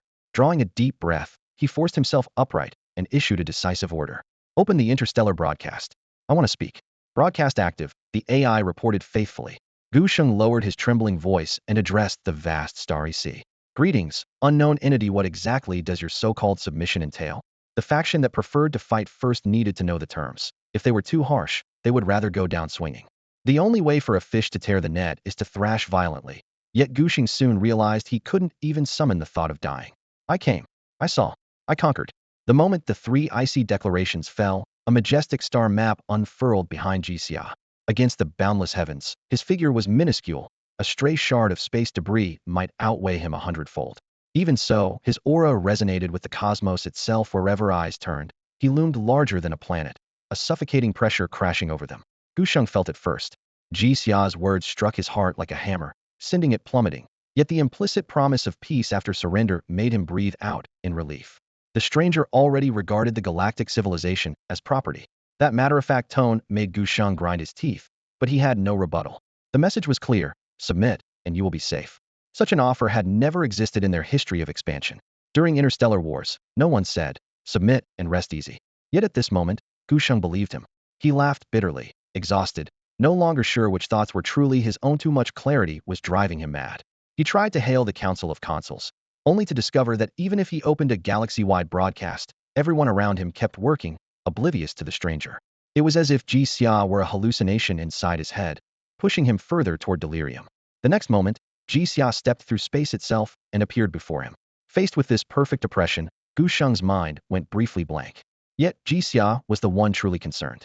To him, a mid-tier civilization that relied solely on technology would always trail behind a cultivation system. Perhaps technology taken to its extreme could reinvent itself, but human hearts were fickle, desires messy, and technology required collective effort. Without a determined will at the helm, advancing to tier 8 or 9 was nearly impossible. Cultivation was different. An individual could break through alone. Qingeng, Your Highness. A 12-winged angel descended from the void, knelt on one knee, and awaited orders. Jixia turned to Gu Sheng. Qingeng will help you establish a church for me. I was going to let the galactic civilization follow a pure tech path, but I've changed my mind. Source force technology and cultivation will advance together. The church will steer your evolution. He added, a church can be corrupted, so conduct constant mind magic screenings and station angels there permanently. Qingeng lowered his head, placed his right hand on his chest, and vowed, the angelic race will enact your will. Gu Sheng's voice was hoarse as he echoed the title. Your Highness, our civilization has 100 consuls. I can't decide alone. He truly couldn't. Yet he was already wondering whether he could do it, not whether he should. With a single thought, Jixia branded his intent into the tier 9 consuls. It doesn't matter. Once they see you, they'll comply. The stronger he grew, the clearer Jixia felt the gap. An ordinary tier 12 could dominate a solar system, but when facing a star system level tier 3 civilization, it still wasn't enough. If the galactic civilization launched a saturation strike and spared no expense, wiping out a small star system would be easy. Their research had already reached the fabric of space itself, allowing them to teleport by tapping into the dark matter realm. Yet, Jixia's method of attack broke every convention struck from a lower dimension straight at the level of soul, mind, and even fate, completely ignoring common sense. After a brief probe, he wasted no time. He turned and left, leaving Qingeng to clean up the mess while he quietly absorbed the enormous gains from this experiment. The experiment not only confirmed all his hypotheses, but also granted him an unexpected surge in power. In the past, Xiyu had relied on the dragon concept to strengthen herself. Jixia, however, stepped into the state of perfect legend the instant his bloodline evolved. To him, he was the very origin of the starry sky. Every star in the universe belonged within his domain. Even so, that domain was still embryonic. On the cosmic scale, he was a descender, his dimensional suppression so overwhelming that ordinary laws of matter or time and space could never nurture a true domain. To forge one for real, he would have to start with rules of a much higher order and weave several of them together until they crystallized into the seed of a world. With that thought, Jixia shook his head and sighed softly. What a hassle. Without cheats, this path would have been blocked long ago. Luckily, my essence is high enough that I can't truly die. Because of this, most of his past talents revolved around death and rebirth. Only he could conjure and cast resurrection spells at will. Even if others managed it in theory, the backlash for defying the rules would be devastating. The so-called resurrection practiced by the vast sea civilization was nothing more than retrieving the soul in advance and rebuilding the body. It could hardly be called true revival. After sorting this out, Jixia secretly resolved that when he eventually made the resurrection art public, he would overstate its price. No one could be allowed to see that the technique was actually lossless. It was for their own protection. His status as a descender remained invaluable. So long as his strength or achievements met the threshold, the universe's secrets would flow into his mind unbidden, an unstoppable crush of higher dimensional insight. Yet curiosity gnawed at him. Where did he come from exactly? Why did he stand above every known universe? If he was not unique, then anyone from his origin world would be a natural dimensional superior. Upon arriving here, they would simply need time to grow. By normal standards, his handling of the galactic civilization looked half-hearted. Had appeared in dramatic fashion, only to erase their memories in the end and leave Gu Sheng and the other local leaders to pick up the pieces. There was only one real reason. The harvest this time was simply too great, and he needed to retreat at once to assimilate it. One of the Hanhai civilization's hallmarks is a list that hovers 5 kilometers above the ground. The sheet looks utterly ordinary: black ink on white paper, framed by an aged scroll. Yet no matter where you stand on the continent, the faint image is always overhead. The primordial relic known as the Supreme Compendium. To treasure-loving Hanhai citizens, it feels like nothing more than an old art catalog, so plain that people nearly forget it's there. Using the compendium as their core, 8 envoys built a mission space. From it, Hanhai natives can slip into other worlds or bring back spoils to trade. Today, Hanhai was as peaceful as ever. Everyone knew the Xianling civilization was chasing them across every dimension, but the envoys had borrowed a sliver of the compendium's power, turning the space-time barrier unbreakable. The real giveaway was the stream of operatives moving between worlds. Calling themselves Good Samaritans, the Xianling cultivate the Tao of causality. Whenever they catch a karmic ripple, They lock on a Hanhai's position, sabotage its missions, or simply aid the locals. On an empty stargazing platform in Hanhai City, Li Feishue lounged against the rail, explaining to her younger sister in a mocking tone, "Good Samaritans? Hardly. They use us to locate new worlds, and then go preach there. The Tao of causality needs evidencer webs to grow. Anyway, just remember there's no such thing as absolute goodness." Li Feiyu pouted, picturing a certain figure. "There is. I met someone who was really, really kind." "In love?" Feishue's eyes lit up, questions firing off. "Which world? How strong? Age? Talent?" Feiyu's mouth hung open in silence, and Feishue lifted a brow. "See, you know nothing." Feiyu suddenly grinned. "Who says I don't? I just don't want you digging into him. Sis, I'm not in love is just fascinating and I want to be near him." "Hey, don't look at me like that. I said it's not love, definitely not." Puffed Feishue finally laughed, her apricot eyes bending like crescents. In 20+ years, Feiyu had never been so stunned by her sister's smile. Her own cheeks turned hot. "Sis, you're even prettier now," she muttered, barely audible, but clear enough for Feishue. Shaking her head in amusement, Feishue said, "You're still such a kid." "All right, enough teasing. How did the trial go?" Feiyu sighed. "ID just started when a team that seemed super friendly killed me, then used a trace eraser for good measure. Luckily, I had the protective charm you gave me." Feishue's face stayed calm. She'd expected as much. What she wanted was the rest. "After that, I met an incredible healer." Feiyu's eyes sparkled. "He restored me in an instant, then traded for the spell on the charm." "Sis, get Tishi could actually hear me mention the Supreme Compendium." Li Feishue's expression finally changed. As a messenger, she understood better than anyone what the Supreme Codex signified. Without the proper clearance, the very phrase could not be retained in one's memory, and even if it slipped out by chance, no one would link it to its true nature. She swept her hand through the air, ripples spread like water, layer after layer, until she locked onto her target. A flawless sphere laced with tens of thousands of emerald streaks. The moment she confirmed its serial number, her face went pale. She drew out a multifaceted emerald, its icy sheen muted. "I am ice and snow. In the name of a messenger, evacuate all operatives from World 53. The 1000-device poison there has completely failed." The command sank into the gem and leapt into the deep space network. Seconds later, replies from other messengers flashed in succession. "Received. Executing. Approved. Approved. Approved." As soon as the number of approvals crossed the safety threshold of 5, Li Feishue confirmed the order. In the next instant, every operative vanished at once, leaving Blue Star and its astonished demon gods gaping. Ji Xian noticed Li Feiyu's departure and guessed Li Feishue had a hand in it. Fate had triggered no warnings, so he assumed it wasn't a bad sign, though he was mildly curious. His work, however, took priority. The creation experiments had paid off handsomely. Beyond his earlier trials, he had already birthed a blazing stardust dragon and gained fresh insight into the laws of life. Riding that momentum, he pressed on. He had prepared several copies of the dragon concept long ago. The burning heaven python he had taken from the Flame Demon King's dimension had since signed a pact with a fire element prodigy and been pampered to the 10th tier, shattering its species limits. Ji Xia requested one of her eggs, set it on a stone pedestal, and began the overhaul. "First, a touch of life essence, then a bit of my blood, just a drop." His blood seeped into the shell, and the egg's vigorous life force was instantly corroded, leaving the serpent embryo feeble. Ji Xia ignited a life lamp with a gesture, using his own rules to keep the spark alive. As more essence flowed in, the hatchling's condition stabilized. "All right, stellar bloodline established. Next the dragon concept and the stellar concept." As the wellspring of stars, he sliced off a sliver of starlight concept and fed it in. The two concepts intertwined. The crimson shell turned silver gray, revealing a coiled draconic shadow within. All traces of fire and serpentine form vanished, replaced by a new bloodline and species. Moments later, the silver shell blushed red again, its temperature soaring past 500 degrees. A cosmic ripple thundered down, recognizing the life form. An artificial stellar demon god, codenamed Starcore Magma. Ji Xia clicked his tongue. The moment that old serpent hears about this, she'll crawl back here and refuse to leave. A month and a half passed before he wrapped up his projects. Since the operative's evacuation, Blue Star had remained tranquil, but beneath the surface, the vast oceanic civilization had begun to churn a month earlier.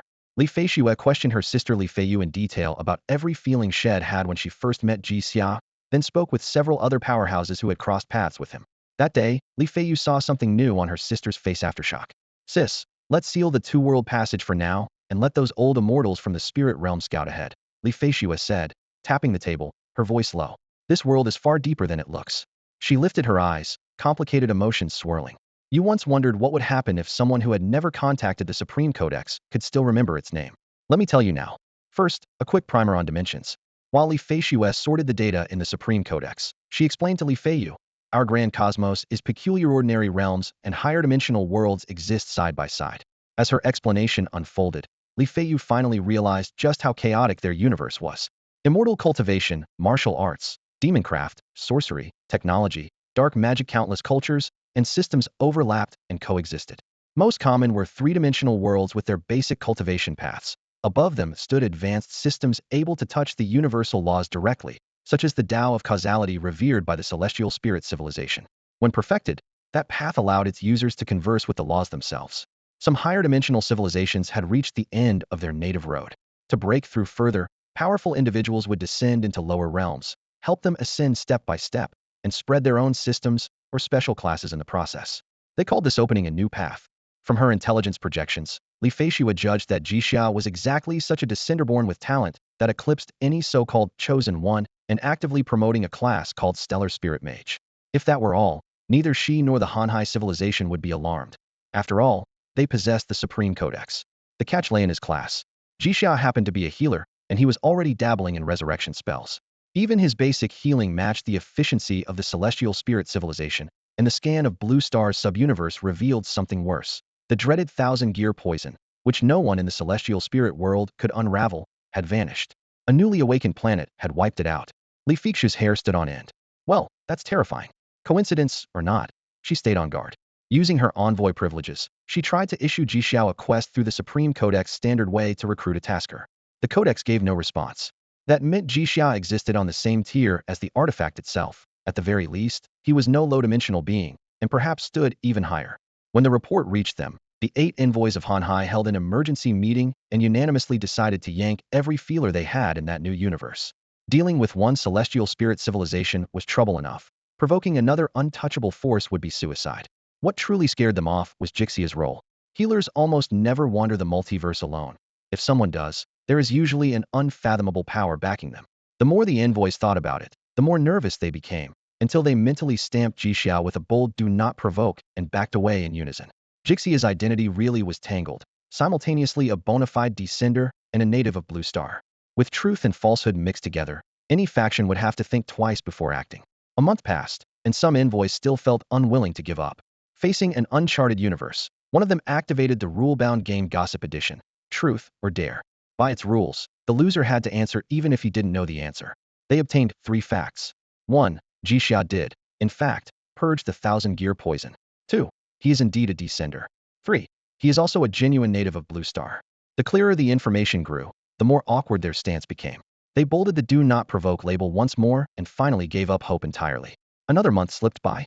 Jixia finished his secluded cultivation and returned to the small courtyard he shared with the twins.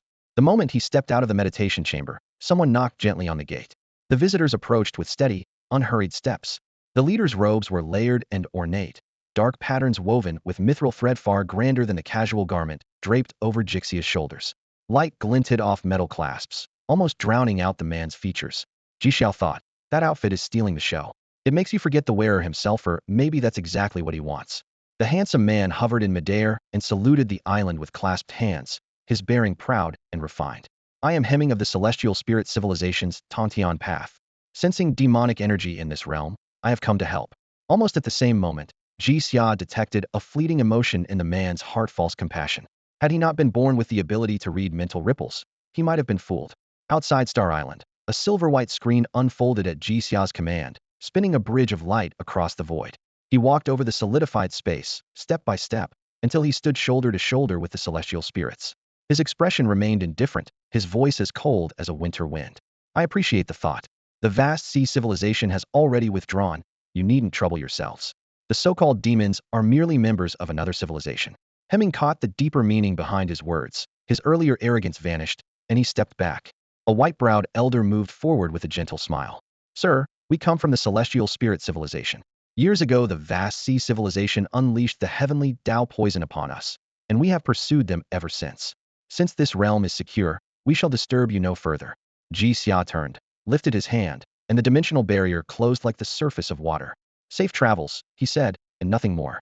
Outside the screen, the Celestial Spirit Party exchanged uneasy glances but held their tongues, then turned into streaks of rainbow light and shot out of the universe. In the boundless star sea, the white-browed elder raised a hand to set up a simple array and fixed his eyes on Hemming. Remember, every emotion you show is a mask. Others will see through it at a glance. Hemming bowed his head. Yes, Uncle Baiha. I will remember. Baiha nodded and waited in silence. Before long, several more lights appeared.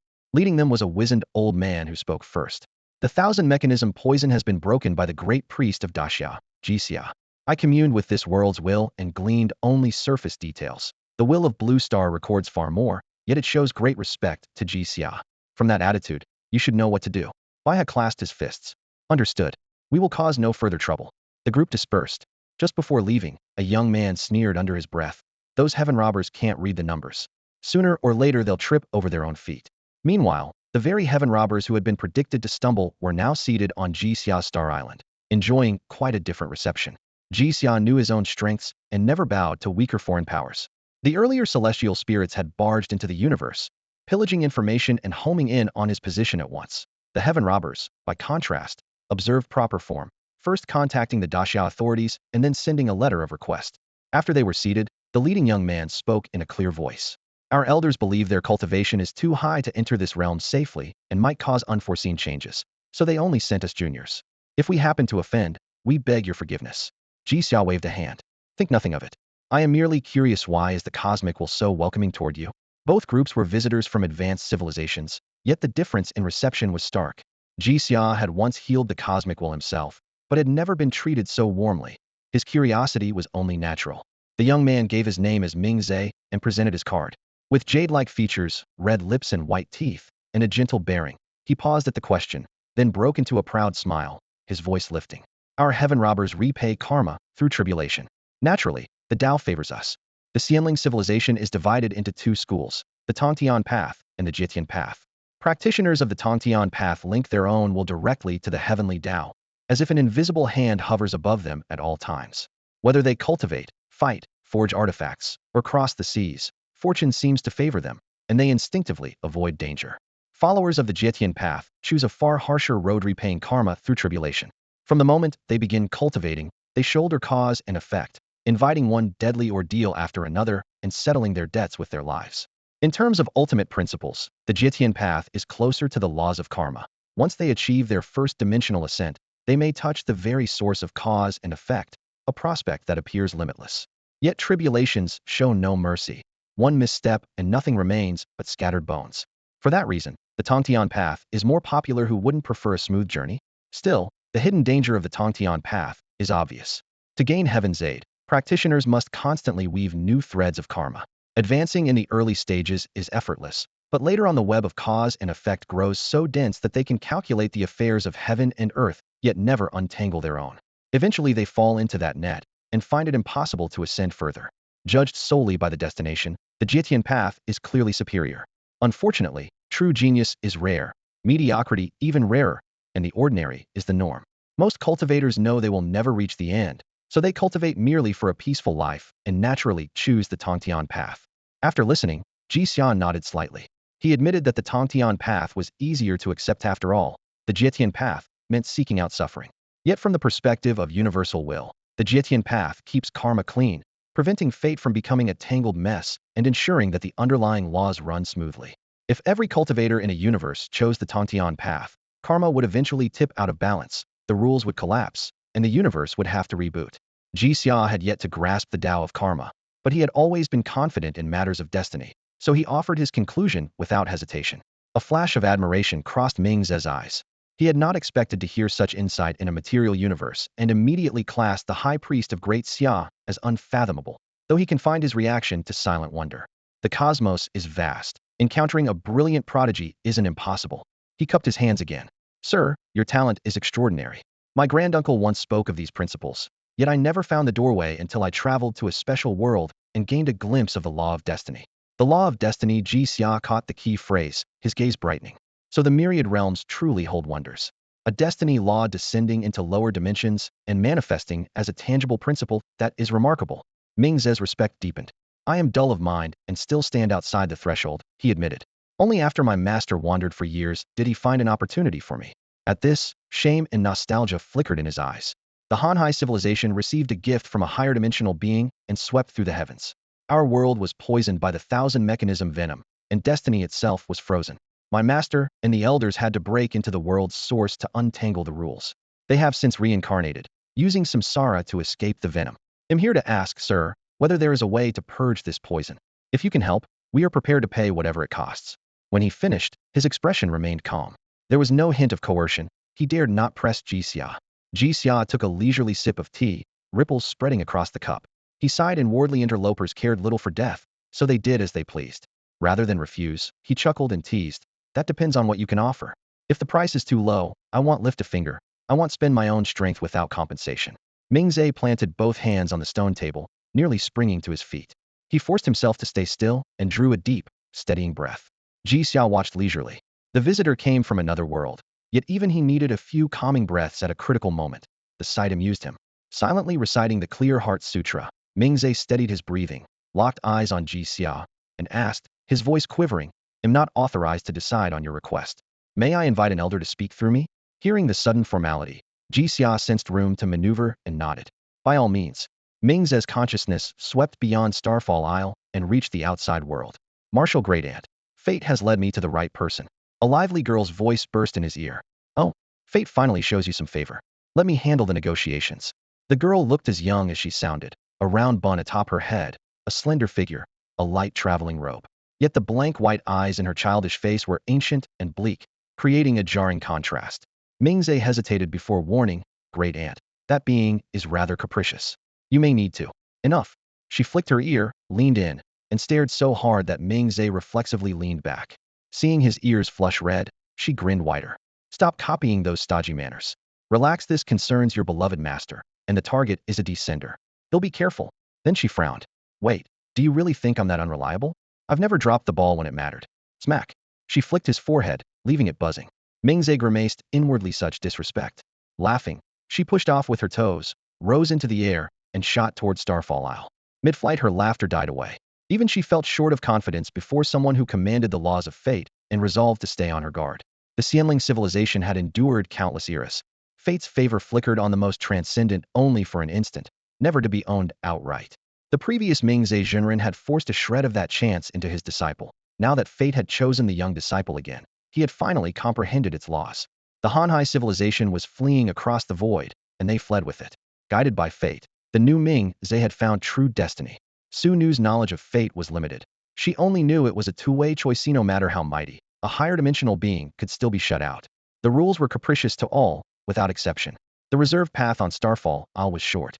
She traversed it quickly and landed in a courtyard. Hiding her aura, she stepped forward and folded her fists. Su Nu of the Heaven Calamity Path greets your highness. Inwardly, she marveled this aura was disguised so perfectly, it was almost indistinguishable from reality. Jixia raised a hand in invitation. Jixia of Great Xia, have a seat, he added with a half-smile. I've taken the liberty of masking my appearance. I trust you can judge whether that's for good or ill. Su Nu sat on the stone chair, pressing down her shock, and smiled. With that explanation, you've made me curious. She glanced at Mingzhe. He asked me here. I hope the child hasn't offended you. As for payment, what do you think of these? She produced several items. A fragment of the Gate of Xuanmu was said to nurture a supreme treasure within the laws of creation, shaking the powerhouses of the cosmic sea and driving them to war. After the battle, countless universes lay in ruins and lives were lost beyond measure. When the dust settled, the Gate of Xuanmu shattered of its own accord, reopening new heavens at the cost of its complete destruction. From that moment, the gate could never be restored, and iron rule, even it, a child of the rules, could not escape. To guard and to destroy were its twin duties, and it had no choice in the matter. In later ages, countless rapidly rising civilizations found shards of the gate. A shard lets its holder confront supreme laws such as creation and life, offering cultivators a visible path. Whether one can truly comprehend those laws is like whether a scholar can pass an imperial exam. It all depends on personal effort. The shard in Jixia's hand was no larger than a fingernail and about a centimeter thick, a colorless, transparent crystal. The instant his fingertip touched it, he felt himself resonate with a vast world undeniably genuine. Satisfied, he looked at the next item. Spread across the table was a stack of silver gauze as thin as cicada wings. A single touch revealed its name, the thread of fate woven by the weavers of destiny. If fashioned into a robe, it can block most mystical probes of soul, fate, and causality. Though it seems no more than a fold of cloth, it can in truth conceal an entire small universe such as the one Jixia now inhabits, vast, yet still considered small. The third and fourth treasures sat side by side, two crystal swans, one black and one white, their necks crossing to form a heart. They stood on a jade base as clear as water, as though floating on a lake. The Creator infused them with the Tao of yin and yang. By contemplating them daily, an observer can grasp the law of yin and yang in 100 days and fuse the two within 1,000. They are stunning works of art that hide profound power. The final item nearly made Jixia gasp two playing cards, the Joker and the Little Joker. They bore a simple name. In pairs. Good fortune comes in pairs, and so does misfortune. After experiencing an event, the owner can use in pairs to trigger a similar event once more. Puzzled, Jixia asked, where did it come from? He laid the question on the table, and Su Nu could only give a wry smile before explaining. All of these predate the Gate of Xuanmu incident. When the realms were destroyed, certain objects fused with universal essence or various laws and gained unbelievable powers. In pairs is one of them. Merchants from the treasure realm cultivate the Tao of trade, contracts, and money, and they wander the heavens. In theory, so long as you are qualified, you can buy these things from them or on inter-heaven trading platforms. She paused, then added, it said that the highest heritage of this universe hides a random pawnshop linked to the laws of fate. It always appears before those who truly need to trade. As for the price of the 1,000-fold venom that could save lives and unravel worlds, Su Nu remained tight-lipped. She merely said, now, let's see if you can offer something that interests me. Something that interests her? Su Nu sighed inwardly. The other side had already laid every card on the table. What else could she do? I know only this much. Those apex worlds, poised on the brink of higher dimensional ascension, are unbelievably powerful. Unless you happen to be right beside them, it's almost impossible to track them down. Let's rescue those two first. We'll talk about the worlds once they're here. As Jixia spoke, he set the item in his hand casually on the desk and turned to Su Nu. Have they already reincarnated? Su Nu nodded at once. Yes, they've been through several lifetimes, yet the 1,000 mechanism poison still binds them. Jixia closed his eyes. A gentle yet vast healing light rolled across his palm. In a matter of heartbeats, he tapped the base function of a spare blood pack and condensed the radiance into a thumb-sized orb of Energia portable spell created solely to restore strength. No one understood reincarnation better than he did. Since receiving that colossal trove of information, every technique for resurrection, rebirth, feigned death, and dodging the Reaper had become second nature to him. By standard procedure, reincarnation always comes with the mystery of the womb and a reset of power. The first is nothing to fear, true powerhouses awaken at birth, but the second is troublesome, because a new life means starting cultivation from scratch. This energy orb exists to solve that very reset. He passed the orb to Su Nu and instructed, use this on the two who are reincarnating. Once their combat strength returns, bring them here at once. This universe is full of trouble, and I need to stand guard myself. Jixia was well aware of his status as a descender, and he knew both the vast sea and Xianling civilizations had already figured it out. Since that was the case, he might as well raise the banner openly. If they chose to expose him, so be it. This path was his only way forward. If no one exposed him, he would remain an untouchable god. Besides, he still held several unconventional trump cards. 1. A concept-level healing spell that made him effectively immune to injury for a short time. 2. A point allocation system that let him boost his attributes at will. 3. The law of mind, granting him absolute control over his own emotions. With these three in hand, he could steady any situation. Even the emotional ripples he had shown earlier were deliberate, a bit of stagecraft meant to push Su Nu toward the conclusion he wanted. Anyone who plays with the law of mind has a filthy heart, he mocked himself silently. Sure enough, Su Nu followed the script exactly.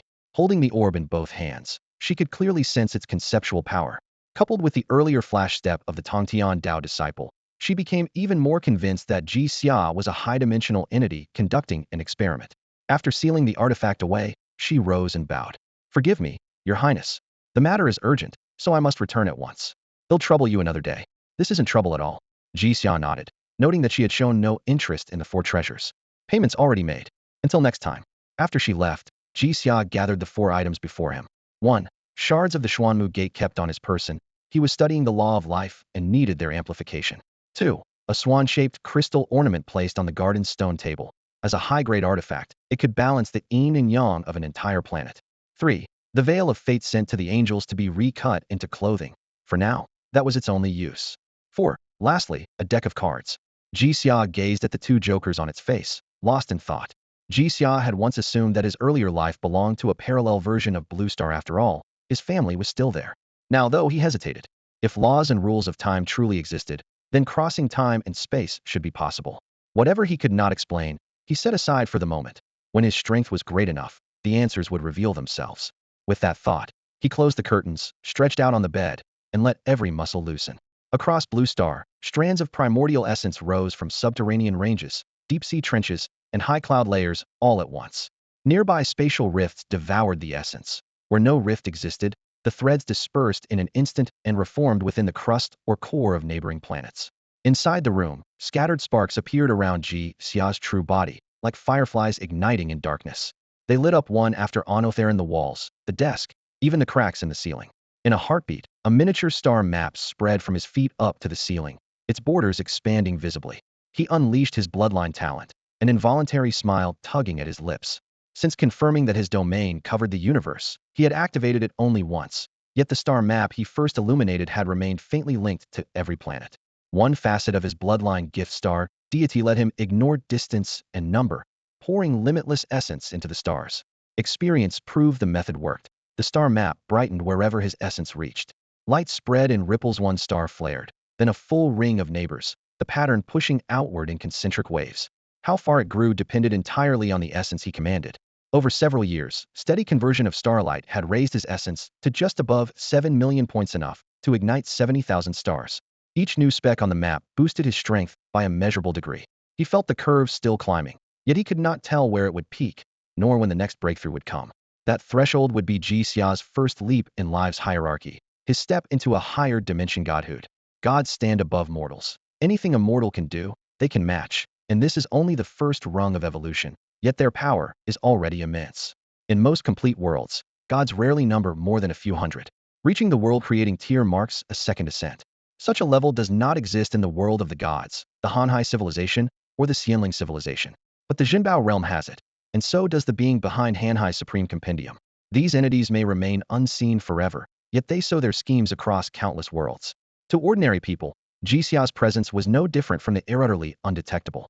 Yet when cultivators of Tongtian Dao preached across the universe, they sensed the macro attributes of a newborn world converging in a single direction, the sign of a true master. Those who had planned to harvest karma in the new world had to retreat.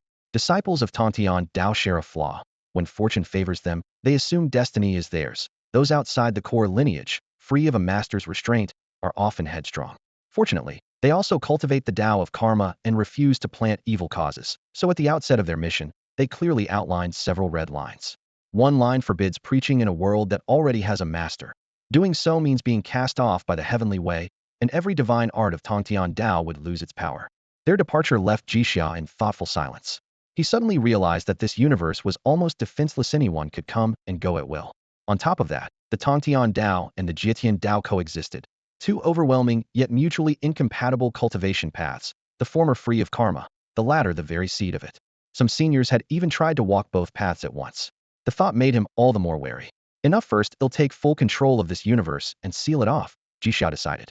Having chosen to prove the Dao through strength, he planned to max out every skill the moment he reached the divine rank, a notion he had coveted for years. While Ji Xia was advancing in seclusion, Lin Xian and Lin Yao were wrestling with doubts. Lin Yao frowned at Lin Xian. Are you sure it's okay to refuse their offer? That crowd doesn't look easy to handle. Relax. Lin Xian shook his head. The way the Jietian Dao evolved later proved Jixia's call was right. A few days earlier, envoys from both the Tongtian Dao and the Jietian Dao had come knocking. Through a mental link, Ji Xia told the brothers, be firm. They trusted him unconditionally, so they complied. The Tongtian envoys left with polite smiles, but the brothers were still on edge until the Jietian mission arrived and finally eased their nerves. After meeting Ji Xia, the visitors left. Ji Xia immediately went into retreat, and only then did the brothers sense something was off. Jixia's divine art still blanketed the realm on schedule, proving he was safe, but their worry lingered. Lin Yao grumbled, that guy never tells us anything. When he comes out, I'm charging him for emotional damages. Lin Xian laughed. Dream on. He'll heal you on the spot, and then make you pay the treatment fee. Lin Yao had no comeback. That was exactly Jixia's style. He took a sip of tea. Whatever, as long as he's fine. But who is Ji Xia really? Could he be the very possibility we ruled out at the start? They had first guessed he came from another civilization. After learning of parallel universes, they suspected an alternate cosmos. But concrete traces of him in Daxia made them drop the idea. Looking back, they had probably crossed out the right answer from the beginning. Recently, the Hanhai civilization had withdrawn on its own, and the Xianling civilization had paid Ji Xia a special visit, signs that their grand priest was far from ordinary. He's our friend. We'll hear him out when he's back. They agreed and chose to wait calmly. Their ease contrasted sharply with the anxiety gripping two other worlds. By tracking the Xianling delegation, Li Feishue confirmed Jixia's real identity and immediately pushed to sever all ties, hoping to avoid collateral damage. Pantheon Dao, proud as ever, felt safe within its own realm and kept its arrogant stance. Jitian Dao, however, was in an uproar. Its few scattered branches, each passed down to a single successor, had all converged at once. The stir began when the previous generation masters, Mingzi Zhenren and Lingyi Zhenren, used a mysterious energy orb and instantly recovered more than half their strength. Through Su Nu, they learned the full story. Next, they were supposed to travel to Blue Star for further treatment, payment already settled. Yet a new concern loomed. Lingyi spoke in a low voice. That descender has seen too much. We're right in the fusion phase. What if he sees through the core of our Dao? Silence fell. No one wanted the heart of their cultivation exposed. Leave the bother to the tall one. After passing on the message, Sunu slipped away like a quick-witted eel and ducked into her small but tidy hut. The moment the door clicked shut, her round eyes began to spin. Her thoughts were already 100,000 miles from here. Ming of Tantian Path was unbearably proud, yet he had every reason to be. Mingzi was favored by fate, while Ming was watched by causality, able to pierce most disguises. He labeled the mysterious visitor a pretender, but what, exactly, was being masked? Just a face? Sunu could only start there. She knew that understanding any rule still depended on the practitioner's rank. Ming had reached only the 11th tier, the pinnacle for ordinary life in the cosmic sea. He was still one step short of the divine ninth realm, nowhere near enough to see the ultimate truth. The entire ranking system of Blue Star lineage had been devised by that same high priest, a tiny detail that confirmed his extraordinary origin. Sunu understood the balance well. No too little, and the unknown could kill you. No too much, and it would kill you faster. So she never chased Jixia's real identity. The titles Descender and Healer alone commanded her respect. What truly nagged her was a purely worldly question. What did he actually look like? Time drifted on until Lingyi and Mingzi finally settled on a treatment plan. Sunu had planned to sit back and watch the show, but just before they set out, Lingyi spoke up. Sunu, you should guide us this time. The bun-headed girl's eyes went wide, her finger curling back toward her chest. Me? You two have both recovered to the third realm, and with that traversal artifact, crossing the void is child's play. Why drag me along? The white-haired Lingyi gave her a long, solemn look. When you were young, you asked why we named you Sunu. Today I'll tell you the name was yours before we met. Her heart skipped a beat, and her eyes grew even wider. Before we met. Mingzi sighed softly. Yes, before. One day, Lingyi was out and found an ancient jade statue on an old battlefield. Before we could study it, the statue shattered, and you were born from the fragments. Around your neck hung a jade pendant inscribed in Dao script with the word Sunu. The girl looked down and pulled out the pendant that had accompanied her since childhood. She had always treated it as an ordinary trinket, yet she examined it closely for the first time. Its green surface was smooth as fat, but inside ran faint silver striations. Crystals forming inside or were nothing special, but she remembered clearly those silver lines were far fewer when she was little. So where do I really come from? She liked to think of herself as easygoing. Even now she felt only mild curiosity, not panic. Led by Mingzi, she passed through layer after layer of seals and reached a hidden subterranean hall. In its center, the jade statue had already broken into countless motes, glittering like a drifting galaxy. Even without a reference point, one could see that time around the fragments had frozen. Dust hung motionless in midair, and even the light looked trapped. Sunu stared at the statue, lost in thought. When she came to, she was already standing right beside the shards. She spun around to see Mingzi and Lingyi frozen in mid-reach, locked in place as if time itself had paused them. A deep humming filled her ears, neither the buzz of insect wings nor the sigh of wind, but distant bells tolling through space. Time was not the only thing that had stopped here. Space had stilled as well. Sunu's arrival had triggered the mysterious chimes, bringing everything to a halt, everything except her. She bent down, picked up a shard of jade, and turned it over and over, but found nothing unusual. Her jade pendant floated upward, releasing pale silver threads that dived into the shattered figure and knitted every crack together. The sight only deepened Sunu's confusion. She could tell it was connected to her, yet no memories surfaced. The glow on the pendant faded quickly. The broken statue fused into a single piece, the humming stopped, and the warped space around them stilled in an instant. Lingyi stroked his snow-white beard and said calmly, "We may not have felt anything, but time and space were clearly sealed just now. Come, they'll show you the other halls. You know what they are, don't you?" Sunu's heart sank, but she nodded. Yes, each hall belongs to a branch of Jietian Dao. When a predecessor falls, their palace remains as the foundation. Correct. Lingyi said nothing more and led them into the next hall, where another fractured jade statue stood. This time he stayed silent and motioned for Mingzi to explain. Mingzi cupped his hands. My master, the previous Mings, found a statue like this in an ancient ruin and brought it back himself. The records say a Sunu appeared then as well. His gaze locked on Sunu, steady yet probing. Doesn't it strike you as odd? Our branch can hold 2 generations at once, yet the path of Sunu cannot. The reason is simple. Sunu Dao isn't a branch of Jietian Dao at all. From the beginning, there has only ever been one Sunu. Sunu followed them through several more palaces, numb to the revelation. A pattern emerged. The higher the seniority of the hall's owner, the smaller the Sunu recorded in the jade, some forever trapped in a child's form. No wonder I stopped growing after reaching this height, she muttered, trying to relieve the pressure. When they had toured every hall, the three returned to the surface. Sunu spoke first. And how does any of this relate to me leading the mission? Lingyi exchanged a look with Mingze before answering. You know who I am. Only someone who walks both Jietian Dao and Tongtian Dao can inherit the way of Lingyi and travel with the world's will. Yet in all the world's records, your existence is nowhere to be found. Before he finished, a spark flashed through Sunu's mind. I see. You suspect in the incarnation of some higher dimensional being. She laughed and shook her head. Let's not get too mystical. I know exactly how ordinary I am. Still, someone might indeed be using me to finish something. I'll go take a look and fix myself while I'm at it. Wait for me. She packed her gear, sprang onto the Qingya boat, swung the bow around, and headed straight for the universe where Blue Star lay. Only on the journey did she piece it together. Every generation of Mingze and Lingyi reveals these secrets to Sunu, but only at a destiny fluctuation point. If the moment hasn't arrived, she physically can't hear them. I should have stayed blissfully ignorant, she sighed to herself. Now I'll be sprouting wrinkles early. A toast to my carefree days. They're about to die, she murmured. All the way, her expression cycled through gloom, yearning, and deep thought faster than passing clouds, lively as a young creature. Mingze and Lingyi took no notice. The previous Sunu had been the same. Her looks and mood were inseparable, pure teenage temperament. Contradict her and shed rebel in a heartbeat. This time, though, they genuinely needed the help of this unusual child. Jixia knew that time flowed the same in every world unless someone deliberately tampered with it. He had expected to wait a year or two at most in the cosmic sea, yet an unforeseen mist of time stretched that wait to a full 4 years. Throughout those 4 years, he focused on a single task, turning endless starlight into primal essence, then using that essence to kindle more stars. The more essence he gathered, the more stars he ignited, and the stronger he grew. With greater strength, he could hold even more essence, forming a perfect loop. Now he was close to the next threshold. Give him another year or two, and he could assimilate every major star in the 12 galactic systems of this universe. Jixia knew it was nearly impossible to control all the stars outright. Data showed 12 intact giant galaxies here. The rest were mid-size, small, or partially destroyed. Seizing the core star of each galaxy would grant initial control. When this universe was born, it was purely material, its planets holding nearly all its mass. Even after origin power emerged, it still pooled in stars, with life-bearing worlds richest of all. To date, Jixia had taken 179 primordial life planets and assimilated every life world remodeled by third-tier civilizations, giving him command of more than 70% of the universe's authority.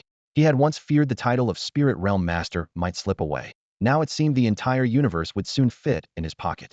His pace was absurdly quick, so much so that he often felt he was dreaming. Had he relied solely on his point-adding power instead of seeking deeper insight into the laws, he could already have stepped into godhood or perhaps even beyond. Jixia lowered his gaze to the panel that had accrued numbers for 4 years. Source points 5201.863. Every glance tempted him to spin them at once, yet he restrained himself. The point-adding system was not omnipotent. If he forced skills like the life lamp before he was ready, gaps in comprehension would remain. Adding points directly to his bloodline was no perfect answer either. During these 4 years, by mastering stars and brushing the laws, his bloodline had reached 9231000 toward high-tier godhood, but he still sensed a missing key step. He was not hoarding points. He was laying the strongest possible foundation. He had a few ideas about what was lacking, but proof was still needed. While he was planning his next move, Su Nu and 2 companions descended into this universe again. With his present control, he sensed their arrival instantly and sent a message: "They'll wait for you in the spirit realm." The trio appeared, checked the time differential, and, without a word, stepped straight into the spirit realm. The realm was now packed with starlight. Brilliance billowed like clouds and split into prismatic streams, several times brighter than on their last visit. Jixia emerged before them without a sound. "Only the 2 of you need healing?" His eyes swept over them. "Yes, we would trouble you," Mingze and the other answered with a polite salute. Jixia waved a hand. "It's merely a transaction. He'll need to inspect the wounds, and he'll probe while I work. Su Nu may watch." Su Nu, who had stood off to the side, returned at those words. She produced a long wooden box, and when she opened it, a gentle glow drifted out. Lifting her gaze, she said, "I need healing as well. Choose your payment from inside." Jixia fixed his eyes on Sunu, his brow knitting as he realized this was no simple matter, then shook his head. "I can examine you first, but we'll settle the payment later. Your case is different. With that, he darted a discreet glance at the wooden box beside her. The aged wood gleamed with a rich patina, and the copper clasp bore intricate engravings clearly valuable. Inwardly he sighed, a little heiress, and the box happens to hold something I need. Too many coincidences rarely bode well. Outwardly he remained impassive, yet that faintly dismissive look made Sunna's heart tighten. What had seemed harmless now felt like looming catastrophe, and she hastily tucked the box away, waiting in apprehension. In the next instant, Jixia entered his special state. The world dropped its disguise before him, revealing the interiors of Ming Zhe and Ling He. A few strands of pitch-black thread had fused with the roots of their souls. Fortunately, the damage was limited and hadn't reached the level of a Dao wound. When his gaze fell on Sunu, Jixia grew grave. Ming Zhe and Ling He's souls mirrored their human forms, but Sun's was entirely different, shattered by a massive blow into countless shards. Some fragments were crudely stitched together, thread ends exposed. Others were forcibly glued by an unknown power, barely forming a whole. Worse, both stitched and unstitched pieces teemed with repulsive energy, preventing them from merging. It felt as if the entire world, even its governing laws, was rejecting her. Time itself had nearly stopped for her. She would never age, yet she was trapped in a temporal crevice, unable to grow naturally. Death was equally meaningless whenever she died. She simply refreshed on the spot, reverting to her original state. When the examination ended, Jixia asked at a soul-deep level, "You don't know, do you? How many times have you come back? Does anything change each time?" Sunu opened her mouth, then closed it. She was now sure Jixia was a powerful Descenderon glance had exposed the secret shed hidden for so long. She nodded blankly. "I don't know, only that this is at least my 97th revival, and each time I grow a little older." Jixia neither confirmed nor denied. Lifting a hand, he pointed aside, and the phantom of an island emerged on the empty ground as though solid. "Rest there for now. We'll discuss your case later. All I can say is that it's very serious. These two haven't reached the Dao wound level, but your wound is beyond that." "Dao wound?" Sunu echoed, bewildered. "Dao wound?" Ming Ze's voice dropped, his expression shaken. "Beyond a Dao wound?" Ling He was equally aghast. Their reactions spoke volumes. They understood the gravity of the term. Only then did Sunu look to Ming Ze. "What is a Dao wound?" Jixia remained silent, waiting. Ming Ze exhaled softly. "A Dao wound is damage inflicted by the laws themselves. Break the rules, and the backlash leaves a scar that heals only over age. That's a Dao wound. As for something beyond a Dao wound, I've never heard of such a thing. Perhaps only those in the 9th realm or higher have encountered it." Finishing, he gazed at Sunu with growing complexity, stunned that she was bound to such terrifying forces. When Ming Ze fell silent, Jixia spoke again. "We'll handle the rest later. For now, let's heal you. Shall we begin?" The Transcendence entry had been sealed for more than 4 years, and Jixia had cast countless healing spells, triggering the treatment of Dao injuries many times. Although the system panel still claimed a 1% chance, his years of field experience told him the real success rate hovered around 5%. Now he moved through the hand seals almost mechanically, channeling divine power while keeping his attention on Su Nu. The obvious tension in front of him from Ming Ze and Ling He held no interest for him. The two veteran powerhouses of the Xianling civilization believed they had hidden their grand plan, merging Pantheon Dao with Jitian Dao to graze the rules of causality, but Jixia had guessed most of it the last time they met. Worse for them, Xianling had yet to produce a second ascender, which meant their idea was still stuck at the theoretically feasible stage with no real success. Comforted by that thought, he let the spell flow, every movement smooth and steady. Ming Ze was treated first. At the beginning he felt distinctly uneasy under Jixia's gaze that seemed able to pierce everything. But as the spell coursed through his meridians and gradually restored his strength, he realized the healer was not probing him at all. If Jixia wanted to search him, this close contact would have been perfect, yet the man never even tried. With that worry gone, a cool freshness spread through Ming Ze's limbs, and the 1,000 stratagem poison pressing on his fate line was firmly suppressed, no longer able to disturb his future. Night yielded to dawn. The next morning Jixia suddenly raised his hand, forming an unfamiliar seal Ming Ze had never seen before.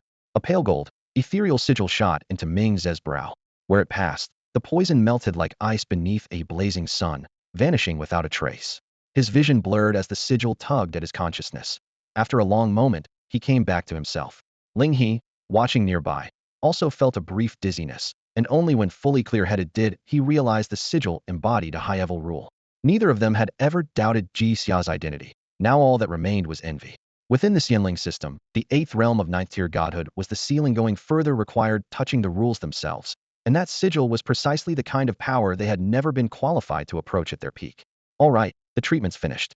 Check yourself once more," Jixia reminded him calmly. "Thank you." Ming Ze closed his eyes, sensed no abnormality inside, and skipped the detailed inspection. After a polite bow, he stepped aside. Jixia nodded and turned to treat Ling He. The process was almost identical, swift and decisive. When they were done, Mingze walked up the island path and from a distance saw Su Nu sitting by the rocks, lost in thought. She did not rise, and he kept silent, but she called out to him first. Mingze, her voice was light, yet clear. Starting from the third realm of ninth-tier godhood, we are freed from mortal lifespan. So why do Xianling powerhouses rarely live beyond 3,000 years? The sudden question made him pause. After a moment's thought, he offered the accepted answer. Our cultivation method is unique. Fast advancement is the price of touching causality. In other worlds, becoming a god is arduous, and each realm usually requires a tribulation. Here, Tantian Dao has no tribulation, and even Jietian Dao breaks the great calamity into smaller checkpoints. So on the surface, there's no threat to life. In truth, however, causality eats away our years. Su Nu nodded slightly, sinking into deeper reflection. I'm only now realizing that the path I cultivate didn't come from the Xianling inheritance, it was innate. How curious. I've never really tried to understand myself. She lifted her eyes toward Ji Xian not far away, and an expectant light rose within them. The last time he saw through her, what surged in her heart was not fear, but the delight of finally being noticed, like someone long ignored, suddenly feeling a cautious, yet eager joy beneath that newfound attention. Because she made no effort to conceal it, Ji Xia felt the disturbance as well. A spark of insight flashed through his mind. He had thought Su Nu was being rejected by every law of existence. Now it seemed more like she was being ignored, even abandoned. Still puzzled, he first used a swift, practiced spell to stitch the spirit crane's torn wings and erase its last hidden injury. Then he walked straight to Su Nu. Power welled up beneath his feet, spreading into a translucent screen that sealed them off from the outside world. I believe I understand your condition, he began. But before we start, tell me, have you heard of mortal physicians? Su Nu nodded at once. I have. Ask whatever you wish. Ji Xia sat cross-legged, pressed two fingers together, and touched the air. A thread of radiance gathered at his fingertips, part pulse reading, part stargazing. Your soul is a mosaic of countless shards, he said. Some pieces are already sewn together, others are still missing. At the same time, the cosmic rules ignore you, perhaps even repel you. Su Nu's thoughts stirred, yet she stayed silent. Ji Xia gestured for her to speak. I was born from a jade statue, she replied. When the statue shattered, I emerged, carrying this jade pendant. She opened her palm. The pendant lay there, its luster dim. Ji Xia studied it. Inside, faint silver threads gleamed, same threads he had seen among the fragments of her soul. They were the stitches. The threads are tied to karma, he muttered, but I can't trace them yet. The picture grew clearer. Su Nu was a being from a forgotten era, kept alive only by the vestiges of causality. Her awakening was an act of self-repair. He explained, death comes 3 times. The heart stops beating. A funeral marks the loss. Everyone forgets you. You are between the second and third deaths. You were no mortal, and after dying you tried to save yourself by other means. That's why the wounds on your soul exceed any ordinary injury. You did not merely die. Every trace of your past was wiped away. He shook his head. I know the root of your illness, but I can't cure it yet. To his surprise, Su Nu did not despair. Then what am I? She pressed. Ji Xia answered with 3 titles: Cinders of the World, Egg of Dreams, Heart of the Time Dragon. Su Nu lifted those very relics from a wooden box and set them before him. After stowing them safely, he went on. You must accept this. The original you is gone. What stands here is a patchwork of yesterday's echoes. Each time you awaken, you form new karmic bonds, and the silver threads multiply, sewing the cracks in your soul. If you want your former self restored, you must reclaim every memory and prove you once existed. If you wish to be reborn as who you are now, someone must be willing to defy the laws on your behalf. Su Nu thought herself whole, yet she knew rebirth would be no easy thing. Without such a person, she would drift between rebirth and oblivion. Drawing a steady breath, she met his gaze. Then tell me, what price must be paid for your help? She had to know the cost before she could choose her path. Ji Xia truly had no idea how that price should be measured. His horizons were not yet broad enough to give an answer. Keeping a gentle smile, he calmly returned the question. It's too soon to discuss this today. Once you touch that level, you'll know what must be offered. The real issue is, what are you willing to sacrifice? The girl with the top knot still wore an innocent smile, as though the dust of the world had never touched her. First she looked up at the sky, where her brilliant life star glittered in the night. Then she peered into the depths of the spirit realm, where a nascent life beat faintly. The 2 images swapped places in her eyes, and she felt the universe rewrite itself every second. Her voice was light, yet firm. If I can pay the price, I'll pay it.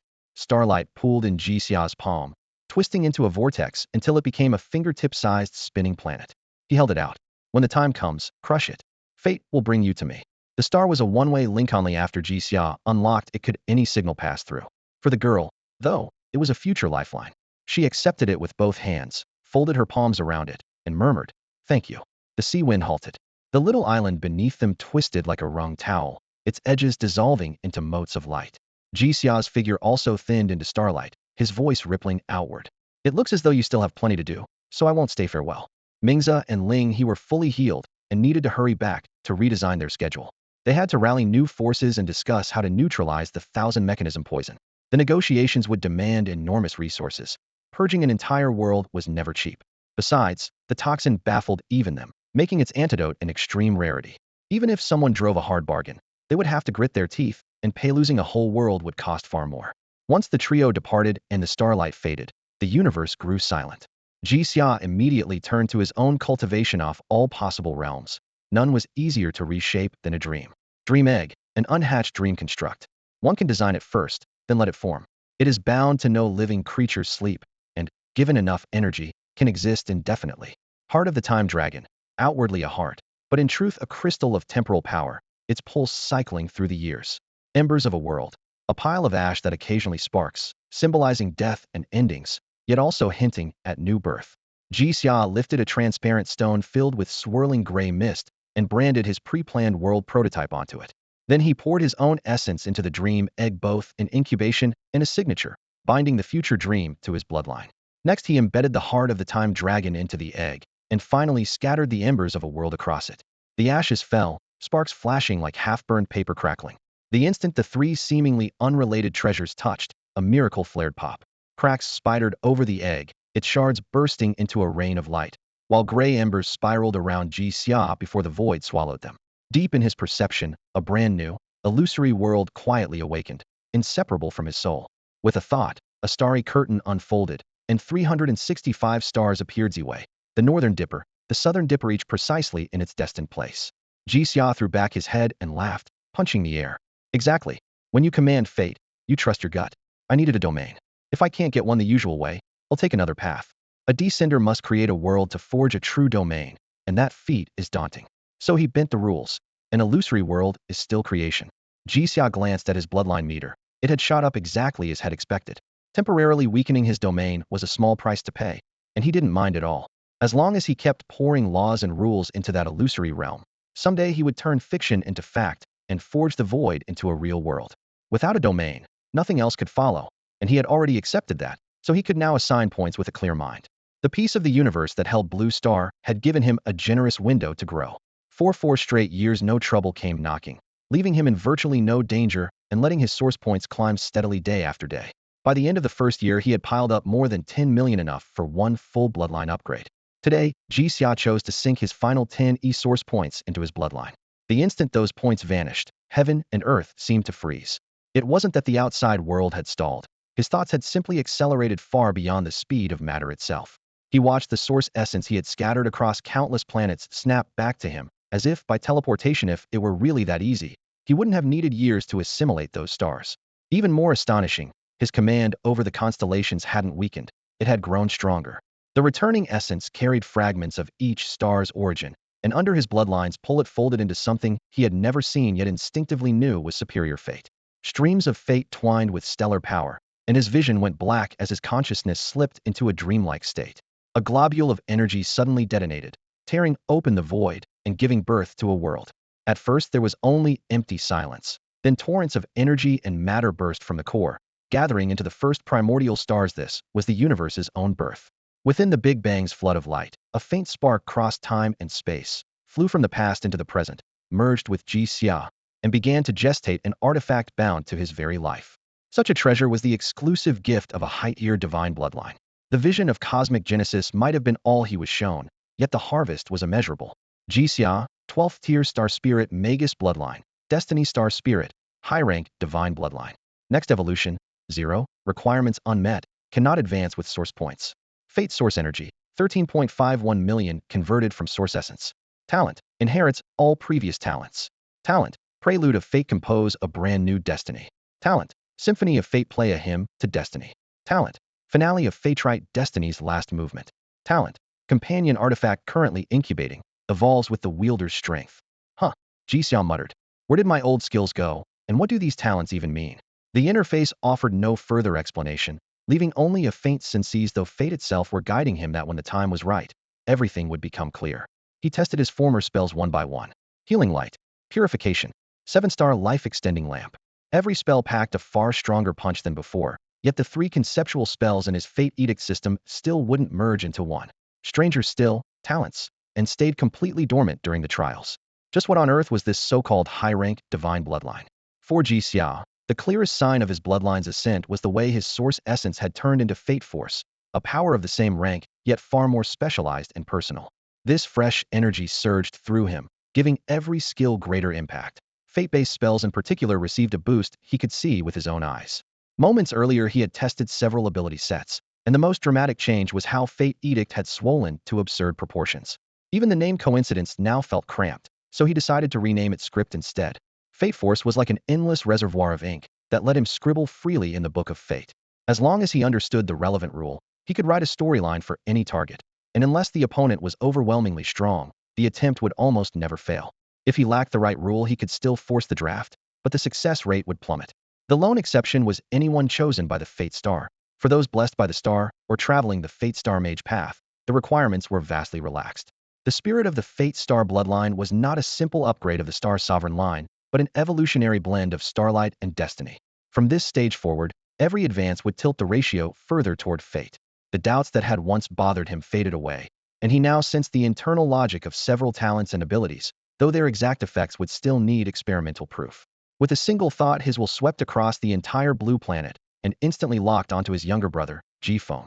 In the few years since they'd last met, the boy who carried the Big Brother plugin had grown into a top-tier healer, while his friend Liu Kingsongwam Jixia had taken as an apprentice was already capable of handling missions on his own. They worked on separate fronts to avoid wasting resources on the same battlefield. Today, Jifeng was leading a team tasked with capturing Storm Thunderhawks. He had to keep his people safe while also limiting casualties among the hawks. Too many deaths would hamper future domestication and breeding. These birds were descendants of a demon god, boasting an epic-grade bloodline, and mature specimens even had a slim chance of pushing past Tier 10, earning them a fierce reputation. As Great Xia's territory had surged in recent years and hazardous zones came up for development, the planet's greatest threats were now these demon god offshoots. Originally weak, they had exploded in power once their ancestor attained godhood, yet the demon gods themselves cared little for such wild progeny at the time of breeding. They'd been mere beasts. Great Xia's leaders therefore favored subjugation. Reckless slaughter rarely paid off. On the battlefield, Jifeng first unleashed abandoned by fate, sapping the entire flock's strength, then cast Prism Mirage, confining the hawks in a dazzling refractive maze where they circled helplessly. Only then did the warriors surge forward to hammer them down. The ease of the operation rested entirely on the strength of his spells. The idea for Prism Mirage had come from a happy accident. On an earlier mission, Jixia had seen an adventurer use an ice wall labyrinth and realized his own Fate Star Mage system was skewed toward healing and support. In one burst of inspiration, he filled out an entire offensive-controlled branch purification, shielding, damage nullification, damage reflection, even item creation, completing the set in a single stroke. Yet a demon god breed always carries a hint of divinity. In Jixia's perceptions, a Tier 10 Thunderhawk lurked high above, its wings etched with fiery patterns, and its aura brushing the edge of Tier 11. Having only just awakened its sapience, it had not yet been consumed by its bloodline, and so it hovered outside the fray, never joining the flock at all. Facing the warriors of Great Xia, the Storm Raptor stayed hidden, waiting for the perfect moment to strike. It had gone unnoticed so far, and the raptor that appeared to be the flock's leader served as the ideal decoy, drawing every scout's gaze in the wrong direction. Jixia's vision blurred, and the tapestry of fate unfolded. A large force of triumphant soldiers had just stepped into camp and begun to relax when a sudden whirlwind plunged from the sky, shredding the teleportation array and turning several warriors into crimson mist. Jifeng's defensive gear flared at once. He steadied himself and raised a shield, while the seasoned veterans around him reacted with equal speed, defending as they counterattacked. Moments later, a nearby demon laced with Jifeng's aura arrived and, eager to curry favor with Jixia, helped suppress the Storm Raptor. Seeing this future made Jixia's blood race. The power to lock onto the most probable outcome in advance if combined with his own scriptwriting ability promised endless possibilities, and he itched to try. Elsewhere, Jifeng felt the mission was going smoothly and let his thoughts wander as he surveyed the area. A sudden curiosity struck him. Could the naked eye spot stars in broad daylight? Finding none, he activated True Sight. The clouds thinned in his vision, revealing a Storm Raptor hovering motionless high above. Jifeng acted as if nothing were wrong and quietly transmitted the intel through his communicator. By now, Jixia was drenched in sweat. The cost of extending the script was far greater than he had expected, forcing him to wrap up in haste while preserving the core. He cast a healing spell on himself. His high constitution still meant slow recovery, but it was enough to keep watching. On the battlefield, Jifeng had just regrown the arm of a warrior who had lost it to a wind blade.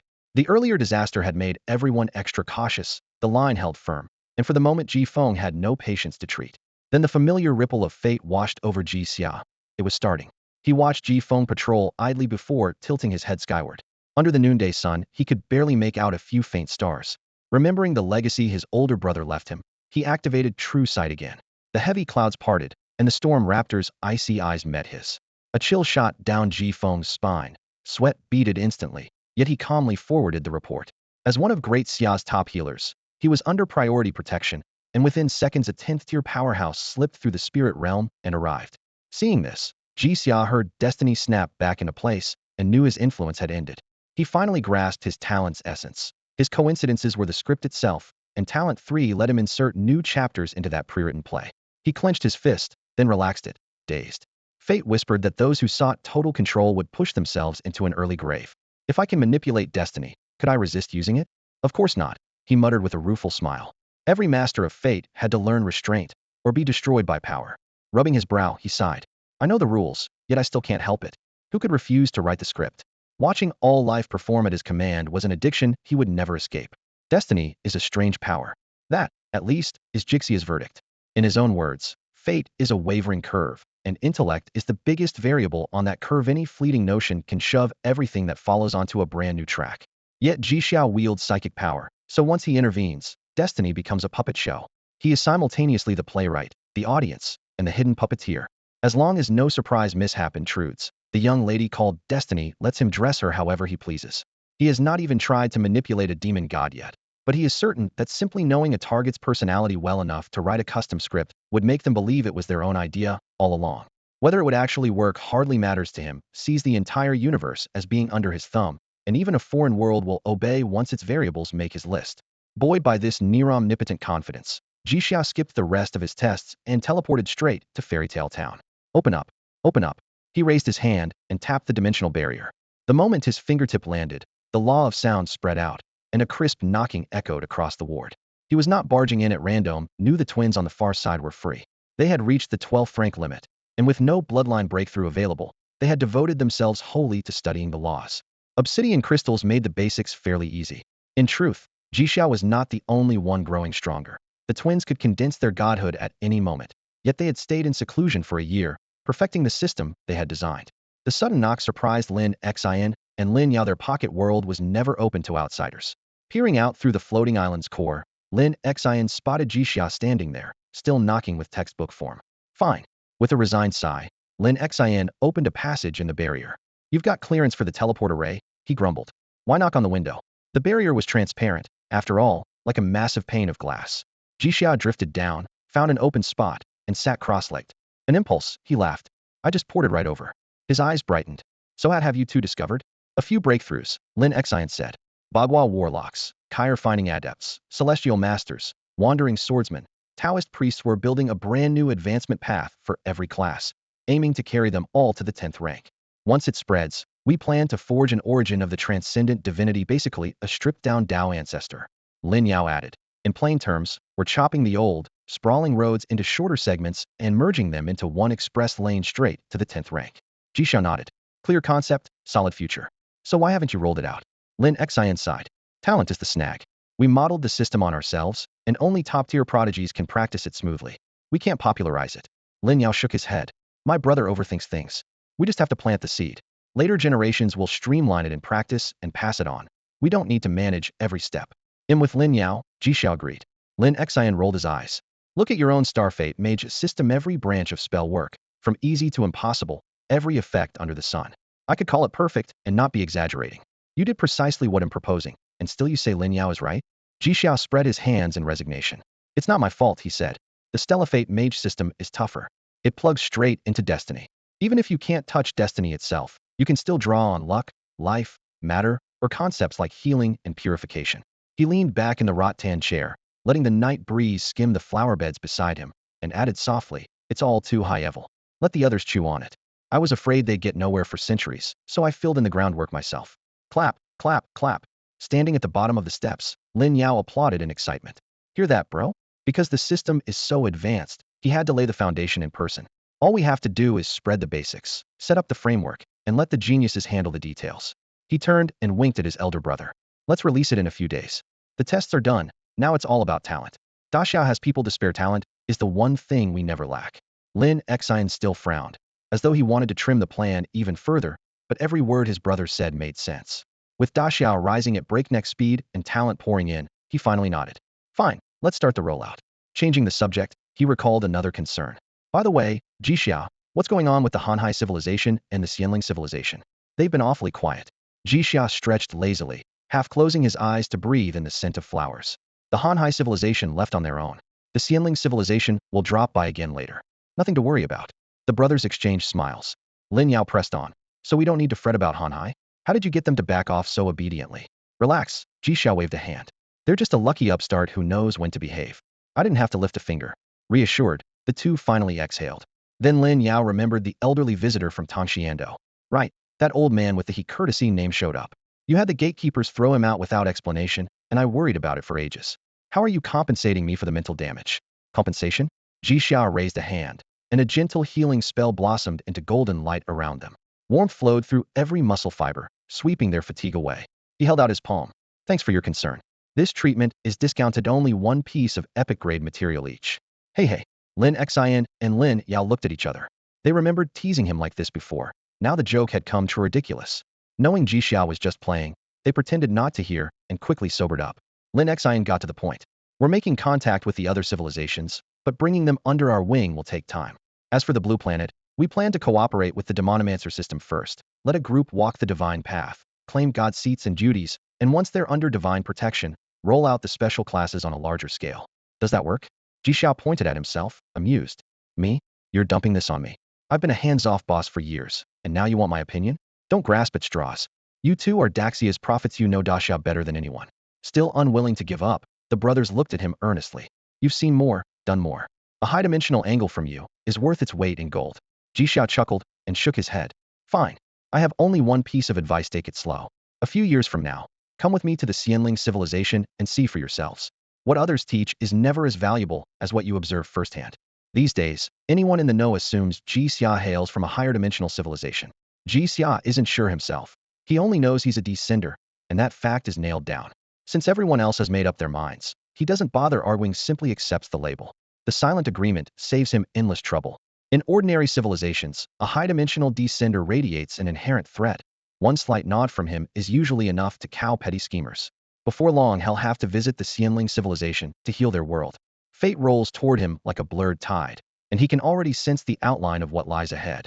The journey is inevitable, but he's free to bring a few people along for the experience. The moment he says so, the twins across from him perk up, all doubt forgotten. I'd love to see it as soon as possible, Lin Xian said, eyes shining. I'm normally too lazy to go anywhere, Lin Yao admitted, but another world? That I'd like to witness. Jixia smiled in encouragement. Then push yourselves. The rules differ from world to world, and you're not at God grade yet. If you went now, you'd be miserable. So when do we leave? Lin Xian pressed. Jixia closed his eyes and listened to the currents of destiny. A rhythm thundered 3 or 4 years down the line, and he was almost certain that was the right moment. He opened his eyes. In 3 or 4 years. The cosmic sea doesn't track time the way we do round trip for them. A few years for our world. Hearing the answer, the twins exchanged a glance, then laughed. We figured a year or 2 would do. Lin Xian shrugged. Didn't expect it to take that long. Lin Yao added. Still, we should reach the Daozu platform in 2 years and start our ascent. But is that title too ostentatious? Marching into another world calling ourselves Daozu? Nothing to fear. Jixia replied gently, shaking his head. Every world starts without a system. The first to chart a path is always called Daozu. The title is perfectly normal. A new question occurred to Lin Yao. Jixia, you're the strongest on Blue Star and in the entire universe. You hit the 12th tier years ago and even found your own path. Why haven't you ascended yet? The curiosity was genuine. Jixia pondered, his gaze drifting to the rolling sea of clouds. For mortals to become gods, immortals, or Buddhas is essentially dimensional ascent. The earliest term was attaining the Tao. Moving from the 12th tier to that state is called proving the Tao. The universe's source has a full record, you can commune with it yourself. The point is, there are many methods, and I chose to prove the Tao through force. I plan to rely on sheer accumulation of power, break life's limits, and reach a new dimension. When that happens, the laws of creation will manifest and shape the path that suits me best, as naturally as water finding its course. The twins nodded in sudden understanding. We could never pull that off, Lin Xian said with a wry smile. Too hard. Agreed, Lin Yao said. Besides, you used to advance at lightning speed, but now you're standing still. Must mean there's nothing left in the universe that worries you. We haven't had a prophecy in ages. Things are strangely peaceful. Jixia rose and walked to the edge of the floating island, looking down. In every direction, professionals clashed in dimensional dungeons and hazardous zones, blades and laws intertwining in sheets of flame. Those battlefields weren't out of control. The high command of Great Xia had left them deliberately as trials, giving lower-tier professionals a chance to temper themselves and earn resources. If the elites swept everything clean, no one else would be able to gather power or climb the merit ladder. It's a path to ascend, a road lined with hazards and opportunities alike. Jixia fell silent for a moment. Then he raised his eyes to his two friends and, in a calm yet cautionary voice, said, "A seer can glimpse only the future of our own cosmos. That foresight is a gift from the universe itself. Once power from beyond enters the picture, even a seer is blind." He shifted the focus. Picture this. Spiritual energy returns. Divinity sits vacant. The cosmic laws lie exposed. Treasures appear everywhere. And you're still weak like a child lugging a gold bar through a busy street. What do you think will happen? The twins grasped the weight of the analogy at once. Their relaxed expressions tightened. Yet both turned to Jixia. His face was still an unruffled pool. Lin Xian frowned. Something's off. I believe what you're saying, but you don't look worried. Lin Yao, recalling Jis' earlier talk of destiny and life, added, "Those are real problems our universe will face. But if someone has a workaround, that changes things. You didn't come here just to scare us. What's going on? Tell us what you can, and if you need help, say so." Jixia angled his body and patted Lin Yao's shoulder. "That's exactly what I was waiting to hear." Lin Xian rolled his eyes, suddenly realizing Jixia's ploy, making them guess. Childish. Jixia caught the look and laughed. "Call me dramatic if you want. The point is this. I've mastered the rule of destiny." The twins' faces crumpled on the spot. Ignoring them, Jixia unleashed the real bomb. "Right now I can manipulate fate in its early form. I've blocked our cosmos fate lines so outside probes can't read them. But anyone who toys with destiny will eventually be devoured by it. Destiny's maxim is simple: don't try to seize it outright. I know I can't resist the temptation, it'll only sink deeper. That's why I'm here." At a loss, Lin Yao shot him a look that was half tease, half concern. "Yes, that's a huge problem, but the way you put it is pure bragging." Lin Xian nodded, twisting the knife. Classic humble brag. Epic. Needling aside, they switched into analysis mode. "You can't resist the lure? Aren't you the one who excels at the mind law?" Lin Xian asked, frowning. They all knew one another's abilities. That was why Jixia had come. Jixia shook his head. "That's only a law. Against the pull of a rule, the mind law can't hold." Lin Yao ran a quick projection and concluded, "Then just move up a tier. Comprehend the superior rule of mentality." That casual "just do it" reminded Jixia exactly how pompous he himself had sounded a moment ago, yet he still shook his head. The superior rule over the mind law is the rule of spirit, the wellspring of wisdom, the source of all change. It's born alongside the rule of destiny and can restrain it. Great idea, but that depends on talent and luck. He'll give it a shot. Besides, I still have to create life and study the laws of life, and creation might as well tackle it on the side. Another wave of invisible bragging rolled over them. Lin Xian and Lin Yao ground their teeth. This friend was becoming intolerable. They really wanted to punch him. Jixia still hadn't solved his fundamental problem, but he felt far more at ease. Now he sat cross-legged on the grassy slope behind the academy, fingertips brushing the soft blades. The obsession with the laws of fate still stirred within him, the urge to seize destiny even if it led to his own destruction. He understood that ending perfectly. Yet his power was still limited, and that moment lay far ahead. He could advance cautiously, without fear. With friends beside him, a few jokes and playful shoves chased the gloom away, leaving only the lightness that follows self-adjustment. How should he spend the next 3 or 4 years? He outlined a plan in his mind. This universe was exceptionally safe. Ordinary people couldn't sense the veiled web of fate, and the few experts who could see the vast net spanning the cosmos treated it with the utmost caution. The deeper the knowledge, the greater the distance. But safety is not the same as growth. Staying on familiar soil and trying for another burst of progress would never bring him to the level where the rules could be deciphered. The only way forward was to leave this universe and seek a breakthrough in a larger world. Jixia decided to venture out and confront the true laws. Before setting off, however, one old matter needed closure. He suddenly looked up at the azure sky and said calmly, "Let's pay those seniors a visit." Lin Yao, basking in the sun, rolled over, stretched lazily, and asked, "Sure. You solved their problem, so where to next?"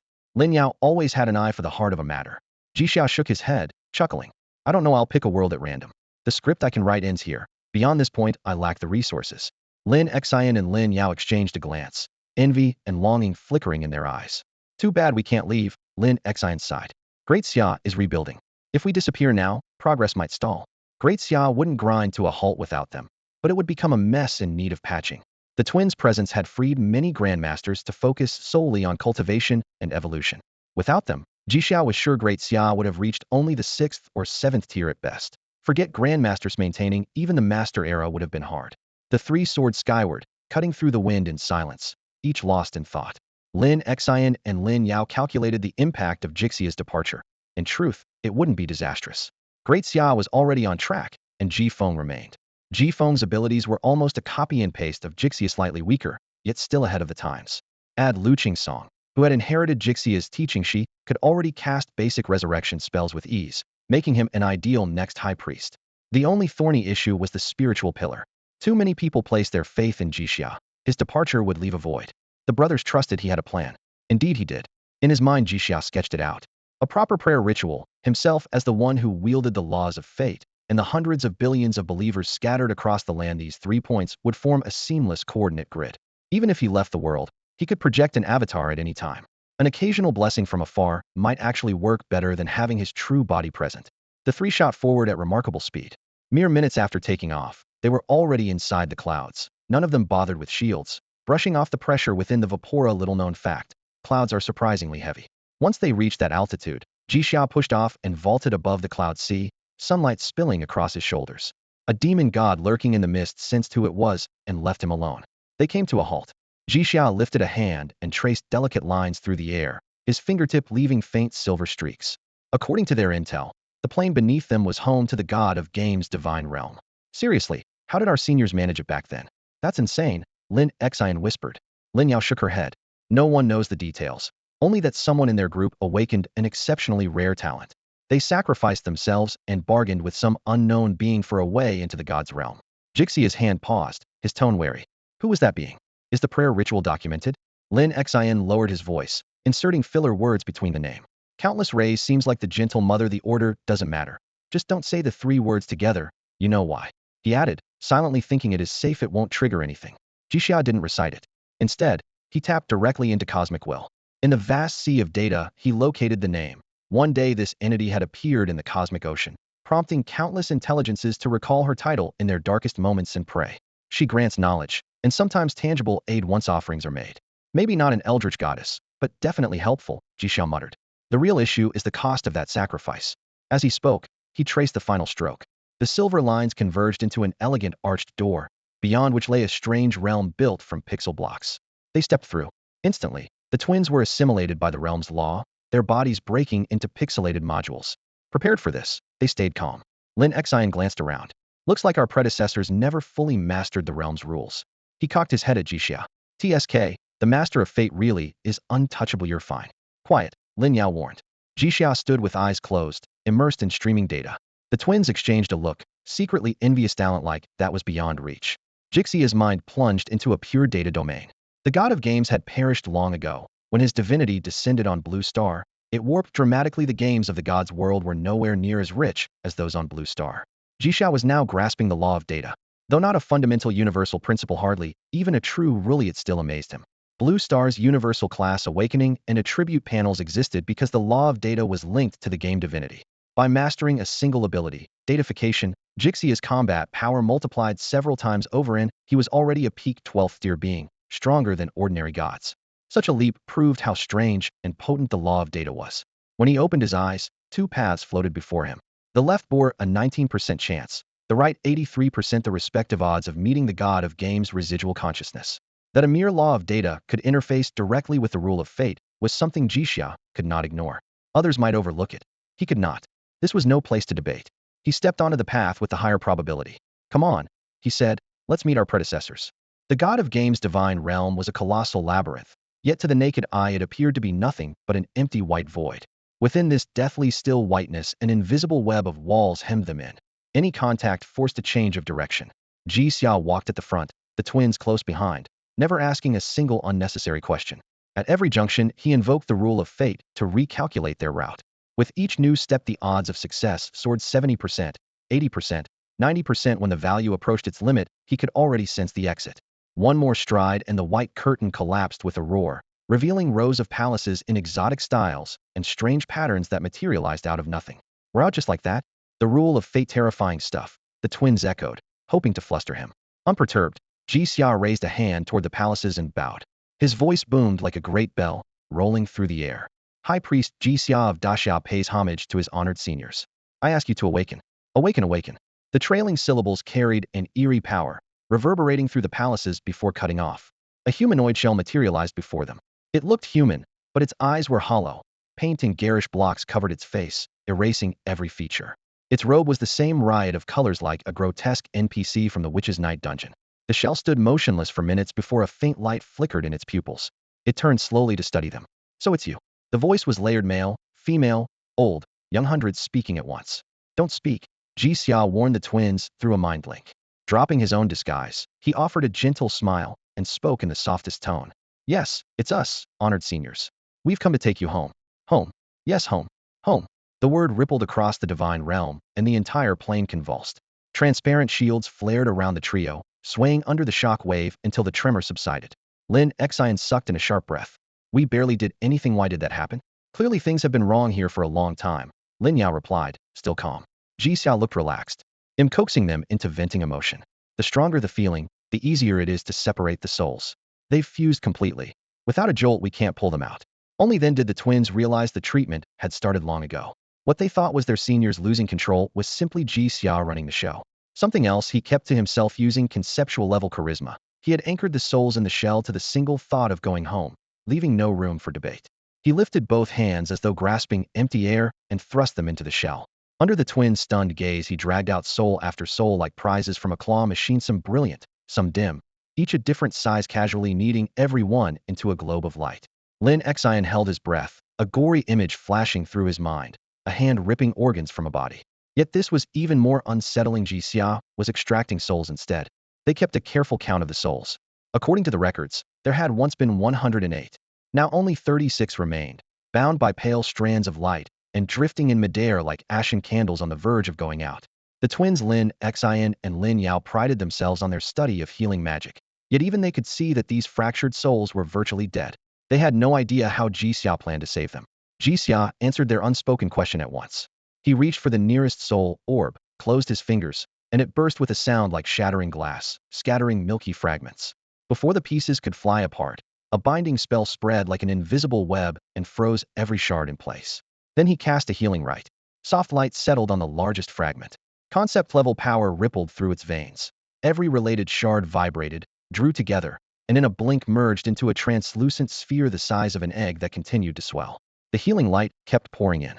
The orb's shell dissolved, revealing a humanoid soul, its outline blurred, almost transparent. The soul glanced around in confusion. Ji Xia spoke a single word. Sleep. The command rippled through its mind, and the soul slipped into deep slumber to mend itself. With the first success secured, Ji Xia repeated the process for the remaining 35 souls. Deprived of their support, the god of game's body crumbled into dust, leaving behind only a deep purple divinity crystal, which Ji Xia flicked into his sleeve. When he was done, he turned toward the palace gate. The laws within rejected all outsiders. The 36 souls, along with Lin Xian and Lin Yao, were ushered outside by a gentle yet irresistible force. As they left, they heard Ji Xia say, "Take them to Jifeng and rebuild their bodies. They'll stay here and handle the rest, don't worry." A curtain of light carried them down from the sky. The instant their feet touched the ground, Lin Xian sighed. We're falling farther and farther behind him. We can't help it all. We've got to roll out the new system fast and move up a dimension. Lin Yao's eyes were fixed on the horizon. Forget perfection for now, stabilize your own power first. Higher dimensional beings can derive lower tier abilities more easily. Once we've mapped out Daxia's next few centuries of development, we can follow him to other worlds. We finally found a true friend. Are you willing to be left behind? Not a chance. Lin Xian clenched his fist. Once revered as near deities themselves, they would not allow stagnation. Wisdom is the key that turns the lock of fate, and the twins' intellect would stir up new waves. Deep inside the palace, Ji Xia walked on alone. The architecture resembled a medieval Western castle. A dark carpet, thick as moss and woven with intricate patterns, stretched ahead. Vibrant landscape and portrait paintings hung on both walls. The air was filled with a stifling, uncanny laughter, as though countless players were laughing in triumph after clearing a level, yet no source could be found. The farther he went, the stranger the carpet felt. It was not fabric at all but soft flesh soaked in viscous fluid. Each step sank slightly, the surface writhed, and even tried to cling to his boots. Jixian narrowed his eyes. No wonder the pantheon kept fallen gods in a separate astral sector. Leave a god realm and its condensed laws exposed for too long, and it starts remolding the environment. What a nuisance. The game's lore had it right. When a god dies, a blight will follow. The palace was now gestating a creature that mirrored the god of games, one that would manipulate every life and turn the world into a game.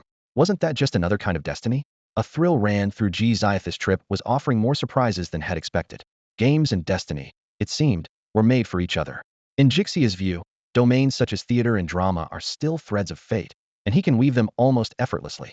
He knows it is only because he mastered fate first that these seemingly mundane authorities can be elevated. Held alone, they would amount to little more than entertainment crushing to mortals, yet offering no edge against his peers. He pressed on, deeper into the palace. The exterior might have been dignified and austere, but inside the building stretched into an endless corridor, its far end sunk in darkness as though it had no terminus at all. Branching passages appeared one after another, yet they led not to a maze but to self-contained chambers. The farther he went, the more doors there were. Now and then a surge of elemental energy leaked from behind one, as if someone were casting a spell. Jixia kept his gaze fixed forward and walked with firm, unhurried steps. Once the final junction fell away behind him, the scene shifted abruptly.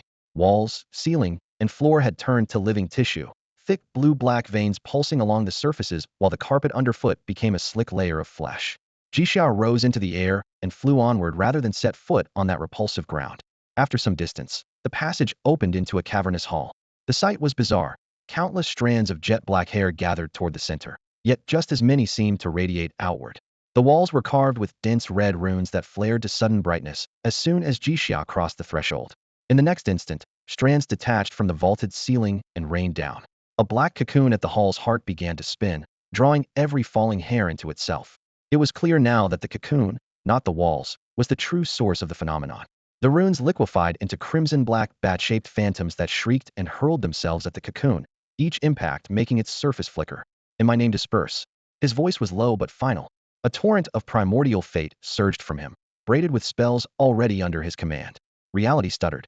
The runes on the walls went dark at once, and the cocoon's aura plunged. A spectral star of destiny flared above the cocoon, then rained down spears of blinding white light like knives, slicing the shell apart.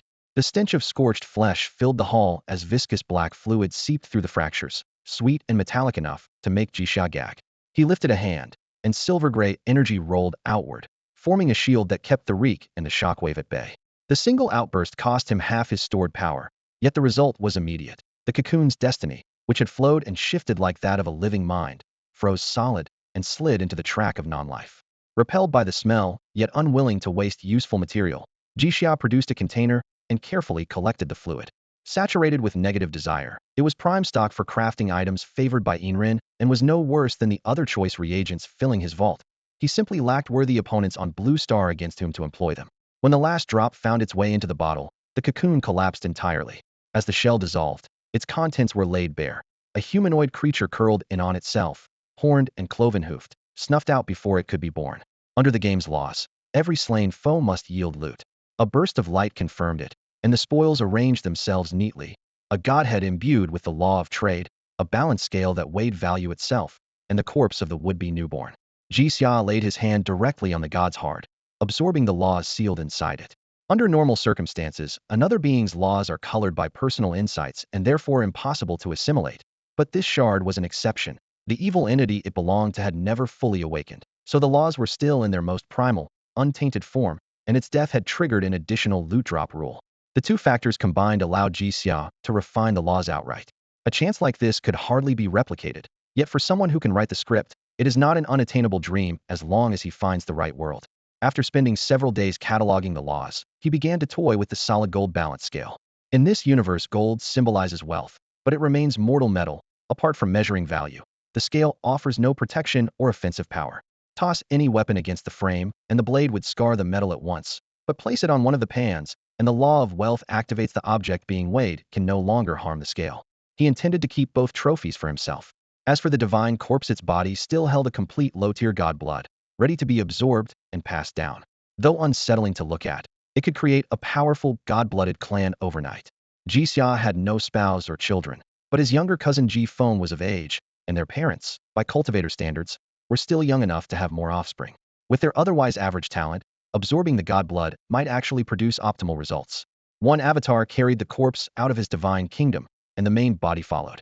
Pulled by spatial forces, the vast kingdom compressed into a palm-sized sphere, which Jixia refined into a ring and slipped onto his finger. A long journey demands portable space. This kingdom was perfect.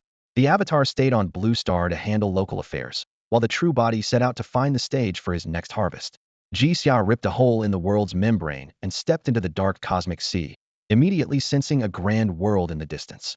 Even a single narrative voiceover cost him half his source power, so he sat down on the spot to meditate and recover before opening another spatial tunnel. His vision cleared. Before him floated not burning suns, but worlds, each a universe unto itself. One shone brighter than the rest, radiating a sharp, dangerous aura. Instinctively, he reached out. The cosmic sea's energy is corrosive yet brimming with life. At his current, unascended level, he should have endured it only briefly, yet to his surprise he could swallow it directly. Clearly, my origin is anything but ordinary, Jixia noted inwardly, filing the clue away for later. For now, he had to verify that the star world was safe. In my name, fate, grant me an omen security or peril. The law of destiny permeates everything. Even the cosmic sea lies under its veil. A formless power answered. Entering the world carried no inherent risk and would not invite calamity, though what awaited after arrival was anyone's guess. That was all Jixia needed to know. He fixed his eyes on the radiant star, feeling an odd, untraceable familiarity, and stepped forward without hesitation. Meanwhile, on Blue Star, his parents began refining the god blood under his instructions, while Ji Feng was thrown into a forest of obsidian monoliths to ponder the loss. Jixia could transmit every spell to his cousin through inheritance, but true power must still rest on personal insight, making this harsh training indispensable. In the cosmic sea, time simply doesn't exist. Even if you personally experience the journey, you only recall the immense distance after arriving, never while you're en route. Jixia, however, soon realized he was an exception. 1 year, then 2, and the scenery never changed. The new world ahead was still a speck, and the endless silence was wearing him down. Seriously? At this pace, he'll be flying another year. Absurd, he muttered, deciding to keep himself sane by drafting a script. After 2 years on the move, he gathered his source power and added a single short line to the destiny script. Power drains were immense in the cosmic sea, yet he finished the inscription. By default, a line without a timestamp takes effect within a day or two. Cheap on power and perfect for spicing up the trip, so he left the time open. Roughly a day later, as he plowed onward, the dead quiet sea rippled and the destiny script blared a warning. Jixia accelerated at once. This was exactly why he skipped labeling events as good or bad. He could decide for himself and save the extra power. He also knew the cosmic sea had almost no sense of space. As long as he kept moving, nobody could catch him unless they commanded spatial laws. Comforted by that fact, he pushed on. Once clear of the disturbance, he pinned another line, and at last the journey grew less monotonous. The first few blind boxes were mostly lethal, some so suffocating he wouldn't have dared open them anywhere else. But just now had unboxed a genuine surprise. Energy surged before his eyes. Earth, wind, water, and fire churned, and a complete world flashed into being only to collapse within minutes. Even so, the exposed shards of its newborn laws granted him precious insights. The aftershocks rolled outward, sparking new tides of energy. Again and again, worlds tried to form and failed 7 attempts in a row. Jixia hovered, convinced this cycle of birth and ruin would never end. On the 7th attempt, though, wind surged far stronger than the rest. As the world unraveled, the wind refused to sink back into the sea. Instead, it intertwined with a strange energy, refining a higher-order wind essence.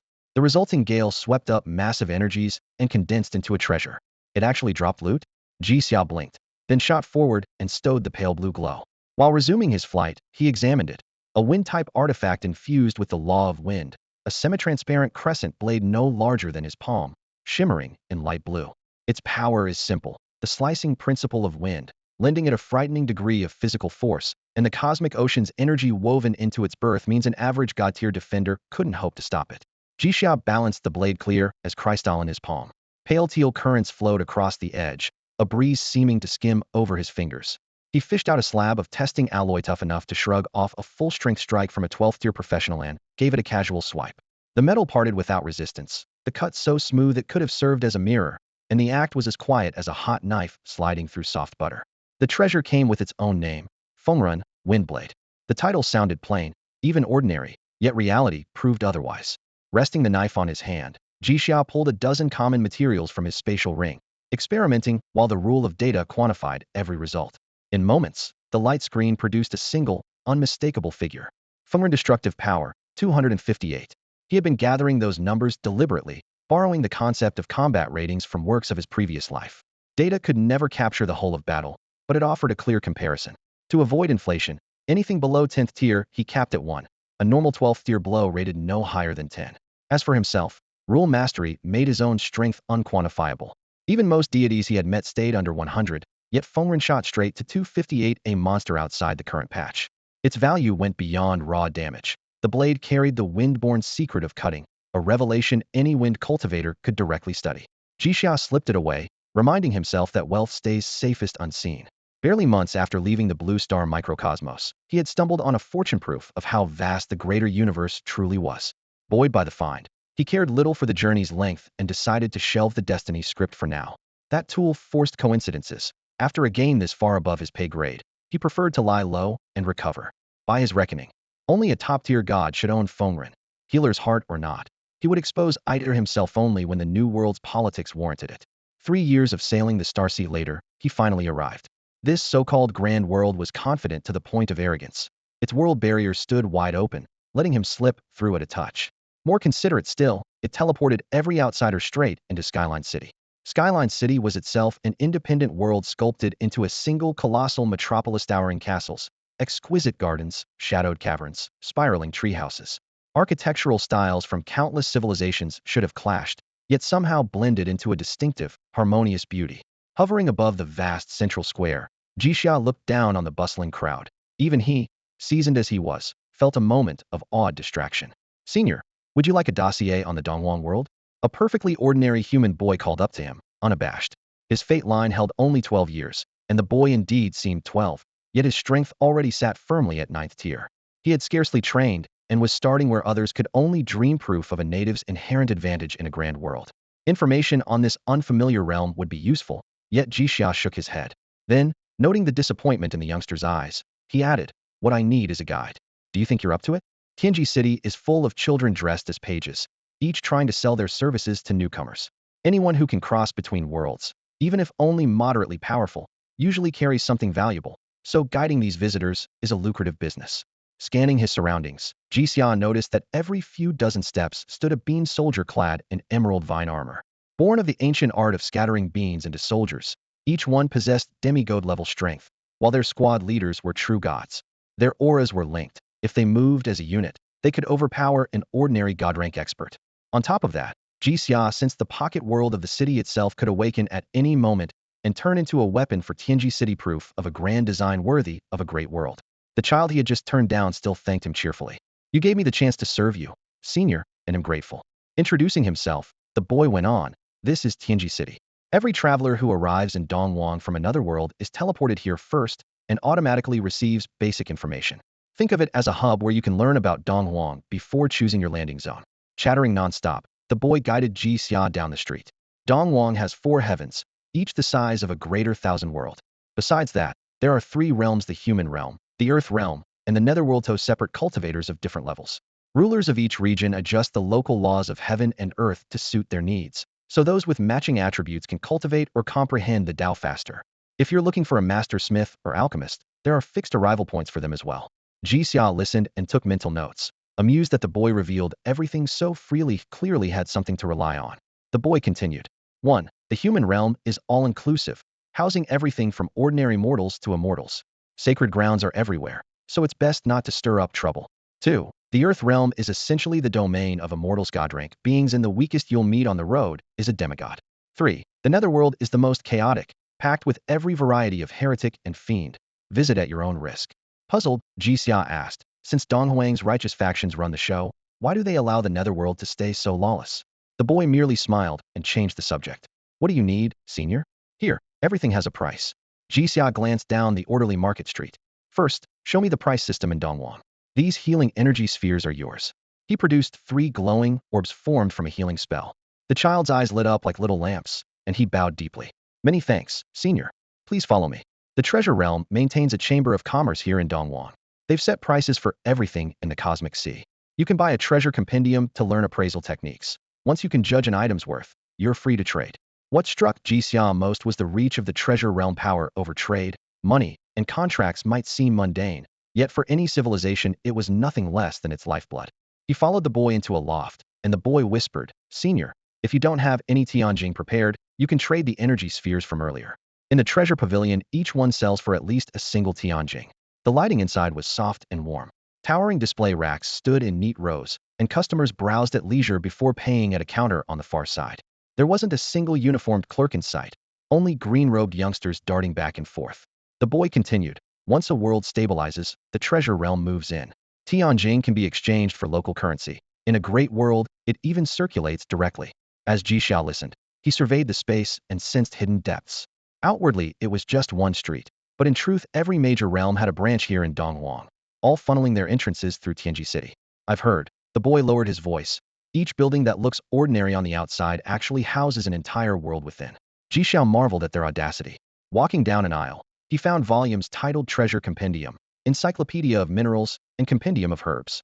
The boy, Quickied, explained, "Those are beginner texts from the Qihuang realm and the Duobao realm. Only the Treasure Pavilion may sell them openly. For the advanced tomes you'll need Qihuang Pavilion or Duobao Pavilion." In other words, these were authoritative editions, safe purchases. Jixia took one of each and followed the boy to a rectangular device set against the wall. The boy gestured. "Senior, this is a special artifact of the Treasure Pavilion. Its spirit calculates prices and completes transactions automatically. When your membership reaches the Ren tier, you can call up a vending unit like this whenever you wish." He left the details of Ren tier unexplained. Curious, Jixia stepped closer. The gold and silver facade turned transparent, and a cute smiling icon lit up. V. Input energy to activate the vending machine and create your membership card. Ranks start at 1. After 12 you'll reach the Ren tier and unlock more perks. All buying and selling enjoy member benefits. The splash of futuristic flair seemed out of place in a cultivation world, yet it was oddly sensible. Cultivators prized efficiency, so a parallel tech tree was inevitable. Clicking his tongue in admiration, Jixia injected an energy sphere. The machine whirred to life and produced a crystal card. He selected sell and dropped in the conceptual healing sphere. The light screen flashed. Item sold. Concept-grade healing energy, effective for all levels below deity. Optimal for tiers 1 to 3. Credit, 2 Tianjing. Within a few breaths his membership was active and his balance read. Wealth, 2 Tianjing. Jixia kept a calm face, but inwardly he bowed to the treasure realm in awe. He then sold the remaining 99 spheres in one go. Numbers raced across the screen. Wealth, 200 Tianjing. A note appeared. Essentials are exempt from diminishing price rules. Unit price remains constant. A quick tally told him each tome on the shelf cost 1 Tianjing. He had taken just a few and already turned a tidy profit. Nearly 200 Tianjing still sat in his account. The law of knowledge flickered through his mind. These books were anything but ordinary. Beside him, the young attendant waited quietly. Jixia hadn't imagined that the second stop would be a stout tree. At first glance it looked like nothing more than landscaping, barely 3 meters tall and squeezed between the shops, so he assumed it was decorative greenery. Only after the boy spoke did he learn this was a Kongling tree, its trunk holding layered inner spaces and planted here for travelers to rest. The deep brown bark was etched with talisman-like patterns, and when Jixia laid a hand on it he felt a faint current of spiritual energy. The boy gestured toward an opening in the trunk, inviting him to enter, relax, and digest the 3 books he had just received. Inside, the tree was several times larger than its exterior suggested. Natural wooden partitions divided the hollow interior. A low table stood at the center, round stools were scattered nearby, and a small couch large enough for one person to sit cross-legged occupied a corner. The air carried a subtle resin fragrance. Simple yet comfortable, it was the perfect place to shut oneself in and read. Jixia opened the book marked as a priority treasure canon.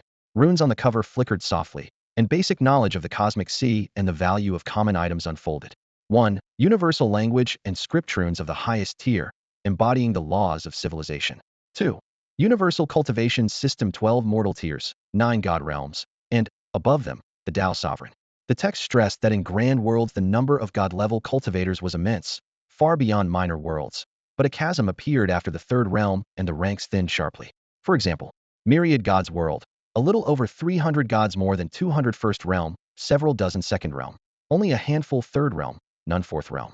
Eastern Radiance world, after countless eras and the near immortality of gods, it holds roughly 1 million gods, yet only tens of thousands are 4th realm, and just 4 stand at the 8th, each guarding a sacred land. The 9 god realms are split into 36 heavens.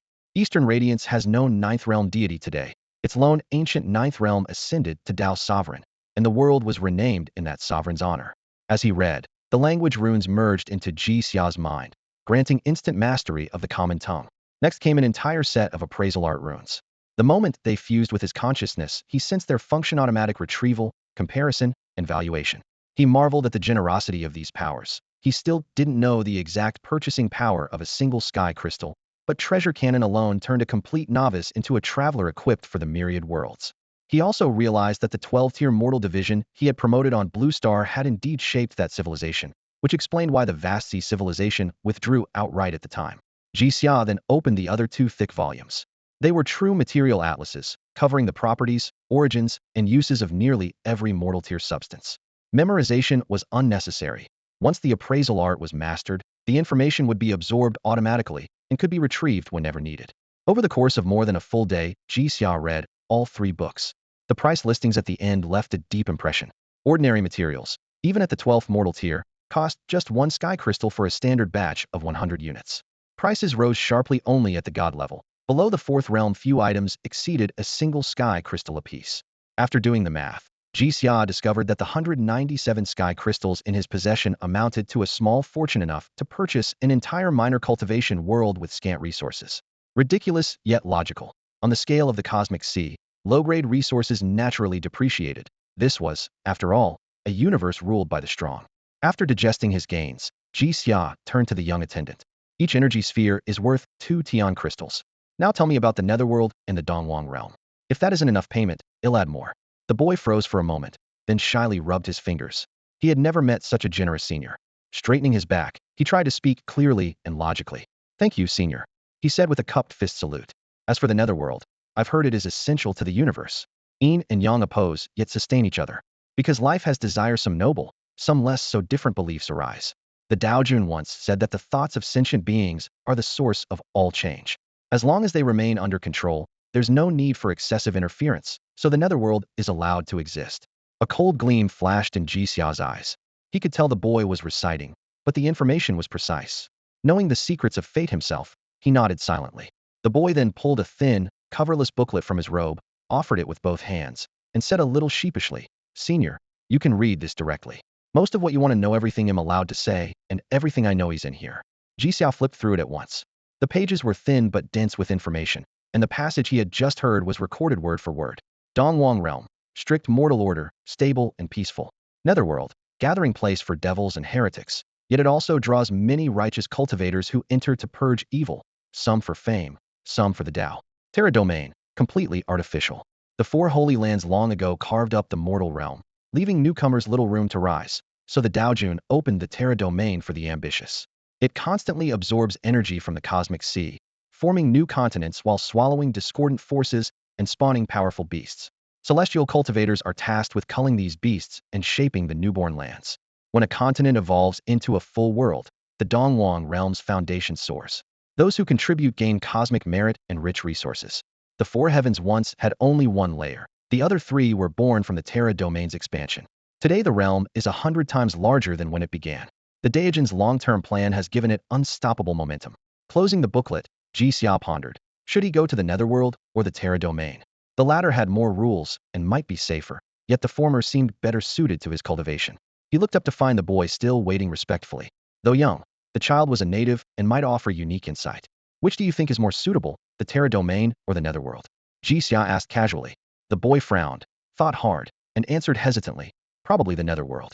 The Terra domain's environment is too harsh. I hear creatures from the cosmic sea sometimes slip in, and they're extremely dangerous. The Netherworld is chaotic, but as long as you avoid demon territory, you should survive. Celestial seniors rarely intervene there. Ji Xia chuckled and tossed him a concept purification sphere. Thanks for the explanation. I have no more doubts. The boy reacted instantly, rose, and bowed deeply. Thank you, senior. I won't disturb you further. With that he hurried out. Silence returned to the room. Ji Xia stretched and muttered, I haven't studied this hard in ages. Exhausting. First the treasure pavilion, then straight to the Terra domain. He had not taken the boy's advice not because he distrusted it, but precisely because he believed it. A place labeled not very dangerous like the Netherworld was probably the worst choice. When orthodox and demonic paths meet, how could they not fight to the death? The boy said celestial cultivators rarely act there because minor skirmishes aren't worth their time, but if a wild card like Ji Xia walked in, the balance would shatter and hidden blades would fly. Once that fragile equilibrium broke, he might be quietly eliminated. Staying out of it was the wiser course. Skydome City had a dedicated portal to the borderlands, but before leaving, Jixia needed to stock up on supplies. He stepped onto the first floor of Treasure Pavilion again. Shelves stretched from the walls all the way to the door, packed with things a mortal rank cultivator might need: talismans, pills, gear none priced above a single sky crystal. Jixia tossed a few hand-copied ancient books into his storage ring. They were the most expensive items here, and nothing else was worth a glance. He climbed the spiral stairs to the second floor, where the mood turned hushed. The tags still read usable for mortal rank, yet every piece was stamped rare, and an attendant guarded the entrance members only. Membership was notoriously strict, 10 million sky crystals spent in total just to reach human tier status. The number sounded absurd, but across the sea of worlds it locked out nearly everyone and kept top-tier resources scarce. Jixia was here for support gear, not weapons or armor. At the counter he selected a slanting moon 3-star Katahea replica of a sacred land artifact. Inside lay a pocket realm ideal for cultivating stellar laws, complete with spirit gathering and illusion arrays plus decent defenses, all for 40 sky crystals. Next came an enlightenment tree. Its jade-like branches bore Tao patterns in the heartwood. Fed by laws, it would bloom and fruit. A ripe enlightenment fruit let anyone feel a law directly, and its pit could grow a new tree. Most trees topped out at divine grade, but when nourished by the power of rules, one could evolve into a rule god tree. The entire Dongwang world held only 2 such specimens, one in Daejan's back garden, the other behind the Huanyu sacred land. Price: 135 sky crystals. He added meditation cushions, a tea set, and several choice artifacts cheap by comparison, 1 or 2 crystals each. When the floating total settled, he found he still had 11 crystals left. Everything useful was bought, anything else started in the hundreds, so he stopped. A system prompt blinked. Total spending: 100 sky crystals. Congratulations, Tier 2 member. The good news was the status, the bad news, no discount yet. Still, the perks were solid. 1. Pre-order custom MO crystal stones with any specified law, guaranteed delivery. 2. List personal items on consignment through the pavilion. 3. Receive regular purchase requests. Fulfill them for 80% of the proceeds plus contribution points, the real shortcut to higher tiers. The setup made Jixia wary. Treasure Pavilion had become a sprawling behemoth best left unprovoked. He did carry rarities more precious than healing orbs, life extension lamps, soul-severing swords, star cores, but he wasn't about to sell them now. With supplies secured, he headed for the portal. The panel offered a single destination, the borderlands, fixed route, no options. Light flared, and a chorus of directions hit his ears. Keep moving, don't stop. Loose cultivators, bounty board straight ahead, stay away from the east side. Northern route closed. Riding the crowd out of the glow, Jixia rose 100 meters, then looked down. Compared with opulent Skydome City, this place was downright shabby. The portal complex was the only large building. A cross-shaped street grid cut the ground. A few low shops dotted the corners, and that was it. Something was still missing. Jixia glided toward one of the gates and noticed a reward board hanging overhead. It listed all kinds of missions, no need to register. Just finish the job and come back to report. Most tasks involved wiping out threats in specific zones or realigning the ley lines. He swept his gaze around. The street was busy yet far from crowded. Cultivators strolled about at their leisure, clearly well supplied, and in no hurry to snatch opportunities. One line of ink at the very top caught his eye: newborn venom fiends at the western breach. Lord Luyun has slain the main body, but its essence has scattered, spawning numerous low-grade fiends and tainting a vast stretch of land. Objective: eradicate the remnants, purify the soil. Without hesitating, Jixia darted out through a western boulevard. Most of the cultivators heading the same way were below third realm, with a handful of demigods. He himself was on that level. Their willingness to leave higher-tier resources untouched made him wonder, is everyone here really this disciplined, or is it the order Dongwang Daojun imposed? He was, after all, an outsider. Unable to solve the puzzle, he left the answer to fate. Beyond the city wall, the landscape opened up, barren earth overlaying bedrock that pulsed with dense spiritual power, faintly coalescing into or veins. Under such conditions vegetation should have flourished, yet nothing grew, making the scene all the more uncanny. While he studied the fluctuating ley lines, a handsome young man with a long sword on his back approached, dust swirling around his boots. His smile was as gentle as a spring breeze, and his voice equally pleasant. "Friend, I see you're alone. Our strength seems comparable. Care to team up?" Jixia lifted his eyes calmly. "Comparable?" The youth's smile didn't fade. "You and I both carry the aura of outsiders. Crossing the cosmic sea without a divine body is already remarkable. Oh, what if I crossed by artifact power, or under a senior's escort?" Jixia's tone remained flat. The youth spread his hands. "Possible. In truth, this Star River sword was a gift from my master. It holds destructive sword energy, the the very law of annihilation. It sensed the rule power on you, so I thought we'd make a good team. Jixia nodded. At least you're honest. But if we travel together, you take the offensive and ill support. My path isn't suited to frontal combat. The youth hesitated. The Star River sword was warning him that the man before him was dangerous. Yet his own appraisal found no deceit, and the true word sigil remained inert. After a moment he laughed heartily. No problem. You handle support, I'll handle the fighting. Jixia chuckled inwardly. Head meant to test the man, but the fellow was confident enough not to mind a passenger. Fate offered neither omen nor opportunity. Then he noticed the faint pattern on the youth's robe, a defensive array woven from the veil of destiny itself. Clearly, this stranger was no ordinary wanderer. Since he intended to stir the pot, Jixia simply nodded. Very well. Let's step aside and draw up a contract first. With the law of destiny backing it, we can travel in peace. Jixia had stockpiled plenty of contract scrolls forged from the laws of fate, ready to be drafted on the spot. The young man produced an identical contract, his gaze lingering on the ornate border before he reminded him. My master told me never to sign one with decoration like this. Can you remove it? Jixia's face went blank. The kid clearly knew a bit, but only the surface. Did he really think Jixia would hide a trap in the trim? He lifted the contract and pressed it into the air before the young man. See for yourself. The young man gave an embarrassed smile. His master's warning still echoed in his mind, yet he extended his soul's sense into the document. The dense lines, almost like a ledger, pulsed with a vast, majestic aura, as though every existence in the world had been written into them. He had felt this once 3 or 5 years ago. Pure fate. The doubt vanished at once, and he signed without hesitation. When he finished, he slid over a fresh contract. My master says we should always sign 2 copies. Jixia glanced at it and shook his head. Not signing.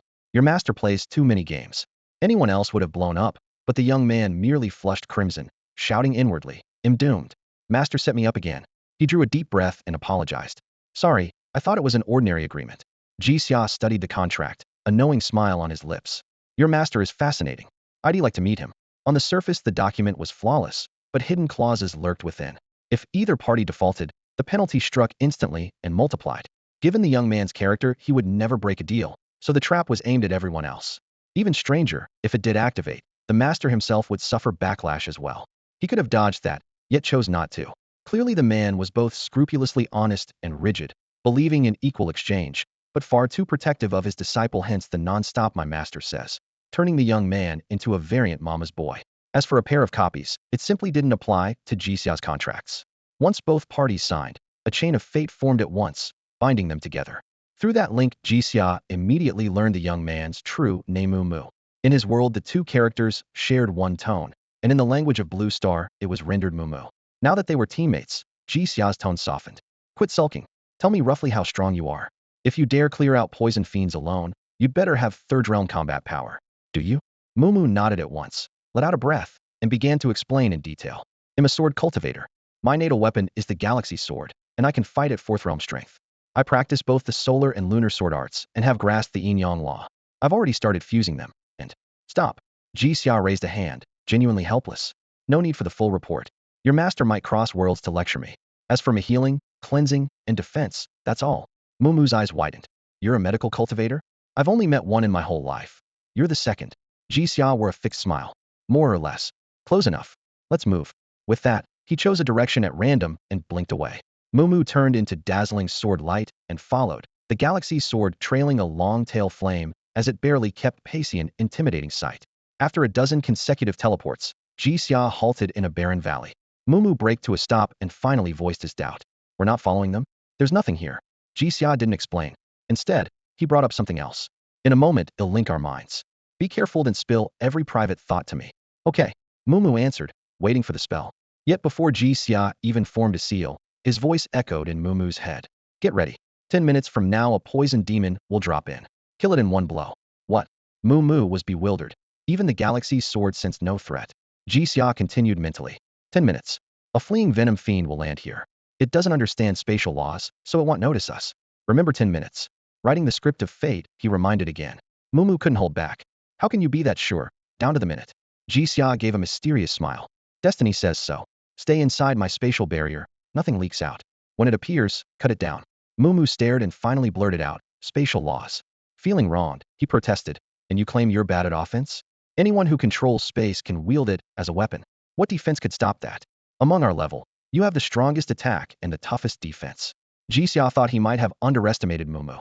The young man lacked experience, but had read enough high-level texts to see through him at once. Still, Jixia stayed shameless. Compared with my support skills, I really don't excel at attacking. Hiding our presence, letting you fight freely, keeping you unharmed, that's the key. My spatial law leans toward defense. Keep bluffing. To Jixia's delight, Mumu actually bought it and kept nodding. The elders had said the same, and without spatial mastery of his own, he couldn't refute it. Jixia chuckled to himself. Life needs a bit of fun, and teasing a prodigy with talent and insight is entertainment. But he had to be quick. Geniuses grow fast, and once they grasp worldly ways, the window for mischief closes. In short, tease him while you still can. 10 minutes was all the time they had to wait, and the moment soon arrived. A violet curtain swept across the sky, and a dazzling meteor streaked toward them, its amethyst tail flaring as it slammed into the ground before Jixia and Mumu, carving out a crater half a man deep. Pale purple mist churned at the pit's bottom. Wherever it drifted, grass withered, soil blackened, and every trace of life was erased. From the heart of that haze, an enormous scorpion emerald shell gleaming unfurled bat-like wings and burst free. Its poison barb arched high, slit pupils icy as it scanned the clearing, yet it sensed nothing. A heartbeat later, a thread-thin ray of starlight plunged from above and sank into its spine. With a muffled crack, the creature split cleanly in two, as though cleaved by an invisible axe. Stellar power devoured the life lingering in the wound. It died without so much as a cry. Only then did Jixia shed her concealment. She arched a brow at the young man beside her. Mumu, normally mild, now stood with sword in hand, eyes calm and steady. The instant the fiend's aura surfaced, he had gathered his strength instead of striking, waiting for the beast to relax before delivering a single, lethal cut. A second-tier venom fiend had perished without ever realizing it was in danger. Jixia closed her fingers in the air, and ripples spread through space. The bisected corpse stitched itself together, compressed, and shrank into a dark violet card that dropped into her palm. Inside the card, the scorpion remained whole. With a casual flick, she revived it, leaving the creature crouched on the ground. "Bait," she said lightly. "I've repaired the shell. A new fiend will sense it and come." Experience had proved that between them their perception was keen enough, no other limits were needed. Mumu, however, was baffled.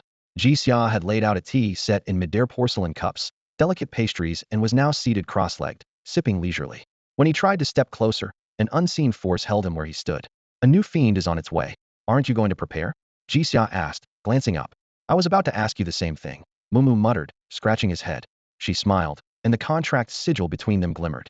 "See, it's written you do the work." Mumu choked on a reply. "But you can't just sit there slacking off in front of me." "Understood," Jixia said. She simply turned her back to him, shifting to the far side of the table, still seated. Mumu stared, stunned. He had never seen anyone so unabashed. Yet the contract left him no choice. He sighed, merged his senses with the Milky Way sword, and kept watch.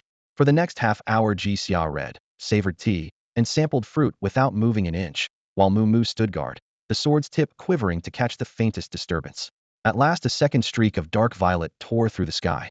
This time a third-tier venom fiend appeared, its aura far more violent. It had barely emerged before a hair-fine beam of starlight pierced its core, shattering it on the spot. Jixia's plan to direct the first scorpion in a surprise attack was no longer needed.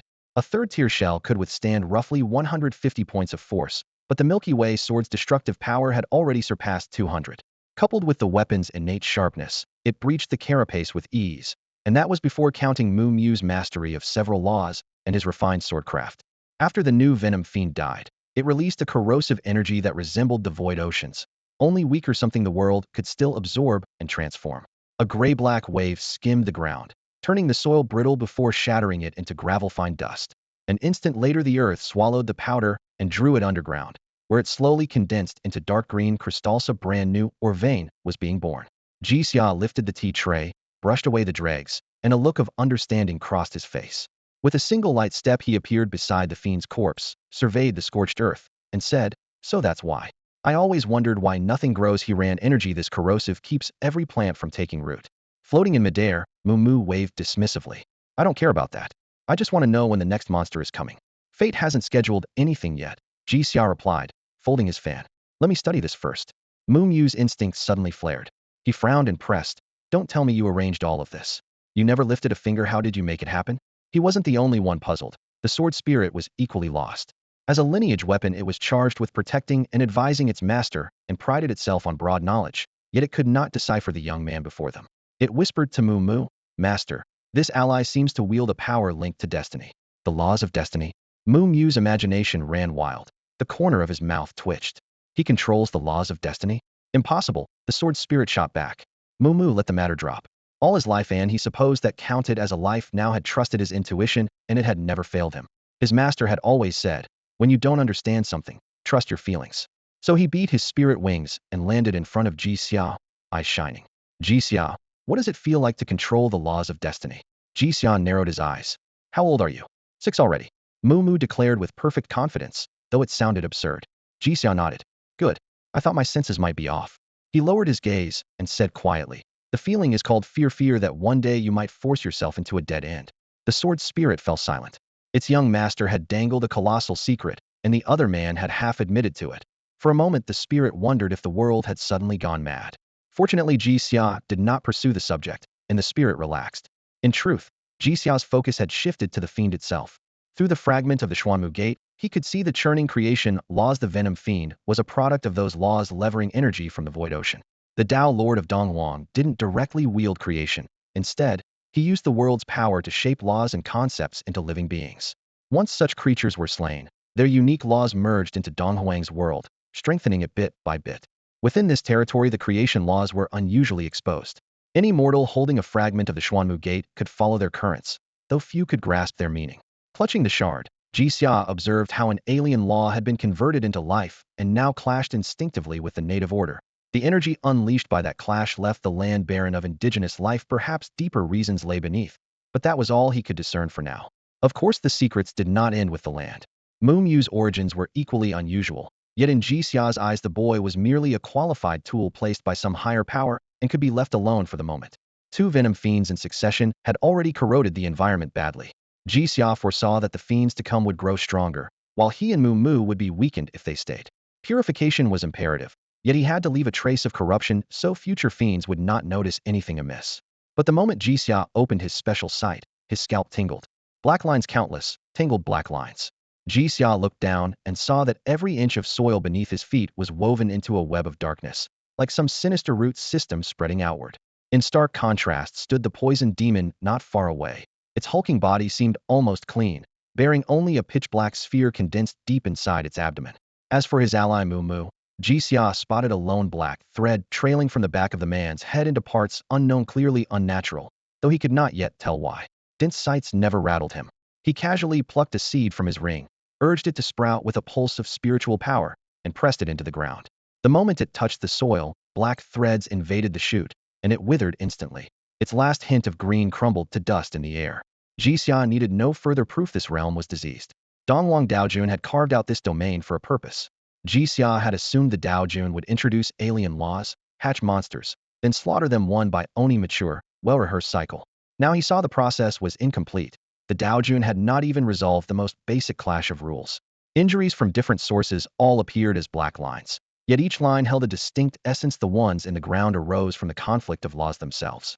Either the Daojun was unable to fix it, or he was deliberately letting the turmoil grow until it crystallized into a new order. After all, conflict is itself a rule. For certain higher beings, using an entire world to breed extreme confrontation might be the perfect laboratory. Jixia quickly dismissed the idea that the Daojun lacked power, that being operated on a fundamentally higher plane, these minor, god-grade wounds could never trouble him. Mumu had been quietly observing. He did not understand what Jixia was studying, but he knew he was not yet qualified to explore the world's deepest truths, so he wisely stayed out of it. Meanwhile, the poison demon's alien law was seeping into the air, yet Jixiao could have cleansed the realm. Chose to wait. Until he grasped the Daijin's true intent, he would not act rashly. Before drafting his script, Jixia asked, at most, how many third realm poison demons can you handle, or how many of the second realm? Mumu calculated quickly. 1 of the third, 5 of the second, 50 of the first. Jixia nodded and wrote in the void. A small pack of poison demons will arrive shortly, about 20 out of the first realm, 2 of the second, none of the third. Back in the cosmic sea he could write only a single sentence. Now he could compose an entire paragraph, proof of his growing skill. Hearing the plan, Mumu snapped to full alert. His instincts screamed that the demons could appear at any moment, their numbers brushing the edge of his limit. After a moment he warned, don't push it to the edge. I might not hold them. Jixia replied with lazy calm. Relax, I'm not pushing the edge. Mumu had just exhaled in relief when Jixia added, I'm exceeding it. Mumu's heart lurched. He nearly burst on the spot. If I'd known, I'd have dissolved the pact. Jixia's laughter rolled through the air, and Mumu grumbled inwardly. This guy can still laugh? With that, Jixia slipped into a distant rift in space, tossing a crystalline fruit behind him. Mumu caught it on reflex. Relax, Jixia drawled. There will be more of them than you've ever handled. But your strength will soar while the toxin fiends get weaker. You're safe. Mumu eyed him doubtfully. And you're still here. Doesn't that mean you could handle everything even if I stepped aside? The contract was set, and although his teammate was kind of a jerk, the power was undeniable.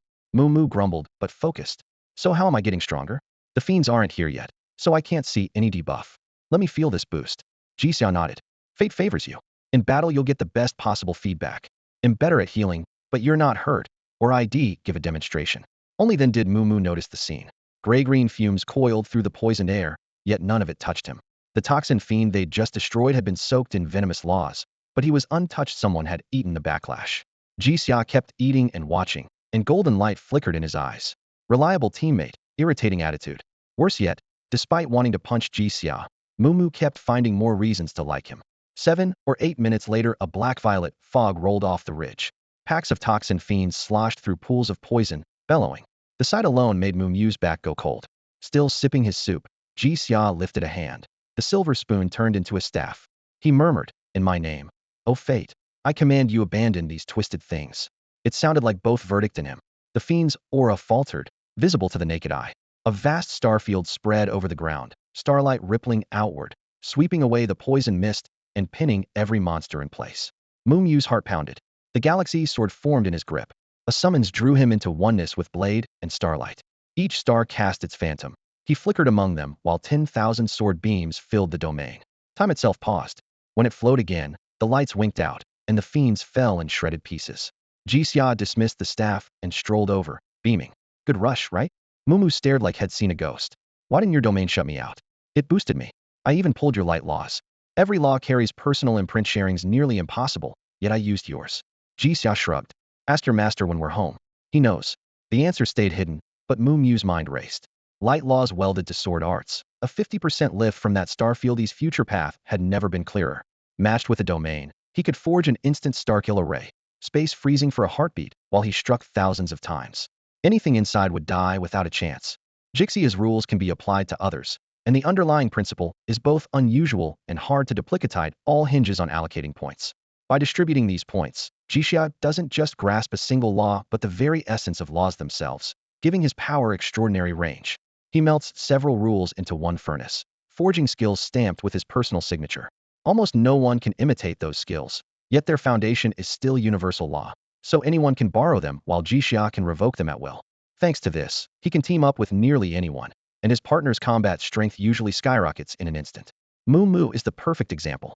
With the power of the Xinghe sword, the boy already fought close to 4th realm level, and that strength was both stable and dominant. Now that Jixia has layered additional laws onto him, the combined force of sword arts, his own cultivation, and the Xinghe sword no longer adds up linearly, it multiplies.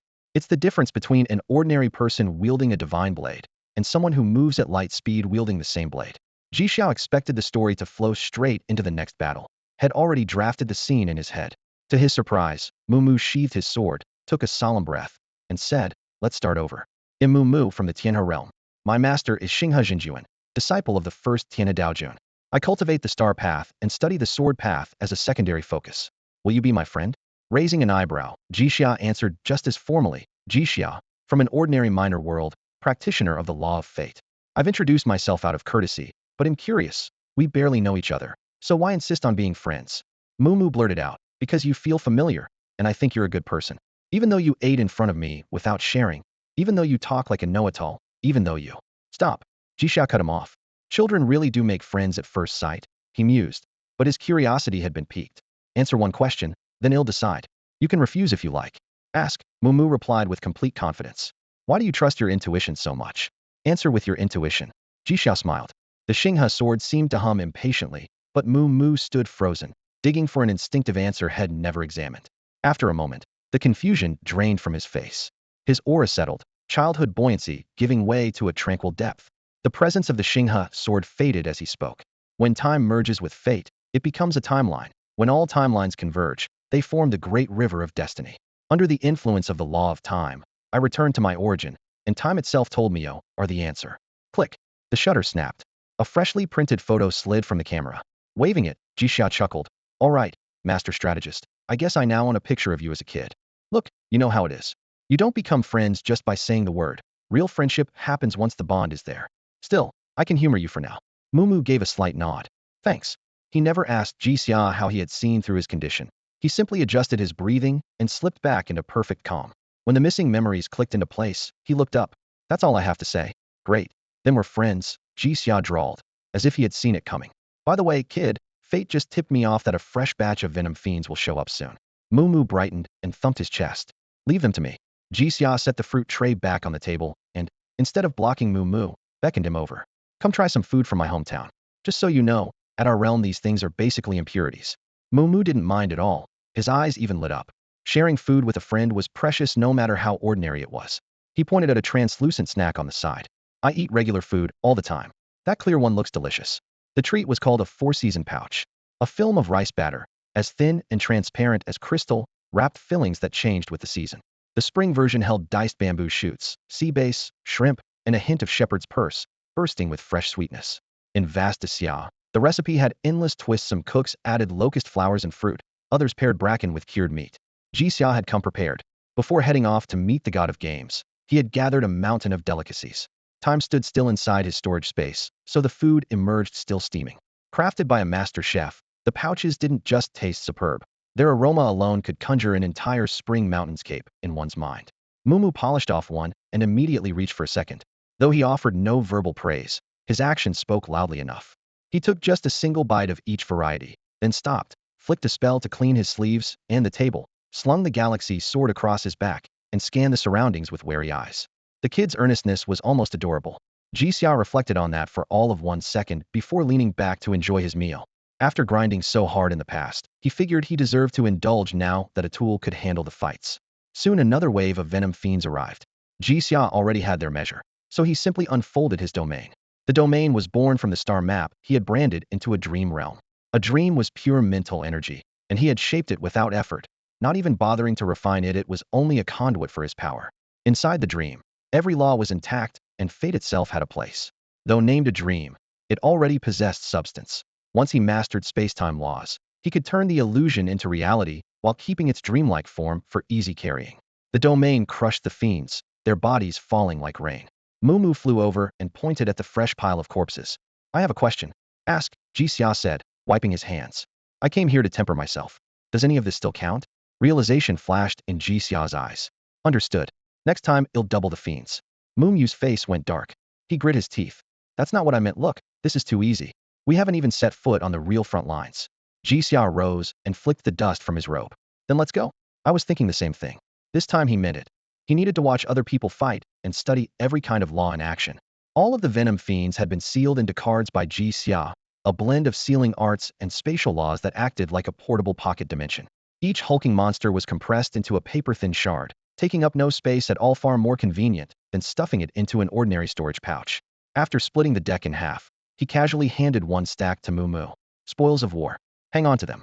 Mumu weighed the impossibly light, yet substantial cards, turning them over in his fingers.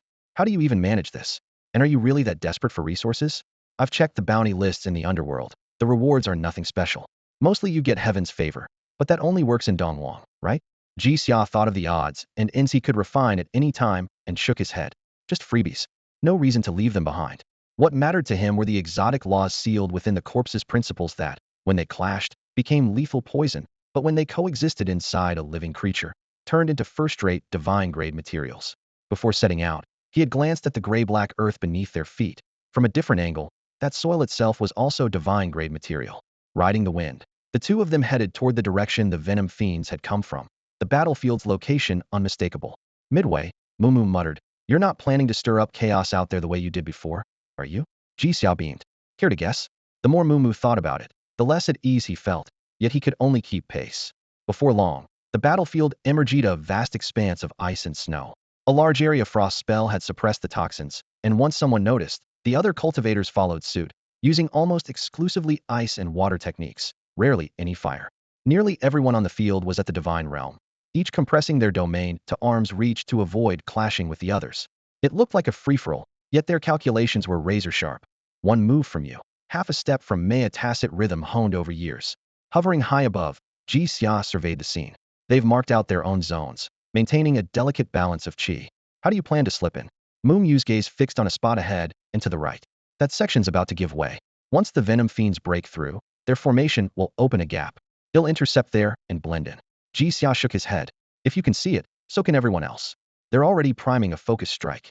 The locals call these things demonic beasts. First you kill the beast and claim heaven's favor. Then you talk about dividing spoils, almost no infighting. Anyone who shows up late gets shut out. In short, any beast that squad can't finish will be cleaned up by somebody else. Hood let heaven's favor slip away. Even so, Moo Moo insisted, my gut says I can break in, and it probably has something to do with your abilities. When the moment comes, I move first. Right then, a dozen or so third-tier venom fiends were simultaneously mortally wounded and fell. In the very next heartbeat, they slammed together in midair, carapaces and stingers locking with sharp clicks, flesh and poison mist fusing like molten slag. When it was over, a colossal scorpion 200 meters long loomed over the clearing. Even after one reaches the divine realm, size rarely matters, but the venom fiend is an exception. A baleful gleam dances along its swaying tail, a clear sign of lethal toxin, and the larger it grows, the wider its reach. The fiend's body ballooned in an instant, rising like a tower in the center of the field, while a pale green miasma seeped through the air. The surrounding cultivators were veterans. They withdrew almost in unison, planting themselves at the edge of its range. Quick glances flew between them. If the beast were truly sentient, this Hitandran tactic would never work. Ji Xia hovered midair and caught the murmurs of the rogues below. A fourth-tier venom fiend. We can't handle that. What now? What now? Before the words faded, a streak of sword light tore down from the heavens, splitting the haze like a falling meteor and landing precisely at the fiend's tail root. With a crisp crack, the limb was severed clean. Leave the rest to me, said Moo Moo, the swordsman who landed the blow. He sheathed his blade and stood calmly, his voice steady enough to suggest he already had everything in hand. That quiet authority comforted the crowd even more than the dazzling strike had. Ji Xia shook his head with a wry smile. Talking this fellow into anything would be even harder from now on. Then a new idea occurred to him. The gathered divine realm experts each commanded a different law, together forming an almost complete codex. How could he let such an opportunity slip by? His expression turned solemn as he raised an ancient-looking tome with both hands. His personal artifact had yet to be born, so he borrowed the Destiny clay tablet, now shaped as the Book of Myriad Laws, to serve as the array's core. In a low voice he intoned, "In my name, O stars, guide every living path." The realm had no sky, only an endless black maw overhead, but now the void seemed draped in black velvet by an unseen hand. Pinpricks of light winked on one after another, outlining constellations, galaxies, and intricate star charts. Each star embodied a single attribute. When they combined, new composite powers and even entirely new concepts emerged. Starlight poured down, and everyone suddenly felt their own strength swelling. A few of them glanced toward the heart of the stellar sea. A young man floated there, wrapped in brilliant radiance. Yet they could still tell at a glance half a step from the divine realm. They looked over at the youth who had cut off the fiend's tail. He too was only at that threshold. As true divine realm powerhouses, they were linked to the world itself, and easily sensed that neither youth belonged to this realm. Judging by their ability, there was only one explanation: outsiders, prodigies brought by elders to broaden their horizons.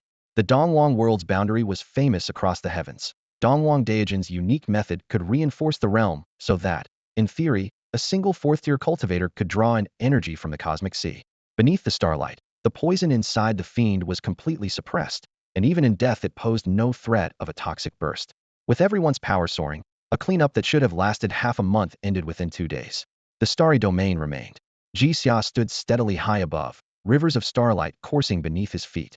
No one questioned his place. Some even, consciously or not, screened him from stray attacks. Moo Moo was just as relaxed. A spatial shield surrounded him, and the starlight kept purifying and replenishing his energy. All he had to do was swing his sword. No dodging, no elaborate tactics. He gave a silent, rueful laugh. This trip still hadn't tested him at all. Teaming up with Ji Xia was nothing but an effortless carry. On the battlefield, Moo Moo wandered into a patch of untouched ground out of curiosity. The soil beneath his boots was cracked and yellow, and the air held no scent of blood or smoke, only stillness. In the center, an old locust tree leaned east under the wind, its branches scarred and weather-beaten. Beside it stood a solitary thatched hut. The slab of bluestone he had stepped over moments ago now lay at the doorway, the word Xingyu engraved on its face, each stroke carrying a faint edge like sword steel. A stone table and stools had recently appeared in the courtyard, their gray surfaces marked by fresh cuts clearly brought here only days ago. Ji Xia was crouched by the wall, turning over soil. When he heard footsteps, he waved casually, and the tea set leapt onto the stone table by itself, the porcelain pot tapping a cup with a crisp chime. "Help yourself," he said. "I'm doing some renovations." Wiping sweat from his brow, he muttered, "For what this place cost, you'd think it would come furnished." Moo frowned. Something about the scene felt strangely familiar. He knew Jixia was only complaining, yet still offered an explanation. Spaces like this are meant for insight. They're left empty at first, so the owner can shape them just as you're doing now. Even as he spoke, the déjà vu deepened. He looked up.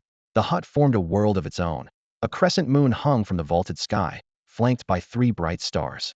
"It almost forms a character," he mused aloud. "Legend says the slanted moon and 3 stars array lies deep within a blessed realm. It calms the mind and sharpens perception." Jixia had assumed slanted moon and 3 stars was merely the manner of some Taoist lord. His shovel paused. Straightening, he studied the night sky. Slanted moon, 3-star cave. Lingtai Fengsuan mountain ring, any bells? "Never heard of it," Mu replied, his brow tightening. "But a cave? I've only ever heard of the slanted moon 3-star hut." Jixia traced the moon and stars with his fingertip, sketching sharp lines in the air until they resolved into a single character. Heart. See, it spells Zen heart. Mu, widely traveled though he was, had never seen the character written that way. Jixia, however, was caught on another thought. Were the ancient texts and legends true, or pure invention? If invented, how had they survived until now? He buried the questions and went back to turning the soil. Seedlings of medicinal herbs soon lined the base of the courtyard walls. He chose those with pleasing forms so they could heal and adorn alike. The enlightenment tree he saved for last. The other plants had to be settled first so he could find the best flow of energy. Without anyone noticing, the sun slipped west. Mu stood silently the whole time. Jixia commanded the law of mind, yet couldn't detect the slightest ripple from him. Days earlier that very blankness had told him the boy's origins were anything but ordinary. After Jixia had worked most of the day and the plants now arranged themselves in quiet harmony, Mu seemed to wake from a dream. His gaze swept the yard. Every herb sat in precisely the right place. The overall order so flawless it felt faintly unsettling. Most striking of all, a Bodhi sapling no taller than a fingertip had sprouted atop the bluestone carved with Xingyu. Its roots gripped the stone, a thin layer of soil serving only as ornament. Mu knew it for an enlightenment tree, always extraordinary, yet he had never cared so much for one before. Now, its fate and life force were intertwined with every plant in the yard. Surely, when it drew upon the laws of the world in time to come, the other plants would transform alongside it. Roots from every kind of plant had already burrowed deep into this pocket realm, and the laws of nature ran through it from top to bottom. One day, it would be no surprise if the place matured into a true world. Mu stared at the shimmering runes and couldn't keep the question in. "My master always told me that nothing is perfect. The divine seem flawless only because mortals can't see through them. Tao sovereigns look perfect to gods and mortals alike for the same reason. Yet I understand these formations, and they're still perfect. That shouldn't be possible." Halfway through, his voice wavered. What he knew and what he saw refused to line up, leaving him unsure which side to trust. Jixia examined the seemingly impeccable array for a long time before shaking his head. Perfection is a curse. Once people learn their destiny, they instinctively chase the most perfect future, trying to control every step and end up locking themselves inside fate's cage. By the script of fate, he shouldn't have died, and his status as a descender made his survival even more certain. With 2 safety nets, Jixia had begun to test death-bold experiments backed by caution, never reckless, and never dragging the innocent down with him. Mu, half convinced, remembered the spoils outside. So we're next? And what about the pile of loot? "I'm heading to the southern sector," Jixia answered. "The frozen hell there holds plenty of demon beasts. Rumor says a 9-tailed celestial fox is among them." "A fox?" Mu mused. "Probably deals with illusion, mind, or desire. Let's see when we get there." In the haze of his memory, the 9-tailed celestial fox was an auspicious creature. With so much of the old era now skewed, he wanted to confirm it for himself. Frozen hell also kept a Shangliu in chains. The poison demon before them was born from the laws of venom, and Shangliu belonged to the same element. The name alone made the trip worthwhile. Mu had never set a firm goal, only wanted to see the world. With his strength and cautious nature, he would never attempt a suicidal challenge, so real life and death trials eluded him. Instead of wandering aimlessly, traveling with Jixia sounded far better. Besides, he cultivated the way of the stars, and Jixia's domain was the very image of the night sky. Their affinity was almost written on their faces. Jixia shared that view. 2 destiny lines left unassigned, meeting by chance, might prove useful or reveal another layer of fate altogether. Either way, he accepted the youngster's company. He raised a barrier around the pocket realm, swept the mountain of spoils inside, and sealed everything into cards. Then the realm compressed into a dark blue star core and slipped southward without a sound. On the battlefield, Echoes of combat still drifted. A few god-tier experts sensed the spatial ripple and watched the pocket realm vanish, regret bubbling in their chests. They had hoped to befriend that remarkable genius, but now they could only watch him go. Ordinary people can be fooled by a stray scent or some other environmental cue, but cultivators seldom are. When Jixia first set foot in the Donghuang realm, he sensed something strangely familiar. He chose not to pursue it immediately, not out of indifference, but because he wanted to investigate once he was truly inside the world. Up to now, he has found no clue. At present, he stands in the southern sector of the underworld, frozen hell. Snow fills the sky, glaciers sprawl to the horizon, and spears of ice pierce the clouds. Every inch of ground radiates a bone-deep chill. Suddenly, he detects an aura almost identical to the Blue Heart Glacier on Blue Star. Frozen hell is essentially a land of ice and snow, yet it houses a power that can freeze even time itself. This kind of freeze is no longer a mere law of ice. It has become a concept. Concepts lie between laws and rules, and vary wildly in scope. A low-tier freeze might instantly turn water that contains the water law into ice. A high-tier freeze like the one in Frozen Hell, or the Blue Heart Glacier, can lock the very flow of time. Jixia puts away the Shiyue Sanxing Tsaolu hovering behind him, then turns to Mu Mu. Do you recognize anything here? If not, ask the Sword Spirit. Mu Mu has already contacted the Galaxy Sword, and quickly replies, got it. Many realms modeled their underworlds on Donghuang's version. After the heavens became linked, every usable system was copied home. Frozen Hell is actually a pocket world under Arctic Heaven, forged by Arctic Daojun in imitation of the ancient Frozen Hell. Even time can be imprisoned here. Jixia raises a brow. Why is everything modeled on the ancient these days? Cultivation should move forward. Even if we haven't surpassed our forebears, we shouldn't lag behind. Mu Mu is just as puzzled. She presses the Sword Spirit for details, then relays the answer. Back when they fought over the Xuanmu Gate, the powerhouses battled until even the Tao was ground away. The higher-level rules of the cosmic sea vanished completely. Jixia falls silent, a single thought flashing through his mind. They fought until the Tao itself got deleted. Sadly, this is not an exaggeration but the grim reality. Mu Mu goes on. All that remains are the basic rules. Every composite rule the universe once developed is gone. Advanced concepts have collapsed into lower dimensions and must be rebuilt from scratch. We're basically standing at the dawn of a new era. Given enough time, we'll surely surpass the ancients. Her tone brightens as she shares a bit of trivia. By the way, at the peak of the ancient era, nothing except rules was rare. The healers who are so scarce today? Back then, everyone could cast healing spells, so the profession of healer didn't even exist. Jixia arches an eyebrow. Sounds like a brutal war. What happened to those big shots who risked everything? Mu Mu's eyes light up. I know this one. My grandmaster has told the story many times. The powerhouses who broke the rules were hit by backlash and left badly wounded. Some reincarnated, hoping for a comeback, but their souls are now foggy. Some were sealed together with the rules they violated and will awaken only when those rules return. Others who stayed out of the fight were casually locked away in secret realms by the remnant will of the cosmic sea. Ptah! Jixia burst out laughing and hurried to explain to the puzzled Mu Mu. Sorry, but think about if those great powers definitely know the truth behind the gate of Xuanmu. The fact that they still acted means the gate was only a pretext. Someone else is pulling the strings. Mu Mu shook his head, perfectly sure of himself. No, they went after the gate itself. Everyone who fought was a Tao Lord or stronger, and rumor has it the gate of Xuanmu leads to a higher dimension. Jixia fell silent, turning over the idea. The shard of the gate in his palm vibrated, as if to remind him that the gate of Xuanmu appears only when an era reaches its peak. But does the gate let only one person find that path? I've got no clue, Mu Mu said with a shrug. Maybe. Otherwise they'd just study it together. By the way, we've been inside Icebound Hell for a while, and you're still standing outside looking around? Are you serious? Jixia eyed him skeptically. Mu Mu blinked and glanced around. What's wrong? Jixia chuckled and shook his head. Right, I remember now.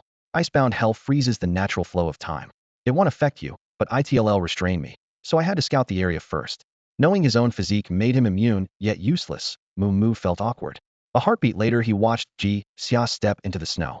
Their conversation replayed in his mind, and he suddenly understood. Being affected didn't mean immobilized. Jixia hadn't lied, had simply left out the rest, trapping Mu Mu with his own assumptions. Snow was ready to swallow Jixia's figure when Mu Mu forgot his annoyance and shot forward like a bird in flight. The difference was clear. Jixia trudged through drifts on foot, while Mu Mu skimmed above the icy currents. Icebound Hell was uncanino space staring aloud, free movement restricted, time itself stilled, and an unseen force pushing everything toward oblivion. Under such rules, guards were unnecessary. Magical beasts were jailed here according to strength. They had barely entered when they passed a crab locked in crystal ice, its shell nearly transparent and lifeless. Farther in lay black serpents, lions, and assorted birds. In life, each had been at least fourth realm enough to warrant imprisonment here, yet now they could only let the rules consume them like food dissolving in a stomach. Landing, Mumu stamped the ground and hopped, teeth chattering. Damn, it's cold.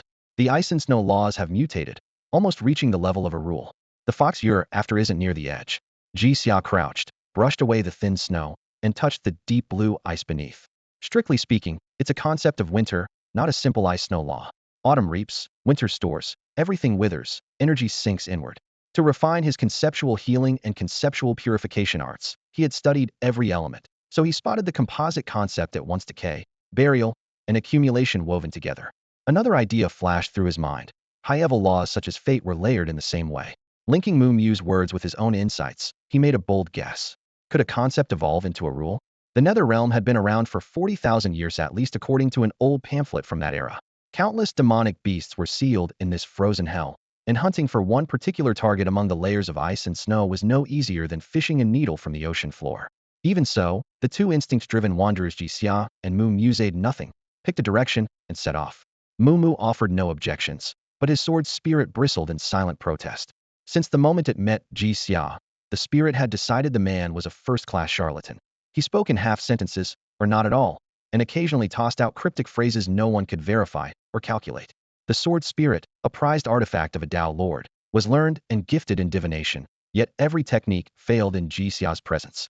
By any sensible process, Jixia's claims were nonsense. By outcome, they were unfailingly right. Even knowing Jixia held sway over the laws of fate, the spirit still struggled to accept it. Destiny might underpin all creation, but surely it was not clay for one man to knead at will. Jixia's methods defied reason so completely that the spirit chose silence, burying every complaint deep inside. Wind and snow sliced at them. Icy sculptures loomed on every side. At last Jixia and Mumu stopped on a patch of ground that looked identical to the rest. Same biting wind, same drifts, same frozen statues. Yet Jixia knew fate pointed here. Whatever he sought lay directly beneath their feet. Whether that something was a nine-tailed celestial fox, Shangliu, or something else entirely, fate was as reticent as always.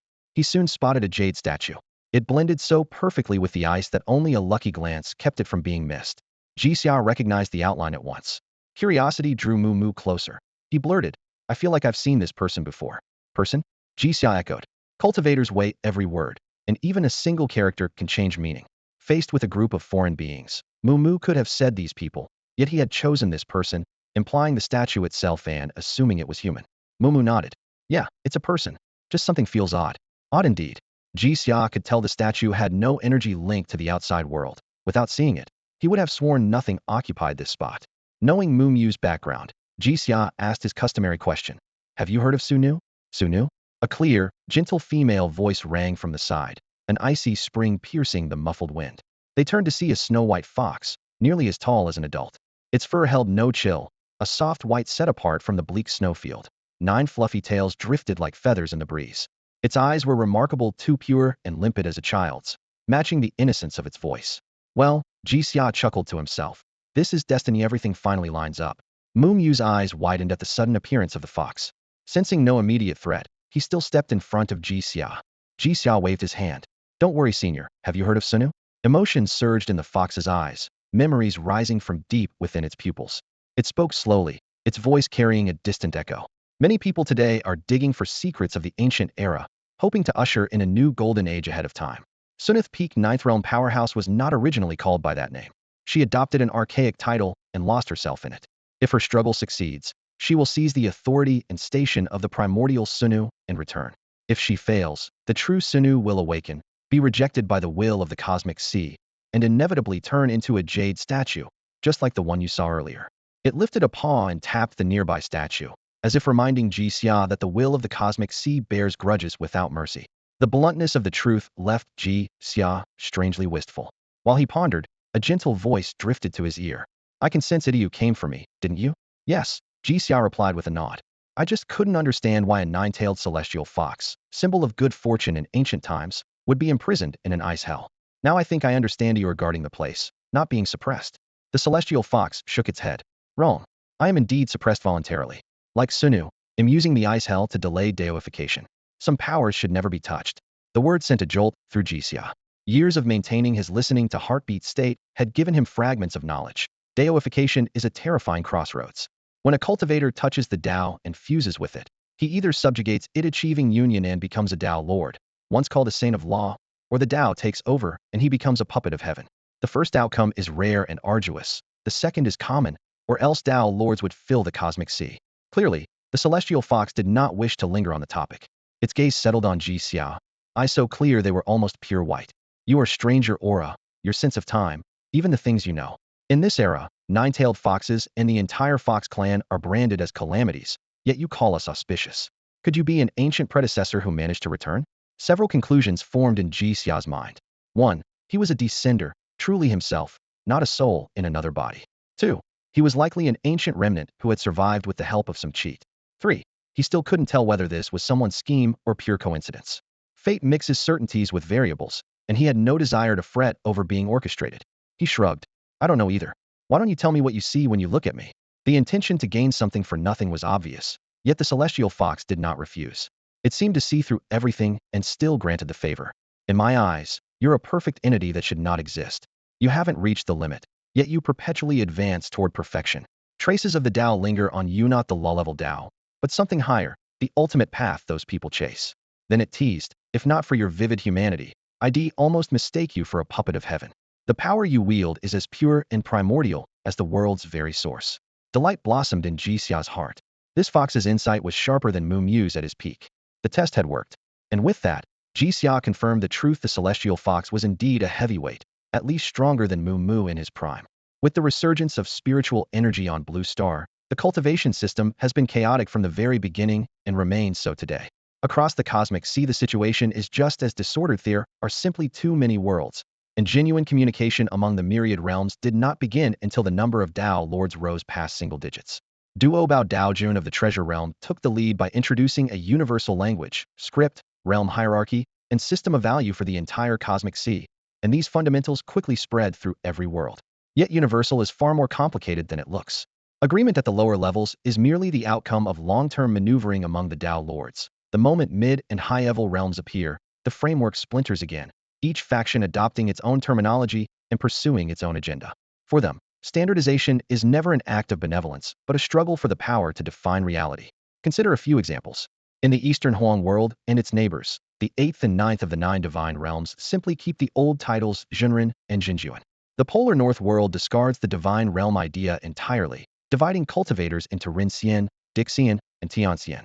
In the Qingshu world, Dixian is only one of many paths, and their ladder runs mortal immortal, immortal, true immortal, immortal lord, immortal king, immortal emperor, immortal venerable. Virtually every world governed by a Tao lord strives to expand its own system's influence, and that maze of competing frameworks is the true source of the chaos.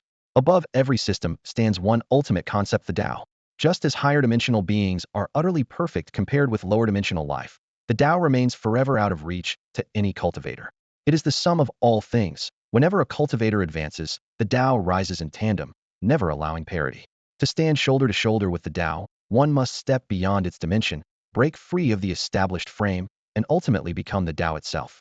The Tao lords preach precisely because they hope to construct frameworks of their own. Anyone who cultivates under another system will always be bound by its maker. At this moment, Jixia listened intently to the nine-tailed heavenly fox, who had suddenly begun to expound on the Tao. In a few short breaths, he gained a broader insight into the entire cosmic sea, a genuine sense of the bigger picture. When the fox finished, it paused so he could absorb the lesson. Without that foundation, the next part would be meaningless. The universe has its own laws. Regardless of whether a descender comes from a higher dimension, once inside it they are subject to its constraints, and only by using information supplied by native life can they truly understand it. Even if the descender already knows, they must hear it again to unlock their comprehension. After a long silence, Jixia looked up at the fox. Senior, did you succeed? The nine-tailed heavenly fox, resembling an elegant snow-white cat, swayed its plume-like tails. In a soft voice it replied, I did not choose the name of some ancient god. I chose the bloodline of the nine-tailed heavenly fox. In that sense, yes, I succeeded. It is now a top-tier divine bloodline, and I doubt another like it exists in the entire cosmic sea. But I failed as well. As the years pass, new laws flood into my mind each day, and my will leans ever more toward them. If I were not confined to the frozen hell, I would eventually dissolve into Tao. The universe's will does not permit any being of the ancient era to reappear. Those amber eyes studied Jixia, a cold light flickering within. And to me, you are even more extreme than I am. A descender is truly remarkable. Jixia gave a slight nod, finally understanding. The fox relied on the frozen hell to restrain itself and delay its dissolution, whereas Huho should have been rejected by the universes, while even more strongly had felt absolutely nothing. Yet Tianhe's final sigh left Jixia speechless. He had always assumed the so-called descenders came from the same civilization as the Daojun. So why would a being like Tianhu envy them? Feeling he had to ask, he cut straight to the point. Senior, what exactly are the descenders in your eyes? The wind howled across the snowfield, scattering flakes as Tianhe's fluffy tails flicked them away. Curled at the center of 9 tails that looked like a velvet carpet, Tianhu gave a slight shake of his head. No one knows. Mortals say it. Immortals say it. Even the Daojun say descenders come from a higher dimension, and that's all. The answer froze Jixia on the spot. With such a suspicious identity, how could they not be investigated? Half joking, half serious, he asked, since they claim to be from a higher dimension and the Daojun themselves pursue higher planes, why not study them carefully? Or is it that nothing ever comes of the research? Tianhe's golden eyes blinked, a hint of schadenfreude in his voice. They did try. At first the descenders cooperated, and everything went smoothly, but they behaved no differently from ordinary cultivators. An obstinate fool decided they were lying and killed one outright. The descender instantly respawned in another corner of the cosmic sea, trained for years, and returned to turn that fool and his companions into puppets. After that battle we learned, descenders can resurrect, they can block nearly every form of divination, and unless it's absolutely necessary you must not offend them. If you do, unless you're a Daojun, you'll spend the rest of your days looking over your shoulder. He paused, then added, even a Daojun has to spread his attention across the entire cosmic sea and pour in tremendous effort just to suppress their growth. When you add up the cost, it's simply not worth it. Jixia's expression grew more complicated. The descenders clearly come from a realm above the cosmic sea, and their problems are enormous. By rights they should have been investigated even more deeply. Tianhu saw through his thoughts and simply sighed. Yet for all their advantages, no descender has ever become a Daojun. Instead, people keep vanishing here one moment, gone the next. Daojun Tianhe once warned those in the know, don't chase this secret. No one can afford the price. By now, the only one who truly understands the descenders is probably his grandmaster. Huh. In the distance, Mu, who had been eavesdropping, felt his scalp tingle. It was the first time he had heard news about the Dao, and now a word like descender popped up and even implicated the grandmaster. Was such heavenly knowledge really something he could just listen to? The sword spirit hurriedly reminded him, Master, everyone understands this unspoken rule. Don't dwell on it. Jixia fell silent once more. The dissonance between the descenders and the cosmic sea felt stronger than ever, like someone on Blue Star looking up to see a bird flapping in place, a fish swimming on land, or a common plant rooting in the mouth of a volcano. The absurd sense that the world is a game and the code has bugged out washed over him. Tianhu watched Jixia's tangled expression with great interest. He himself had worn the same look when he first learned these secrets. A moment later, he was helpless. Jixia's brow had already smoothed out, had figured it out that quickly. Tianhu had taken months to come to terms with it back then. Jixia bowed deeply to Tianhu. Thank you, senior, for telling me. He was a descender himself. Contradictions or not, he would simply keep growing stronger, and one day he would uncover the truth with his own hands. Humans often feel lost and frightened as they try to understand the world, but knowledge can serve as their armor. Jixia had been shaken when he first encountered information of such a high level, yet he had already traversed worlds once and possessed the power to allocate attribute points. After being stunned so many times, his state of mind had become remarkably steady. The sea of the cosmos was vast and unfamiliar, but he had enough experience to give him confidence. Visit the Treasure Pavilion, buy introductory manuals from every cultivation system, not to master them deeply, but to grasp the big picture quickly. Once his foundation was firm, ascend to the divine tier and welcome another surge in strength. Being able to see his growth curve so clearly was a joy in itself. The 9-tailed celestial fox, who could likewise glimpse the future, maintained a different sort of calm, the calm of inevitable death. Trapped in the ice hell, she had been delaying the end only out of instinct. Long resigned to life or death, she suddenly sensed a sliver of hope because of Jixia's arrival. If this half-step Dao Lord could one day merge with the Dao, the sea of the cosmos would gain a brand new concept. Feeling and she would escape Dao decay. Even if Jixia could not achieve it now, he would one day be strong enough to resolve the threat for her. Jixia quickly collected himself, and the 9-tailed celestial fox adjusted her posture as well. She rose slowly, 9 tails fanning out behind her. Blending with heaven and earth, she spoke in a voice that was ethereal yet clear. Jixia, will you strike a deal with me? Heal me and end the Dao decay, and I will give you a congenital spiritual treasure right now, along with knowledge concerning destiny, far more than a fair exchange. When my plight is resolved, I will grant you 3 additional favors. If it cannot be solved, I will ask nothing further. Her words were frank and full of sincerity. Jixia pondered. while Moo Moo at his side stamped her feet in impatience. Why refuse such generous terms? Jixia did not answer immediately. He scooped up snow, shaped 8 snowballs, and placed a single seed inside a knife. The 9 snowballs floated before him, crystalline and translucent. In the next breath, something strange occurred. The 9 snowballs arranged themselves in a perfect line, moving without trace while the power of fate enveloped them, hiding their contents from all eyes. Divination and deduction are ways of questioning fate, Jixia explained with a smile. I don't know those spells, so I use the simplest method. Ask fate directly if this deal suits me. He stretched out his hand. As if in reply, 1 snowball drifted into his palm. It quivered, a fine crack appeared, and through the snowy shell a hint of tender green emerged. The seed had sprouted. Jixia looked at the 9-tailed celestial fox in surprise. Cradling the tiny seedling and its broken snowball, he sent it drifting toward her. It stopped lightly before her eyes. This is a sign of new life. Fate tells me you will be reborn, and it tells me I should accept the deal.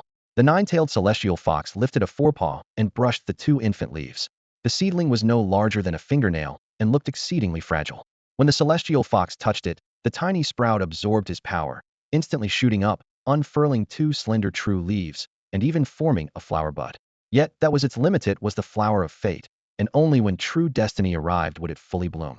Knowing this, the celestial fox raised a paw and carved out an isolated pocket within the icebound hell, shutting out the very concept of cold so the flower of fate could take root safely. Although he knew a blossom sustained by destiny would not wither easily, he still arranged its surroundings with great care. The softening of his expression was obvious, born of genuine appreciation rather than appearance. Once everything was in place, the celestial fox turned to Jixia.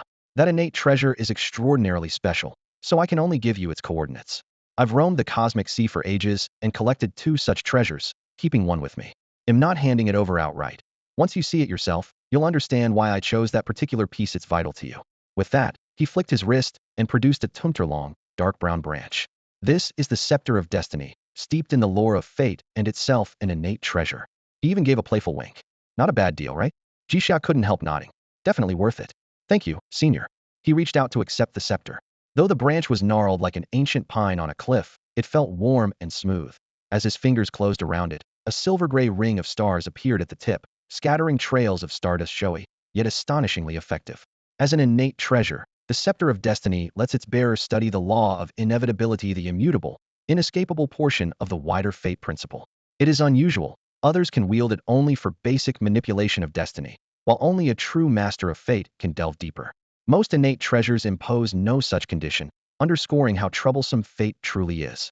Even so, with the scepter alone, Jixia could already lock down a segment of destiny.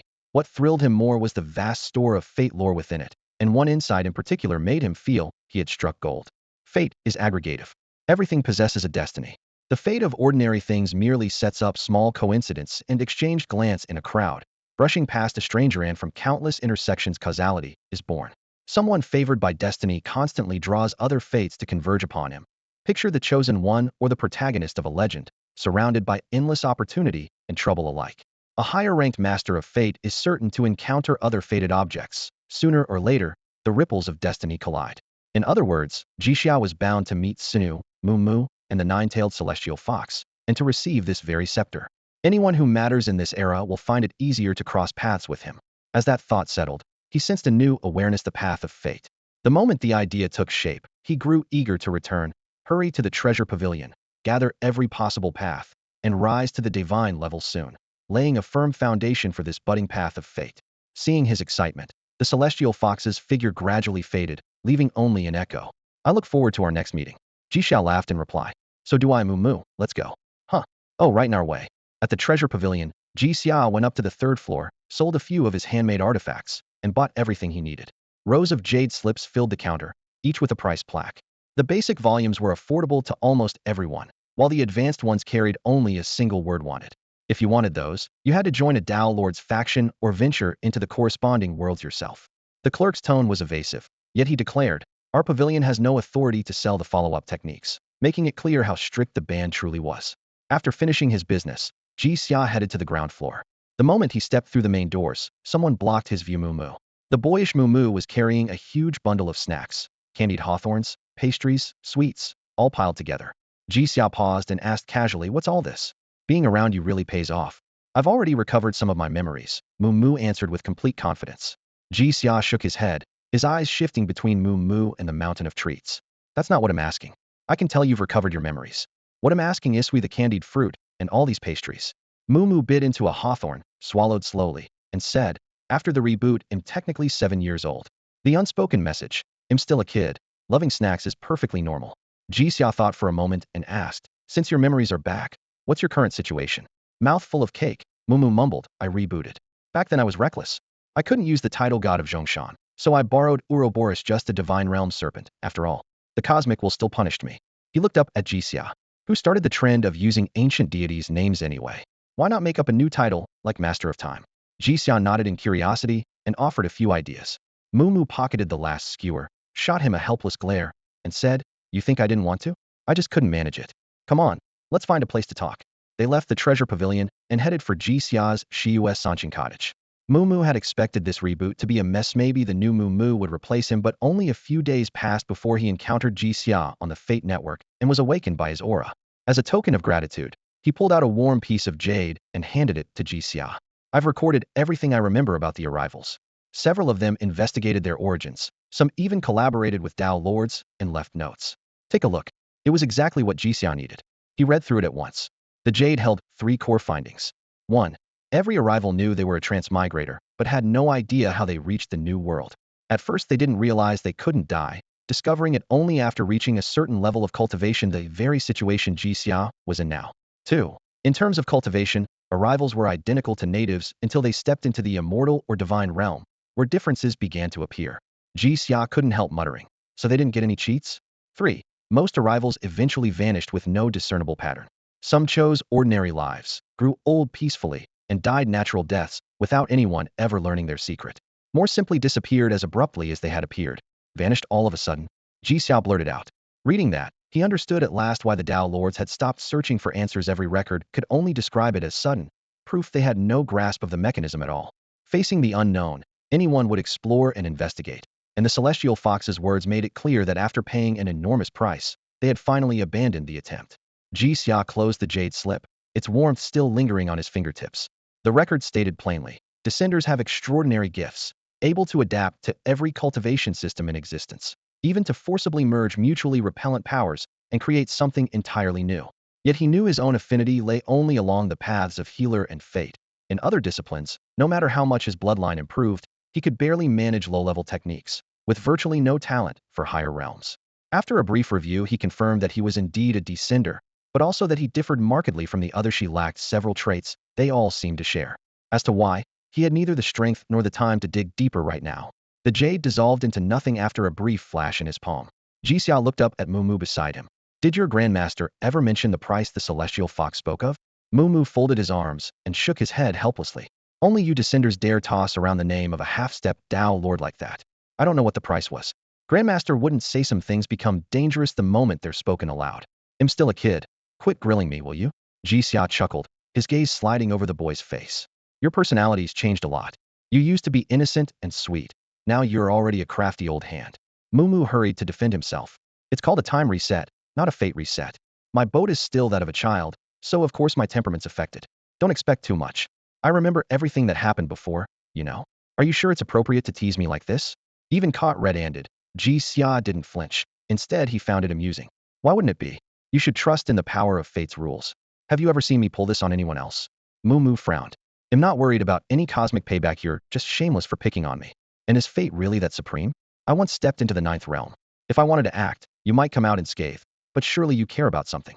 Jixia shook his head with a calm smile. I want to act recklessly, and I won't place blind faith in destiny either. I can reshape fate with my own hands. Maybe once you grasp the power of destiny, you'll understand fate is never that easy to control. Moo Moo's frustration had nowhere to land. He knew the childlike mindset was affecting him, yet he still felt stifled, so he chose silence as protest. Jixia sensed his mood and grew more curious about the laws of time, but he had more urgent matters. In preparing to ascend to the next dimension, why don't you head outside for a while? Moo Moo opened his mouth, but in the end said nothing. He cast Jixia a resentful look, pushed open the cottage door, and left. Reason told him that Jixia's breakthrough had to be absolutely safe. In the same situation, head clear the area too. Emotionally, though, he felt sidelined fine. Once Jixia finished, head squeezed some compensation out of him.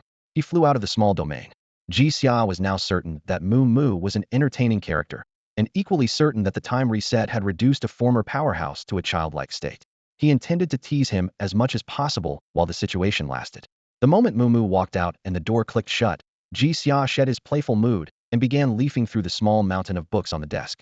He first drew out an ancient volume bound in black with gilded edges. On the cover, two bold characters Dao Jing were carved in strokes as sharp as lightning splitting the night. The title alone suggested the birth of heaven and earth. The Dao Jing was written by Dao Lord Qingshu of the Qingshu realm, the first and, by all accounts, the strongest Dao Lord of the era. As Jixia turned the pages, he thought he heard the distant toll of a Dao bell ringing through the void, each line pointing straight at the source of the Great Way. Next came the Biming Swallowing Heaven art, which felt downright feral in comparison. Created by Dao Lord Beiji, it boasted that one could ignore talent, devour the cycling powers of the four symbols and five elements, and forge a Dao foundation. That single line was boldness incarnate. The art let a cultivator establish a foundation with pure devouring power, then freely switch to any attribute later, a flexibility bordering on the absurd. Yet the Dao Jing was far more profound. Even its opening chapters towered several tiers above the Biming Swallowing Heaven art. Entry was brutally hard, but once past the threshold one needed no supplementary methods. One Dao Jing was enough. Jixia sighed inwardly. Dao Lord King's depth was beyond ordinary comparison. The third book was a brief treatise on elements, a slim volume whose exquisite script made every stroke resemble dancing particles. It proposed a path that elevates elemental power into mysteries, then into laws, then into fusion, and finally into pure essence. The text went so far as to claim that returning to the origin could create innate life, making ascension to higher dimensions easier, clearly modeling itself on the birth of innate spirit treasures. Jixia recalled how he had once condensed innate spirit with a wind blade. This method fit him perfectly. Still, there is always a higher mountain. With the Dao Jing shining like a pearl before him, the foundational sections of the treatise and the other arts seemed dull. Their higher tiers might compete, but at the starting line they lagged behind. Closing the scrolls, Jixia tapped his finger on the table, a deep frown on his brow. No matter how flashy the system, the goal is the same: dimensional ascension. The arrival of outsiders had shown every Dao Lord that higher dimensions were the true endgame. Becoming a Dao Lord or chasing immortality was merely a side effect. He opened the book of myriad arts to a blank page, wrote a bold heading, and with swift, economical strokes distilled the shared essence of all these arts. 1. Foundation. Each system values a different foundation: perception, bloodline, innate aptitude. Meeting any one of them is usually enough, and specialized arts exist to shore up the rest if you are lacking. 2. Transformation. You harness elemental power, spiritual power, or source energy to reforge the body so that your life form resonates with heaven and earth. Then you seek the world's substrate, the laws. 3. Cosmic laws. Once you comprehend the laws and weave them into yourself, you complete your first dimensional ascent. Your lifespan approaches infinity. You no longer need food or excretion, and hormones can no longer sway you. Whether carbon-based or silicon-based, you become a law life form, no longer a purely material creature. 4. World crafting. By probing the source of the laws, you reach the state of I am the world. Using the 5 elements or 4 symbols as a framework, you can open a complete minor world. This corresponds to the 4th and 5th realms of the divine ninefold tier. Up to the 8th realm, you simply strengthen and expand that world. 5. Dao realization. It may sound lofty, but the essence is simple. Measure your understanding of the cosmos against reality, verify it, and brand your personal mark onto the Dao. Achieve that, and you reach the 9th realm. From there, no further summaries are needed. You have entered the rank of Dao sovereign. On top of your imprint, you fuse an entire great Dao with your being, leaping from downstream explorer to origin itself. A sovereign of wealth or of contracts, for instance, will never run out of power as long as sentient life exists in the sea of cosmos. Their might is limitless, their strength incalculable. Jixia drew a heavy circle around the 5th item on his bamboo slip. He knew an upgraded method existed. Reshape a concept unknown to any world, cast its first trace into the sea of cosmos, and let that trace spread until it fills everything. Jixia was exactly this kind of cultivator. With his thoughts clarified, he began repairing the incomplete path of fate. All things, whether they can think or not, possess a destiny, he wrote as a preface. 1. To rule another's fate, a mortal must first expand his own influence. When that influence gathers like stardust, he can touch the summit of the mortal realm. 2. When the stardust condenses into a personal fate star, the practitioner ascends in dimension and may erect a radiant throne in the spirit realm, gaining slight leverage over other specks of stardust. 3. By weaving a wider web of destiny, colliding with the ripples of other fates, and extending his reach until his star's light washes across the sea of cosmos, he may be enthroned as a Dao sovereign. 4. If the way of fate is fully fused and then blended with the way of time, the practitioner can overlook the entire timeline and glimpse the river of destiny itself. Jixia paused and ran the numbers again. The sheer ceiling of the fate Tao convinced him this route was workable. Most laws required the fusion of two opposing or adjacent principles just to breach the fourth realm, but fate alone could carry a cultivator straight to Tao's sovereign. After merging with it, he still saw a clear, practical path forward. When the final calculations were done, he exhaled in relief. So be it. A faint crack echoed inside him. The shackles of the mortal realm shattered. Every principle he had mastered turned into luminous chains that wove around him, sealing out the world while keeping a single conduit open to heaven and earth. The law of creation descended. All power within him converged into a vast sea, and his three conceptual skills, healing, purification, and fate aversion, merged completely, serving as fuel to gestate a Tao uniquely his own. Tao of destiny. To command, interfere with, harmonize, correct, and safeguard fate itself. At the same time, creation fine-tuned his bloodline once again. Though earlier stat allocations had already perfected it, this adjustment pushed its growth ceiling even higher. The conditions for his next breakthrough remained unknown, but the future cost and source points would be drastically reduced. Dimensional ascension surged through him, vivid and intense. Every benefit gained from past stat points could now be fully absorbed. Time to allocate those points. Power still played a role in how much each point would do, and adding points in turn made Jixia stronger. So he decided to save the life lantern, the upgrade he wanted most, for last. The first item that popped up on the panel was Emergency Blood Pack, and it became his initial target. It boosted his foundation directly, exactly what he needed most right now. He also wanted to see whether maxing it out would trigger an unknown mutation in his bloodline. Source points drained away in torrents, and a law descended from the heavens. The puppets he had bought earlier finally proved their worth. They carried a block of high-grade obsidian crystal to the center of the array, sealing every stray ripple of the law inside it. At the same moment, the enlightenment tree acted as if a catalyst had been injected into it. Its trunk cracked, its branches shot outward, and foliage exploded in every direction. Before Jixia could borrow its power to comprehend the Tao, the ancient tree instead borrowed his and produced emerald fruits the size of a fist. Because he had witnessed countless forms of the laws, his prediction was perfect. The law he grasped was the law of energy. The only regret was that emergency blood pack connected to 9 heavens, not the 36 he had once touched. Still, that meant it cost far fewer source points. 8 source points blinked off the panel, and the complete law of energy poured into him. In an instant, his insight snapped into place, and a clear yet invisible aura of will shimmered around him. A perfected law had amplified his will enough to bend reality and interfere with matter. What thrilled him even more was the law of energy's masterpiece, the energy well. 1. Any external energy would automatically convert into his own power. 2. The well would also generate energy on its own. A question immediately followed. Where did that energy come from? It seemed to appear out of thin air, a theoretical impossibility, yet it was happening inside him. That convinced Jixia the law of energy was not the end. There had to be higher strata above it. The unknown meant he could explore. With a perfected law of energy, he gained a diluted version of the Tao Sovereign's trait, infinite mana.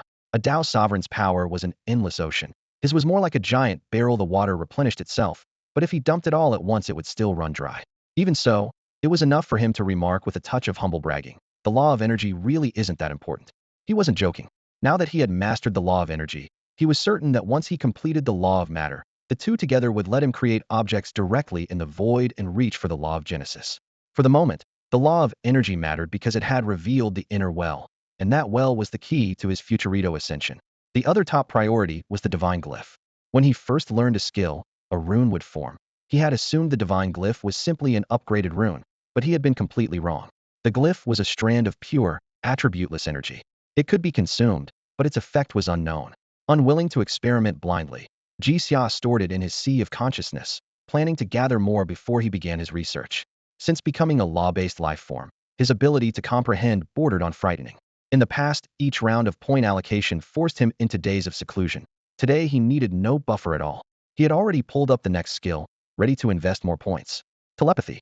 There's no need to dwell on it. The ability in question is simply the law of mind, which is divided into 9 heavens.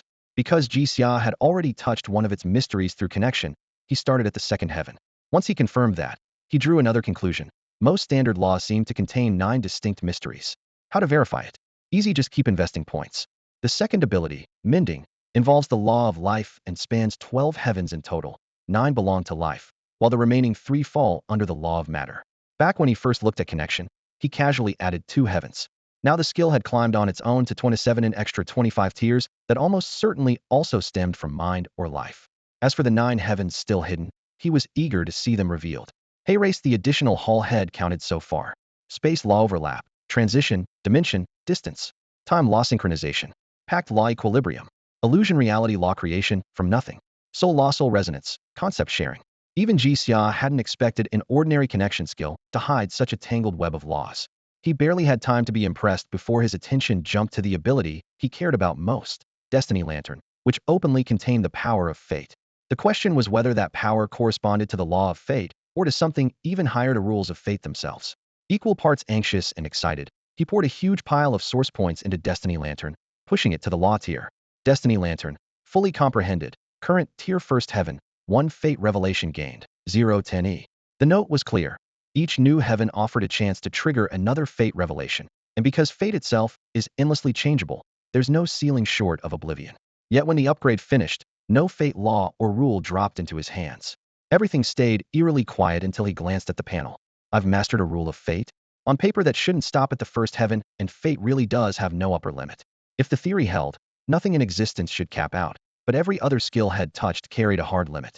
What would happen if he dumped a few thousand E points straight into Destiny Lantern? He probed with a modest 100 first. A formless tug brushed his mind, prompting him to end his seclusion and head toward the enlightenment tree. The sapling once clinging to the stone steel had become a Ninikan giant, its roots coiled like dragons. Thumb-sized fruits hung from the branches, crystallized low essences gathered over time. As Ji Xiao approached, the tree surged higher, breaking past the symbolic Ninikan limit and stopping at a flawless Tenchi height.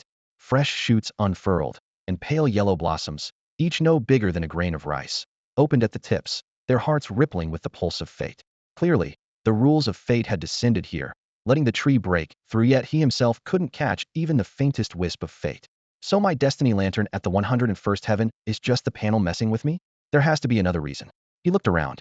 After the time law had manifested, the buildings of Slanted Moon and 3 Stars Cottage remained intact, but every other plant had grown into a tangled forest, and the pocket world itself had expanded. In the warehouse, slabs of ink-black crystal sat undisturbed. On his first sweep, nothing seemed different. During the second, his eyes drifted to the plants he had once mapped out with destiny planning. He thought had finally found the change. If the plants Ji Xia once raised by hand had been flawless to the point of seeming unnatural, the newborn flowers before him no longer gave that illusion of absolute perfection. Their petals curled here and there, muted specks hid along the veins of their leaves, and it was precisely these blemishes that made them more real, closing the circle of perfection. The realization cracked through his mind like thunder over a lake, leaving him momentarily dazed. Imperfection and perfection, he saw, were simply 2 sides of the same coin. He secluded himself for several days, and when he opened his eyes again, a new clarity filled them. Every level up of the life lamp had never granted him the complete laws of destiny, only hazy flashes of guidance. Those flashes were like stars scattered across the night. Only after he met the matching moments could he connect them into a true constellation. Fate is mysterious, yet aside from the common tides of luck or misfortune, everything else differs from person to person and is forever being rewritten, so no being can obtain a whole handbook of destiny. From that angle, his talent that resonated with the cosmic bloodline was especially strange. The bloodline linked straight into the deep rules of the cosmic sea, refining and packaging them into a system he could read effortlessly. But what it offered were cold, orderly clauses. Follow them, and he would remain a puppet of heaven, just as the celestial fox had warned. If he continued down that single track, he would become another exquisite copy produced by the cosmic sea, never truly free. Therefore he had to touch, to feel, to inscribe his own commentary on fate. The thought drew a wry smile. This, he guessed, was the fallout from pouring too many points at once. In only a few days he had glimpsed a hologram of every creature's destiny. Every speck of dust, and every ray of light in the cosmic sea already had a visible endpoint, gathered back into the sea's embrace. Even the mightiest divine bloodline was merely a concrete display of universal law. Yet his point allocation power floated outside that framework. While having the bloodline hand him the rules seemed convenient, investing points was his real path forward. The deeper his understanding grew, the more pessimistic he felt for all beings. Every so-called myriad change appeared to be painted on an invisible circle, endlessly shifting forms, but never stepping beyond its rim. Still, once calm returned, he admitted he was worrying too much. After all, the radius of that circle was the entire cosmic sea. On such an immense stage, any life could keep shattering its original limits through hard work. Even if everything remained bound within the cosmic sea and one rose to a Tao Lord, countless possibilities would still exist. He closed his eyes again and let his mind settle. These abrupt insights had sprung from brushing against the grand design of fate, holding their share of truth, yet leaning toward extremity. From another viewpoint, countless people might spend a lifetime without leaving their home planet, let alone venturing into space, much less the cosmic sea. If they improved their lives through diligence or began cultivation and extended a lifespan that once stopped short of a century, that too was rewriting fate. Destiny does not need to mean breaking every shackle before it counts. One must view it dialectically. Everyone stands in a different place, and he had no right to look down from on high and ask those without any hacks to live by the standards of someone with a point allocation panel. It would be nothing more than telling the starving to eat cake. Of course, Daxia was the greatest wildcard in the cosmic sea. As long as a mech god descent never occurred, he was destined to rise to higher dimensions and explore the unknown. He stretched lazily, the faint crack of his joints echoing through the quiet chamber. A smile returned to his lips after investing his latest attribute points. He had broken through to the early fourth realm. If he perfected the law of matter, he could merge matter and energy completely, even touch the realm of creation. But that was not his chosen path. Unlike most cultivators of the cosmic sea, he intended to keep digging into the mysteries of fate. One small task remained before ending his retreat. He dove into his sea of consciousness and fixed his gaze on 3 pale gold strands of divine script energy. Because neither Link nor Life Lamp had provided additional runes, these 3 were all he possessed, making them feel painfully scarce. When he first obtained them, he understood almost nothing. Now he had at least a rudimentary grasp. Under Blue Star science, everything humans, plants, metals, even plastics can be reduced to atoms and reassembled at will. The divine script strands are an upper-level substitute for atoms, the true substrate of all things. With enough of them, recreating an entire cosmic sea would be easy. With so few, he could not even form a grass seed. Until he learned their true use, he had no choice but to set this treasure aside. Daxia sighed inwardly. Ah, a familiar voice came from outside. Mumu pushed the door open and met Daxia's unmasked gaze. The aura he radiated was almost beyond conceptual allure, yet Mumu did not lose her composure. She immediately grew wary. All right, what are you showing off this time? Daxia shook his head with a smile. Am I that shallow in your eyes? Heartbreaking. I was just lamenting that I'm holding a mountain of riches with nowhere to spend them. Even if I tried to explain, you probably wouldn't understand. That does remind me of something else. Though, have you ever heard of the Supreme Codex? Divine script had never formally appeared in the cosmic sea. On the rare occasions it did, it was hoarded by Tao lords, so Daxia hadn't bothered asking about it. The Supreme Codex was different. Mumu instantly grasped his intent, raised an eyebrow, and replied, "Oh, you want to know if that thing is Tao Lord grade or on your level, right? All I'll say is, it surfaced a few times in history. Tao lords either let the holder self-destruct or wait for the codex to disappear before settling accounts. They can't control it, and frankly, they don't care to." Daxia's smile dimmed. The cosmic sea leaks like a sieve, and none of you ever bothers to plug the holes. Mumu rolled her eyes. If we were truly lazy, I wouldn't keep hitting the reset button. A divine realm lifespan is practically infinite. We naturally want to grow at our own pace. About the codex interfering is a nightmare for us. You descenders, though, could just smash the thing. It's been done before. I hear the current holder is at most 5th realm. Shouldn't be hard for you, right? Daxia didn't answer directly. Instead, he asked, if they invade a world and hit a wall, getting uprooted entirely, would that be considered fair? Perfectly fair, Mumu nodded. They'd be digging their own grave. A faintly sweet smile crossed Daxia's lips as he wrote in the script of fate. The vast ocean civilization discovers a nascent microworld and releases the 1000-machine toxin to infiltrate it. Unexpectedly, the world is the homeland of a rogue 7th realm cultivator. After receiving the distress call, the cultivator races home. The curtain was rising on a fine performance. A fate script without a fixed date will unfold sooner or later, and Daxia felt no need to rush out and witness it. He paused, then suddenly laughed at himself. Why was he so eager to witness anything? In that instant, he unraveled yet another rule about being an onlooker of destiny. Out on a quiet stone lane skirting the crossroads of the underworld, Mumu was keeping watch for him. The moment that subtle ripple appeared, Mumu's eyes bulged with envy. This guy had barely finished a closed-door retreat, and now he was having another epiphany? Worse, the ripple clearly pointed to fate. Fortunately, the area was no cultivation sanctuary. The fluctuation faded in a heartbeat, and Daxia quickly came back to himself. While Mumu swept away the chaotic chi and steadied his flow, Daxia, sensing the concern, tweaked the excuse he had prepared. Thanks. I did gain something during my retreat, but it isn't fully digested yet. When the right trigger shows up, it flares for a moment. Mumu's famed intuition vanished in front of Daxia. She heard no subtext, and her irritation melted.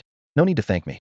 At least you didn't achieve full enlightenment on the spot, or my last 1000 years would feel pointless. Still, doesn't this make you vulnerable? Daxia shook his head, Tone light. I can hold it down and finish the inside somewhere safe. With you here, and since it takes only a few minutes, I'm not trudging back to the thatched hut. A few words were all it took.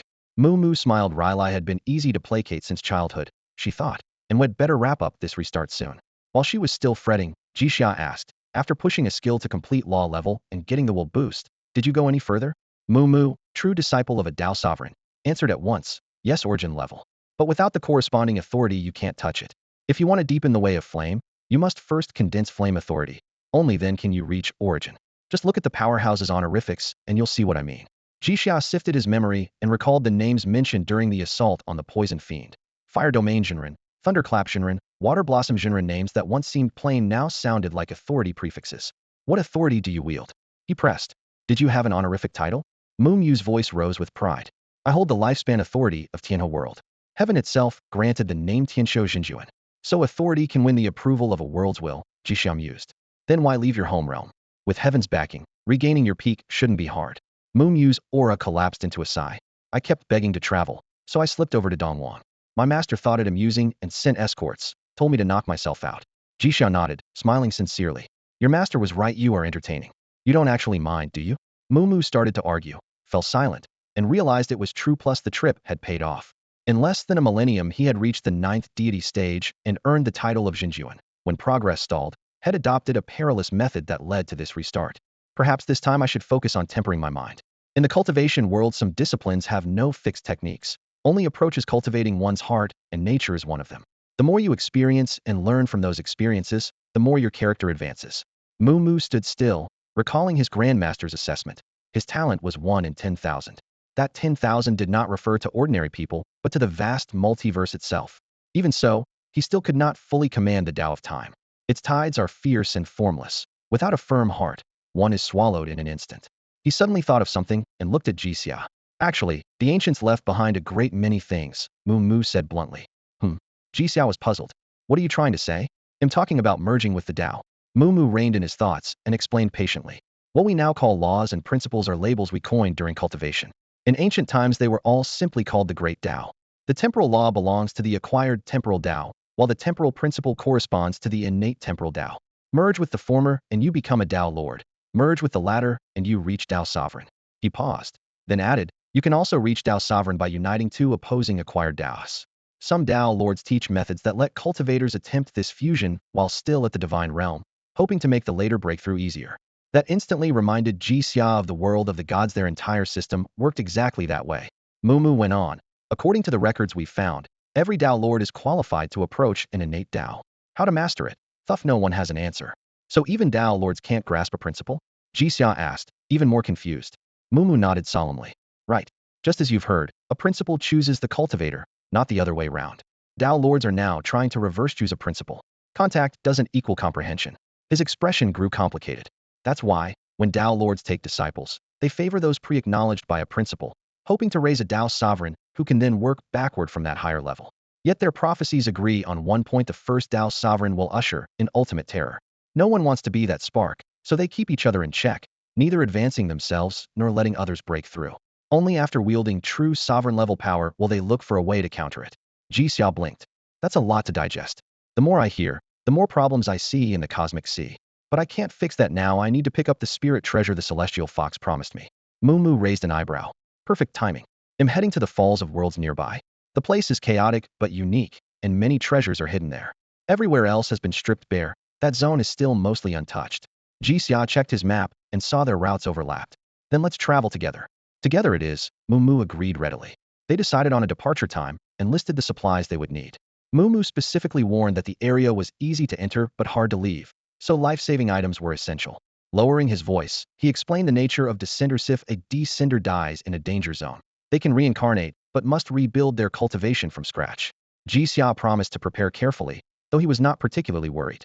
The skills he had enhanced through his point allocation ability never regressed, so a forced restart would not affect him. In fact, he was almost curious to see what that experience would be like. The place Jixia is heading for is called the Northern Ruins. In primordial times, the vast cosmic sea held a terminal land known as Goetiu, where plants, animals, people, and even whole worlds would plunge once their lifespans were spent, a common graveyard for all existence. Back then, A group of terrifying beings capable of erasing the Tao shattered the will of the previous cosmic sea. Goetia was sealed and torn into 6 fragments. The east, south, west, and north each retained one large shard, while the remaining 2 became the demon nest and the abyss under unusual circumstances. Both Jixia's universe and the Dongwon universe are classified as part of the north, so the shard he seeks is the northern ruins. To enter, he must first locate an aging world to serve as an entrance. Though the northern ruins sits within the cosmic sea, it occupies a different dimensional layer from flourishing worlds and overlaps with every dying one. A master of spatial laws can open a passage by special means. Without such methods, one must grasp the deeper mysteries of space field in which Jixia excels. Such decaying worlds are easy to find. Near the Blue Star universe, the Hanhai civilization once devastated a world that now meets the criteria. Jixia plans to return to Blue Star, host the visitors from the Xianling civilization, and then head straight for the northern ruins. Before departing, Mumu and Jixia went on a shopping spree at the treasure pavilion. Mumu, flush with cash, bought liberally, while Jixia focused on local specialties and military hardware. Since he had come to a prosperous realm, he refused to leave empty-handed. Divine-grade weapons were priced reasonably, and even standard battle armor was sold by the set ideal for arming Great Xia. He also purchased a 6th realm puppet to guard the Blue Star universe. The pavilion's brochure stated that anyone who could afford this model was effectively proclaiming, "We have money to burn," and wealth often signaled strength, enough to deter most troublemakers. Jixia silently applauded the pavilion's marketing savvy. Mid-shopping, Mumu sighed. Back in the day you could still buy 7th or 8th realm slaves, mostly from other races. But as inter-world exchange expanded, some of them banded together and revolted, so the slave trade dried up. She shrugged. Probably for the best, the art of puppetry took off instead. Recently, Heavenly Work Tower released its new Heavenly Work puppet. It operates at 9th realm divine level and can erupt 3 times with half-step Tao Lord attacks. Word is their old ancestor leveraged this to break through and is about to achieve union with the Tao, becoming the 21st Tao Lord in the Cosmic Sea. The 21st? Jixia frowned, baffled that a sea so vast could have so few Tao Lords. Catching his true concern, Mumu almost laughed. Do you know what becoming a Tao Lord means? If a union with the Tao goes wrong, the lightest consequence is chaos across all heavens. The worst is a complete cosmic sea reset, everything wiped clean. That last happened once only a few special places survived. Jixia paused for a second, then nodded. Fair enough, I really was misled. The 9-tailed celestial fox, and you as well, are simply too easy to talk to. He admitted he had never underestimated the Tao Lord's power, yet he had focused only on raw combat strength, unaware of the Lord's broader influence. Back home people said, Blue Star keeps on spinning without you, but the saying collapsed the moment it touched a Tao Lord. Like Jixia, Mumu had his own points of interest. He chuckled and said, oh, your world lies among the stars. Then it's probably a technological civilization. Those can be terrifying once they hit their peak. He offered an example offhand. Years ago, a level 7 tech civilization was colonizing the cosmic sea, angered a Tao Lord, got thoroughly beaten and, in the end, destroyed itself. Sensing juicy gossip, Jixia pressed him. How exactly did they self-destruct? Muumu's face twisted through a knot of emotions: bewilderment, exasperation, surprise. Lowering his voice, he explained. They learned that Tao Lords are the foundation of the cosmic sea, so they tried to run experiments, aiming to control one and manipulate the laws. Make water flow uphill, flames turn cold, ice becomes scorching. Jixia blinked, impressed by the sheer nerve. That's not suicide, just wild ambition. Maybe some Tao Lord would have gone a long way. Control a Tao Lord? Mumu nodded hard. Exactly. The target was the eternal God Lord, founder of the divine path and master of the 5 elements. Curious about technological potential, the old Tao Lord agreed to cooperate. But cooperation was a facade. The civilization meant to enslave him and forge weapons of law. You can guess the result: the eternal God Lord wiped them out with a flick of his hand. Jixia was shaken, yet couldn't help admiring them.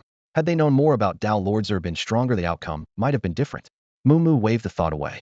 It's good they were erased. Those researchers were insane. Check the footage in the exhibit hall. After the Tao Lord destroyed their world, he found tens of thousands of god-tier cultivators imprisoned, their energy siphoned day and night. Studying so many high-level cultivators made them bold enough to hunt a Tao Lord. That's why many cultivators now frown on tech civilizations. If they spot similar lunatics, they quietly remove them. Jixia reflected for a while, raising an eyebrow. He didn't uproot the entire civilization. That Tao Lord was merciful. Got any other gossip? Anything interesting is fine. They were drifting through the silent, boundless cosmic sea. The journey was long and dull. Surrounded by others, Jixia couldn't consult his destiny scripts, so idle chatter was his only relief. Mumu thought for a moment, then tossed out a new topic. Let's talk bloodlines. So far, The strongest bloodline born naturally in the cosmic sea only reaches high-level god rank. Beyond that, you have to refine it yourself. Ancient records say bloodlines are crucial. They might be the key to transcending the cosmic sea. Our bodies are boats crossing a sea of suffering. If the planks are strong enough, we make it across. Bloodline is the best material to reinforce those planks. As he finished, Jixia's heart leapt. A surge of indescribable joy rose within him, as if someone reminded him, bloodline truly is essential. So, how should he enhance his own bloodline next? Mumu was really gossiping this time. He spoke of someone with an innate Tao Physikia body capable of grasping the primordial Tao. That man roams other worlds in search of the same physique, fathers children everywhere, and hopes to fuse the four foundational Taos: time, space, fate, and causality. To Jixia it sounded like nothing more than selective breeding, hardly surprising. What caught his attention was Mumu's casual line, "He's a Daojun." Instantly the gossip leveled up. How did it end? Jixia asked. Mumu just shrugged. No idea. No one does. I only dare to talk about it out here in the cosmic sea. Mention it in any world you didn't create yourself, and that Daojun will sense you. Then Mumu slid into a fresh scoop. The Azure Sky Emperor tried to copy Wangu Shinjun and build an immortal court, but the immortals hated daily roll calls and barely showed up. So he borrowed a move from the function list, started a tribulation outright, and drove a bunch of immortals into his court. He had been speaking lightly, but now his tone grew earnest. And it worked. After one sweep, those with good hearts stayed free. The rest took shifts in the court to earn merit. Every realm got calmer and progressed faster. Jixia raised a hand. 2 questions. What exactly did Wangu Shinjun build? And what's the function list? Catching the rhythm of Jixia's questions, Mumu nodded with approval before replying. A divine court. The entire western cosmic sea is its turf. Even worlds without a god will have one assigned. Governance by deities thriving beyond belief. Any great world guarded by a Daojun usually has a cross-realm teleport array straight to it. As for the function list, judging by your face, you really don't know? It's one of the stories your fellow descenders left behind. Want me to explain? Jixia nodded solemnly. Mumu rolled his eyes and handed over a booklet. Complete stories of the descenders. Everything's in there. Jixia took it. The table of contents stunned him. Pengu splits heaven and earth. Gonggong shatters Buzhou Mountain. Nuwa creates humanity. Investiture of the gods. Mountain spirit. Dongwang Tai. Opening the first page, he found 2 versions. One in the common script and, incredibly, a rubbing of Chinese characters. The handwriting was plain yet precise, filled with longing. Jixia finally felt certain, and the descenders hailed from the same world. Blue Star used Chinese characters too, but for the first time they felt intimate. He ran his fingers across the paper. Even the ink seemed warm. Mumu could tell Jixia was lost in memory. Records hinted he differed from earlier descenders, though Mumu couldn't say how, just a feeling. Suddenly Jixia turned away, eyes fixed on the distant Donghuang world at the horizon. Mumu was baffled. What, exactly, was Jixia looking at? Jixia sensed the familiar aura again, identical to what he had felt on his way to the Donghuang world. He had assumed this place was the frozen hell, but now it seemed to be something entirely different, which meant he would have to come back. After he landed, the first thing he did was leaf through the story manuscripts left by earlier descenders. Short pieces were easy enough to repeat word for word, but a massive work like Fengshen Yini exposed the author's personal quirks between the lines. Stranger still, the whole book had been transcribed from dictation, and the storyteller's thick Sichuan accent instantly reminded Jixia of his own hometown in his previous life. While he was absorbed in reading, Mumu's divine sense reached him. The exhibition hall is a ruin that even the ancient Great War couldn't destroy.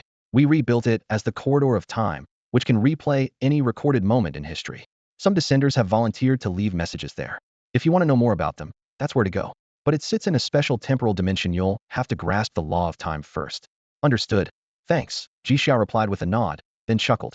It feels like I'm playing an RPG and you're the tutorial NPC laying out all the clues. They'll figure it out sooner or later. I'm glad to help. You've helped me too, Mumu said sincerely. The Guisu is littered with fragments of ancient worlds and the lives that survived them. It's worth several trips. All right, Jixia agreed. Traveling together made the journey less lonely and far more engaging. Back in Blue Star's orbit, Mumu's cultivation was far above. Jixia's instinctively absorbed cosmic information, then froze. Every myth and classic tale of the great Xia civilization overlapped with the contents of that storybook. Even legends mentioned only in Descenders' casual chats: the 7-day creation, the Mobius ring, the 12 demon god pillars. Brahma had already appeared in the ruins of long-extinct civilizations on Blue Star. Yet Mumu had verified it himself. Blue Star was a newborn planet, untouched by outside forces. Only one descender arrived in any given era, separated from the next by millions of years. In less than 10,000 years, how could all those legends have taken root at once? Hovering beyond the atmosphere, Mumu remained silent for a long time. When he finally spoke, his voice was hoarse. You knew, didn't you? Jixia nodded. Blue Star's history is too strange. At first I thought Wed landed in a parallel world, but something fell off, so I waited for you to confirm it. News of descenders isn't widely known, yet this planet mirrors the worlds they describe almost exactly. One more thing, your divine sense can cover all of Great Xia. Listen closely. Do you hear the same accent from the storybook? Mumu did as instructed and was completely stunned.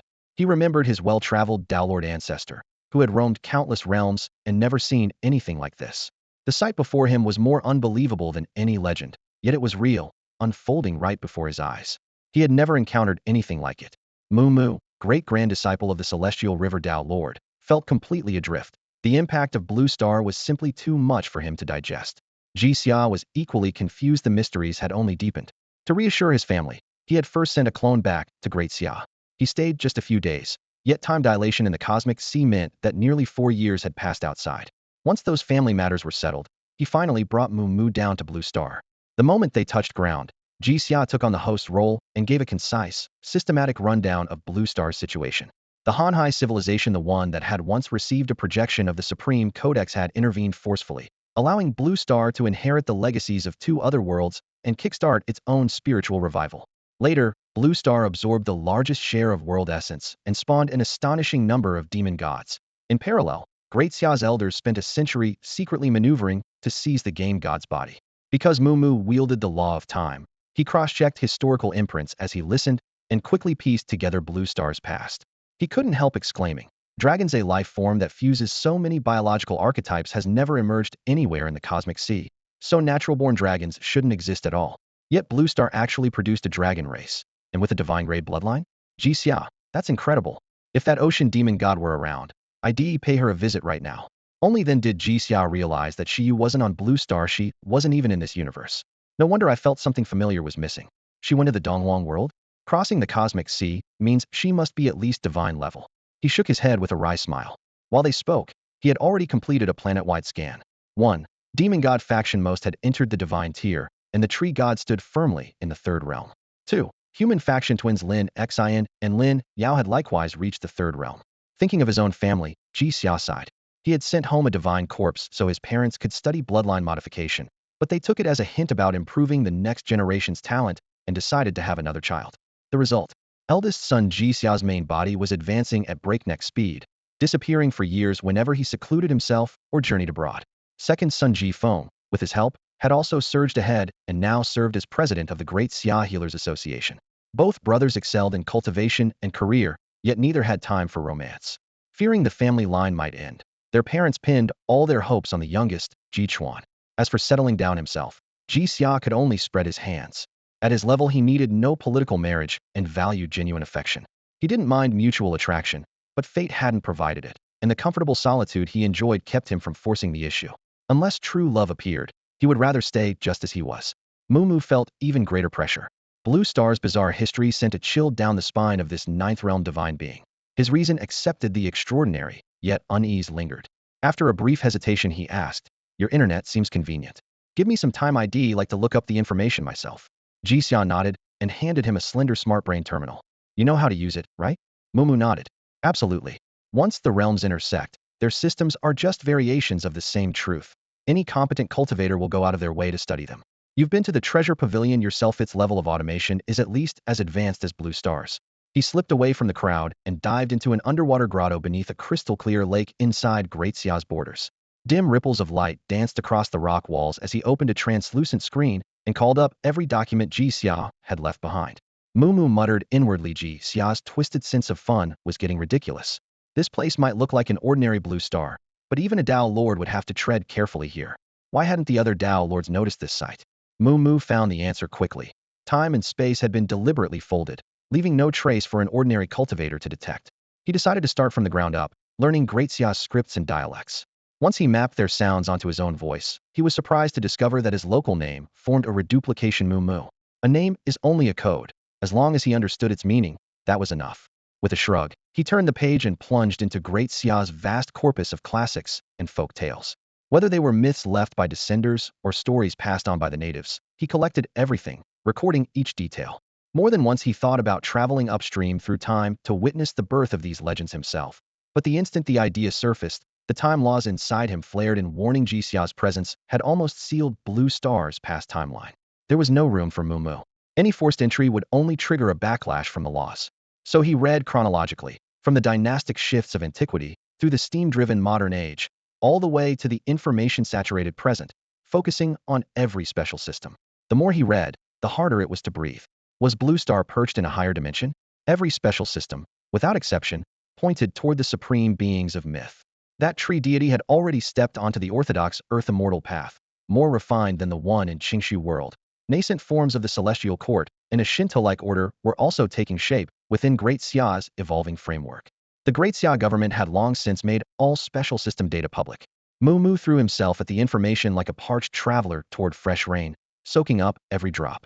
As a disciple of a Tao Lord, he had never doubted his own breadth of knowledge, yet that very breadth now became torture. His face twisted as he screamed inside. I'm still just a kid. Why do I have to know all this? One eye squeezed shut in mock refusal, while the other stared greedily at the glowing screen. After meticulous comparison, he reached a startling conclusion. The major cultivation systems flourishing across the Sea of Cosmos seemed to be derived from these very special systems. The ancient Tao sages once said that cultivation in the Sea of Cosmos traces its roots to the Descender's dimensions. Mumu had dismissed it as legend, but now every word rang true. Thoughts tangled like knotted silk. A shiver ran through his soul as he wailed, I shouldn't be seeing this. Yet still flipped through data at a frantic pace. Several times he raised his hand to consult his grandmaster, only to force it back down. The laws of time had already warned him. One who commands time may observe, but must not interfere. Perhaps by watching a bit more of Jixia's journey, he could arrive at conclusions that truly mattered. Far away, Jixia opened his personal terminal. An unread message from 3 years ago waited on the screen, sent by Shiyu while Jixia was off Blue Star. Because had been away, it had never reached him. Now that he was back, the 3-year-old notification finally appeared. Last time you suggested I check out the solar system. I found several spatial nodes that look unusual, and am planning another visit. Jixia stared at the line, eyes heavy, and realized there was nothing more. One glance, and the trail went cold. Jixia knew Xia fairly well. Whenever she went to investigate a spatial anomaly, she always came back with a report and a few sarcastic remarks for him, but this time she hadn't. In his view, if Xia truly intended to visit another realm, she would have come to him first. Most of the demon gods on Blue Star treated Jixia with wary respect, and Xia shamelessly sought his advice whenever something major happened. Now she was in the Dongwang world, yet completely silent, and that quiet planted an outrageous idea in his mind. Could that chain of spatial disturbances actually open into Dongwang? Inter-realm teleportation arrays were dangerous and nearly impossible to set up. Only a Tao Lord's suppression could keep them stable. The thought was outlandish, yet he could no longer dismiss it. The moment the notion formed, he blinked off the planet and hovered in the deep black of space, senses fully extended. If Xia could pinpoint an anomaly, it was even easier for him. Within seconds, he located a clear fluctuation near Jupiter's orbit. With a second shift, he arrived on site. The scene looked tranquil. A silent ring of space junk and massive asteroids glided along their stable paths. Yet deeper than the physical realm, in a layer not yet touching the spirit world, a fine, steady surge was spreading in silence. Xia might have failed to read it, but Jixia recognized the embryo of a spatial gateway at a glance.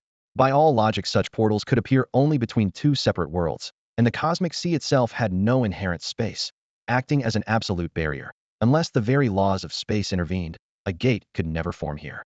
With that in mind, he flew toward a huge asteroid. His body seemed to touch its surface, yet they passed through each other, and the next instant he stepped into a frenetic interstitial layer of space. The space here resembled a shattered mirror, ready to fling any trespasser toward a random nearby world before settling down several cosmic days later. For most beings, it meant near certain death. For Jixia, it was a rare sanctuary for enlightenment. Still, he was baffled. Why was this universe gestating cross-realm portals on its own? Was Blue Star's peculiarity about to surface? He studied the chaotic currents, certain that he alone in the universe could read them. Not even Mumu or the Tao Lords could. They could not choose which laws to cultivate, whereas he, a descender from a higher dimension, was naturally attuned to every rule. Given the right opportunity, he could touch any of them. Cause and time still eluded him, but after allocating his points, he held deep command of the laws of space, allowing him to venture here. He moved closer to the ripple, slipped a hand into the distorted gap, plucked a leaf from a tree on Blue Star across the void, and flicked it out. The fragile leaf was not shredded by the turbulence. It drifted steadily into another space-time. That meant the portal was essentially complete and already extremely safe, though it remained in the cluster stage, countless exits tangled together, not yet separated. Once it fully stabilized, Each channel would lock onto a fixed world instead of casting travelers at random. Previously, Blue Star had only seen rifts linking it to other civilizations within the same universe, and he had been able to seal every one of them. The current channels, however, pointed toward entirely different universes. They were clearly not the work of the universe's own will, and the cosmic seas was unlikely to have intervened either. In the end, the culprit did not matter. The real issue was that Jixia currently lacked the power to handle the people who would soon arrive from those other worlds. Take the Dongwang realm, for example. It has a Daojun protecting it. Could anyone hope to defeat him? Several years ago, the young dragon Shi was swept up by a sudden spatial fissure and hurled into an unfamiliar land. Before she could take in her surroundings, she caught sight of a black-robed figure. His sleeves were slightly worn and his expression calm, yet the faint pressure he radiated told Shiyu at once that he was no ordinary man. After a brief exchange, she learned that he was the Daojun of Dongwang, the realm's supreme guardian for whom this world was named. The Daojun had appeared because he sensed a subtle aura of corruption coiling within Shiyu. The taint was not her own. It was a signal from the abyss and the demon nest, proof that Shiyu's home universe had been marked. Two shattered fragments of the Goeishu had become the source of this corruption, seeking to swallow an entire branch of the cosmic sea and turning every living being against them. If the infection spread unchecked, disaster would eventually reach Dongwang, and the Daojun would never watch in silence. Upon hearing Shiyu's story, the Daojun was even more astonished. A universe that had only just birthed the extraordinary already possessed a cross-realm corridor and had produced a true dragon. For now, only natives could pass through, yet no one could guarantee that would remain true. Out of curiosity and caution, he entrusted Shiyu to his disciple, Ruoshui Jinjuan, to guide her cultivation, while he contacted the Arctic Daojun and the Heavenly River Daojun, the only other peak powers in the northern cosmic sea. Because such apex warriors were so scarce, the northern sea had suffered repeated invasions. 2 millennia earlier they had fought off a demon nest incursion, and the next cycle was fast approaching. During the next 3 years, under Ruoshui Zenjin's tutelage, Shiyu condensed the authority of tides and advanced to the 5th level of godhood. Ruoshui had hoped she would at least reach the true person realm before returning home, but Shiyu's anxiety grew daily. Her homeland was about to face a demon nest invasion, and if she had been stronger then, she would have rushed back long ago. One day, while packing and wondering how to bid Ruoshui farewell, she heard a gentle voice behind her. Your friend has just gone back. Shiyu turned to see Ruoshui Jinjuan strolling toward her, the 100-flower divine robe drifting about her like a fairy's gown. Sister Ruoshui, which friend? Ruoshui nodded. Jixia. He visited Dongwang recently, and even trained for a time in the netherworld. What? He was here? Shiyu's eyes widened. I'm heading back myself. I have to discuss the demon nest invasion with him. Thinking of Jixia, Ruoshui grew solemn. She had first taken him for a genius from a minor world, yet she had witnessed him command the law of Fatia realm even a Daojun might not reach. As a descender, accompanied by another Daojun's disciple, he was surely aware of the demon nest, or else he was courting disaster. Ruoshui made her decision. Very well. Return the way you came. Your friend is indeed remarkable. Shiyu hurried to the original teleportation point to depart, but in the surging energy tides, she was struck by sudden insight. Countless spatial patterns rolled across the sky and flooded her mind, elevating her aura higher and higher. When she regained her senses, Ruoshui Jinjuan was watching her with undisguised envy. Shiyu had mastered the law of space. After you arrived, Master told us this place is extraordinary, its shifting spatial laws giving us a much greater chance of understanding them. My senior brothers and sisters and I tried to grasp those laws together. We even burned through 3 centuries in a few heartbeats with a time-accelerating treasure, yet we gained nothing. That failure is why Ruoshui envies you. Still dazed, Xia blurted out, is this the spatial law? She drew a line through the air with her index finger. The atmosphere split like silk beneath a blade, and a pitch-black rift opened in silence, radiating a devouring pull. Ruoshui instinctively stepped back 2 paces before explaining solemnly. Exactly. This fissure can tear through the defenses of an ordinary, innate treasure. Inside lies endless nothingness. If a true lord fell in, only a Dao lord's helper immense luck could save them. Awe and admiration tinged her voice. The strongest offense and defense in existence is space itself. You've mastered the offensive side, perfect for countering the demon hive's first wave. At that, she actually relaxed. As the Dao lord's final disciple, Ruoshui was already elite, entering the true lord realm before her 500th year, yet few outside knew it. She envied Xia, but she also knew how to turn envy into drive. Xia's sudden epiphany had once derailed Ruoshui's plans to see their master off, a delay that lasted years. Now Ruoshui produced a clear crystal sword and offered it. A gift from your elder sister. It's not an innate treasure, but it embodies crystallization, blending offense and defense, and will serve you up to the true lord level. She added with a smile, of course, That was before you mastered space. Now the sword is merely a bonus. Cradling the blade, Xia's eyes sparkled. Spatial arts are costly. This sword is beautiful, balanced, and still useful. Thank you for forging it yourself, Sister Ruoxue. The two of them had clicked from the start. Now they shared a smile. After a brief farewell, CS stepped into the churning, twisted passage of space. When she emerged into stable time-space again, a familiar figure greeted her. She waved. Jixia, what a coincidence. He waved back. A real coincidence. Looks like you gained plenty in the Dongwang world. The spatial ripples hugging Xia's aura gave her away, and Jixia noticed that one seed was the scent of the spatial law. Surprised, Xia asked, you knew I went to Dongwang? Jixia nodded and summoned the slanting moon 3-star cottage. Come inside. While I was in Dongwang, I sensed a familiar aura. I felt the same ripple on my way back, and when I returned to Blue Star and found you gone, I put 2 and 2 together. Xia followed him in, her eyes immediately drawn to a rule-grade enlightenment tree glowing in the courtyard. She halted, mesmerized, then sighed. Incredible tree. I saw something similar in a Dao Lord's estate, but none this perfect. She turned back to him with a bright smile. In Dongwang, I finally straightened out my own system and advanced greatly, then returned just in time to grasp the spatial law. But you saw through it instantly. I'm curious most people would only sense it as a spatial fluctuation. With that, she fixed her gaze on Jixia. Jixia smiles and runs a finger across the stone table. A pitch-black crack blossoms, only to vanish an instant later, leaving the surface unscarred. Shiyu's eyes widen. She sketches in the air with her fingertip. Spatial law? Expansion? Extension? Correct expansion, Jixia affirms. Shiyu makes a light swipe in front of her. The air splits like a curtain, the rift sharp and icy, utterly unlike Jixia's smooth, rounded tear. Then guess mine. Spatial law, severance, Jixia answers without hesitation. The contrast between the two techniques is immediately clear. Expansion. The user merely stretches a cramped node. Once it closes, everything inside remains untouched.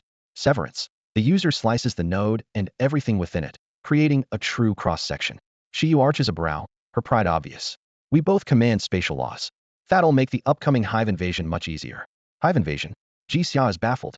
Images of spiritual resurgence, the rise of the extraordinary, and global unification flash through his mind. Is this another expansion pack? Shiyu sighs and explains. The moment I arrived in the Donghuang world, the Daojun sensed me. He said I carried a taint the aura of the hive, or maybe the abyss. Later, Ruoxue Jinjuan told me the hive attacks the cosmic sea every 2 millennia, and our world is next. Jixia's expression turns odd. The entire universe sits within his own domain. At the level of fate, he has long since veiled it. So not even the faintest anomaly escapes him. They'd be lucky to find the coordinates, let alone break in. With a thought he calls Mumu. I know you're shocked, but forget Blue Star's history for a moment. Someone claims there's hive energy in our universe. Help me verify it. Staring at a light screen, Mumu rolls her eyes. Seriously? You've wrapped the universe in destiny fog. Nobody can locate it. I can barely track it myself. And the hive isn't stupid. If they knew Blue Star's situation, they'd steer clear. Jixia is sure he's missed nothing, yet Shiyu's intel comes from the Daojun. He moderates his tone. Anyone can misjudge. Still, because the source is the Daojun and I'm heading to Beishu, I need confirmation. I don't want my home raided while I'm gone. Daojun, Mumu murmurs. His grandmaster bears that title. He knows its weight. If anyone else had spoken, he'd scoff, but the Daojun makes him hesitate. He produces a small crystalline artifact, a clear bead he's treasured for years, and flicks several seals into it. The bead glows softly, illuminating the doubt in his eyes. This bead was also crafted by the Daojun and has never been wrong before. What on earth is going on? Because the veil of fate shrouds it, the Blue Star universe is hidden from all but those Dao lords who already know it exists. Otherwise, fate erases every trace of it from memory. For that reason, Mumu saw no chance that the demon hive would set its sights on Blue Star. Within the hive's perception, this universe simply does not exist. So how could it ever be chosen? Moreover, Jixia has long since taken full control of Blue Star, treating it as his private domain and surveying every inch of spacetime at will. If any outsider slipped in, he would notice first. To date, there has been no sign of invasion. Combining these facts, Mumu concluded, relax, this universe hasn't been breached, at least for now. He'll head outside and double-check later. He needed help from beyond the field. Only then did Jixia turn to Shiyu. Everything looks safe on my end.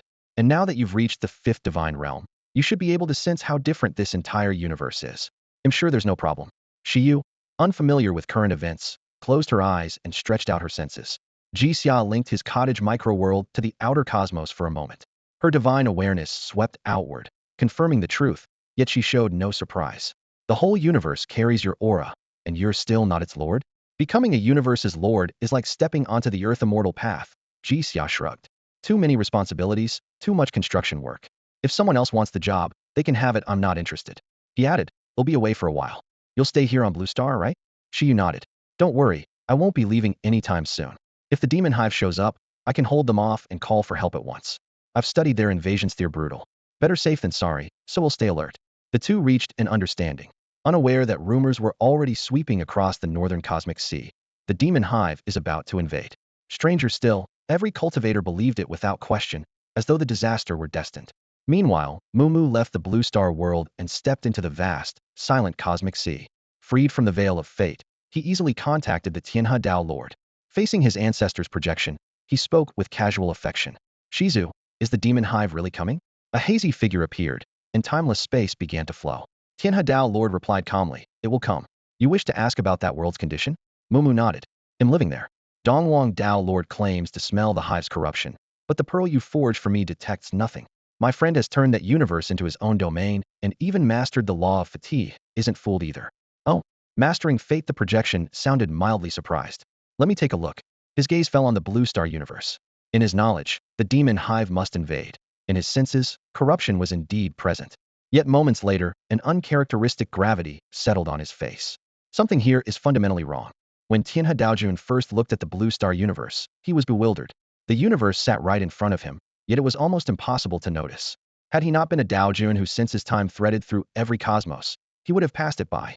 The Blue Star universe was so pristine it bordered on empty, yet a faint, corrupted shadow seeped through it as if two utterly opposing auras had been forced together. The clash was jarring enough to unsettle even a Daejun's thoughts. After a long silence, Tianhe said to Mu, the Sea of Universes has judged that this place should suffer a demon hive invasion. The universe has already begun forming portals to the myriad worlds as a defense. But because your friend is here, fate has split the original course guaranteed the hive's arrival. Nothing is truly foreordained. Just pass these words on to him. Jixia received the message and could only sigh. So the Northern Sea storyline has reached demon hive invasion. Whether it actually happens or not, the setting is now in place. That Daojun is amusing, sees everything yet refuses to lay it bare. What secret is the cosmic sea hiding?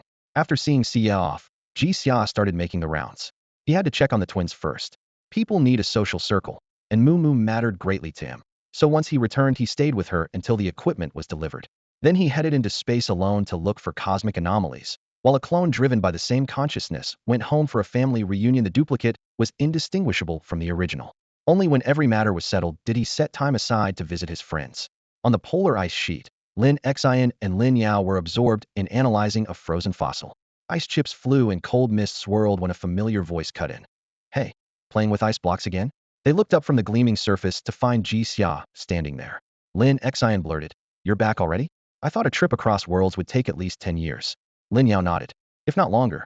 Jixia lifted two large metal cases. I only went to have a look, didn't take long. But I'll leave again in a few days. When people from the Xianling civilization arrive, they'll bring you with me.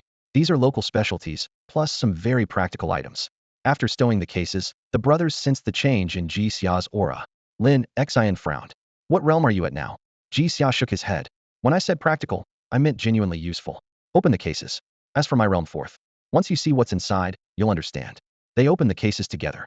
About half the space was packed with books' thick pages, ink giving off a faint, bitter scent. Since ancient times, knowledge has traveled in books, and these were clearly vital. A quick glance at a few volumes had the brothers utterly hooked. The remaining space held a set of god-grade gear for each of them, along with high-tier ink crystals infused with temporal laws. Every piece was unadorned, yet perfectly targeted to their needs. As they read, the twins' perspective burst wide open. 1. Beyond this universe lie countless others, all drifting in the vast sea of universes. 2. The divine rank rises through 9 realms, above which Daejuns gaze down upon the myriad worlds. 3. Trade among worlds flows through treasured pavilion, a commercial web as boundless as the sea. 4. Diverse civilizations and cultivation systems flourish, competing across the cosmic ocean. The more they read, the more profoundly they were shaken, yet their hearts grew clear.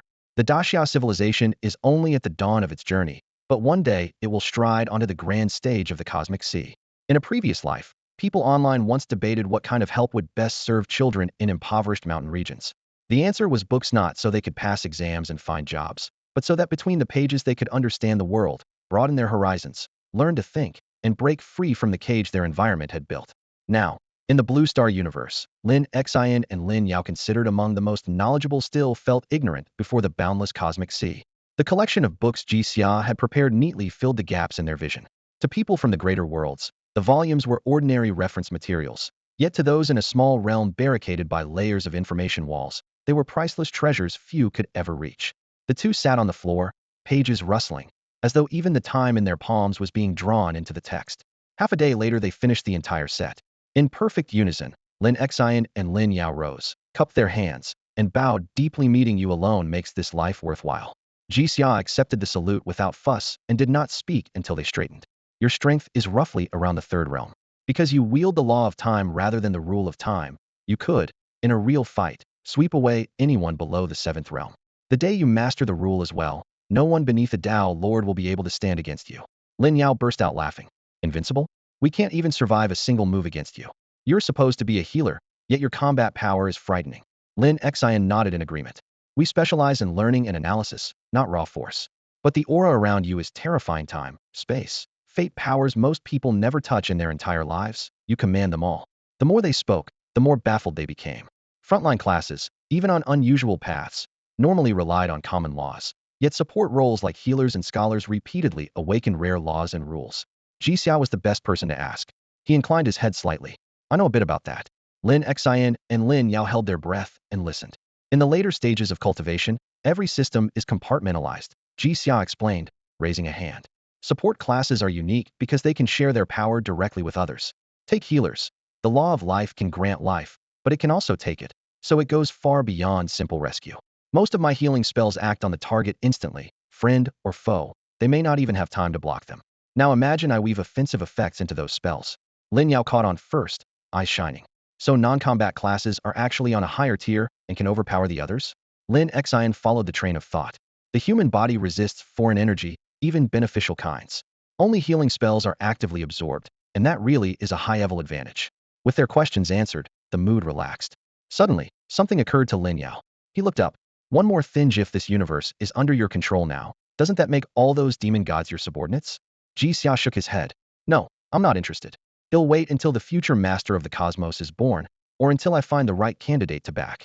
A universe with real leadership will grow faster. It's my homeland, I want it to thrive. Lin Xian cut in, spreading his hands and speaking earnestly. We don't actually need a single cosmic sovereign. Daxia's current size is perfect. Let's just copy the divine courts you see in the stronger civilizations of the cosmic sea. It's efficient, and we avoid detours.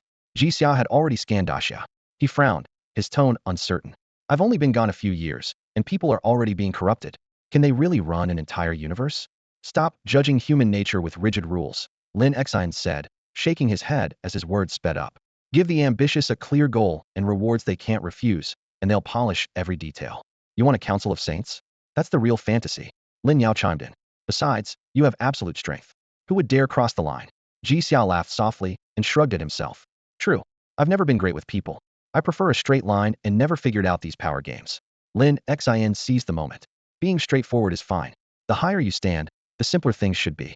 Instead of scheming, focus on getting stronger. Look at your mount. She became the goddess of life and never once thought about betrayal. Why? She knows your power and enjoys enough benefits. Use her as your reference. The words clicked for Jixia. Carrot and stick. Suppress with strength and lure with profit. One more riddle solved, leaving only the treasure. The celestial fox mentioned a key, he suspected, to deepen his grasp of the laws or awaken his bloodline. His bloodline had stalled for some time. The reasons were twofold: unknown advancement requirements and the absence of the companion artifact that should appear with a high-tier godly lineage. Inspiration flickered, then he sighed. Spoiling the surprise was a shame, but at least he now held the initiative. The conversation with the twins wrapped up. Before departing, a mischievous light flashed in his eyes. Drawing on the laws of reality and illusion, he conjured a book from thin air tales of the Descenders. He handed it to them with an air of mystery. Stories left behind by the Descenders. You have to read it. With that, he slipped away, eager to see their reactions. Lin Xian and Lin Yao exchanged uneasy looks. With that grin, there's definitely something off about this book, Lin Xian muttered. And he made it up on the spot, Lin Yao agreed. He says we should brace ourselves, yet even prepared, we'll still be shocked. Curiosity got the better of them, and they opened the cover together. Pangu splits the heavens, Nuwa fashions humankind, Gong Gong smashes Buzhou Mountain. They already understood what Descenders meant, and their minds froze. In a situation like this, Ji Xia, Did you really think we'd dare keep reading? Mumu figured that while he might not exactly be an adult, Jixia was definitely a kid and a particularly mischievous one at that. They had only just met and agreed to head for the neighboring realm to explore the northern ruins when Jixia lugged in a box so enormous it nearly filled the doorway. The lid popped open and a riot of colorful packages erupted: candy, cookies, bubblegum, tiny figurines, building blocks, digital pets, a veritable treasure hoard tailor-made for children. Mumu's brow twitched. Jixia knew perfectly well that he only looked like a child, yet he still piled all this kid stuff in front of him, obviously trying to mess with him. Then again, some of the toys did seem pretty interesting. He picked up a fist-sized black and gold top at random. Runes were etched across its surface, and at the slightest flick a pale blue beam shot from the seams. A phantom beast materialized and spat a fireball into the air. The label read, Preschool Series. Introduce your child to monsters and reduce fear. Next to it lay a portable mech no larger than a briefcase. According to the manual, you had to shout the command, transform, to activate it. The idea embarrassed Mumu, but curiosity outweighed shame. Transform, he muttered under his breath. The briefcase split with a hiss, and hundreds of black and crimson plates snapped together like magnetized shards, forming a snug exoskeleton. Bracers and greaves locked with crisp clicks, a pair of microthrusters unfolded behind him, and a sable cloak billowed in the air conditioning. Shao Xian at your service, dear master. Please issue a command. A childish yet clear electronic voice spoke at his ear. Mumu looked himself over and asked in confusion, isn't this the kid's version? How can it fit me completely? The material doesn't seem elastic, and you didn't enchant it, either. Jixia flashed his trademark grin. I tweaked every gift just a teeny bit so adults can use them too. Expressionless, Mumu lifted a hand and pointed at the fluttering cape behind him. Then what about this thing? Why is it the only part that's not adjusted? Because it's adorable, Jixia said with a wink. It suits you especially well. After holding it in for a while, Mumu finally broke, took a deep breath, and tore open space itself to depart the Blue Star universe. Jixia hurried after him, secretly delighted Mumu had talked tough, yet he had taken every last gift, so he must have liked them, huh? Jixia would never say that aloud. With Mumu's childish temper he would blow up on the spot, and although he cooled down quickly, why invite trouble? Once they entered the Sea of Universes, Jixia took the lead. He raised his hand toward a distant star. A faint light glimmered at his fingertip, forging a spatial link. Mumu was speechless again. Since when? You secretly mastered spatial laws behind my back. Jixia ignored the jab and returned to business. I just realized that in the Sea of Universes you can invoke spatial laws directly and force two destinations to connect. A trip that used to take ages now only takes a few days. Handy, right? Handy, Mumu sighed. Such benefits were impossible to argue with. A few days later they reached the edges of their target world. In the Sea of Universes, worlds appear as stars, and you can gauge their state by the strength of their glow. The star before them had once been a mid-tier, naturally supernormal world, stronger in theory than the Blue Star universe, yet its light was now dim, its energy thin. In an ordinary world that would hardly matter, but when a supernormal world declines, newborns are born with weaker talents, and the ceiling for cultivation plummets. Putting aside the earlier spat, Mumu patiently explained, the best term for this world's condition is a diminished era of magic. He paused, then added, for the record, our own system doesn't have such a concept. Under normal development, a world should only grow stronger. The Buddhist path never really flourished. Its followers dwelled on endless cycles of tribulation, creation, stagnation, decay, and emptiness. In the end, the cosmic sea acknowledged only one of these ideas, the calamity itself. Now, a dying planet is suspended in the void, accelerating toward Beishu. A fall that has taken 10 million years is about to enter its final phase. When it does, billions of lives will vanish, leaving no room even for regret. Jixia hovered beyond the stars, looking down on the ashen world. By nature he was a healer, yet he silently weighed his options. Should he intervene and try to mend this world's dying body? Do as you like, Mumu said, arms folded as he drifted nearby. His tone was light, almost indifferent. But my gut tells me you're after authority. Jixia smiled faintly, not bothering to deny it. True. Normally I compete for authority inside a single world, but I'm wondering if seizing control of the cosmic sea itself wouldn't be more efficient. Mumu hesitated, then fell silent. He understood the implication. Holding the cosmic sea's scepter meant becoming a Tao lord. Once merged with the Tao, such a lord would command an entire principle of existence, able to reshape everything connected to it. The conversation ended there. They pierced the boundary and descended to the planet. No defenses barred their way, no great power kept watch. The scene reminded them of the old Blue Star universe. Outsiders could simply walk in. Raised in a Tao lord clan, Mumu had been taught restraint. Rather than sweep the planet with brute spiritual force, he approached its world will gently and drew information from it. Jixia also disliked rough probing. Seeing that the night sky still held its stars, he used his bloodborne gift to read memories from their stellar threads. The planet's story unfolded at once. 1. A layered cosmos. The outermost star realm houses the gods. Beneath its starlight lie 9 parallel mortal realms. 2.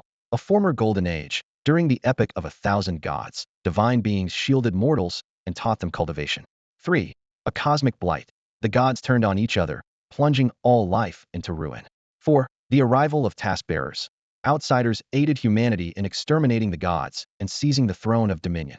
5. A hollow prosperity. Humanity now claims a booming era, rushing to ascend to godhood, unaware their world's essence has been drained dry. Even divine corpses have been excavated by the so-called vast sea civilization. After grasping the situation, both men fell silent. Their eyes met before Jixia spoke first. Looks like forced healing isn't needed here. Tell them the truth, and we're the villains. Mumu shook his head and muttered, "Can't overthink this, I'm still a kid." The words sounded wrong the moment they left his mouth. Knowing Jixia would act sooner or later, he quickly added, "Still, leaving a dying world on our doorstep is dangerous. The demon nest could use it as a springboard. You'd better handle it." Jixia's gaze sharpened, half amused. "Interesting. How does a normal kid see through the mind of a lawweaver like me so easily?" Expressionless, Mumu refused to back down. "It's called rhetoric. Immersed in Blue Star culture, me subordinates talk like this all the time. I'm just putting it to use." The exchange ended there. Jixia closed his eyes, tracing the tangled breath linking Beishu to this realm. His immediate goal was to seize an innate spiritual treasure to pave his own advancement. Afterward, he still had to travel to the spirit immortal world. This dying realm, already tagged by a Dao Lord, would serve as a convenient piece for later. Fate had decreed that the demon nest would invade. Once he cleared the critical threats, how would destiny fulfill that decree? He intended to find out. Mumu had always heard that rules were made to be broken. Normally, if he wanted to reach the northern ruins, he had to perform a secret rite, establish contact, and only then open a passage. Yet when he watched Jixia, master of space, he finally understood real rule breaking. The boy simply closed his eyes, reopened them, and pushed his hands forward as though lifting an unseen curtain. A dim, deep corridor erupted into being. Putrid air blasted out, the cold stench of overturned carrion that conjured decay, rot, and death. Jixia frowned. No living thing could enjoy that smell, and not even wraiths would find it pleasant. It was the scent of endings, a place where even the world itself was rotting away. Forcing down his disgust, Mumu followed Jixia through the portal. They stepped into a weightless junkyard. Splintered continental plates floated overhead, upside-down rivers crawled across the sky, and tattered towns drifted like shredded paper. Mumu knew the sight well. To Jixia, it was a sudden shock of destiny. The instant he entered, he grasped the essence of termination. Solid matter warped, unraveling into crisscrossing threads of law, while a thick gray haze gnawed at every scrap of order like ravenous silkworms. The northern ruins were called the world's graveyard, a place where even the grand Tao dissolved. Seeing Jixia drop into a trance, Mumu assumed he was digesting inspiration and gladly took the respite. Moments later, Jixia finished, his cultivation breaking naturally into the fifth realm. At the same time, a distant resonance tugged at him. Something unknown was calling. Even better, his bloodline shifted. The spirit of the fated star, an advanced divine bloodline, fully awakened. Once he gathered the complete concerto of destiny, he could reclaim the status of a descender and rise to a higher dimensional being. The concerto had 3 movements: overture, interlude, and finale. He lacked only the finale, the power to write another's ending, in the northern ruins were the perfect stage to master it. When the epiphany ended, Jixia composed himself and turned to Mumu. "If you've got other things to do, go ahead. I'm off to look for treasure." Mumu hesitated, then shook his head. "I'm going with you. The northern ruins are dangerous." Seeing Jixia about to refuse, he pressed on. "Don't be fooled. Here the laws are tangled, matter dissolves, death saturates everything, and twisted monsters spawn on their own. Below Dao sovereign level, they're almost unbeatable, and their tricks are bizarre. If you can handle them, the heretic cultivators are worst. I'll do anything. You've seen the good in people while you grew up, but you've never truly seen evil." As an elder, Mumu's warnings were sound, yet Jixia only shook his head, gentle as ever. "Relax. They'll keep the spatial laws stable. I also control time and fate. As long as we don't cause trouble, trouble won't find us." Mumu stared at him and sighed helplessly. Splitting hairs at a time like this didn't cause trouble, indeed. As if he believed that. However, as a friend, he respected Jixia's decision. Mumu would have pressed anyone else, but Jixia was a descender and entitled to a little caprice, so Mumu merely shook his head. "Very well. Believe now. I only hope that when I see you again, you're still Jixia and not someone reborn under another name." Jixia tried to copy veteran transmigrators who rubbed their noses in exasperation, but the gesture wasn't his habit, so he replied evenly, "See you next time." Frankly, Everyone else should be more worried about catching my eye. He wasn't bragging. His strength had soared without any real combat, and his hands were itching if some lucky soul blundered into him.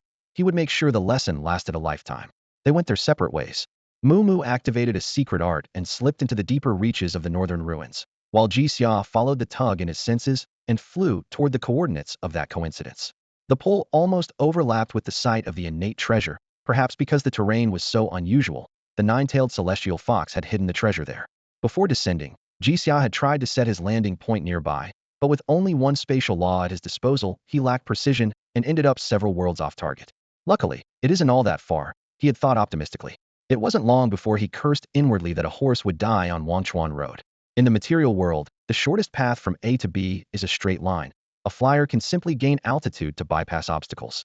The northern ruins, however, obeyed no such logic when he skirted a massive fragment by flying above or below. His heading stayed constant, yet the straight-line distance stretched absurdly, as though the ruins twisted the very gradient, and the spatial law he knew could not untangle it.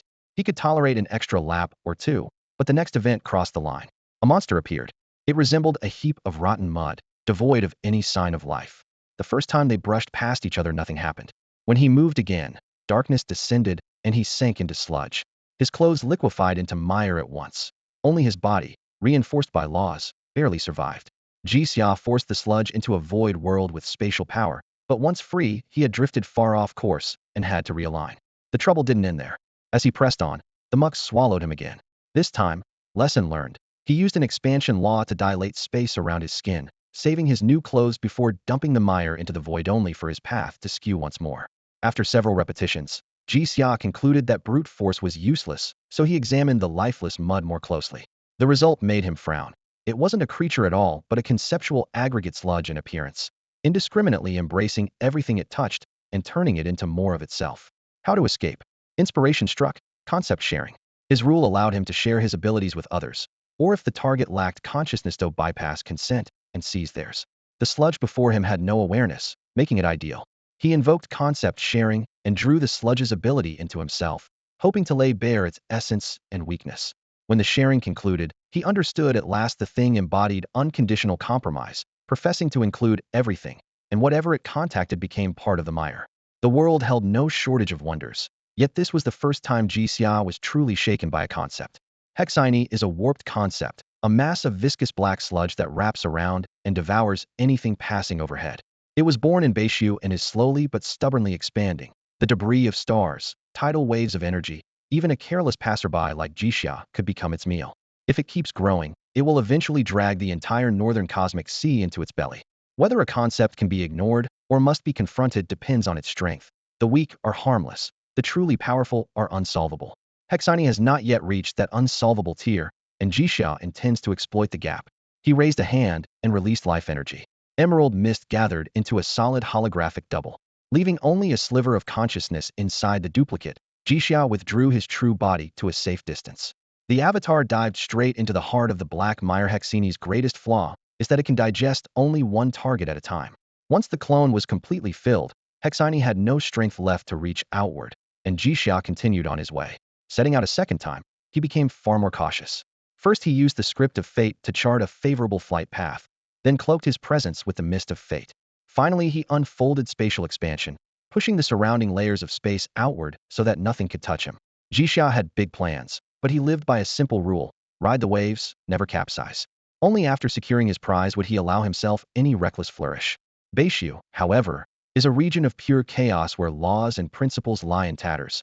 No journey ever follows the script exactly. While skimming past a floating shard of a shattered world, Jixia felt a chill run down his spine. He looked below and locked eyes with a carpet of pupils.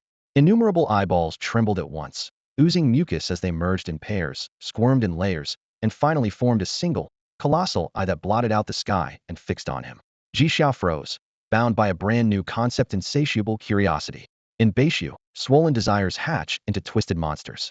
Anyone who meets that gaze is flooded with torrents of information answering every possible question. Who am I? Where did I come from? Where will I go? What are the higher dimensional visitors?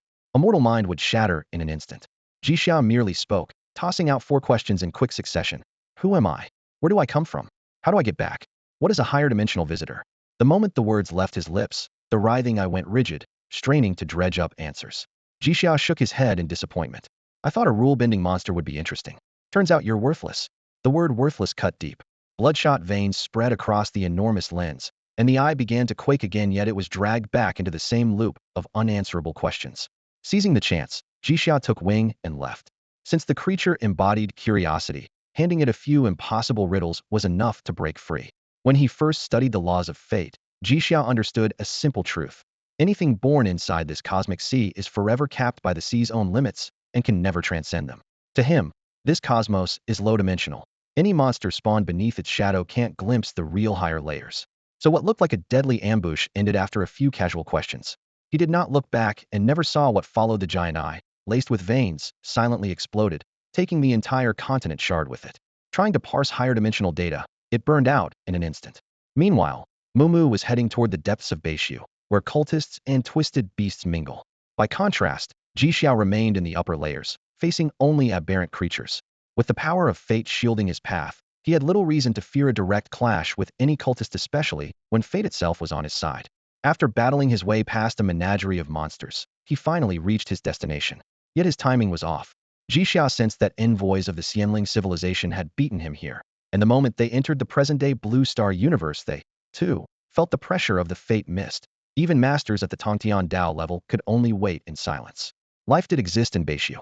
Jixia had seen it among the cracked ruins, mostly ordinary plants that survived on little more than raw matter. The stretch of ground beneath him, however, was anything but ordinary. Endless yellow sand whipped by knife-sharp grit surrounded him, and in the midst of that wasteland towered a single banyan tree, so vast it blotted out the sky. Its umbrella-like crown kept the storm at bay, while emerald sap dripped along its roots to carve a crescent pool in the sand, the water glimmering under the muted light. One glance told Jixia he stood inside a pocket realm roughly 1,000 li across. The banyan alone occupied nearly 100 leone tree large enough to resemble a forest, yet no other life stirred beneath its branches. No sooner had he stepped forward than sparks of green light rose from the canopy, and, in a heartbeat, fused into a jade dragon. Its tail coiled around the highest branch, its head dipped toward the trunk, facing Jixia across the open air. Creak creak like old wood rubbing in the wind. The sound accompanied the dragon's eyes as they slowly opened, blank and lifeless. The creature had long since died, leaving only an empty shell, yet its oppressive aura still rolled out like water from the abyss. Jixia had never met a Dao Lord, but instinct told him this corpse was on that level. Being examined by those hollow eyes weighed heavily on his heart. The dragon was reading his destiny.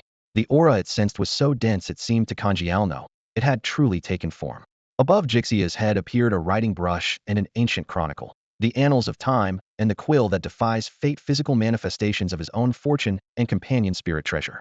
The light of destiny flickered in the dragon's dull eyes. Its jaws parted, the trunk split to reveal a wooden doorway, and a staircase unfurled with a rush, extending until the bottom step rested at Jixia's feet. He did not climb right away. Frowning, he bent to inspect the graffiti scratched on the steps. Was here. My bro's heading to sea. Call him at 138. Stupid game, ruined my youth. Trash game, but the logout method's pretty fresh. Greatest sandbox ever. Speechless, Jixia looked back at the doorway. Surprise hardened into caution. Only beings descending from higher dimensions could enter this place. Wandering in by accident was impossible. Yet the messages before him kept calling it a game. What was going on? Sensing his hesitation, the door boomed fully open. Pale light poured out like a spring. A square token drifted through the glow and settled in Jixia's palm, and a clear thought surfaced in his mind. The token would grant him a single ability exit game. He probed the token with the power of fate. Using it posed no danger, though it promised massive change. After a brief pause he whispered, use. The token dissolved, merging into a translucent panel that hung in midair. Only one option remained at its center, exit. At the same time, a flood of information crashed into his awareness. This is a world that does not exist in reality. Enter it to gain strength, riches, and knowledge. A game is called a game because it's meant for entertainment. Once you step away, everything memories included fades with it. Only after pressing that button did Jixia grasp the truth. He not only understood how the game existed, but also learned that, besides descenders like himself, there were ordinary players who could stumble into this game through the internet. Their entry points varied. Some appeared as text adventures, others as pixel block games, and still others as simple browser titles. No matter the doorway, once they logged in they had to find an exit on their own, or the game would cling to them like an unkillable virus. The crooked scrawl on the hallway wall came from those players, a hint that stepping through that door would let them leave. Jixia, however, was destined to go forward. Tap, tap, tap, the wooden stairs echoed under his feet. After 17 steps, a pitch-black door loomed before him. Without any spatial ripple, he crossed the threshold and landed in a cramped room. Dust lay thick enough to record every footprint.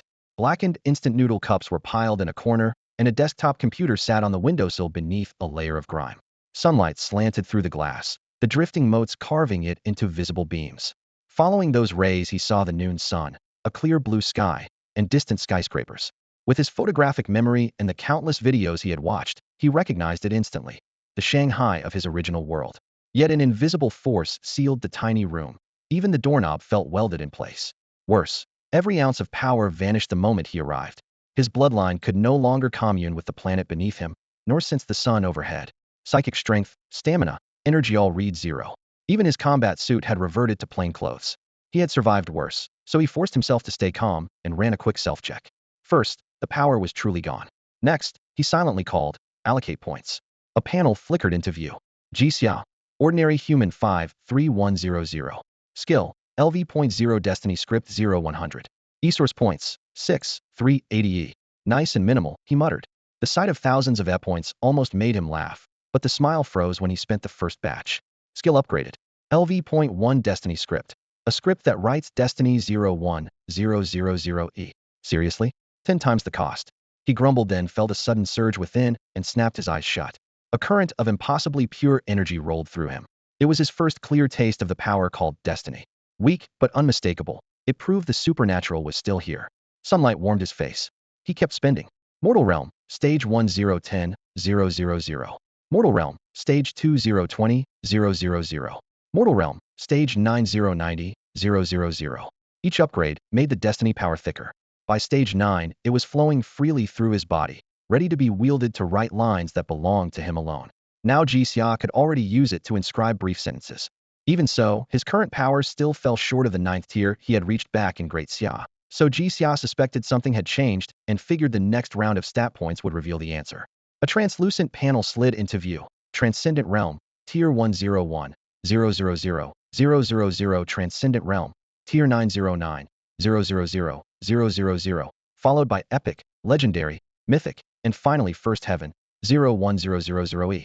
The numbers were icy cold, yet they pounded against his heart like war drums, outlining a long but unmistakable road to advancement. Invisible restraints filled the tiny room, and the air felt as heavy as wet cement. Daxia drew back his fist, muscles bunching under his sleeve, and punched forward. The shockwave roared along the glass, yet the pain showed no crack, only a faint tremor rippling outward. Daxia curved his lips in a faint smile.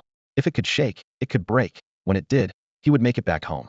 Why can descenders enter the cosmic sea, and why do they lose all memory of the moment they cross over? He pondered, still trapped in the same mystery himself. Answers would have to be earned. He surveyed the shabby room, scattered pages, threadbare bedding, dried stains in the corners, every detail betraying the owner's indifference to life. Daxia wrinkled his nose. Probably some kid who can't be bothered to clean. Or maybe he never planned to return after descending into the cosmic sea. Thinking of his own bloodline ties out there, he resolved to rise to the level of a higher dimensional descender. The fact that Fate Force worked in the real world proved that guiding voice had not deceived him. The room was small. A few steps brought him to the door. As he started down the stairs and glanced back, the mural of the Emerald Dragon was gone. The wooden door had vanished, and even the towering banyan had never existed. All that remained was a tender green sprout pushing through the sandy floor, quivering as it shook off grains of dust. Daxia's heart gave a jolt.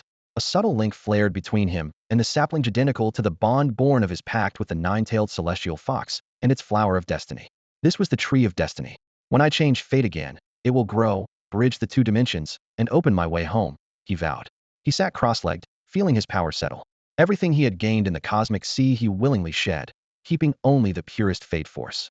No rumor in the cosmic sea spoke of Fate Force solidifying into true energy, yet he had chosen it as his main path, stepping onto a brand new road in the real world, from transcendence to sainthood. After 36 heavens and 81 higher trials, one could enter sainthood. Better yet, the abilities he had bought with stat points remained fixed, and every law he had once grasped was branded on his soul. The cosmic sea system still existed within him, ready to refine his bloodline toward higher dimensions. The sand around the tree of destiny buzzed with active laws, turning the patch of ground into prime soil for birthing destiny relics. Leaving the sand, Daxia followed the coordinates the nine-tailed celestial fox had left him and found a deep fissure among jagged rocks. Inside, the power of the Tao rolled like white-hot liquid fire. He reached in and lifted a beam of light. In an instant, it felt as though the Tao itself were staring back, its vast will flooding into him. His dormant high-grade divine bloodline ignited, and an unformed companion treasure finally found its vessel. In the blink of an eye, a gray-white brush as long as his forearm took shape in his palm. The tip trembled, though it held no ink. It carried the power to rewrite world's reverse fate quill. Next, the book of 10,000 laws within him dissolved into primal essence, then recoalesced into a blank, ancient scroll chronicle of ages. Together, reverse fate quill and chronicle of ages could inscribe past and future, altering destiny itself. The two companion treasures circled in the air before branding themselves deep into Ji Xia's bloodline, pulsing with endless life. With that, Ji Xia's bloodline was complete. His business in Beishu complete, Ji Xia was ready to head home. He didn't leave right away. Instead, he detoured to the gray-yellow wasteland known as the world of wind and sand. The mysterious liquid he had abandoned beneath the banyan tree still troubled him. The fluid was beyond retrieval, but he could at least take some of the sand. The dust underfoot was no ordinary grit. Every grain was a world worn to nothing, the only trace of its end. The drifting yellow sand seemed weightless, yet carried the weight of mountains, enough to pin down a cultivator at the fifth divine realm. Even the wind here held no malice. Ji Xia felt no airflow at all. Only the cadence of fate rising and falling. Good luck and ill were merely different phases of the same wave, a truth he had long since mastered. He bent down, shaped ripples of space in his palm, and spent nearly all his strength to scoop up a handful of sand. The power of final destiny within was exactly what he sought to comprehend. Since he had not fully mastered it, he would borrow it from the outside world first. Before he left, he raised his eyes to the 2-meter tall fate tree. Its branches trembled in the invisible wind, as though answering his gaze. From this moment on, the world of wind and sand was secretly linked to him. With a tug on destiny's thread, he could project his will here at any time. Returning to the Blue Star universe would be even easier had tens of trillions of believers, each a ready-made coordinate for a portal he could open with a gesture. Space folded in an instant. The moment he re-entered the Blue Star universe, Ji Xia detected an alien presence. The Xianling civilization had already slipped in. Sweeping his awareness across the planet, he calculated silently. He had almost stripped Blue Star of its source points. His last job in the Dongwang world had earned another batch, and he had thought a few trillion would suffice. Clearly, he had underestimated the cost. In the future, he would keep healing other worlds, leaving a small blessing behind each time. A single harvest might be modest, but across a whole dimension the numbers added up. At present, he still had a little more than 6 trillion source points and knew exactly how to spend them. With his current grasp of destiny, he could fabricate any ordinary spell branch, simply allocate points, and the corresponding destiny rules would bloom. No one else could manage the shortcut. Another reason was that upgrading the destiny script skill was prohibitively expensive and its rank unknown. He had chosen instead to comprehend destiny on his own. Back in the real world, among all his abilities, only destiny script had appeared on his status panel, and he had realized then that destiny was the key to breaking the game. Though the real world lacked a soil for magic, laws of mind and space still existed but never appeared on the panel, further confirming his insight. It took only a moment to adapt to the new energy system. The substance he called energy fit no conventional definition, yet it meshed perfectly with spatial rules.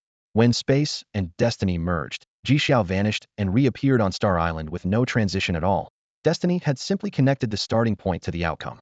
It was one of those quirks of fate. Once an event unfolded, the ending was already written. Ji Xia opened his communicator. Only half a year had passed. Nothing much had happened except Lin Zin's reminder to set up a meeting with the Xianling civilization when he got back. As he walked, he replied, "I've just returned. Everything is being arranged. Be ready in advance." The words had barely gone out when a flash of silver split the air. Chen Geng appeared in the courtyard, bowed, and accepted the order. "Yes, Your Highness."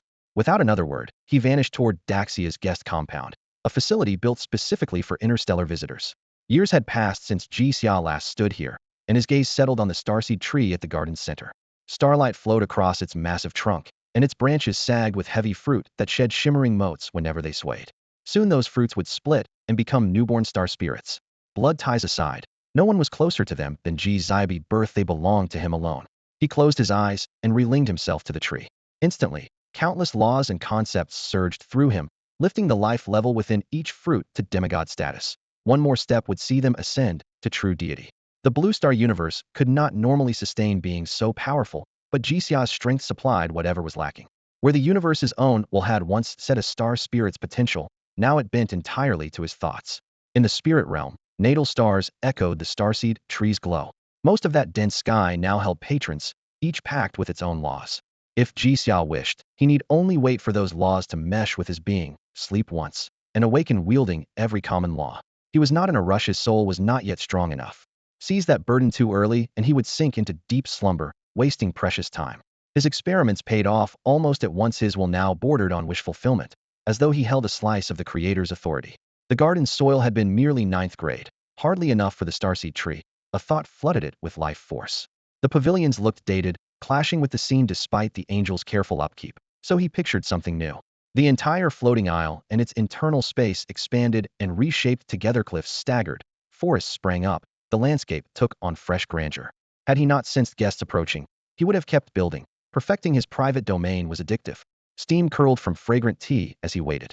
The visitors Su Nu, Ling He, Ming Zhe, and the younger He Ming soon arrived. Su Nu had changed little over the years, but what truly surprised Jixia was Ling He. The crane's spirit had brushed against the law of causality, giving his aura hidden depths. Ling He, for his part, was even more shaken. Only after climbing higher had he glimpsed just how vast the young man truly was. Overwhelmingly strong. Inside the pavilion, Ling He presented the payment they had prepared in advance.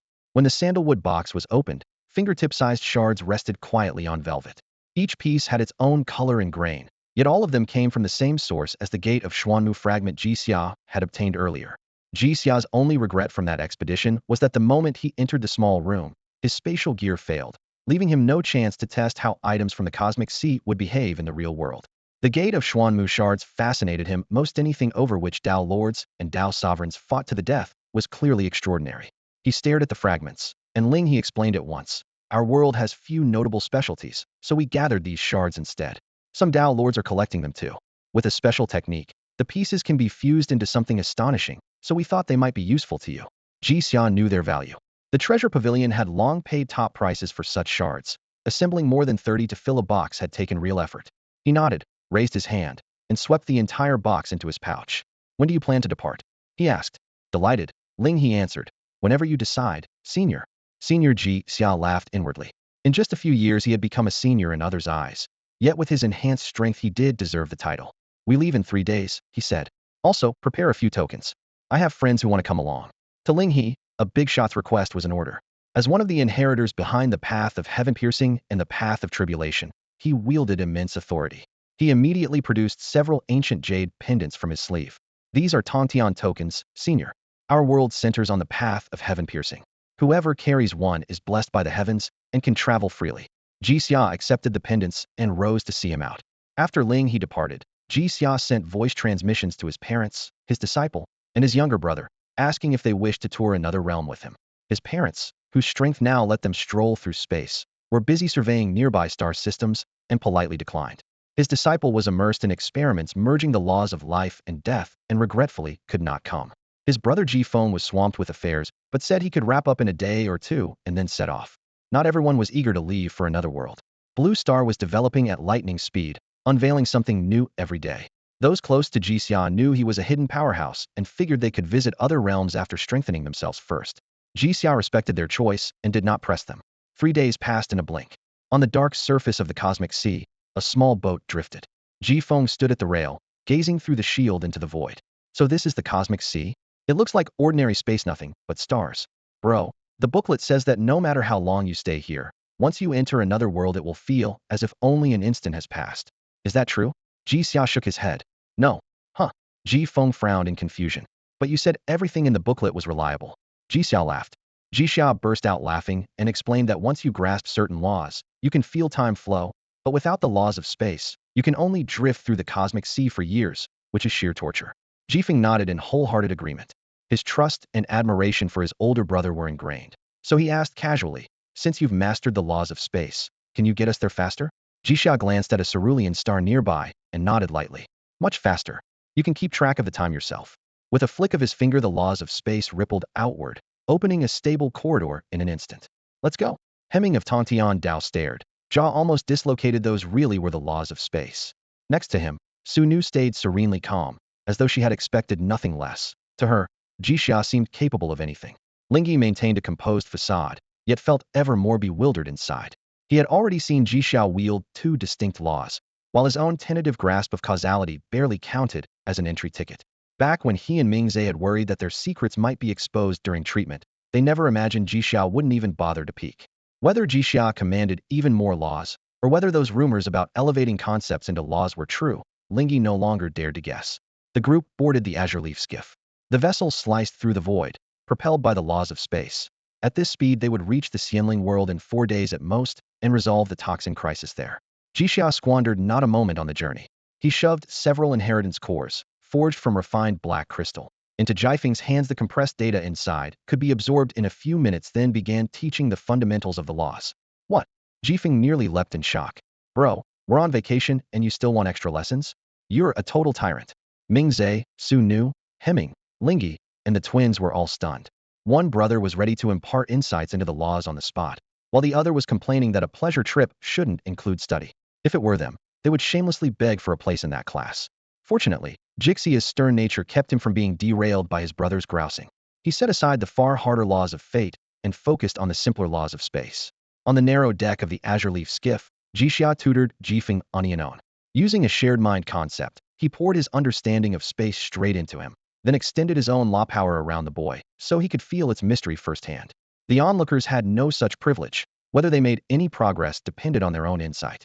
Even so, they listened with bated breath. Any passing Tao Lord would probably have sat down quietly as well. Though he complained, Jifeng knew a gift when he saw one. After absorbing the core's contents, he pushed aside his playfulness and concentrated on his brother's lecture. In the boundless cosmic sea, there was nothing better to do than become stronger. For the first time, he truly understood how many worlds lay hidden in that sea, and his eyes shone like stars. He longed to know them, to explore them. Having his brother's protection was comforting, but once he was strong enough, he wanted to embark on his own journey into the unknown. After all, he was a young man with fire in his veins. Most worlds are much alike. The cosmic sea runs on fixed laws, and anything forged under the same rule set is bound to resemble its siblings. Only after life evolves and civilization sprouts does a world reveal its own quirks. When Jixia led Lingyi, Ming and the others into the spirit realm, he still saw nothing but familiar herbs and trees, a few common leaf shapes, and mountains and rivers laid out much like everywhere else. He sent the group off to train and opened a special viewpoint to survey the world's core. A moment later, his brow furrowed. Are you sure you cleaned it up? You didn't dump more poison in, did you? Lingyi flushed. Senior, back when we forcibly twisted fate and imposed that seal, something may have gone wrong. Jixia didn't press her. Instead, he shared his vision with the others. Look at those black filaments. In theory, the 1,000-gear venom follows a set path, taints the core, and then fades once the fate lock ends. But right now, they traced the dark strands, and, before he could explain, realized every tier of the heavenly Tao was spreading the toxin. Knowing they had made matters worse, their faces fell. Can it still be cured? It can, Jixia said crisply. But you'll arrange a journey for those three and make sure they gain something from it. Hats the surcharge. He Ming, now the young lord of the Tongtian sect, stepped forward despite being the junior. Understood, senior. He'll handle it. With that settled, Jixia withdrew the shared view and stepped into the source space. Corrosion was extreme here, yet the world didn't even try to repel him. He called up the destiny script, layered himself with luck, and cast a conceptual healing spell. Favored by fate, he triggered transcendence on his 19th attempt. In a heartbeat, he cleared away 80 to 90% of the 1,000-gear venom, and the revived world will suppress the rest. Then he noticed something odd. The world felt almost affectionate toward him. In theory, it might favor someone, but never in the source space, where it had no true mind of its own. A moment's thought solved the puzzle. His charm. The stat functioned like a favorability gauge. Once it passed a threshold, any being, even a soulless world, will turn friendly. Amused, he kept casting. He had planned to pause and intimidate the will into cooperation, but why bother now? As he worked, Lingyi, Ming, and every cultivator in the spirit realm felt an instant lightness, as though a heavy suit of armor had fallen from their shoulders. Lingyi gave a wry laugh. Mingze, looks like we really do need to talk to Daxia about bringing in the Starfate Mage class. Su Nu was more direct. Why not simply tell Jixia he was its founder in the first place? Mingze explained that because the senior had entrusted these matters to Great Xia, any other civilization that wished to study the craft of Destiny Star Mages had to send its candidates to Great Xia for training. On the surface, this honored the profession left behind by the senior. In truth, once Great Xia produced a few standouts, those civilizations would have an indirect connection to Jixia. In plain terms, they were trying to cultivate favor by proxy. As for why they did not call on him directly, Sanu knew the reason all too well. Jixia conducted business with ruthless efficiency. He broached a deal, fulfilled it, and left, never allowing time for idle pleasantries. The next instant, Lingyi and his companions again felt the worlds will respond. Delight flashed across Ling's face. He bowed deeply to the suddenly appearing Jixia. Thank you, senior, for your aid. It was a transaction payment settled, goods delivered, Ji Xiao replied with a casual wave. You must have pressing duties. He'll wander around. Lingyi could only smile ruefully. He had expected as much. However busy he was, he could still play host. Yet this senior clearly had no interest in conversation. Forced to yield, he pointed out a path. The star-chasing sea of our immortal spirit realm is stunning, senior. If you have the time, you might enjoy it. Very well, thank you, Ji Xiao said with a nod. The immortal spirit realm is a classic Xinxia civilization. Commoners still live under a feudal monarchy. Cultivators grant the upper nobility certain privileges, yet life for the lowest classes is no different from ancient times on Blue Star. Though the worlds will assured him the star-chasing sea was beautiful, Ji Xiao chose not to visit. He preferred to follow his instincts and once more taste the life of ordinary people. Born a commoner himself, he had drifted away from the masses for too long. It was time to return. A streak of light split the sky and fell outside a remote mountain village. Ji Xiao concealed his power and became a gaunt wanderer. Homespun clothes riddled with patches, a worn bundle on his back, wooden staff in hand, and a faltering gait as he neared the village gate. Woof, woof, woof. The village's yellow dog sounded the alarm, its barks spurring a chorus from the other village mutts. Creaked faded wooden door swung open. A bare-chested man holding a hatchet stepped out, scanned his surroundings, and soon spotted Ji Xiao. He kept his distance, shouting, Where'd you drift in from? Get lost. Ji Xiao hunched lower, voice thin. Good sir, I'm merely passing through and can walk no farther. Might you spare a bite to eat? The man's face was broad and fierce, but he said nothing. He simply turned into the house. Moments later he emerged, sleeves rolled up, steam curling from a large yellow cornbread in his hands. Reaching the gate, he set it on a clean slab of stone and bellowed just as loudly, Take it yourself, and be gone once you're done. He turned away without another word. Ji Xiao shuffled forward, lifted the bread with both hands, still looking as if he might collapse. I have nothing to repay your kindness but this. Remember 4 days from now, you must leave this place. With that, he slipped one loaf into his coat and tapped the other onto the ground, where it vanished into the soil. Then he followed the dirt road at an unhurried pace. Faintly disappointed the currents of fate lay utterly still, telling him he had not diverted the hunter's calamity. The hunter had heard every word, but he dismissed it. Leave. A man who lives off the mountain has nowhere else to earn a living. Besides, he had a family to feed. One cannot simply uproot on a whim. Ji Xiao understood all this. He was no stranger to the world's hardships. He merely wanted to see how an ordinary man would face a future that held nothing pleasant at all. Hongsong village was where Ji Xiao had gone begging for food. Behind it lay a red pine forest that climbed all the way up Hongsong Mountain. Deep within the mountain grew a millennia-old red pine that was about to fail its heavenly tribulation. After the lightning struck, the 1,000-year lightning scarred would draw countless cultivators into a frenzy, and the village at the mountain's foot would be crushed in the aftermath. At this moment Ji Xiao stood in the forest's depths. The pine before him was tall and thick by ordinary standards, though hardly the largest. In his right hand he balanced the innate spiritual treasure wind edge, and with a gentle sweep of its blade, he sliced the bark. Crimson sap, thick as blood, oozed out and dripped into a square wooden box he had readied. At the bottom of the box sat a solitary corn bun. He recalled that the ancients often sealed valuables in resin, preserving them like amber for centuries or even millennia. A corn bun was hardly suited for such treatment, yet a few minor spells could solve anything.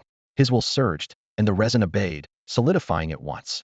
Within a few breaths, accelerated by the laws of time, the once viscous sap became crystal clear. Fine red threads swam inside it like shadowy dragons. Ji Xian knew this was the legendary resin of the millennial dragon bloodred pine, and the tree before him was the very spirit destined to spark disaster. The tree spirit itself was innocent. As a plant-born creature, it possessed only a dim instinct for cultivation, absorbing spiritual energy day by day while growing at a snail's pace. After more than 6 centuries, it had finally gained the power of 1,000 years, summoning heavenly lightning. Yet plant spirits seldom develop true intelligence, much less defensive divine arts, and could only face the bolt's heat. Had it been an innate spiritual root, it might have survived. But the red pine line carried only a trace of draconic blood left by a fallen divine dragon. Too little might, too little destiny. With that dragon long gone, failure was all but certain. Ji Xia suddenly halted. Space around him stretched in utter silence, forming an inviolable refuge. A new insight surfaced. Fortune, too, was part of destiny.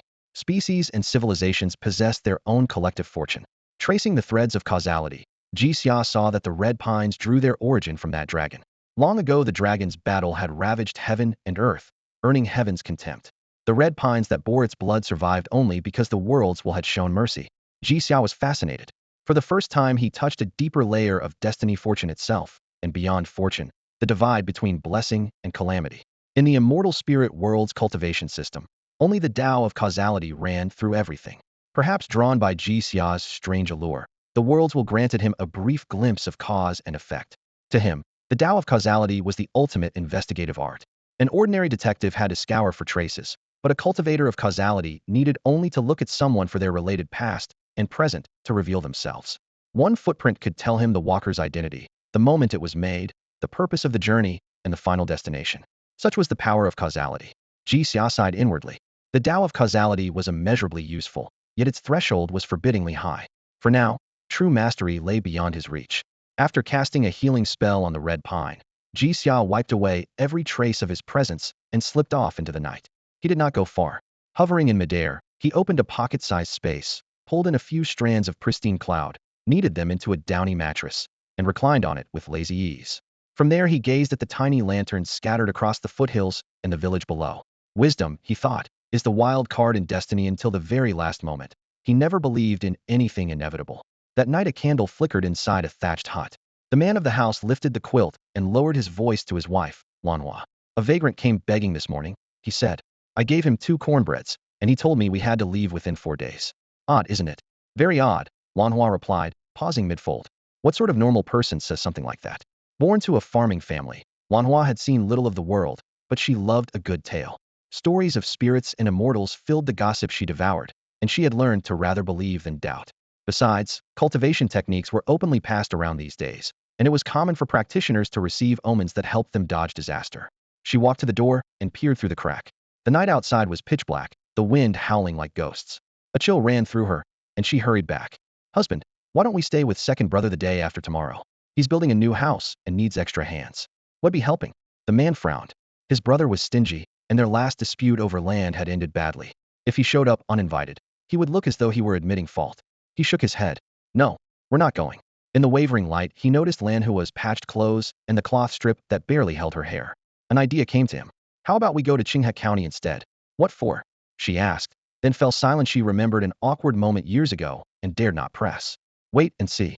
He yanked the quilt into place, pulled her into his arms, and soon only heavy breathing filled the room. High above, Jixia felt the first faint shiver of fate. The bullet had just left the muzzle. The target was still unseen, and this village held more than one family. At dawn, a group of hunters knocked on his door, crossbows in hand. Brother, how about a hunting trip? 2 or 3 days, maybe 5 or 6. We're running low on meat. The only truly safe mountain nearby was Red Pine Ridge. The pine carried a trace of dragon blood. An ordinary spirit beast steered clear, leaving the slopes unusually peaceful. Normally the man never refused, but the stranger's warning echoed in his mind. He hesitated, then shook his head. Not this time. I have business in the county. We can go 3 days from now. 3 days it is, the hunters agreed. We can wait.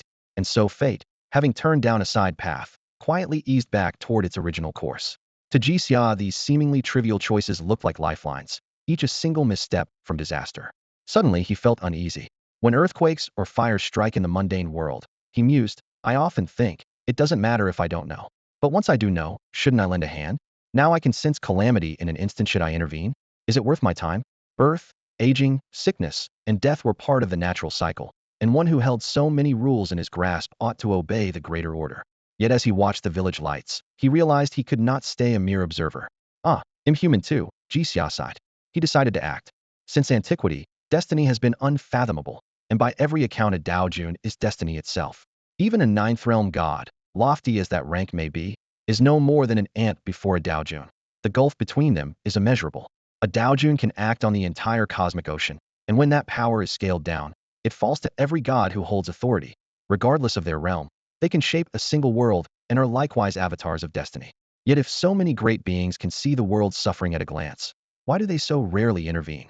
The answer is simple. Misery is everywhere, at every moment. To help, they would have to watch every timeline without pause, sacrificing not leisure, but their entire lives.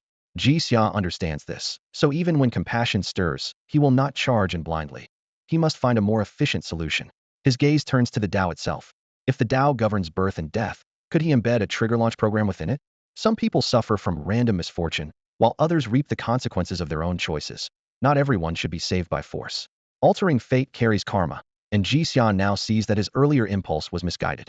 What he can do is prevent tragedy, not patch it afterward. Prevention aligns with his heart and is far more efficient. He suddenly grasps why the gods' world founded churches. Faith matters, but early guidance matters more. Inheritance is not only techniques and lineages, it is also the transmission of ideals.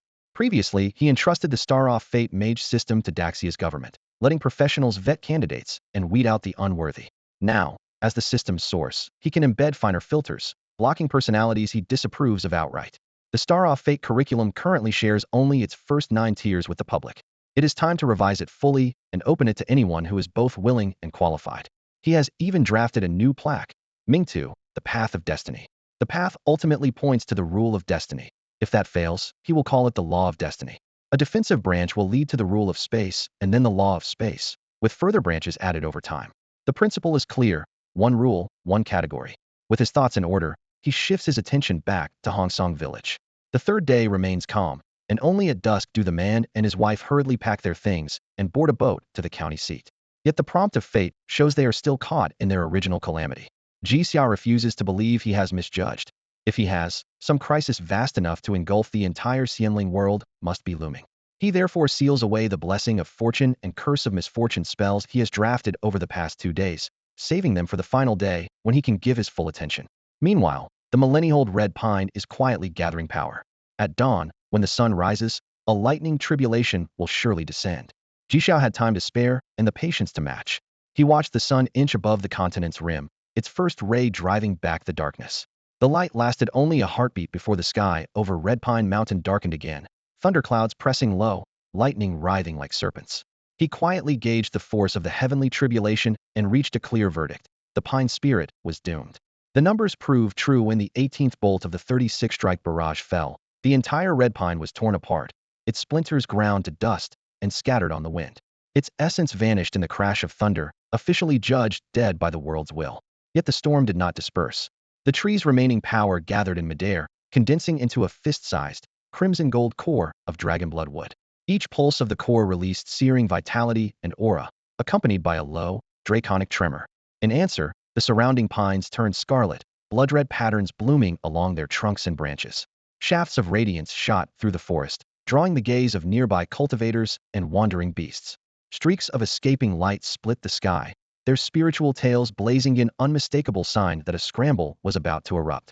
Jixia, however, suddenly froze. Moments earlier he had sensed the destinies of Zhao Niu and Lan Hua veer off course, while the other 100 villagers remained unchanged. The reason was absurd: the cosmic sea's web of fate had never incorporated Jixia into its calculations until Zhao Niu and Lan Hua's outcomes were sealed. He had been present from start to finish, but the weave showed no trace of him. Every projection still followed the original script.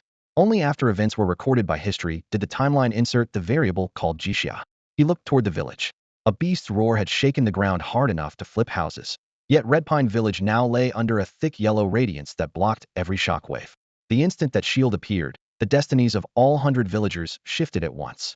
The discovery sharpened Jixia's sense of his higher dimensional identity as a descender. Skills he purchased with points in the real world stayed intact when he entered the cosmic sea, but everything gained inside the sea vanished the moment he returned. He had only sensed this vaguely before. Now, with the fate anomaly as proof, he was almost certain the real world sat on a tier above the cosmic sea. That raised one pressing question.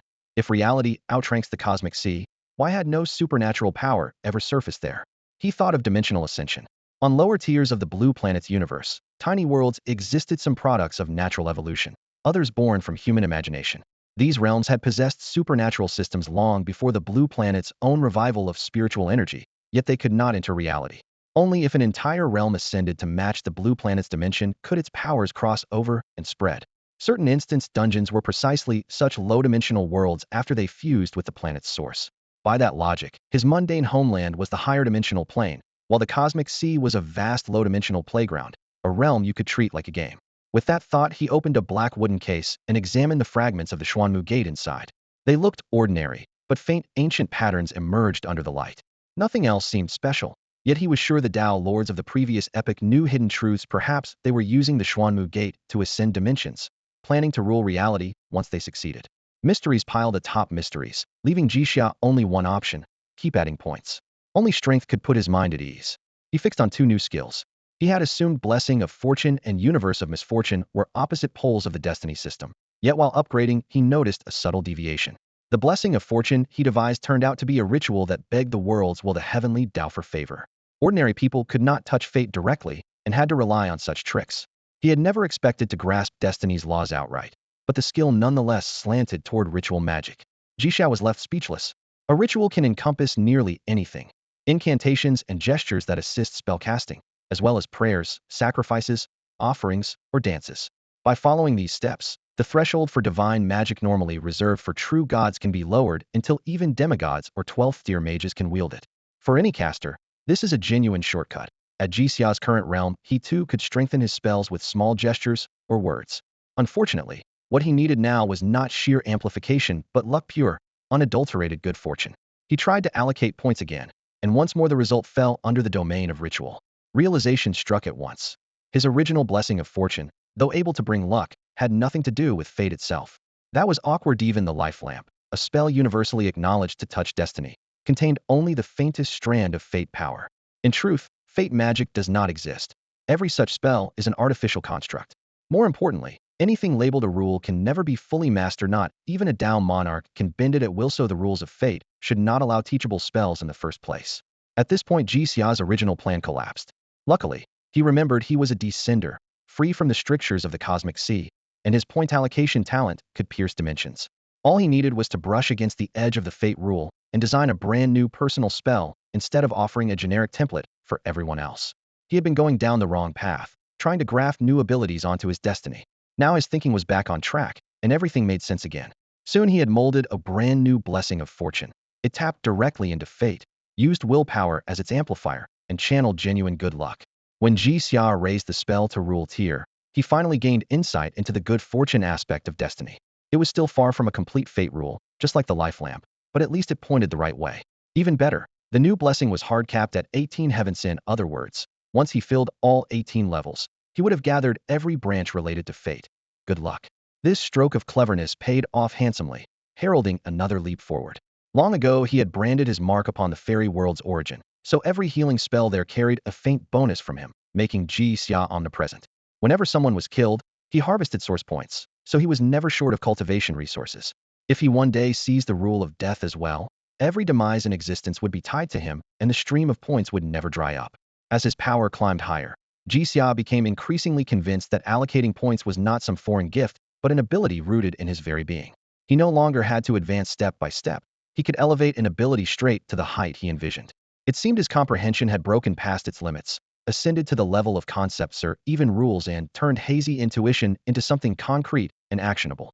Or perhaps his mortal body simply could not withstand such insight, forcing him to borrow the source points released by dying creatures to fuel his comprehension. Whatever the truth, even knowing the power was his own, Jixia could not help but marvel. This is insane, more outrageous than the rules themselves. Jixia wanted the system to be even more overpowered, so he could skip every detour and leap straight to the summit. Lost in this pleasant daydream, he poured new skills into himself at breakneck speed. Insights streamed in one after another, allowing him to perfect every facet of luck-based destiny laws. Good fortune stands opposite misfortune. Although he had never formally studied the latter, a complete outline of the misfortune law was already taking shape in his mind. Creating spells aimed at bad luck would now be as easy as lifting a hand. The Destiny Concerto needed to upgrade his bloodline has 3 movements: opening, interlude, and finale. The interlude covers everything a life might encounter from birth to death. With good luck and bad luck now fully mapped, that portion was finished. Next came the opening and the finale. 1. Opening: destiny must merge with life. 2. Finale: either destiny must fuse with death, or he must personally comprehend Beishu. Luckily, the Beishu drifting sand he took earlier could serve as a medium. He already owned plenty of spells tied to life and death, yet a new problem arose. He was running out of source points. Upgrading a single destiny skill cost tens or even hundreds of billions. Although he had found ways to generate income, he had only raided 2 worlds so far, and his lavish spending had emptied his savings. While new source points accumulated, he decided to wander through the Xianling civilization for a while longer. Last time he added 100 points to the Fate Lantern, it triggered barely a dozen epiphanies, far from exhausting its potential. No rush. As an older brother, he first located Ji Feng, then teleported over to check his brother's progress. The moment he landed, however, he realized the trip would probably be pointless. A campfire crackled in front of him. Ji Feng held a knife in his left hand and a piece of perfectly roasted meat in his right. He deftly carved off glistening slices, cut them into bit-sized pieces, and set them before the young woman beside him. Then he speared another piece and lifted it to her lips. "Qingyu, try this. It's the tastiest beast in the whole secret realm." The woman was indeed Qingyu. She had also cut a pale pink fruit into neat cubes and, smiling, offered them back. Just as Ji Feng raised the meat to his mouth, she picked up a fruit cube with a jade skewer and held it to his lips. Have a taste. I brought these from the sect higher amazing, but there aren't many left. These are the last ones. When I get back, they'll dig up a few more trees for you. Ji Feng took a bite, eyes lighting up. This is incredible. With a real chef seasoning it would be even better. My brother brought loads of food back from the Donghuang world, and while it was good, none of it shocked me like this. At last, Qing Yu voiced the question that had been on her mind. You mention your brother an awful lot. We've been in this secret realm 300 years, and you bring him up more than once a year. I'm curious what's he like? What does he enjoy? If I visit him someday, what gift should I prepare? Ji Feng's ears reddened as he thought it over. If you're visiting, we should let my brother know in advance, though he probably already senses it. Don't worry, he's great. He likes interesting things sounds vague, but it's true. Ordinary toys like transformation devices fascinate him, and high-grade spiritual treasures, especially destiny-related ones, delight him even more. Anything tied to the stars is his favorite. The starry divine tree you mentioned would fit perfectly. Qing Yu exhaled in relief. The starry divine tree is the only sapling the stellar Tao ever produced. I'm afraid I can't offer something so rare. They'll look for another option when I return to the sect. Hiding at a distance, Ji Xiao watched the entire scene in silence, emotions swirling. He had only been in seclusion for half a year, yet under Tongtian Dao's arrangement, his younger brother had spent a full 300 years in the secret realm, advancing rapidly and falling in love with a fellow cultivator. They would almost certainly become Dao companions. That leaves me as the last lonely soul. Ji Xiao had always believed that he was beyond earthly desires, yet the sight of a young couple basking in quiet affection suddenly stirred something within him. He had never lacked outstanding people in his circle, but back then he had no interest, and nothing ever happened. Now the situation was different. Shaking his head with a self-mocking sigh, he thought. He had risen so high that his standards had risen with him, and when he returned to the real world it would be even harder to find someone who truly attracted him. Since that was the case, he might as well leave it to fate once a wish takes root. Destiny will bring the right person along. He left the lovers undisturbed and turned his attention back to the world itself. In his perception, the vast immortal spirit realm concealed countless low-dimensional worlds. They were neither flat, two-dimensional sheets nor mere points, but miniature worlds in a grain of sand. Universes inside subatomic particles smaller than dust. Energy from the cosmic sea was drawn in and converted into matter, giving birth to all things. Realizing this, he quietly mapped out a new itinerary for his journey. In the days that followed, he roamed the immortal spirit realm without a destination. The healing transaction was complete. Jifeng had secured his opportunity, and the twins' training was nearly done according to the hidden timeline. He would leave this realm in 6 months to a year. With that in mind, he chose a random direction, drifting along and treating the scenery as casual entertainment. The laws of fate were dependable, and he himself wielded good luck, so he was curious to see how smooth the trip could become under both influences. The first 10 days flew by, and he witnessed a million golden-scale butterflies emerging at once. Golden light shot from the lake into the sky, billions of wings flashing until the whole surface seemed dipped in sunset. A month later, he saw Ancina Millennium Carp Tudragon Ascensiona Carp breaking through to the divine rank, its bloodline reversing as it became a true dragon. A draconic shadow burst through water and sky, churning the cloud sea. Dragons do not arise naturally in the cosmic sea. Only rare transformations occur, which was why Xie had been so exceptional. Now that he understood the cause, Blue Star's peculiar nature fascinated him even more. The succession of wonders confirmed his good fortune, and he relaxed. Half a year later, while passing through an ordinary forest, he suddenly stopped, a smile touching his lips. She had found it. He drifted to an ancient tree, pinched off a leaf, and kept it alive with a trace of power. The leaf was composed of 100 billion pairs of particles, and within one of those particles a low-dimensional world had been evolving for tens of thousands of years. It had birthed several civilizations, yet each had stalled at levels 3 or 4 and finally stagnated for lack of resources. He could have unfolded that particle with spatial laws, but the instant it was exposed, the immortal spirit realm's aura would annihilate the world inside. As a higher dimensional being, he was far too vast to descend into it directly. In short, communication between the two sides was nearly impossible. Even while Ji Xia was mulling things over, one of the civilizations vanished without a sound. Time inside a lower dimensional world bears no resemblance to time outside. A brief daydream in the higher realm can equal millennia within. Narrowing his eyes, he watched the dimming point of light on the leaf and once again admitted how little of the spatial laws he truly grasped. Entering a lower dimension was nearly impossible, and even with complete mastery, he would at best be able to step in and out, nothing more. But what if that world eventually produced an 8th or 9th tier civilization? Such a culture would match a Tao lord in power, and merely studying its theories would be priceless. With that in mind, Jixia decided to preserve the pocket universe and use it for a destiny experiment. He closed his eyes.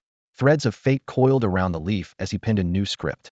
Through the torrent of epochs, one civilization after another was extinguished, yet fresh sparks continually emerged. One day a young race, sifting through ruins, uncovered its predecessor's legacy. Faced with dire scarcity, they realized the only path forward was utter unity. Their unprecedented solidarity vaulted them to the fifth tier almost overnight. Everything unfolded exactly as he had predicted. For a higher being, meddling with a lower dimension cost virtually nothing. He didn't even need time to recover. Ji Xiao marveled in silence. No wonder ancient legends spoke of travelers who entered the sea of cosmos, yet never heard of any great power flooding back into reality. Lower dimensions simply have no defense against the higher. Since manipulation was so easy, he sprinkled in a few more resources, hoping the world would one day give birth to a ninth-tier civilization and pave the way for his own cultivation. Still, he knew that reaching the summit of any realm was notoriously difficult.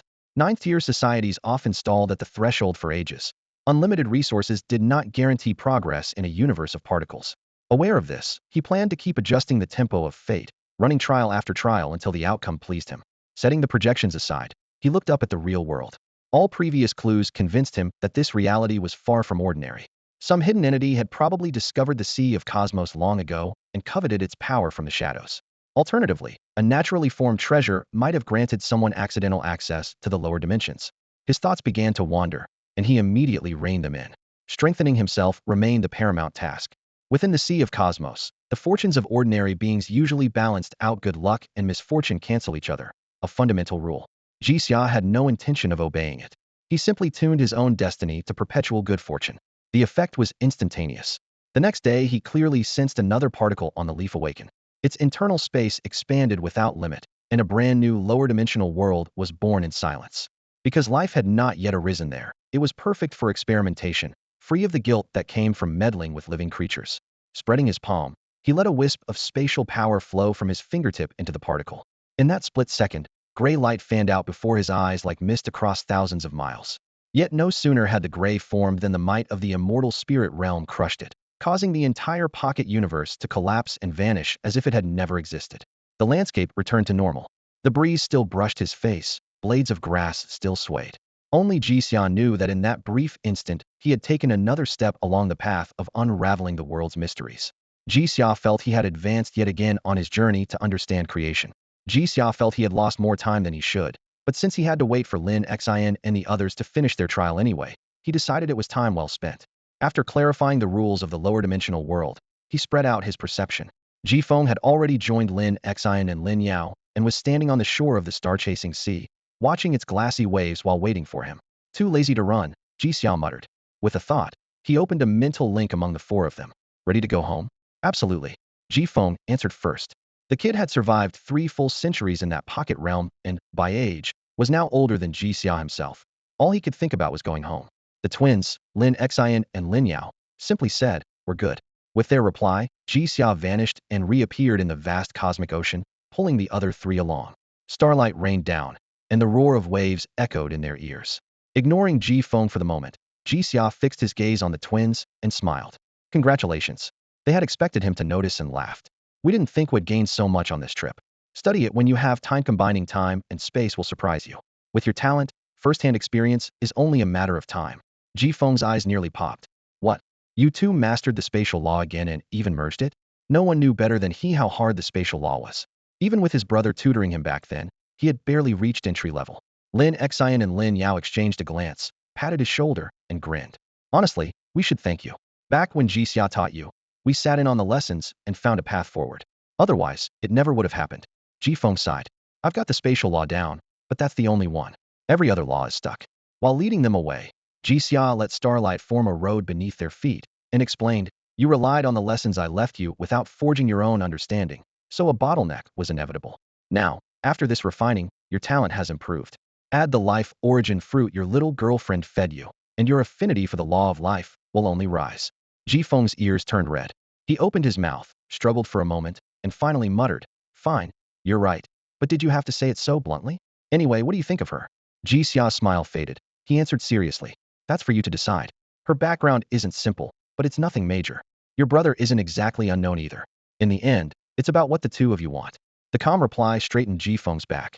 Then we're good. Qingwei and I agreed to handle our families first. Mom and Dad are thrilled. I even have a girlfriend. Now it's up to her side. His confidence came from what Qingwei had once told him. Choosing a partner was her own affair, and she would inform her family and master without letting outsiders interfere. Finished with his story, he leaned closer to Ji Xia, curious. I've heard plenty of people fancy you. You really don't feel anything? Ji Xia shook his head. He'll leave it to fate. Lin Xian and Lin Yao exchanged a surprised look. They could see Ji Xia had changed. They just wondered when fate would finally catch up with him. The next moment they dropped the subject and turned to Ji Xia, who had suddenly started to laugh. Ji Xia closed his eyes, briefly felt the surging currents of fate, then opened them again to meet their curious stares. Remember the Hanhai civilization? We do, Lin Xian, Lin Yao, and Ji Feng replied in unison to invaders who had once attacked their world. What about them? Lin Yao asked. Ji Xia drew a light stroke through the air as if flipping an invisible script. I arranged an unpleasant fate for them long ago. I expected it to trigger quickly, but it's taken 6 or 7 years for the thread to activate. Want to watch the show? Absolutely. Lin Xin's eyes sparkled as he rubbed his palms together. Lin Yao pressed further. What exactly did you set up? Knowing Ji Xia's ways, Ji Feng answered for him. Hanhai angered the Xianling civilization and got chased all over. I'm guessing our brother made them crash into an even stronger world this time. Snap. Ji Xia clicked his fingers in confirmation. Right. Normally they'd hit an ordinary world, but this one produced a god-tier cultivator at the 8th realm. I only prepared opponents at the 6th or 7th realm. Then that guy broke through again, so the trap is even tighter. His smile faded. Anyone at that level probably knows about the Zhigao Codex, so he'll need to clean up afterward. I don't trust him to destroy the Codex properly. I have to keep watch. People's temperaments differed. Lin Xian was eager for the spectacle. Lin Yao understood Ji Xia's command over destiny and knew the outcome was fixed on high would fall whether they watched or not. Ji Feng simply wanted to go home. After weighing things up, Ji Xia sent an avatar to escort Lin Yao and Ji Feng back, while his true body veered off with Lin Xian toward the theater. Halfway there, Lin Xian shook his head. Those two don't know how to have fun. By the way, Ji Xia, what's your current level? I can't sense your aura at all. Since converting his energy into the power of fate, Ji Xia had become so ethereal that even Dao lords struggled to read him. Because he trusted Lin Xian, he didn't hide it. Somewhere between God Tier's 7th and 8th realm, but my combat power still hasn't surpassed a Dao lord. That vague ranking comes from a higher dimensional system, right? The Zhigao Codex is higher dimensional too. Shouldn't we check on it first? If it gets destroyed, that's a big problem, Lin Xian advised. As they spoke, they arrived outside the target world. Ji Xia hid them with spatial law, so without another word Lin Xian saw what was happening inside. At the planet's center a gray-white rift yawned open into an alien space. Scores of questers were chained inside, energy manacles glinting coldly. Beyond it, another world was bound by enormous chains, and at their end stood a cultivator whose presence felt as deep as an abyss. Scowling, he faced the cosmos, his voice shaking the starry sea. Thieves of the cosmic ocean, you dare use such vile tactics. Surrender and you live. Resist and you die where you stand. His warning resounded with domineering force. The envoys of the Hanhai civilization had already fought once. Of the original 8, only 5 remained. Each envoy was at least 5th divine stage, and with spells exchanged from the Supreme Codex, their true combat power far exceeded peers of the same tier. Even so, they were powerless against the lone cultivator at the 8th divine stage. The reason was simply he was a direct disciple of a Dao Lord, born with an innate Dao body and already in control of the primordial laws of space. Using those spatial laws, the 8th-stage cultivator wove a personal domain where every rule, timeline, and thread of causality was his to dictate. External laws were shut out, creating his own version of all techniques denied. The Hanhai attacks were varied but basic purchased from the Codex and, whether they tried spatial rifts, temporal stasis, or even a curse of destiny, nothing could shake that defense. Lin Xian narrowed his eyes and muttered, "This is a spell duel, right? I can't make heads or tails of it." Ji Xia studied the field, thought for a moment, and explained, "He's clearly 8th divine stage, probably coached by a Dao Lord. He's braided spatial law into a pocket world where he plays heaven itself. Outside rules can't break in, so he can advance or retreat at will." The Hanhai envoys switched from ordinary spells to higher-order assault space, time, fate, but they barely grasped those powers, so they all fail. That fate curse just vanished, and the next envoy's spatial rupture was dissolved as if it were nothing. With that, Lin Xian finally caught on and looked at Ji Xia thoughtfully. "If it were you, they probably couldn't break your defenses either, could they?" Ji Xia shook her head. "Don't flatter me. The world he built by himself is the size of a medium-scale realm. As its heaven, he can freely borrow any other law. That's terrifying power." Lin Xian twirled a finger, clearly unconvinced. "I know your style. The more casually you speak, the less impressed you really are. If we could sneak in unnoticed, that already proves you're far beyond ordinary. If it were just me, I couldn't match him, but with my brother Lin Yao, I could barely hold my own. He added with a grin, you really should hurry and fuse your time and space laws. My brother and I fused only 2 laws and dare to test him. Once you manage a true fusion at the rule level, you'll likely touch techniques used by Dao Lords. Jixia shot him a sidelong glance. That's emotional blackmail. I'm more curious what reward you 2 brothers picked up. Want to take a swing at him yourself? Lin Xian folded at once, waving both hands. No, no, no. I'm just a researcher I can't fight. Jixia chuckled and turned her attention back to the battlefield. Only then did she notice that the Supreme Codex looked like an ordinary scroll, yet it radiated a vast force that blanketed the entire Hanhai world, blocking any outsider from barging in. Meanwhile, the 8th-stage cultivator was carving a new prison around the Hanhai world itself, using the spatial Dao to stack dimensions one over another. Massive chains emerged from the void, binding the whole realm. Because he couldn't intervene directly inside Hanhai, he had chosen to do it indirectly instead. This mighty being could have wiped out the Hanhai civilization in an instant, yet he held back. Each time a quester died, the Supreme Codex grew translucent. Because the Codex had chosen this civilization as its host, it would vanish if the civilization ceased to exist. After a brief pause, Jixia whispered to Lin Xian, I have something to take care of. He'll hide this pocket realm first. It will send you back automatically afterward. As he spoke, the spatial barrier folded shut. Lin Xian waved to show he understood and watched Jixia depart. An instant later, a figure flashed into being between the 2 opposing forces. Xian Dust's heart lurched hadn't sensed the slightest presence until the newcomer appeared, and that newcomer was Jixia. Li Feishue, envoy of the Hanhai civilization, recognized him at once and felt a chill. No wonder everything kept going wrong. Jixia was pulling the strings. But why hadn't he struck sooner? Jixia's expression remained calm as his gaze settled on Li Feishue. I'm only here to watch the show, he said, and to take a look at the Supreme Codex. Hearing this, Xiandu halted his attack and, intrigued, stepped back to observe. Jixia's name had circulated for ages among their circle of descenders. Now that he had a chance to meet him, Xiandu intended to see for himself. Jixia suddenly turned his back on the Hanhai forces, standing as if completely undefended, and spoke to Xiandu, when the Hanhai civilization disappears, the Codex will disappear with it. I'd like to borrow a little time before that happens. Xiandu raised an eyebrow. All right, but tell me, how do you know who I am?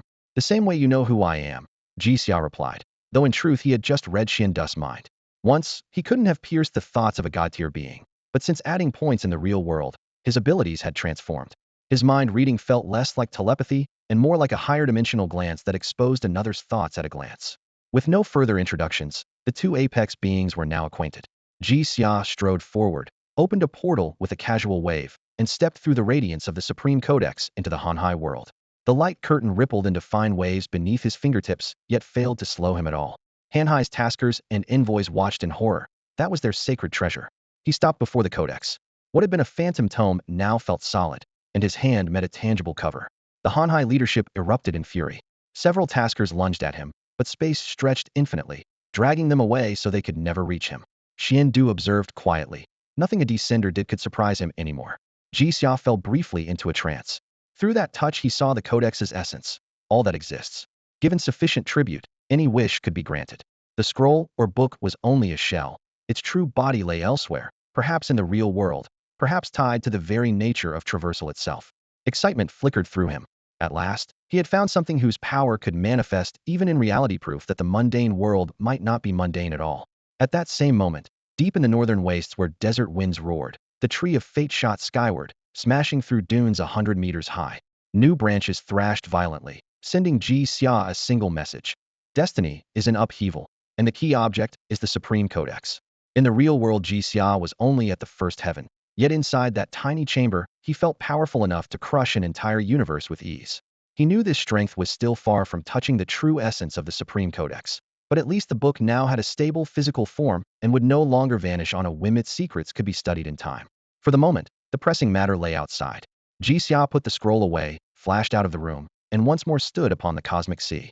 Facing Xuandu, he said calmly, I'm finished here. I'll leave you to your work. Xuandu regarded him, sensing this newcomer was nothing like those who had arrived before, and offered, until next time. Some people say next time the way they speak of the 32nd of never, but cultivators rarely waste words. Once the promise is made, they will find a way to meet again. Jixia fell silent, and the undisguised confusion in his eyes made Xuandu tilt his head. Only moments earlier Jixia had glimpsed Xandu's destiny. One day Xuandu would become a Dao Lord. Both were masters of the laws, and the space Xuandu himself had opened backed by a Tao Lord should have shielded any divination. In principle, Jixia should never have seen so much as a hint of a Tao Lord's future. Tao Lords are the bedrock of the cosmic sea, the laws themselves. Every method of foresight fails before them. Yet Jixia had broken that absolute once again. To test whether the vision was genuine, he nodded. Very well. I look forward to our next meeting. His tone carried an extra weight to witness for himself the moment Xuandu achieved the Tao. Xuandu answered with an inscrutable smile, thoughts turning beneath the surface. Jixia wondered, just how much does he know? Xuandu mused, how much has he already seen? Suddenly Jixia said, why wait? The vast sea civilization is hardly a challenge for you. Why don't we talk later today? Xuandu did wish to speak with him, yet he finally shook his head. The time isn't right. Jixia, I hope this breeze you bring can stir new change. The breeze stung Jixia's ears. If there was this breeze, there were surely others, meaning other descenders. And he knew only one descender should appear in the cosmic sea at any given time. Troubled, he departed, silently filing away Xuandu's mention of change. A visit to the exhibition hall was already on his schedule, and Jixia decided to scout it first.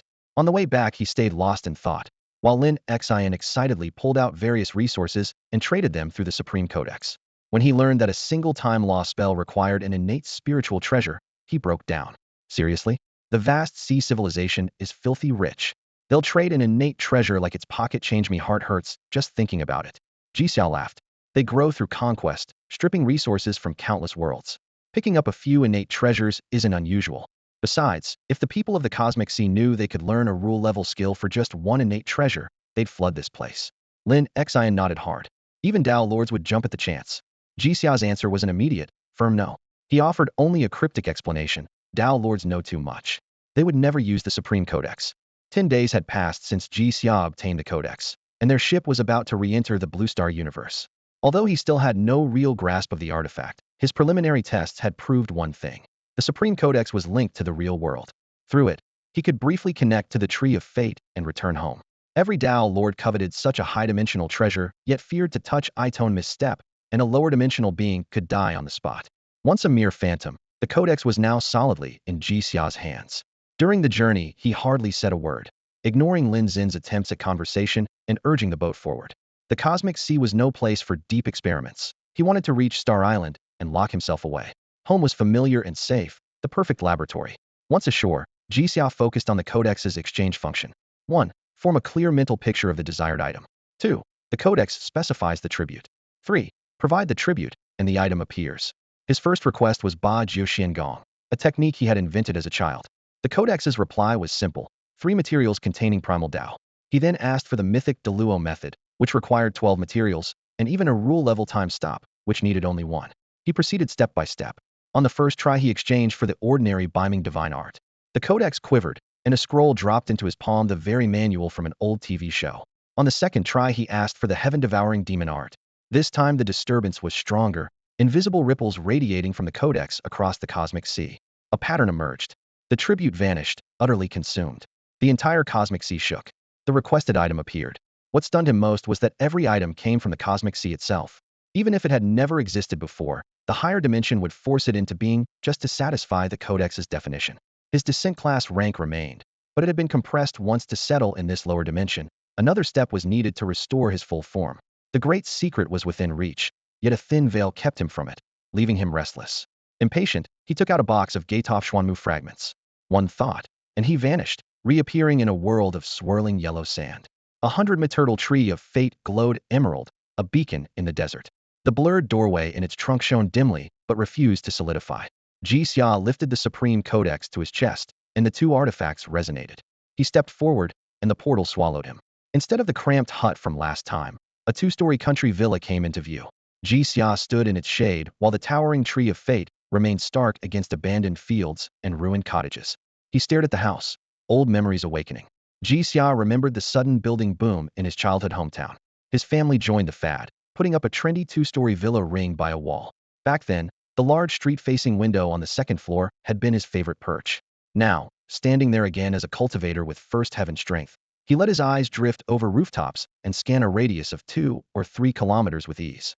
The floor was buried under thick dust. This wide balcony's chief flaw had always been how much dirt it gathered. Adding French windows during the last remodel hadn't helped. Crisp footprints in the gray film told him that no one had been up here for at least 2 years. If I could vanish for 2 years and nobody noticed, someone ought to have spotted this new tree, he muttered. He leaned over the railing at the yard below. The osmanthus that had been 5 years old back then now spread lush branches, its growth rings confirming that another 2 years had passed. In the pondside eco-tank, a few medaka with patterned backs still glided lazily, living proof that the setup truly was ecological. Jixia rose from the floor and glided through the air, leaving no fresh prints in the dust. First he headed to the master bedroom. A musty odor rushed out when he pushed the door open. A family portrait hung on the wall, still missing Ji Feng's face. He brushed a fingertip across the glass, bringing the image back into focus. Next he returned to his own room. A breeze driven by spiritual power swept through, clearing every speck of dust in an instant. Sitting at the computer desk, he opened the small traveling case. Inside lay a fragment of the Xuanmu Gate, beside the innate spiritual treasure called Windblade. On his back rested the Staff of Fate and the divine spear he had once bought on a whim. The power coursing through the fragment caught his keen sense. It wasn't the familiar Tao of creation, but a purer force of genesis, conjuring existence from nothing. In the real world, Windblade looked like an ordinary sharp knife, yet it could still slice steel. The Staff of Fate kept its unique shape, but all its energy was tied up just maintaining that form, granting no extra boon. The spear felt no different from a regular weapon. In the sea of cosmos, these fragments had repelled one another so fiercely they couldn't be joined. Now the repulsion was faint enough to ignore, meaning he could finally attempt a fusion. The artifact's weakened state also showed that cosmic sea energy hadn't vanished in reality, only decayed. That made him wonder, if a low-dimensional world advanced far enough, could it eventually influence the higher realms? His grasp of the Tao of space had deepened as well. The last time he shifted dimensions, it was passive and unprepared. Returning home by choice had yielded far richer insights. If a personal status panel listed the laws had mastered, a new line would surely appear: innate Tao of space, dimension. For now he was confined to the house, unable to take a single step outside. After verifying each earlier hypothesis, he sorted through the puzzles before him. First, on arrival he hadn't recognized his own home, only recalling it when something triggered his memory. Second, he still had no idea how he had crossed worlds in the first place. Third, he had found nothing here that seemed out of the ordinary. Fourth, the Supreme Codex vanished, yet Jixia could feel it thousands of kilometers away, sealed inside a tomb. The volume here had only been a projection that had now returned to its source. Coupled with the first clue, he formed a strange thought: the body he was inhabiting might well be his original one, or he would never have recovered so many memories the instant he re-entered the real world. As for the fourth point, since he was already linked to the Codex, he could use it to lock onto a fixed location in reality and stabilize a gateway in the Tree of Fate, allowing him to travel back and forth at regular intervals. What truly puzzled him was the third point. The small room last time, his own home this time, and now the tomb that drew the Codex back, each should count as a special site. Yet he felt no hint of that strangeness. One might argue that dimensional fluctuations masked these places, but then why did the Tree of Fate appear so tangible? He could see it plainly. Light drawn into the trunk, ink-black shadows pooling beneath it, and its enormous crown blocking the only rural road nearby. That road led to a handful of houses where elderly villagers still lived, and sooner or later someone would notice the anomaly. Jixia waited patiently. He could remain in the real world for 3 days, this time plenty of time. He remembered that the old folks nearby never stayed indoors and liked to stroll along the road. That would be his chance. Having decided, he rose and lightly tapped the balcony glass. Ripples of sound spread outward and were swallowed by the vegetation 200 or 300 meters away, proof that the barrier let sound through and he could communicate with the outside. Next, he took out a crystal he had stored away and began shaving and carving it into a small light concentrator, a tool for gathering scattered daylight into a single beam. Once he confirmed that both sound and light could pass, he nodded in satisfaction, produced the fragments of the Xuanmu Gate, and started fusing them one by one. As everyone knew, these fragments always yielded more power combined than apart. Under his deft hands, they merged into a single fist-sized shard of translucent blue-green glass. Luminous patterns flowed within, stealing the eye and, at the same time, stirring the spatial laws he controlled. Jixia had expected the fragments to contain only the laws of creation, yet their fusion actually echoed with spatial laws as well. Reasonable enough, since such a relic could help a Tao Lord ascend dimensions. Still more surprising was that the laws of creation seemed to change character. They now felt like the genesis of life, the source behind all things, the prologue to destiny. No wonder so many Tao Lords had fought over them. If one complete shard was already so formidable, what would the intact gate be like? Cradling the shimmering shard, he resolved to keep hunting for the rest once he returned. Whether those eccentric Tao Lords would let him obtain them smoothly was another matter. Under the fierce afternoon sun, he dragged a chair onto the broad balcony and continued studying the shard. Sunlight refracted through the crystal, scattering into countless motes that hung in the air like a blueprint of life. A sparrow, drawn by the glitter, darted toward him. Jixia smiled, expecting the bird to slam into the glass, yet in the next instant his smile froze. The sparrow passed through the glass, through him, even through the shard in his hand. Jixia was stunned, and so was the sparrow. He could sense clearly that the bird had detected something beneficial and rushed over, only to find, on arrival, that nothing was there at all. Nothing at all. If giving someone hope only to drown them in despair is the cruelest fate, Jixia was living it. He had been certain that experiments on the physical level couldn't go wrong. Only moments ago had altered sound and light, clear proof he could pass on information. Yet when the tireless sparrow kept circling the spot where the shard lay and still failed to locate the caller, a chill spread through him.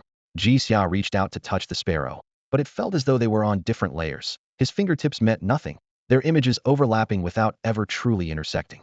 Refusing to give up, he tried something more drastic.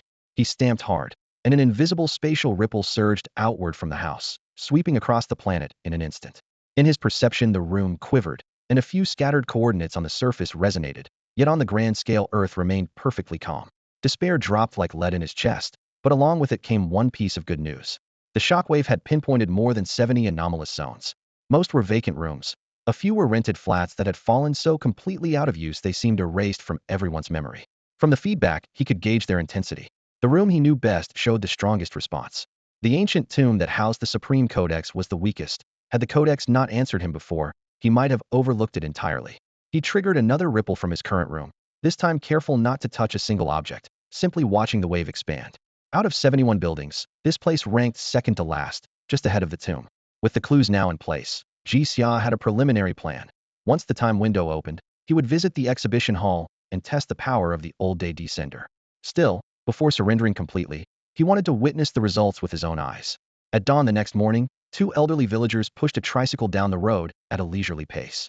Their thick dialect made Jixia's heart tighten with warmth. "Look, isn't there a new tree up there?" "Oh, that one. I saw it yesterday. We're close now, see? Wow, it's huge. How did we never notice it before?" They could indeed see the towering tree that had appeared overnight. Proof the tree itself left a mark on their perception. Jixia's spirits lifted. He drew out the crystal he had modified the night before, focusing the first light of morning into a razor-sharp beam and flashing it at the old couple. The glare was swift. He saw it clearly. The beam skimmed their eyes, making them squint, yet nothing more. They weren't blinded. The influence he created was being completely screened out. Next, he produced the shard of the Xuanmu Gate. The fragment was dazzling, bright enough to catch any sparrows. How would humans react the same way? The moment it appeared, Jixia noticed the old couple's gazes snap toward him, but they still saw nothing. To them the space was as empty as ever, occupied only by the tree. In their reflection, Jixia saw only a handful of trees. The place was utterly empty. He consoled himself that things would be different next time and let a smile curl his lips. The tree of fate has appeared. My only real-world skill is fate's script, and my bloodline advancement requires fate concerto. Clearly fate is the key to breaking the deadlock. He planted his spear in a crack in the floor, the metal shaft still faintly warm. Everything else supplies, and the modified crystal went into his personal storage. With every test complete, he had no intention of wasting another second. The house that had just welcomed its master fell silent once more. A fingernail-sized eyeball now floated on the balcony, quietly recording every frame after Jixia's departure. Soon after the two elders left, a village official arrived and followed the police tape around the site. The strange tree shed no leaves and could not be broken. Saws, fire, even acid were useless. All they could do was fence it off and set up tents and instruments. The effort was doomed from the start. The Tree of Fate would respond only to Jixia. Meanwhile, Jixia had returned to Starfall Island. A night breeze skimmed the sea as he studied the fist-sized crystal. The law of light from the cosmic sea flowed into it, compressing again and again. Before long, the once cheap stone would shed its shell and become a true spiritual treasure. The real world was indeed a higher dimensional plane. Even ordinary items brought here underwent qualitative change. Yet he sensed one rule. He could not carry too many high-dimensional objects, and the cosmic sea would not tolerate an excess of them. That mattered little. This was only a test. If he ever lacked innate treasures, fate's script would draw such items to him sooner or later. Jixia decided to keep a low profile and wait for the inevitable arrival of the brood. The calm lasted only a few days. The morning mist had not yet lifted when she skimmed across the waves, her expression darker than the sky. Jixia brought her ashore, and she wasted no time. "Jixia, we have a problem. You've seen the huge rift on the seabed," she said. "It used to hold nothing but some unusual life forms. A few days ago, one of them died and turned into a demon soldier. Our universe has no brood corruption, and those soldiers carry no taint. yet their appearance, abilities, and behavior match brood units exactly. Instead of panicking, Jixia felt oddly relieved. The weight on his mind finally lifted. He had always known the brood event was unavoidable, had just wondered how it would arrive. Now he had his answer. He rose, tore open a portal, and said, "Let's go take a look." They stepped through and found themselves in a bottomless abyss of water. The pitch-black sea seemed to devour light, and the occasional deep-sea fish streaked past with a cold gleam. As they descended, wreckage and corpses grew more numerous. Dead fish were shrouded in black mist, their bones twisted into demon soldiers wielding bone blades. Their eyes were hollow, yet the moment they sensed living prey they lunged as if a trigger had been pulled. This was the brood's signature trait. Any creature they killed became the next wave of mindless, fearless soldiers, repeating the cycle forever. Blue Star had never known demons. Jixia was certain of that. The scene felt like a pre-written program finally executed. Causality skipped solely to ensure the code ran. Watching the silent swarms drift by, Jixia murmured, "It's as though something that already happened is playing out all over again." What? Sia had been staring at the puppet soldiers, but Jixia's sudden sigh left her baffled. The bottomless trench was heaving restlessly. What had once been an ordinary seafloor rift had been torn into an unimaginably vast realm by rough estimate, larger than the entire Blue Star universe. Peering into the ink-black abyss, Jixia couldn't help picturing Daojun Dongwang. He recalled how, once the Daojun confirmed the nest invasion, no one had doubted it. They all agreed it was inevitable, as though they were merely acting out a script. Yet now, with the Blue Star universe still intact under Jixia's protection, the scene looked like an invasion anyway. Puppet soldiers roamed about like zombies or revenants. They should have been wreathed in demonic miasma, but the nest was still outside Diso. Where had the aura come from? To keep the inevitable plot on track, the cosmic ocean had simply spawned demon soldiers that didn't need demonic energy. Jixia almost laughed at the absurdity. Faced with Sia's question, he could only shake his head. "It's something I can't explain." It truly was. He claimed these events had already happened, and that they were only following procedure now. Yet for cultivators, the present is always the present, never the past. Unsure of the ocean's true nature, Jixia hesitated to act, but he planned to consult the heavyweights. The Daojins surely knew more. Xia, less curious than humans by nature, simply nodded. "All right, looks like this is beyond my reach. So what do we do? How do we clear out the soldiers?" Sensing the dense web of spatial gates near Jupiter, Jixia answered, "Get ready to welcome support from the northern cosmic ocean. I want to see where the story goes next." "Story?" Xia blinked. Jixia seemed unusually cryptic today. "Remember the thousand machinations toxin used by the Hanhai civilization?" He asked calmly. She nodded, waiting. Though it's called a toxin, the thousand machinations targets a world's will. It's more like a piece of fatigue locked, unpleasant timeline that drives everything toward the worst ending. I suspect the cosmic ocean is drifting toward that ending. He had phrased it gently, yet CS still felt a chill. No wonder Daojun Dongwang took it so seriously. But our universe doesn't seem to need backup. I can slice these soldiers apart with space cuts. Unless Daojin-level monsters or rule wielders show up, ordinary beasts are just fodder. Jixia smiled, calm and certain. "It's not that we need reinforcements, it's that the original fate needs them." CS sighed and muttered, "Whenever destiny's involved, everyone starts sounding like fortune tellers." Rushwaji was right. Jixia knew he sounded mystical, but had seen destiny at work. The first law had ever grasped was fate correction, and the chaos before them was the clearest proof of a timeline in disarray. Wasn't that exactly what they were facing now? "Stay here. We'll be right back." No sooner had Jixia spoken than he dissolved into a pale arc of gold and vanished. Xia, staring at the air still quivering with spatial ripples, pressed a hand to her chest. She wasn't especially intuitive, yet something in his words chilled her. Blue Star's recent history had nothing in common with the script he mentioned, and she couldn't imagine why by some oranges would matter. The next sight banished every question. Jixia reappeared high above the bottomless trench and raised his hand. A deep starry sky burst from his palm, as if he had replaced the seabed's night with space itself. Starlight poured down, tracing every vein in the trench walls and silently vaporizing the twisted marine warspawn below. All aberrant destinies were forcibly corrected beneath that light. This correction followed Jixia's own judgment. At that moment, two strands of fate coexisted. One, the primordial destiny first inscribed by the cosmic sea. Through this battle, Jixia realized destiny's laws could do more than foretell. They could heal and cleanse, like an automatic program resetting the world. When the last threads of starlight withdrew, the newborn abyss should have collapsed, yet it held together, trembling only along its rim. Jixia teleported back to Xia. She watched him for a long time before murmuring, "Everything feels wrong. Contradictory, Jixia. I can't tell whether the world is mistaken, or you were never meant to exist. Seeing you just now, I felt you were a foreign piece jammed into the script." Afraid she had gone too far, she added quickly, "Of course, I shouldn't exist either. Even Blue Star shouldn't be here." I think I get it now. There was no place for us in the original script, was there? Jixia said nothing, stepping into a portal. When Xia followed, he already sat beside a stone table, arranging a tea set. With a flick of his sleeve, 2 cups of steaming tea appeared. There were never supposed to be dragons born naturally in this world. He met her gaze. At first, I thought Blue Star strange enough that your appearance made sense, and compared with me, you hardly seemed unusual. But on reflection, even the planet's absurdity can't hide how out of place you are, especially after what you just said. He sipped, as if steadying himself with the flavor. I never imagined you could sense destiny slipping. Without that, I'd still think you an ordinary demon god. Xia sighed. Looks like I guessed right. I was only thinking aloud. Jixia tapped the table. Sometimes the process matters, sometimes the conclusion. This time both do. From birth, this black-scaled she-dragon had been extraordinary. She viewed the world from a perspective no demon god shared, crossed worlds while studying spatial anomalies and mastered space itself, and now had felt the collision of destinies. Every sign said one thing: Xia was anything but simple. In the Eastern Radiance realm, the spatial gateway had finally stabilized. Ruashoe stood before the portal with a squad of elite cultivators, ready to reinforce the front. Ghostly blue runes flickered along the rim of the passageway, resembling hairline cracks spreading across ice. She glanced up, still turning over her master's parting words. Enjoy yourself, clear your head, and treat this as preparation for ascending to Tao Lord. Enjoy herself? Clear her head? She was headed to the Demon Hive battlefield. Intelligence reported the Hive now harbored 365 demon generals, each the equal of a 9th realm deity, and all of them effectively immortal. Tao Lords could only seal them, never destroy them. Faced with an enemy like that, she could not imagine having leisure to prepare for advancement. Harmonizing with the Tao was perilous enough that a single misstep meant death and dissolution. Yet her master was certain she would succeed, an inexplicable confidence that had lingered since the appearance of the new descender. As these thoughts churned, the portal flared to life. Ruashoe led her team through the corridor, resolved to meet the descender first.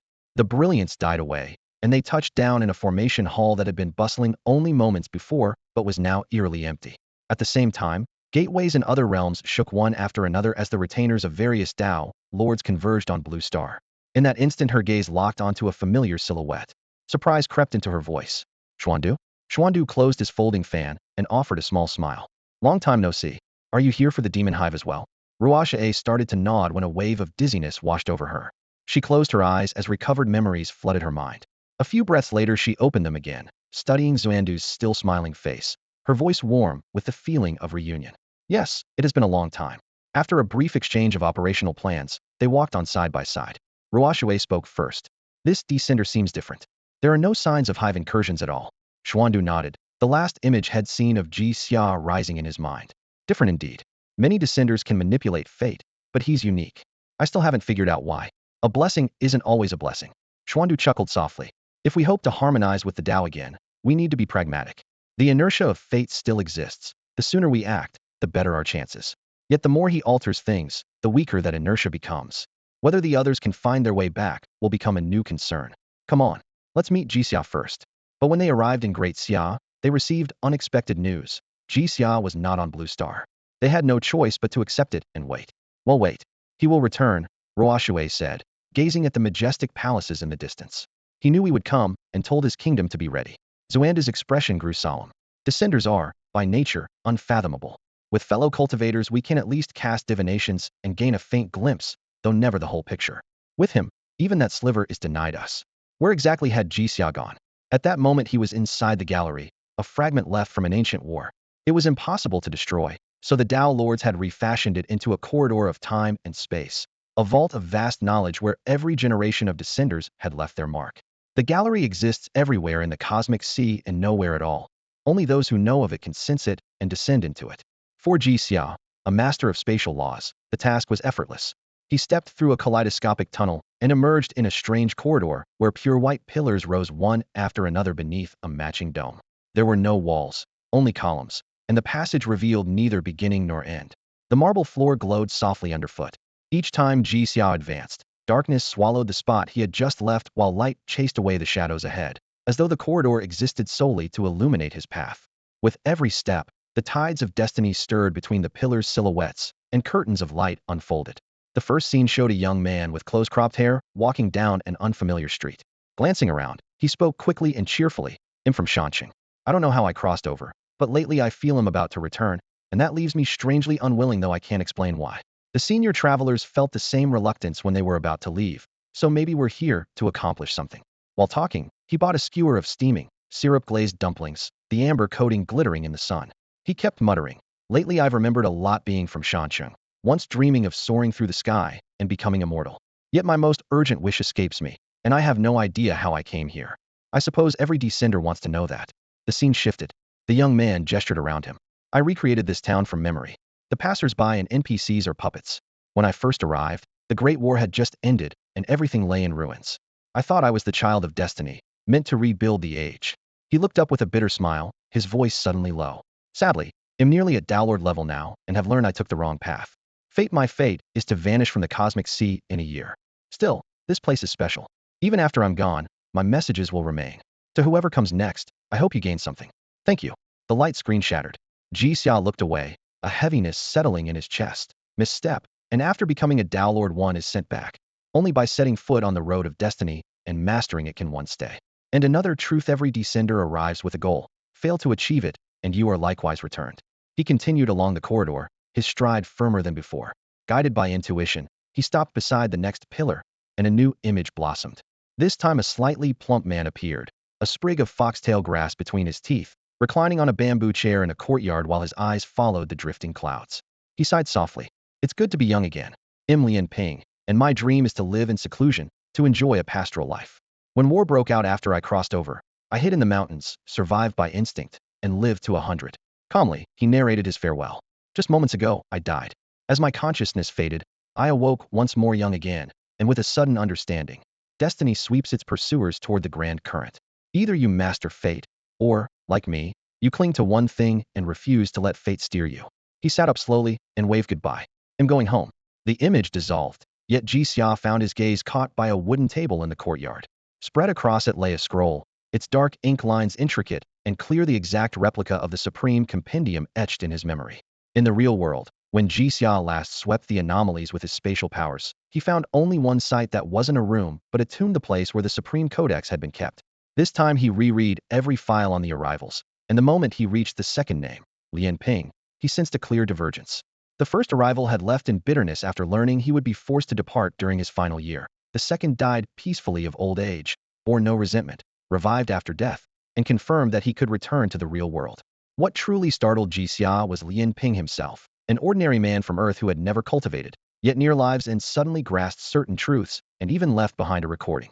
The footage felt entirely authentic. Lian Ping completed what looked like an ordinary painting in just 2 or 3 days. Yet that ordinary scroll ultimately evolved into the Supreme Codex. Jixia therefore guessed that after returning to the real world, Lian Ping lived for quite some time, arranged everything in advance, and even built his own tomb. By contrast, the other arrivals left almost no trace once they went back, apart from that single mysterious room.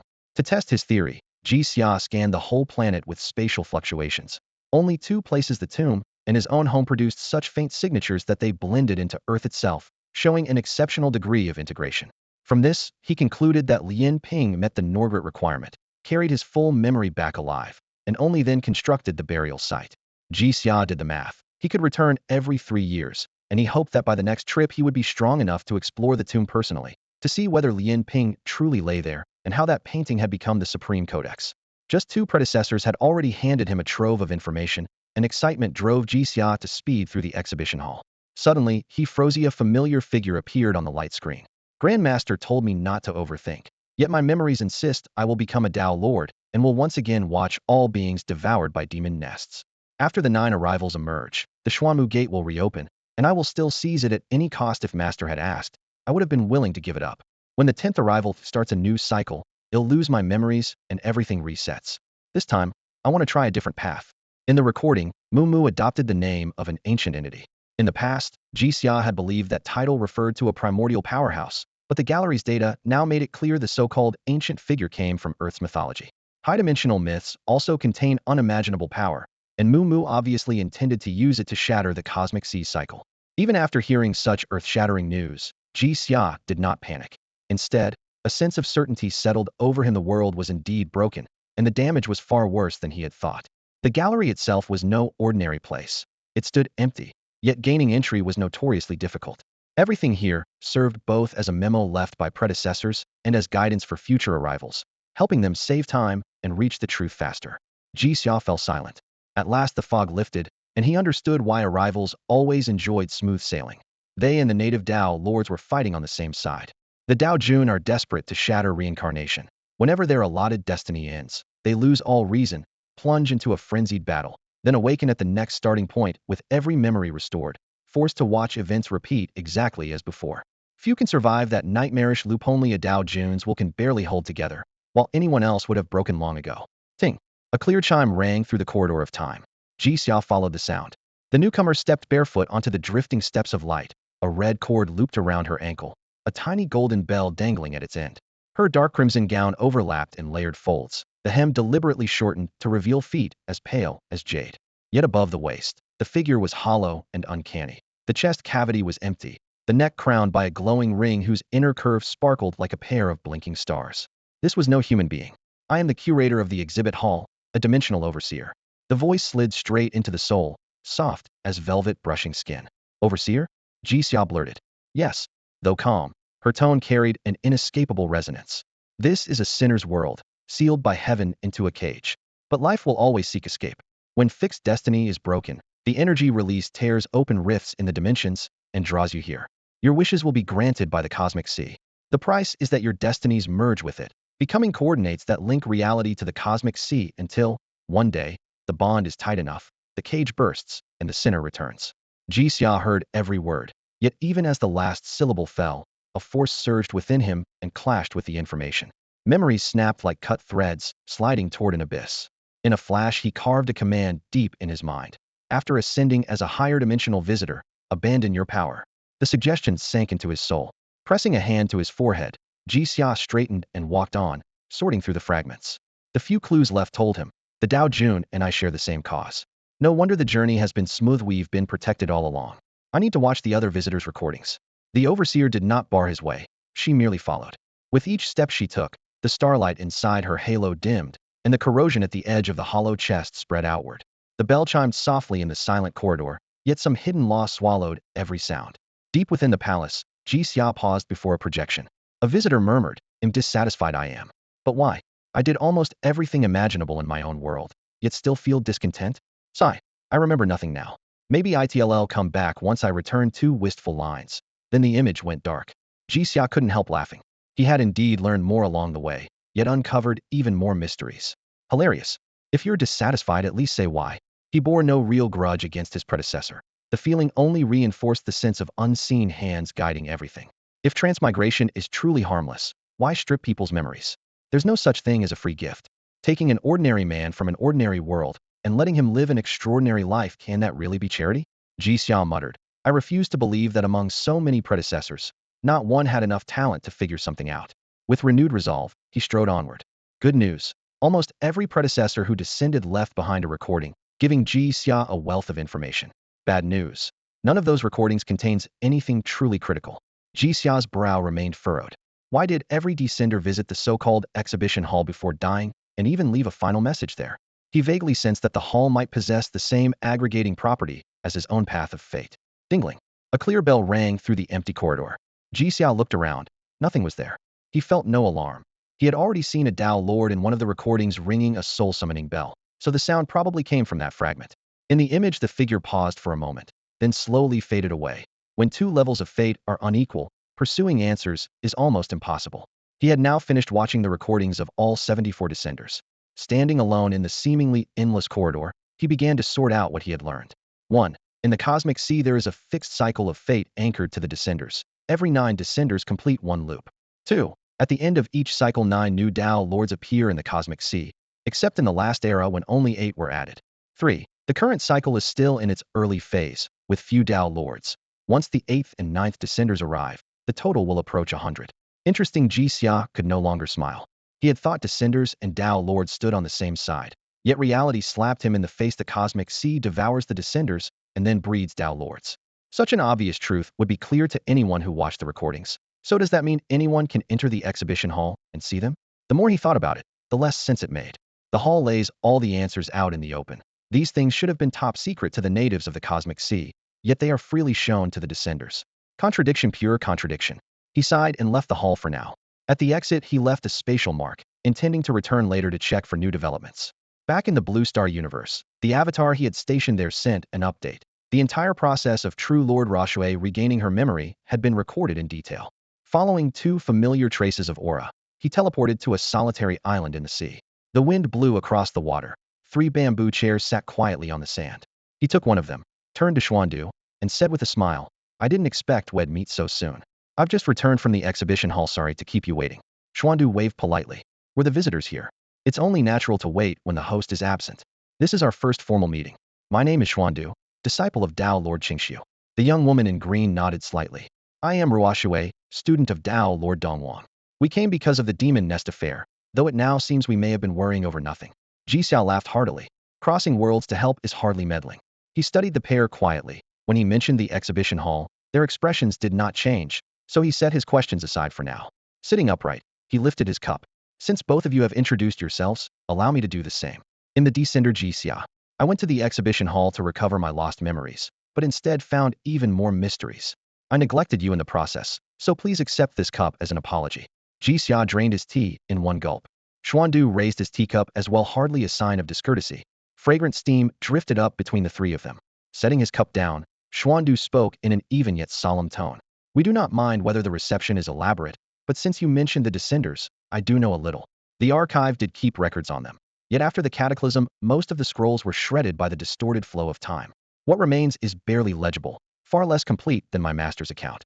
That Mr. Dao Lord had warned his disciples that every descender arrives with a wish, yet most forget their original prayer over the endless years." At this, Jishan nodded lightly, thought flickering in his eyes.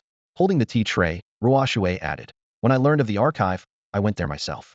Unfortunately, the temporal distortions are severe. The ancient sections are almost inaccessible. What remains is locked away beneath layers of rules, and much of it simply will not open. Like everyone else, I left a message of my own before I left." She paused and gestured toward a patch of empty air. Inside the main hall there is still a manuscript by Brother Xuandu's master. It chronicles many events after the birth of the cosmic sea and remains readable, quite valuable. "Really?" Jixia answered with a faint smile. He remained on guard, unwilling to rule out the possibility that the pair were conspiring to deceive him, staging a Truman show just for him. Yet the simpler explanation was that they truly could not perceive the images he had seen. Moreover, the main hall they spoke of was nothing like the archive. He remembered what he had seen was an endless corridor of time and space, filled with drifting lights and echoes. Pulling his thoughts together, Jixia offered a sincere thanks. "I see. Thank you for telling me." He knew that his wish was unlike anyone else's, his family. His instincts assured him that he truly had parents on Blue Star, somewhere in the cosmic sea, and that they were no illusion produced by the rules. This body was genuinely his, and those two were genuinely his parents. In short, his mother and father had been brought back to life on Blue Star. Deep in his mind, he held another piece of data he had never shared. The archive recorded 74 descenders, yet in reality only 71 anomalies could be located. He kept that discrepancy in mind. Lian Ping, who followed his heart and now lived in seclusion, had already secured a peaceful life for his family, his wish fulfilled. Yet because he had never cultivated, he was still trapped in the game. Beyond him, there were 3 descenders who could not be matched to any known anomaly. In Jixia's mind, only their 3 silhouettes remained, without a single word. As the scattered clues wove themselves into a net, Jixia's confidence swelled. Someone had already broken the cage, so he could too. Still in the midst of conversation, his thoughts darted like lightning. After only a heartbeat, he looked up and asked, "What is it you wish to know from me?" His tone was curious, as though nothing had yet been revealed. Xuandu and Ruoshui exchanged glances and both nodded. Xuandu spoke first. "We would like to ask your view on fate. According to our observations, the swarm's invasion was meant to be inevitable, yet after entering the universe we found no trace of no demonic aura at all. How did you make a foreordained destiny fail to happen?" This was Jixia's new understanding of fate. The fixed and the mutable switch places according to the conditions at hand. Nothing is ever set in stone. All he needed was enough leverage and the right circumstances to shatter the destiny laid out for him. There's a saying, "Let the experts handle the expert work, and seek the experts when you need answers." On the island, a sea breeze laced with salt and dampness brushed the cliff face and tugged at the trio's robes. Xuandu and Ruoshui were still absorbing the revelations about fate they had just heard from Jixia. As newly ascended quasi-Dao lords, they could grasp almost any discipline by insight alone except fate, that unseen current that quietly governs every life. For that, they had to consult a true specialist, and in their eyes Jixia was the only authority. Though their memories were still incomplete, both cultivators sensed that Jixia differed from every other descender so much, so that they felt an instinctive urge to draw nearer. Jixia noticed the moment that thought formed. The two clearly defined threads of their destinies suddenly grew blurry. He had tested this before. In the Blue Star universe, every native life form was tagged unknown, meaning no fixed storyline. Beings from other universes, however, could still have their futures read unless their power reached an extraordinary tier. Most of the strong ones traveling with Xuandu and Ruoxue, for instance, were fated to advance steadily into the 8th or ninth divine realm. But the pair's fate lines had gone indistinct the instant they decided to approach him. In the past, Jixia would have answered politely and kept his distance. Now a new curiosity stirred. Could someone who saw from a higher dimension truly alter another's fate? To avoid actively interfering, he pretended to give them time to think, turned toward the sea, and let the wind wash over him. The salty tang carried a rare calm, and he found the breeze surprisingly pleasant. After a brief silence, Xuandu spoke first, his voice softened but still clear in the wind. So this is fate. I want Hydeitan's. I changed my destiny. Ruoxue's brows lifted. She had never heard this story. Staring at the distant breakers, Xuandu began. I was born with failing blood and breath, doomed to die young. My clan abandoned me on Mount Xuandu.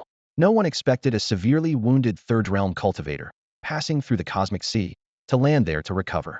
He found me on a barren slope, as good as dead, and saved me with a flick of the hand. He lacked talent for names, and told me to choose my own when I was older. The place I saw most growing up was Mount Xuandu, so I simply took the mountain's name.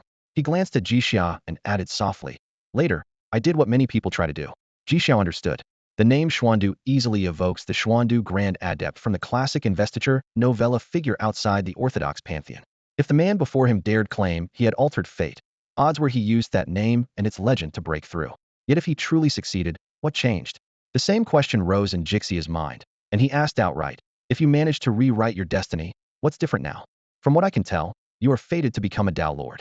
That destiny is enticing enough for you to follow it willingly. Even if the steps shift along the way, the outcome will not. Still, the journey has value.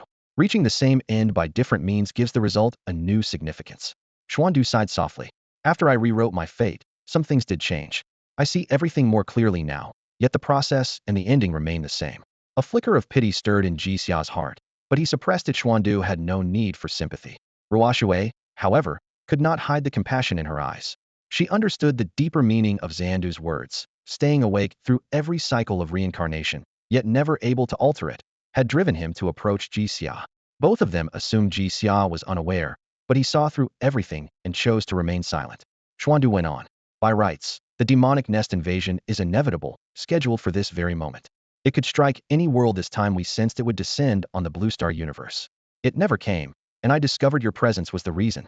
So I ask, if you allow it, I am willing to pay any price to stay with you for a while. Ruoxue chimed in. I feel the same, but the decision is yours. Jixia did not answer at once. After a brief pause he said, I have no objection. Helping you would be a good thing. Cultivation is private, though, and I can't let others follow me at every moment. Xuandu caught the hint immediately. Then may I reside in Daxia for now? You may, Jixia replied with a nod. He named no additional terms. Smart people would offer him something he could not refuse. Ruoxue had no further requests. She gazed at the distant sapphire sea. I'm going to talk with Sister Sia. You two can work out the details. As she left, her destiny became ever clearer in Jixia's eyes. When only Xuandu remained, he solemnly produced a tea-colored, heart-shaped crystal about the size of a basketball.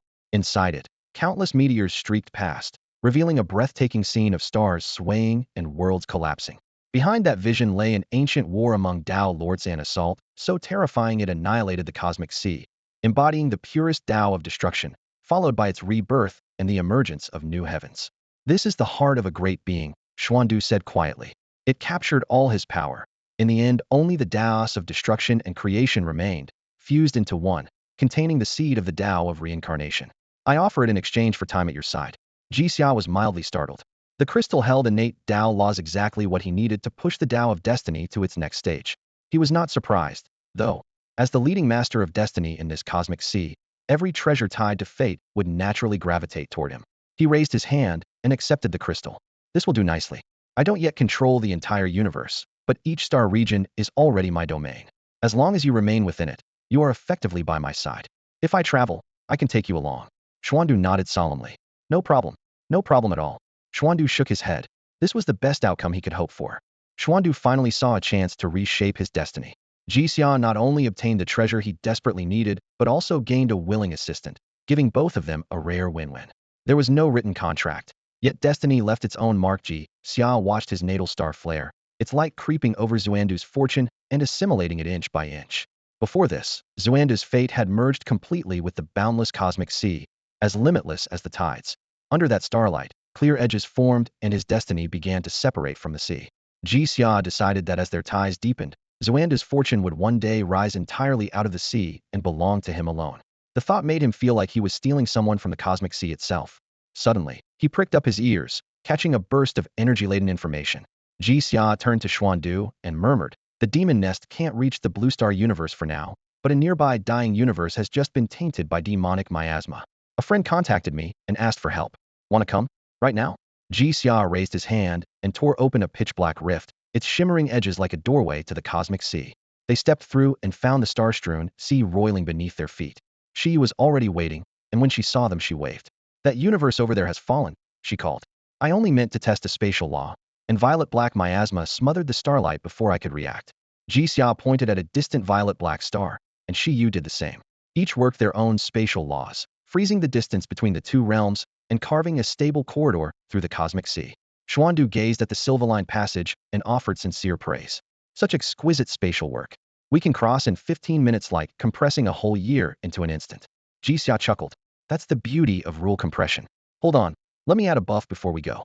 He barked. By decree, let distant horizons be but a step away. Space around them expanded in layered folds, forming a membrane as thin as paper, yet vast enough to hold an entire universe, creating a sturdy shield. A quarter hour vanished in a blink.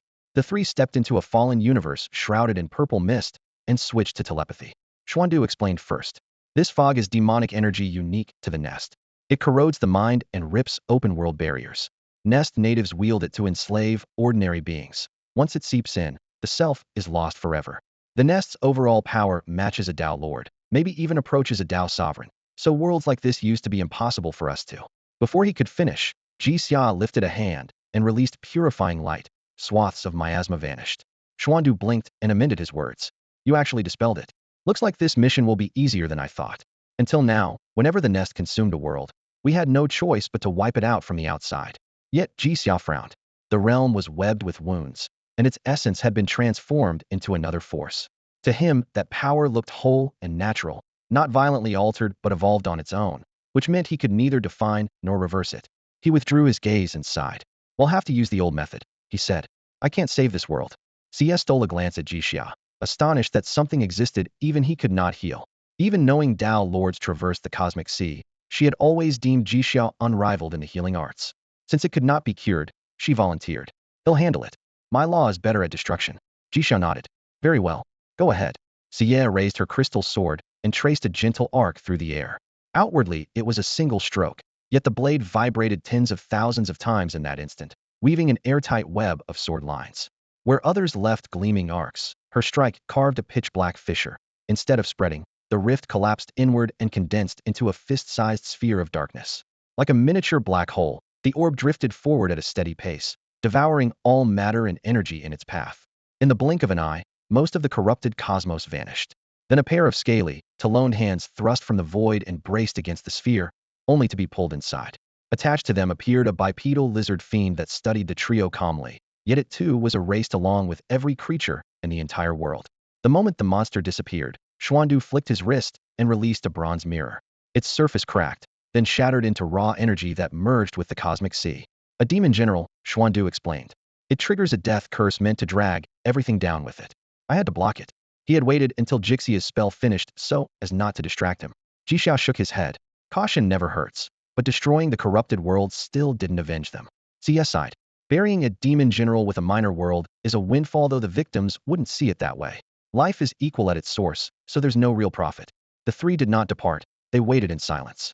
Minutes later, the placid cosmic sea roiled once more. A giant lizard 100 zhang tall reappeared beside a massive axolot-like beast. Both were demon generals, one of them the very one just slain. A demon general is bound to its hive and can never be truly erased. The moment it falls, the hive rebuilds it, each revival stronger, though never strong enough to reach a Tao Lord's level.